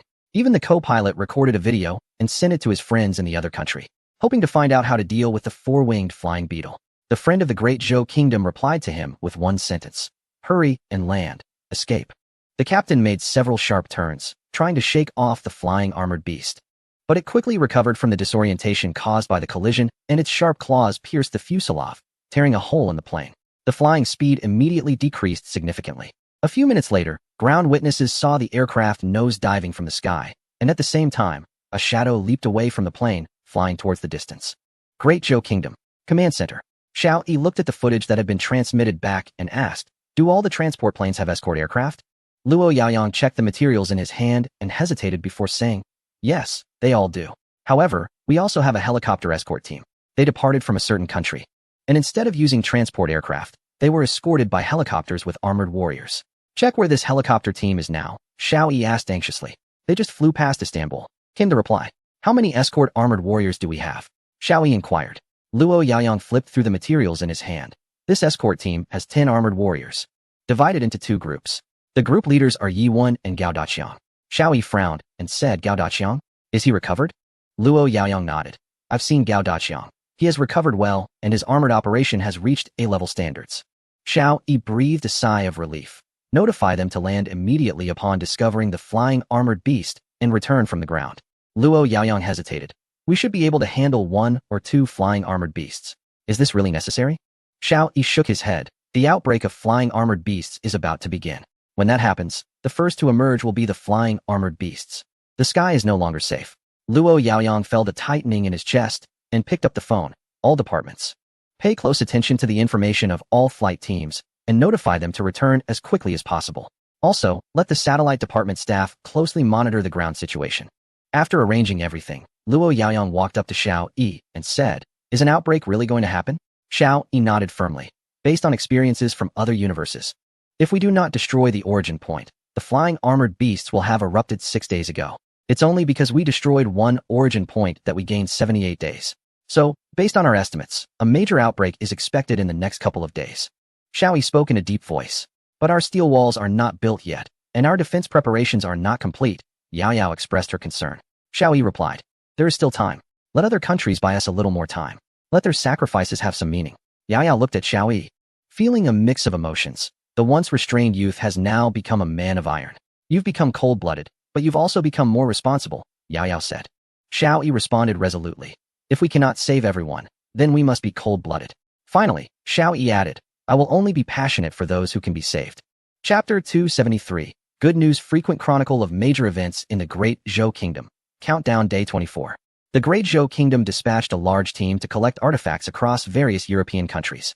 Among these were not only artifacts from the Great Zhou Kingdom, but also those from other civilizations, which provoked strong protests from European nations. Major European countries issued condemnation statements from behind their fortified walls, vehemently protesting the Great Zhou Kingdom's actions. A spokesperson for the Great Zhou Kingdom responded, stating that the kingdom has its own standards for its actions, since other nations are unable to preserve human cultural heritage. The Great Zhou Kingdom will step in to protect it. This is the Great Zhou Kingdom's commitment as a major power. On the same day, traces of large celestial armored beasts were discovered along the Atlantic coast of Europe. Europe sent several small mech teams to search for them, successfully eliminating several celestial armored beasts. On the same day, traces of celestial armored beasts were found on both the east and west coasts of another nation. This nation dispatched a powerful military force to eradicate the celestial armored beasts. According to military reports, hundreds of celestial armored beasts were eliminated that day, along with dozens of flying celestial armored beasts. The nation's leader proudly announced that all celestial armored beasts within its territory had been wiped out. They expressed confidence in eliminating any celestial armored beasts daring to enter their borders. On the same day, dozens of celestial armored beasts were discovered on the islands of the Great Zhou Kingdom. It was reported that most of these beasts had split off after consuming large amounts of frozen meat near the docks. The Great Zhou Kingdom sent a mech team, which successfully eliminated all celestial armored beasts that day. On the same day, traces of celestial armored beasts appeared along coastlines worldwide, causing widespread panic. Military forces from various countries mobilized to exterminate the celestial armored beasts, achieving remarkable success. Images circulated online of soldiers proudly displaying the carcasses of the celestial armored beasts. On the same day, elusive flying armored beasts appeared in the skies around the world, leading to several flight crashes. Flights everywhere were subsequently grounded. On the same day, another nation announced it had eradicated all celestial armored beasts within its borders, although they did not disclose casualty figures. According to unofficial reports, there were sightings of numerous fallen soldiers in certain areas, with abandoned motorcycles scattered everywhere, totaling around several hundred. Strangely, many of the bodies did not have penetrating wounds, suggesting they may have been trampled to death. Countdown Day 23. Great Zhou Kingdom. Command Headquarters. Xiao Yi slowly sipped a cup of coffee, searching for remnants of memory in his mind. Various signs now indicated that a massive outbreak of celestial armored beasts was imminent. At that time, a large number of celestial armored beasts would land on land and launch attacks. Humanity's survival would face a severe test. Could humanity truly withstand it? Although Xiao Yi always presented a confident front to outsiders, he knew deep down that he lacked certainty. The sudden and bizarre arrival of the celestial armored beasts, along with their extraordinary abilities, posed a significant threat. A creature capable of infinite reproduction with nearly 100 food utilization efficiency was akin to an invincible monster. Without a way to completely eliminate the celestial armored beasts, the fighting would continue indefinitely. How long could humanity hold out? Bang! The door burst open, and an irate Yao Yao rushed in. She slammed the tablet on the table and said angrily, Xiao Yi, how can you remain so calm? Look at what people are saying online about you. Xiao Yi glanced at the tablet and shook his head slightly. Let the keyboard warriors say what they want. Yesterday, news from various countries reported that most of the starry armored beasts invading the inland areas had been eliminated. Additionally, some countries had captured live starry armored beasts and placed them in special iron cages for public viewing in busy urban areas. Notably, a certain country had its soldiers bring back the corpse of a starry armored beast, and dozens of living Buddhas claimed that the beast was defeated thanks to their rituals that aided the brave soldiers of their nation. They attributed their victory to their spiritual power. The people of that country even declared yesterday a new holiday, celebrating with cheers throughout the fortified city. At the same time, they launched an online campaign to criticize another nation, with millions of netizens attacking its citizens and creating numerous parody and humorous videos. Xiao Yi watched these videos and couldn't help but think that the people of that country were a lively bunch. Even their satirical videos were filled with songs and dances. However, none of this affected Xiao Yi, as he was the only one in the world who understood how terrifying it would be when the overwhelming starry armored beasts came. The leader of the biological team, Wang Lin, hurried in and handed a report to Xiao Yi. Commander Xiao, this is the information we've analyzed so far. By the way, you were looking for me? Xiao Yi nodded, glanced at the report, and asked, how is the data collection on the starry armored beasts going? Wang Lin replied, we have most of the basic data. Xiao Yi inquired, what is their intelligence level? Wang Lin expressed some confusion. We collected several corpse samples from a certain region and analyzed a large number of starry armored beast corpses sent from an island yesterday. Their control system is located in the middle of their bodies, meaning their brains are well protected inside. However, based on our analysis and tests on the live samples captured by Zhao Shi, their intelligence level is far below that of humans. At best, it's comparable to that of wolves or dogs, or even less. Yao Yao questioned, if that is the case, wouldn't their occupation of Earth be a regression in biological history, not progress? Wang Lin shook his head, not necessarily. I have a vague idea that they might be a higher-level organism, but this idea is still in a preliminary stage. I need to analyze further. Especially, we need more live specimens. Currently, we only have one live specimen, which limits our research. Xiaoyi stood up and said, there will be more. Today or tomorrow. There will be a large number of live specimens available. I'm just afraid you might find it too much. Wang Lin's expression turned serious. Are you implying that a large-scale outbreak is about to begin? Xiaoyi nodded slightly. It's about to begin. The starry sky armored beasts are about to erupt. By the way, Xiaoyi put down the documents in his hand. Have you thoroughly studied the material of their shells? Why are their shells so hard? Not yet. It still requires a lot of time, Wang Lin replied. The shells are extremely difficult to cut open, which has caused us quite a bit of trouble in our research. We are currently working on more efficient cutting equipment. However, I do have a discovery. It seems that the shells of the living ones are somewhat different from those of the deceased. The living shells appear to be harder, Wang Lin said. Oh, is that so? This is the first time Xiaoyi has heard of it. Yes, when we shot at the living shells with titanium alloy projectiles, we couldn't cause any damage. But when we shot at the shells of the deceased, we could inflict wounds, Wang Lin said. Then why not do a comparison? Yao Yao asked. Wang Lin shook his head. We currently only have one living specimen, and we don't want to kill it yet. So we can't conduct that research at this time. Xiaoyi suddenly recalled something and said while reminiscing, now that you mention it, it reminds me of some memories. In another universe, when I used a osmium alloy military knife to slash at the shells of the starry sky armored beasts, I felt that the shells on their two forelimbs were particularly hard, making it very difficult to cut through. However, once I broke a gap, the next cut became much easier. You should study this thoroughly. It might help us deal with the starry sky armored beasts. Wang Lin picked up a pen and noted it down.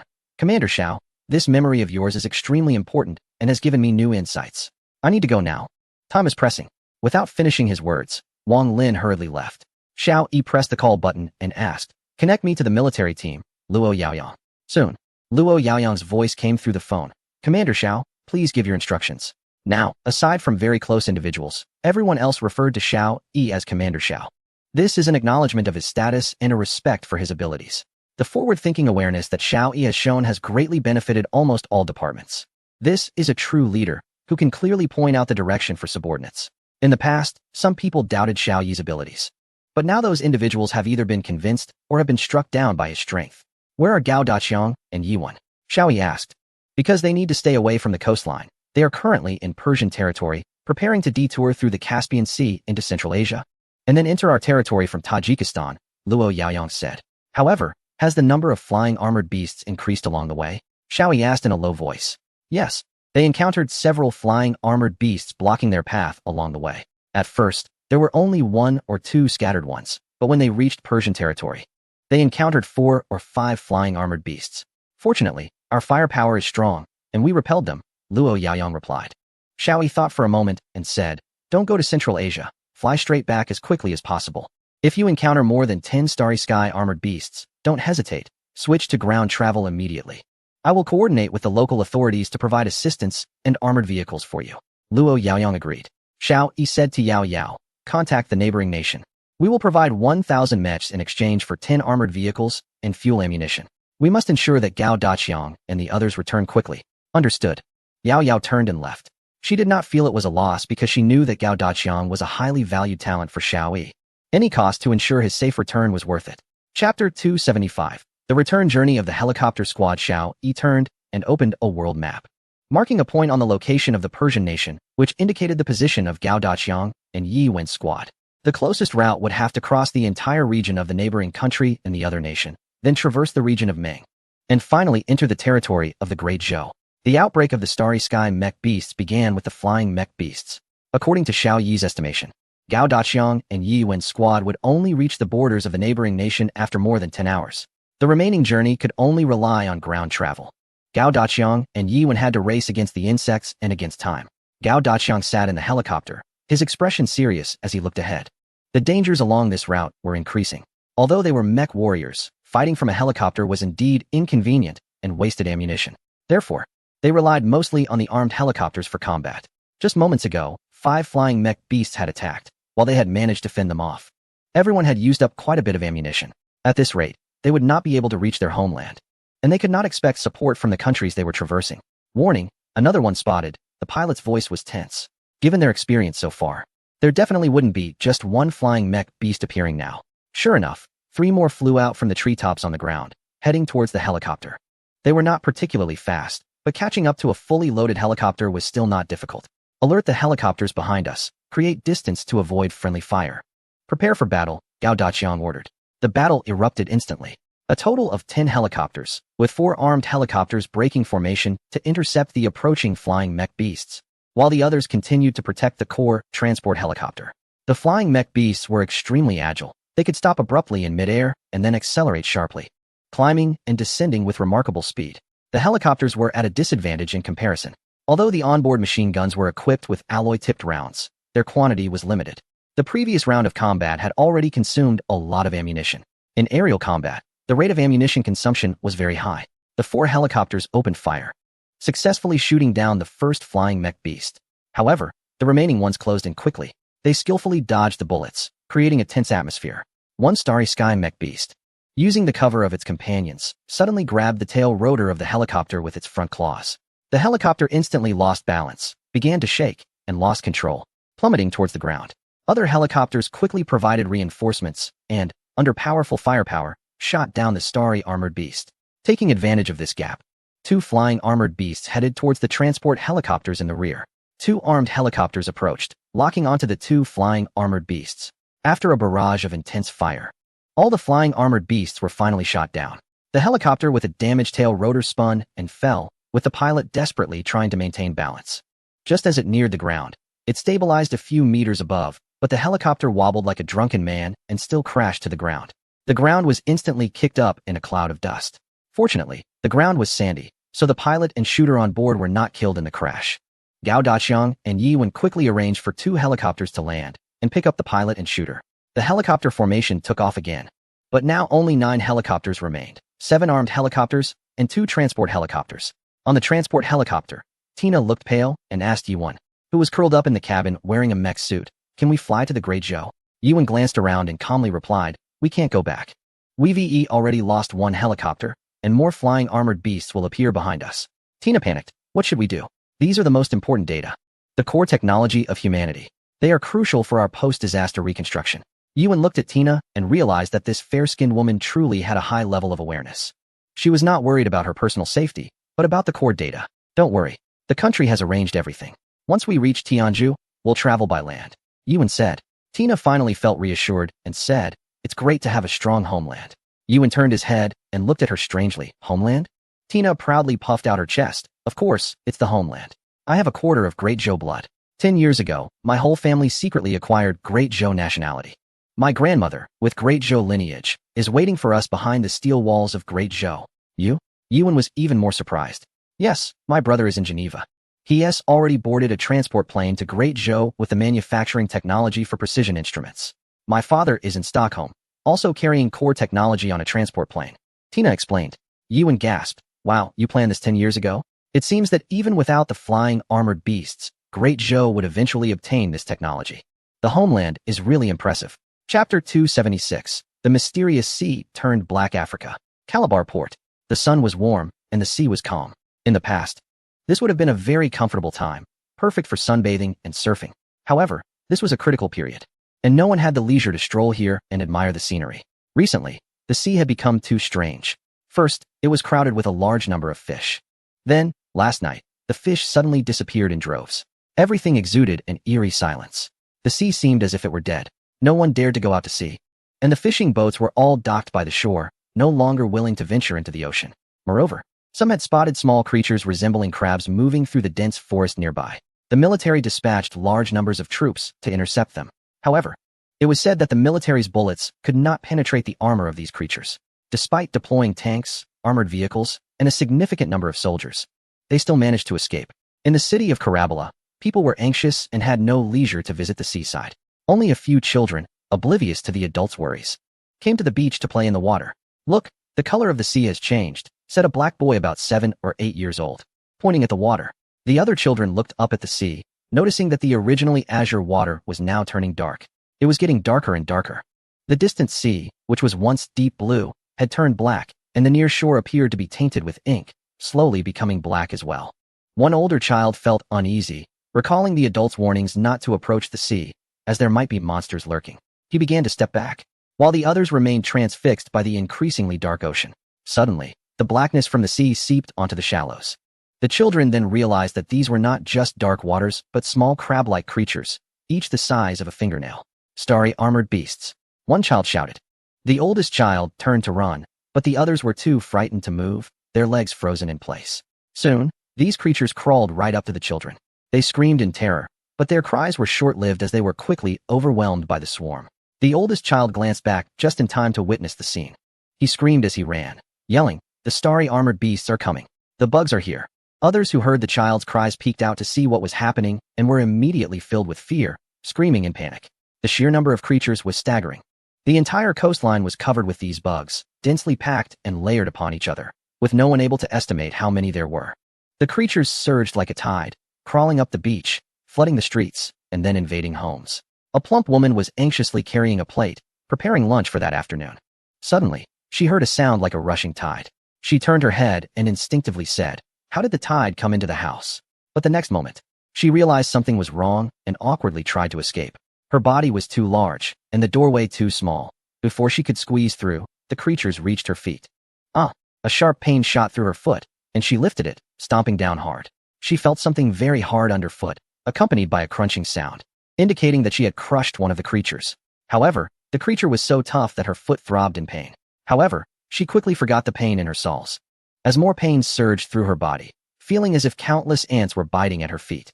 She picked up a frying pan and slammed it forcefully against the ground several times, jumping around a bit, finally managing to drive some of the bugs away.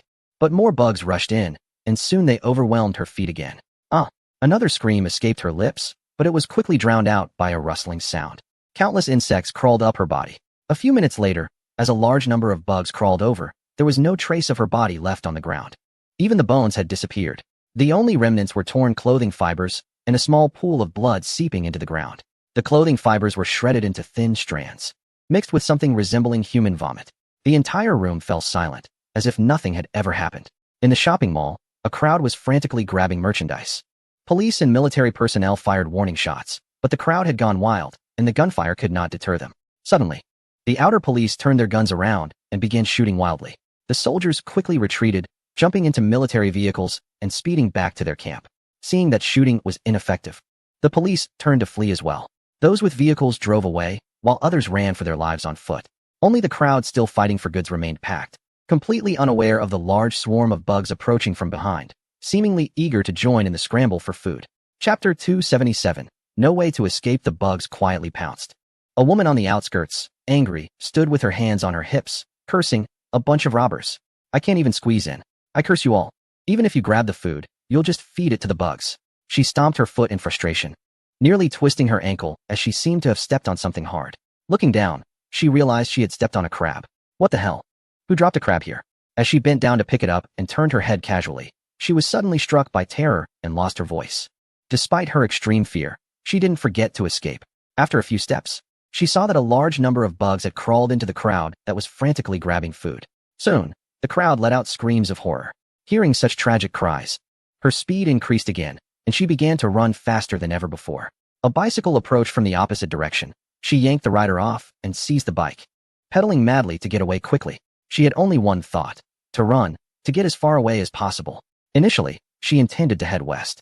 However, after cycling for more than 10 minutes, she saw a large crowd surging from the west, clearly indicating that the bug tide had reached that direction as well. She turned south, but less than 2 minutes later, she saw another large crowd approaching. She quickly turned around again, this time heading north.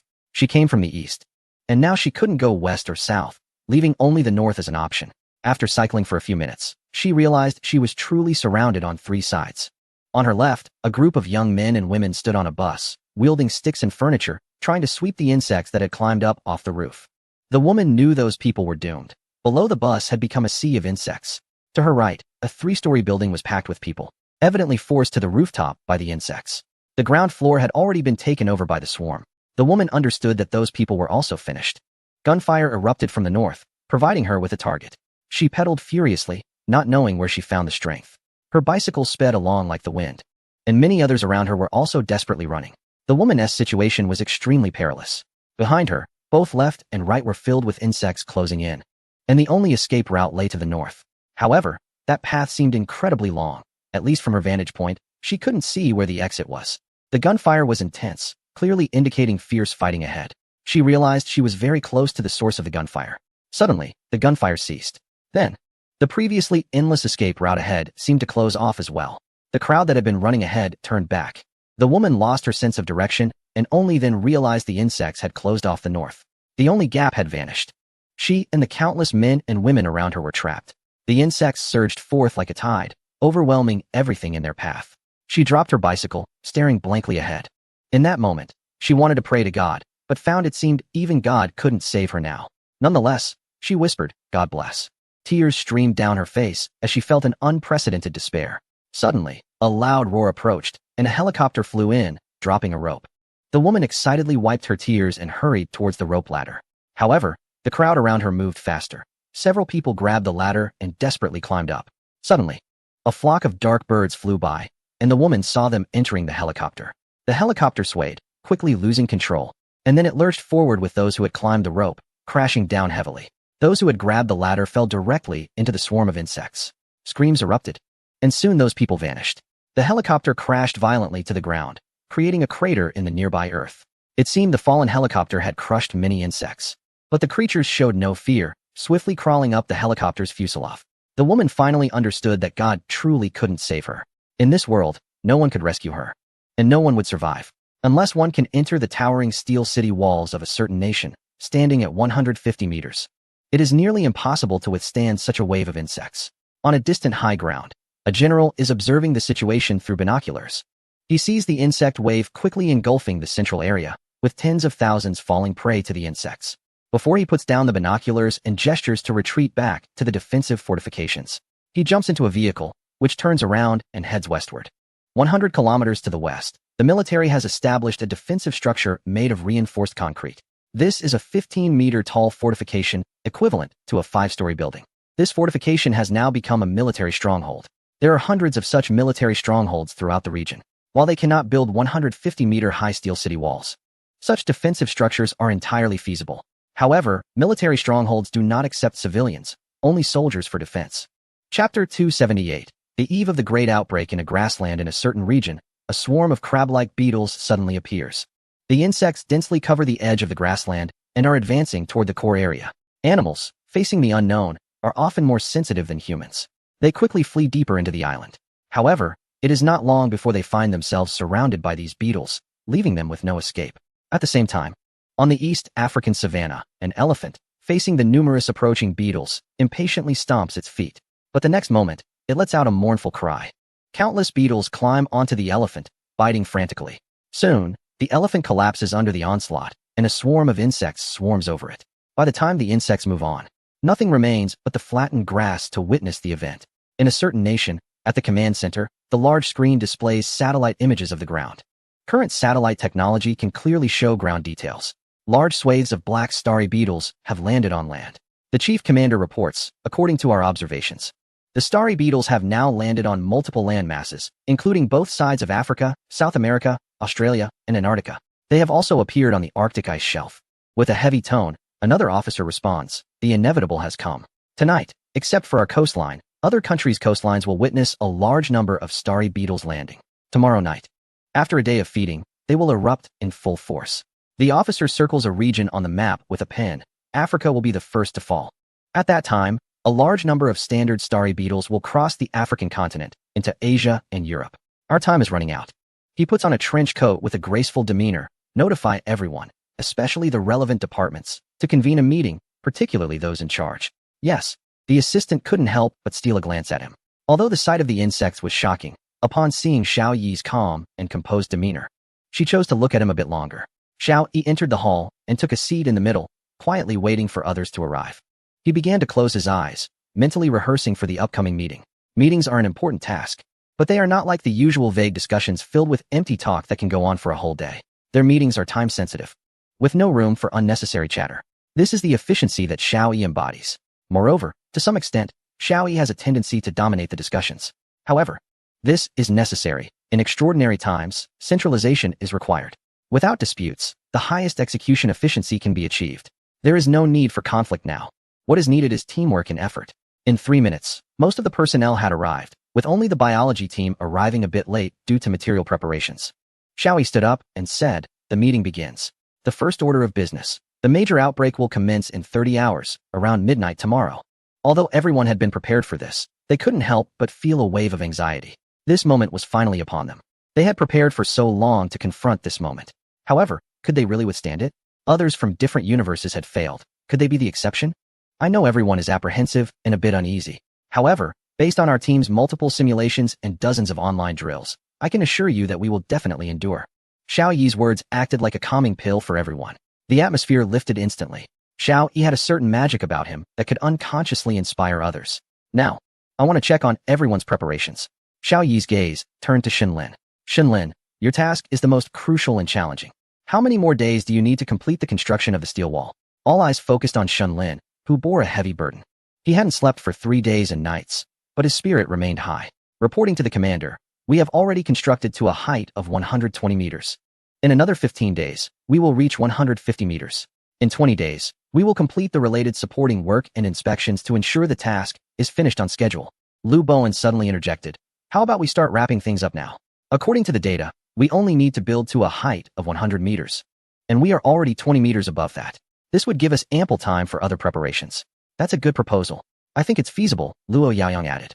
The construction of the steel wall is crucial for the Mecha Legion's formation. Currently, most of the Mecha soldiers, aside from the existing military and reserve personnel, are civilians armed without effective training or drills. If they could save several days to allow for practice and adaptation, the outcome would be greatly improved. Everyone's gaze turned to Xiao Yi. Chapter 279, Everything is Normal on the Asteroid. Xiao Yi pondered for a moment and said, "I still insist on the original approach. First of all our plans are constructed based on a height of 150 meters. Especially in our simulated games, we have been practicing according to this standard. Any change would require a long adjustment period, which would not be worth the effort. Secondly, learning and growing through battle is a glorious tradition of our nation. Our enemy is the starry sky armored beasts, which we have never encountered before. We need to learn and grow in combat." Xiao Yi scanned everyone present. Building a 150-meter steel wall can still give our people confidence, letting them know that we will not shrink our projects due to the enemy's strength. Luo Yaoyang nodded in admiration. I haven't considered this enough. The overall commander has a comprehensive perspective. Xiao Yi looked at Nie Sihua. How is the task of 1 billion mechas going? Nie Sihua showed a look of embarrassment. I'm sorry, Commander Xiao. Due to a shortage of raw materials, we have only completed 400 million mechas so far. In 20 days, we can deliver at most 700 million mechas. She felt a bit anxious, as this was the first instance among all groups where a task could not be completed. A shortage of materials? Xiao Yi did not get angry, but patiently asked, what is the specific reason? Xiao Yi did not make the empty remarks that many so-called excellent entrepreneurs do, saying they only care about results, not the process. Instead, he patiently inquired about the details. This is what distinguishes Xiao Yi from other leaders. Most leaders do not care about their employees' well-being. If a task is not completed, it is the subordinate's responsibility. Either the attitude is not serious, or the work capability is lacking. This is the mindset of many bosses. If someone else were in charge, they would definitely question Nie Sihua, asking why others could complete their tasks, but she could not, leading to the conclusion that Nie Sihua is not as capable as others. Xiao Yi would not have such thoughts, because he knew that Nie Sihua had done very well. In other universes, even with the best management personnel, they would only be able to produce hundreds of millions of mechas at most. More than that would be impossible. Geniuses are geniuses. If ordinary people could become geniuses just by putting in some effort, then geniuses would be too cheap. Nie Sihua's ability in this area indeed does not match that of others, but her achievements are still quite impressive. The main issue lies in the supply chain. Due to my scheduling problems, there are often shortages of parts in various areas, Nie Sihua said. Coordinating arrangements is a significant challenge. The distribution of materials, time management, personnel arrangements, and work connections are all complex matters. Xiao Yi nodded and immediately said to Lu Bowen, for the distribution of mechas, we will implement a rotation system. While people rest, the mechas will not. Xiao Yi quickly devised an emergency plan. The mechas participating in the defense of the steel wall would be between 1 to 2 billion. Since the total number of mechas is insufficient, a rotation system can be adopted. Although this is a temporary measure, it will not affect the overall defense. Lu Bowen said, understood. We will quickly formulate a rotation schedule, with some positions involving personnel and machine changes, while others will only involve personnel changes without altering the machines. However, we need the cooperation of the team to create corresponding simulation programs in the game. True to the reputation of the experienced veterans, arrangements were made promptly based on Xiao Yi's requirements. Humans are dynamic and should possess the ability to adapt quickly. Zhao Hongyi immediately stated. We will fully cooperate and ensure the mission is completed. Xiao Yi smiled slightly at Nie Sihua, saying, don't feel pressured, continue with your work. You have done exceptionally well. Yao Yao pouted, feeling frustrated. She believed Xiao Yi was being biased. Nie Sihua had clearly not completed the task, but received encouragement instead of criticism. She decided to give Xiao Yi a good talking to after the meeting.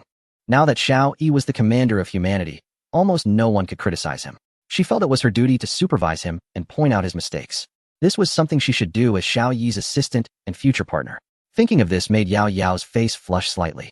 She was jolted back to attention by Luo Yaoyang's remarks, realizing she shouldn't be distracted, especially since this was a meeting concerning human safety. We currently have 2 million regular troops, with 1 million deployed along the coastal front lines, fully engaged in searching for the sentinels of the starry beasts. We must ensure that the starry beasts do not uncover our details, Luo Yaoyang stated. The remaining 1 million, along with 10 million reserve soldiers as the backbone, are distributed among various construction teams, playing a leading role. Everyone is united, waiting for the final showdown, Luo Yaoyang said confidently. Xiao Yi raised his head to ask, how are Gao Daqiang and the others doing? How many teams do we still have overseas that haven't returned safely? As per Commander Zhao's instructions, we dispatched an armored unit of 1,000 to the southwestern border to ensure the core experts are brought back, Luo Yaoyang replied. The expert teams from other directions are basically in place now.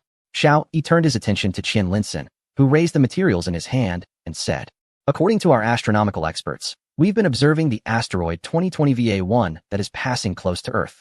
This asteroid has just left Earth's vicinity and is flying outward. Its trajectory is stable, and everything is normal. However, Qian Linsen added with some confusion, based on the results from our tracking observations using the fast radio telescope, we have detected a signal that seems to have some regularity. We are still analyzing the content of the signal. Chapter 280. Insects Beyond Human Understanding. Xiao Yi frowned. Asteroid 2020 VA1? Continue to monitor closely. I feel this is related to the asteroid 52768, which is connected to the origin of the starry beasts. Friendly reminder. 2020 VA1 safely left Earth on the 20th, and 52,768 also departed months ago, so there's no need to worry about the insects actually appearing on Earth. Just a humorous note. Xiao Yi instinctively believed this asteroid was closely connected to the one carrying the seeds of the starry beasts. Moreover, he suspected that similar asteroids would approach Earth in the future. They are definitely connected to the starry sky armored beasts. However, he does not know the specifics of this connection. All of this requires careful study. Xiao Yi turned his gaze to the last arriving biological team member, Wang Lin.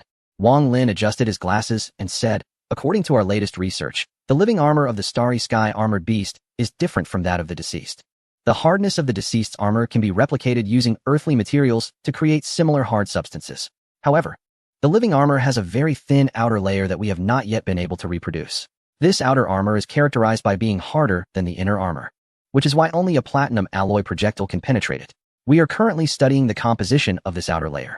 Why doesn't the deceased have it? Yao Yao asked. This question echoed the curiosity of everyone present. Wang Lin replied, we speculate that this outer layer is like tempered glass. Once it is fractured, it shatters completely. The deceased have been penetrated by platinum alloy projectiles, which is why their armor is shattered, leaving only the inner layer. Since we only have one living sample, we cannot conduct tests for better research at this time. Luo Yaoyang smiled and said, we will soon have several new living samples. The mecha team we are returning with has brought back several living specimens. Xiao Yi nodded. Your research direction is correct.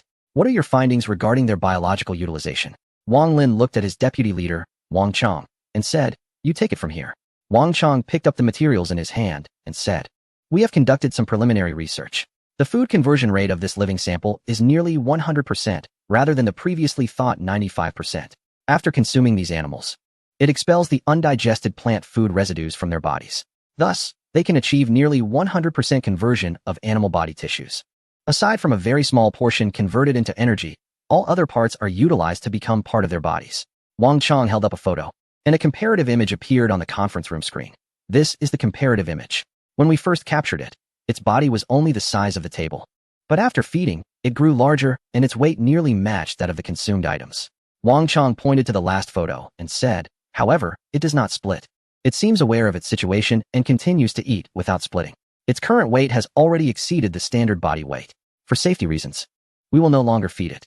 Luo Yaoyang frowned and said, in that case, are we essentially fighting against something that can never be killed? If one dies, its companions will eat it, and then a new one will split from it. Yes, they only need to consume a small amount of food to replenish energy in the later stages. Moreover, their energy consumption is extremely low.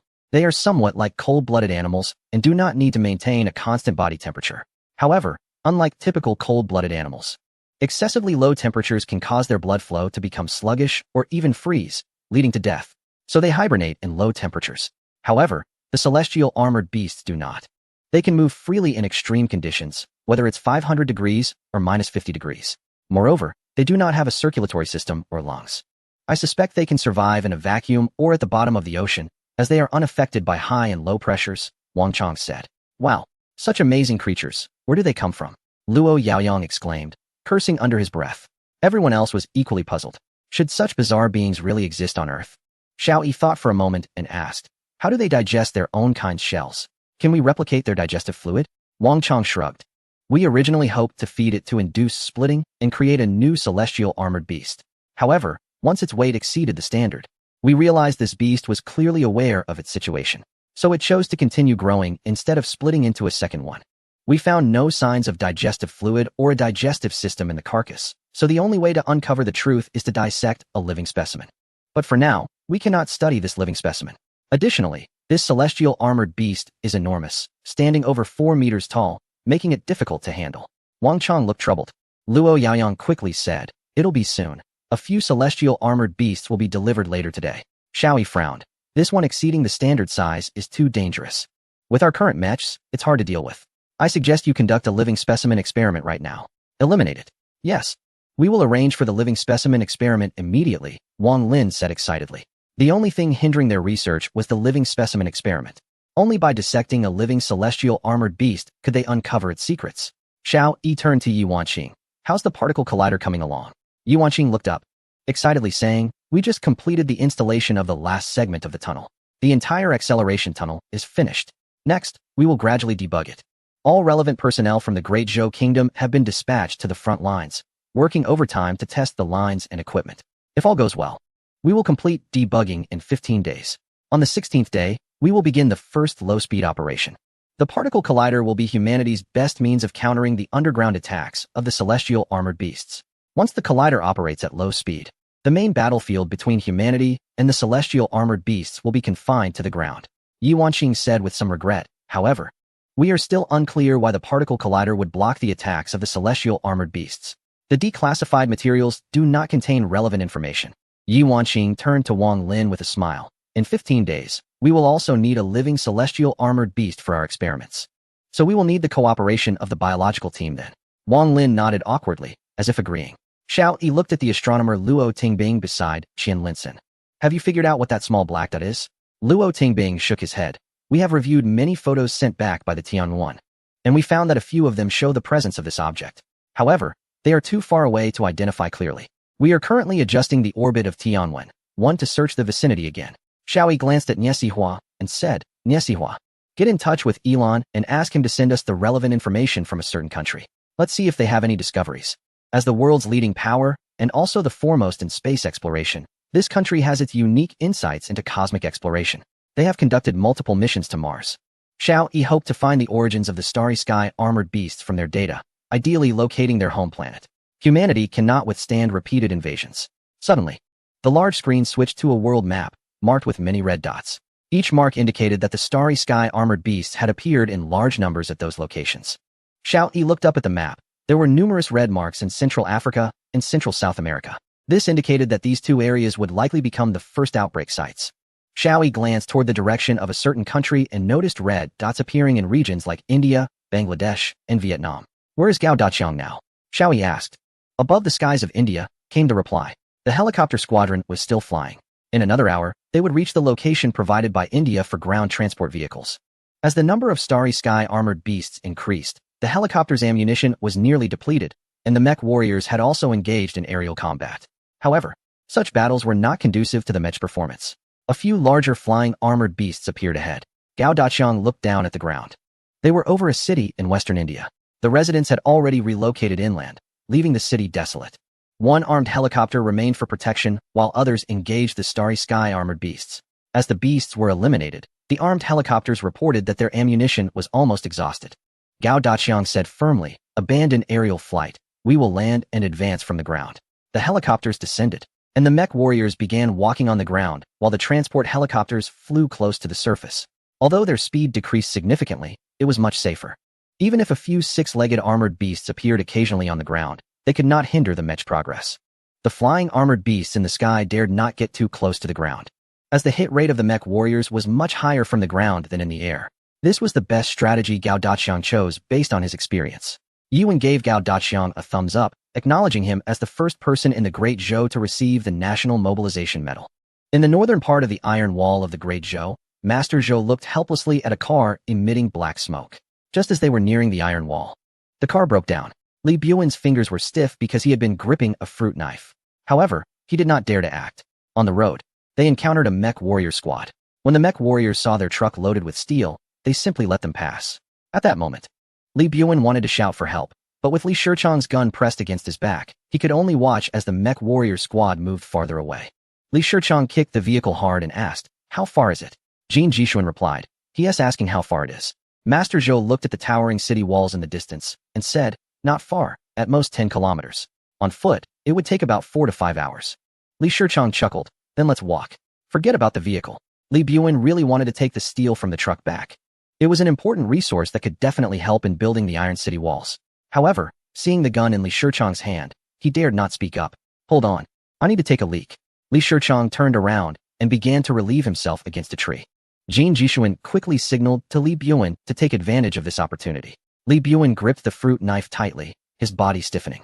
He felt like his hands and feet were no longer under his control. Despite Jin Jishuan's repeated signals, he still felt paralyzed. Killing someone was not something an honest worker could do. Disappointed, Jin Jishuan gritted her teeth and slowly approached Li Shichang.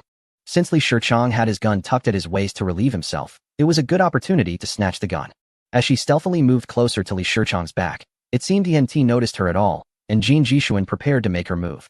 Chapter 282. The honest person's counterattack. Li Buin also saw this scene and was startled. Gripping the fruit knife tightly, he involuntarily stepped forward. Jin Jishuan quickly stepped forward, her hand reaching for the gun at his waist. But suddenly, she felt a sharp pain in her neck. She lost her balance and fell heavily to the ground. "Damn it, trying to snatch my gun? Seeking death?" Li Shichang struck Jin Jishuan hard across the face. He kicked her down to the ground, drew his gun, and pointed it at her head. "I'll blow your brains out." Jin Jishuan knelt on the ground, not daring to move. She had underestimated Li Shichang, a soldier. Even with his back turned, he remained vigilant and had heard her movements. Li Shichang glanced at Li Buin, who was about to rush over, and pointed the gun at him, saying, "You want to make a move too?" Seeing that Li Buin didn't understand, he roughly grabbed Jin Jishuan's hair. "Translate for him." After hearing Jin Jishuan's translation, Li Buin quickly shook his head. No. Seeing Li Buin's panicked expression, Li Shichang laughed triumphantly. "Try to play tricks, and you'll meet a dead end." Li Shichang aimed his gun at Li Buin and Master Zhou. "You two, stand here and don't move. Take one step, and I'll break your legs." Seeing Li Buin and Master Zhou obediently standing under a tree, Li Shichang finally felt satisfied. Two useless fools. Men of the Great Zhou Kingdom are all useless. He shoved Jin Jishuan to the ground. "I'm going to teach you a lesson before you behave." Jin Jishuan knew what Li Shichang intended to do and struggled to get up. A heavy slap left her dizzy and drained of all strength to resist. Li Buin and Master Zhou watched the scene, their hearts tormented. Li Buin gripped the fruit knife in his hand, his body trembling once more. He desperately wanted to charge forward and take down this beast, but the thought of the gun in Li Shichang's hand made him hesitate. "Damn it, this guy is inhuman." Master Zhou turned away, unable to bear watching any longer. Li Shichang was no different from that Yang Chao. Neither could be considered human. In peaceful times, their true nature remained hidden, but in extreme circumstances, it surfaced.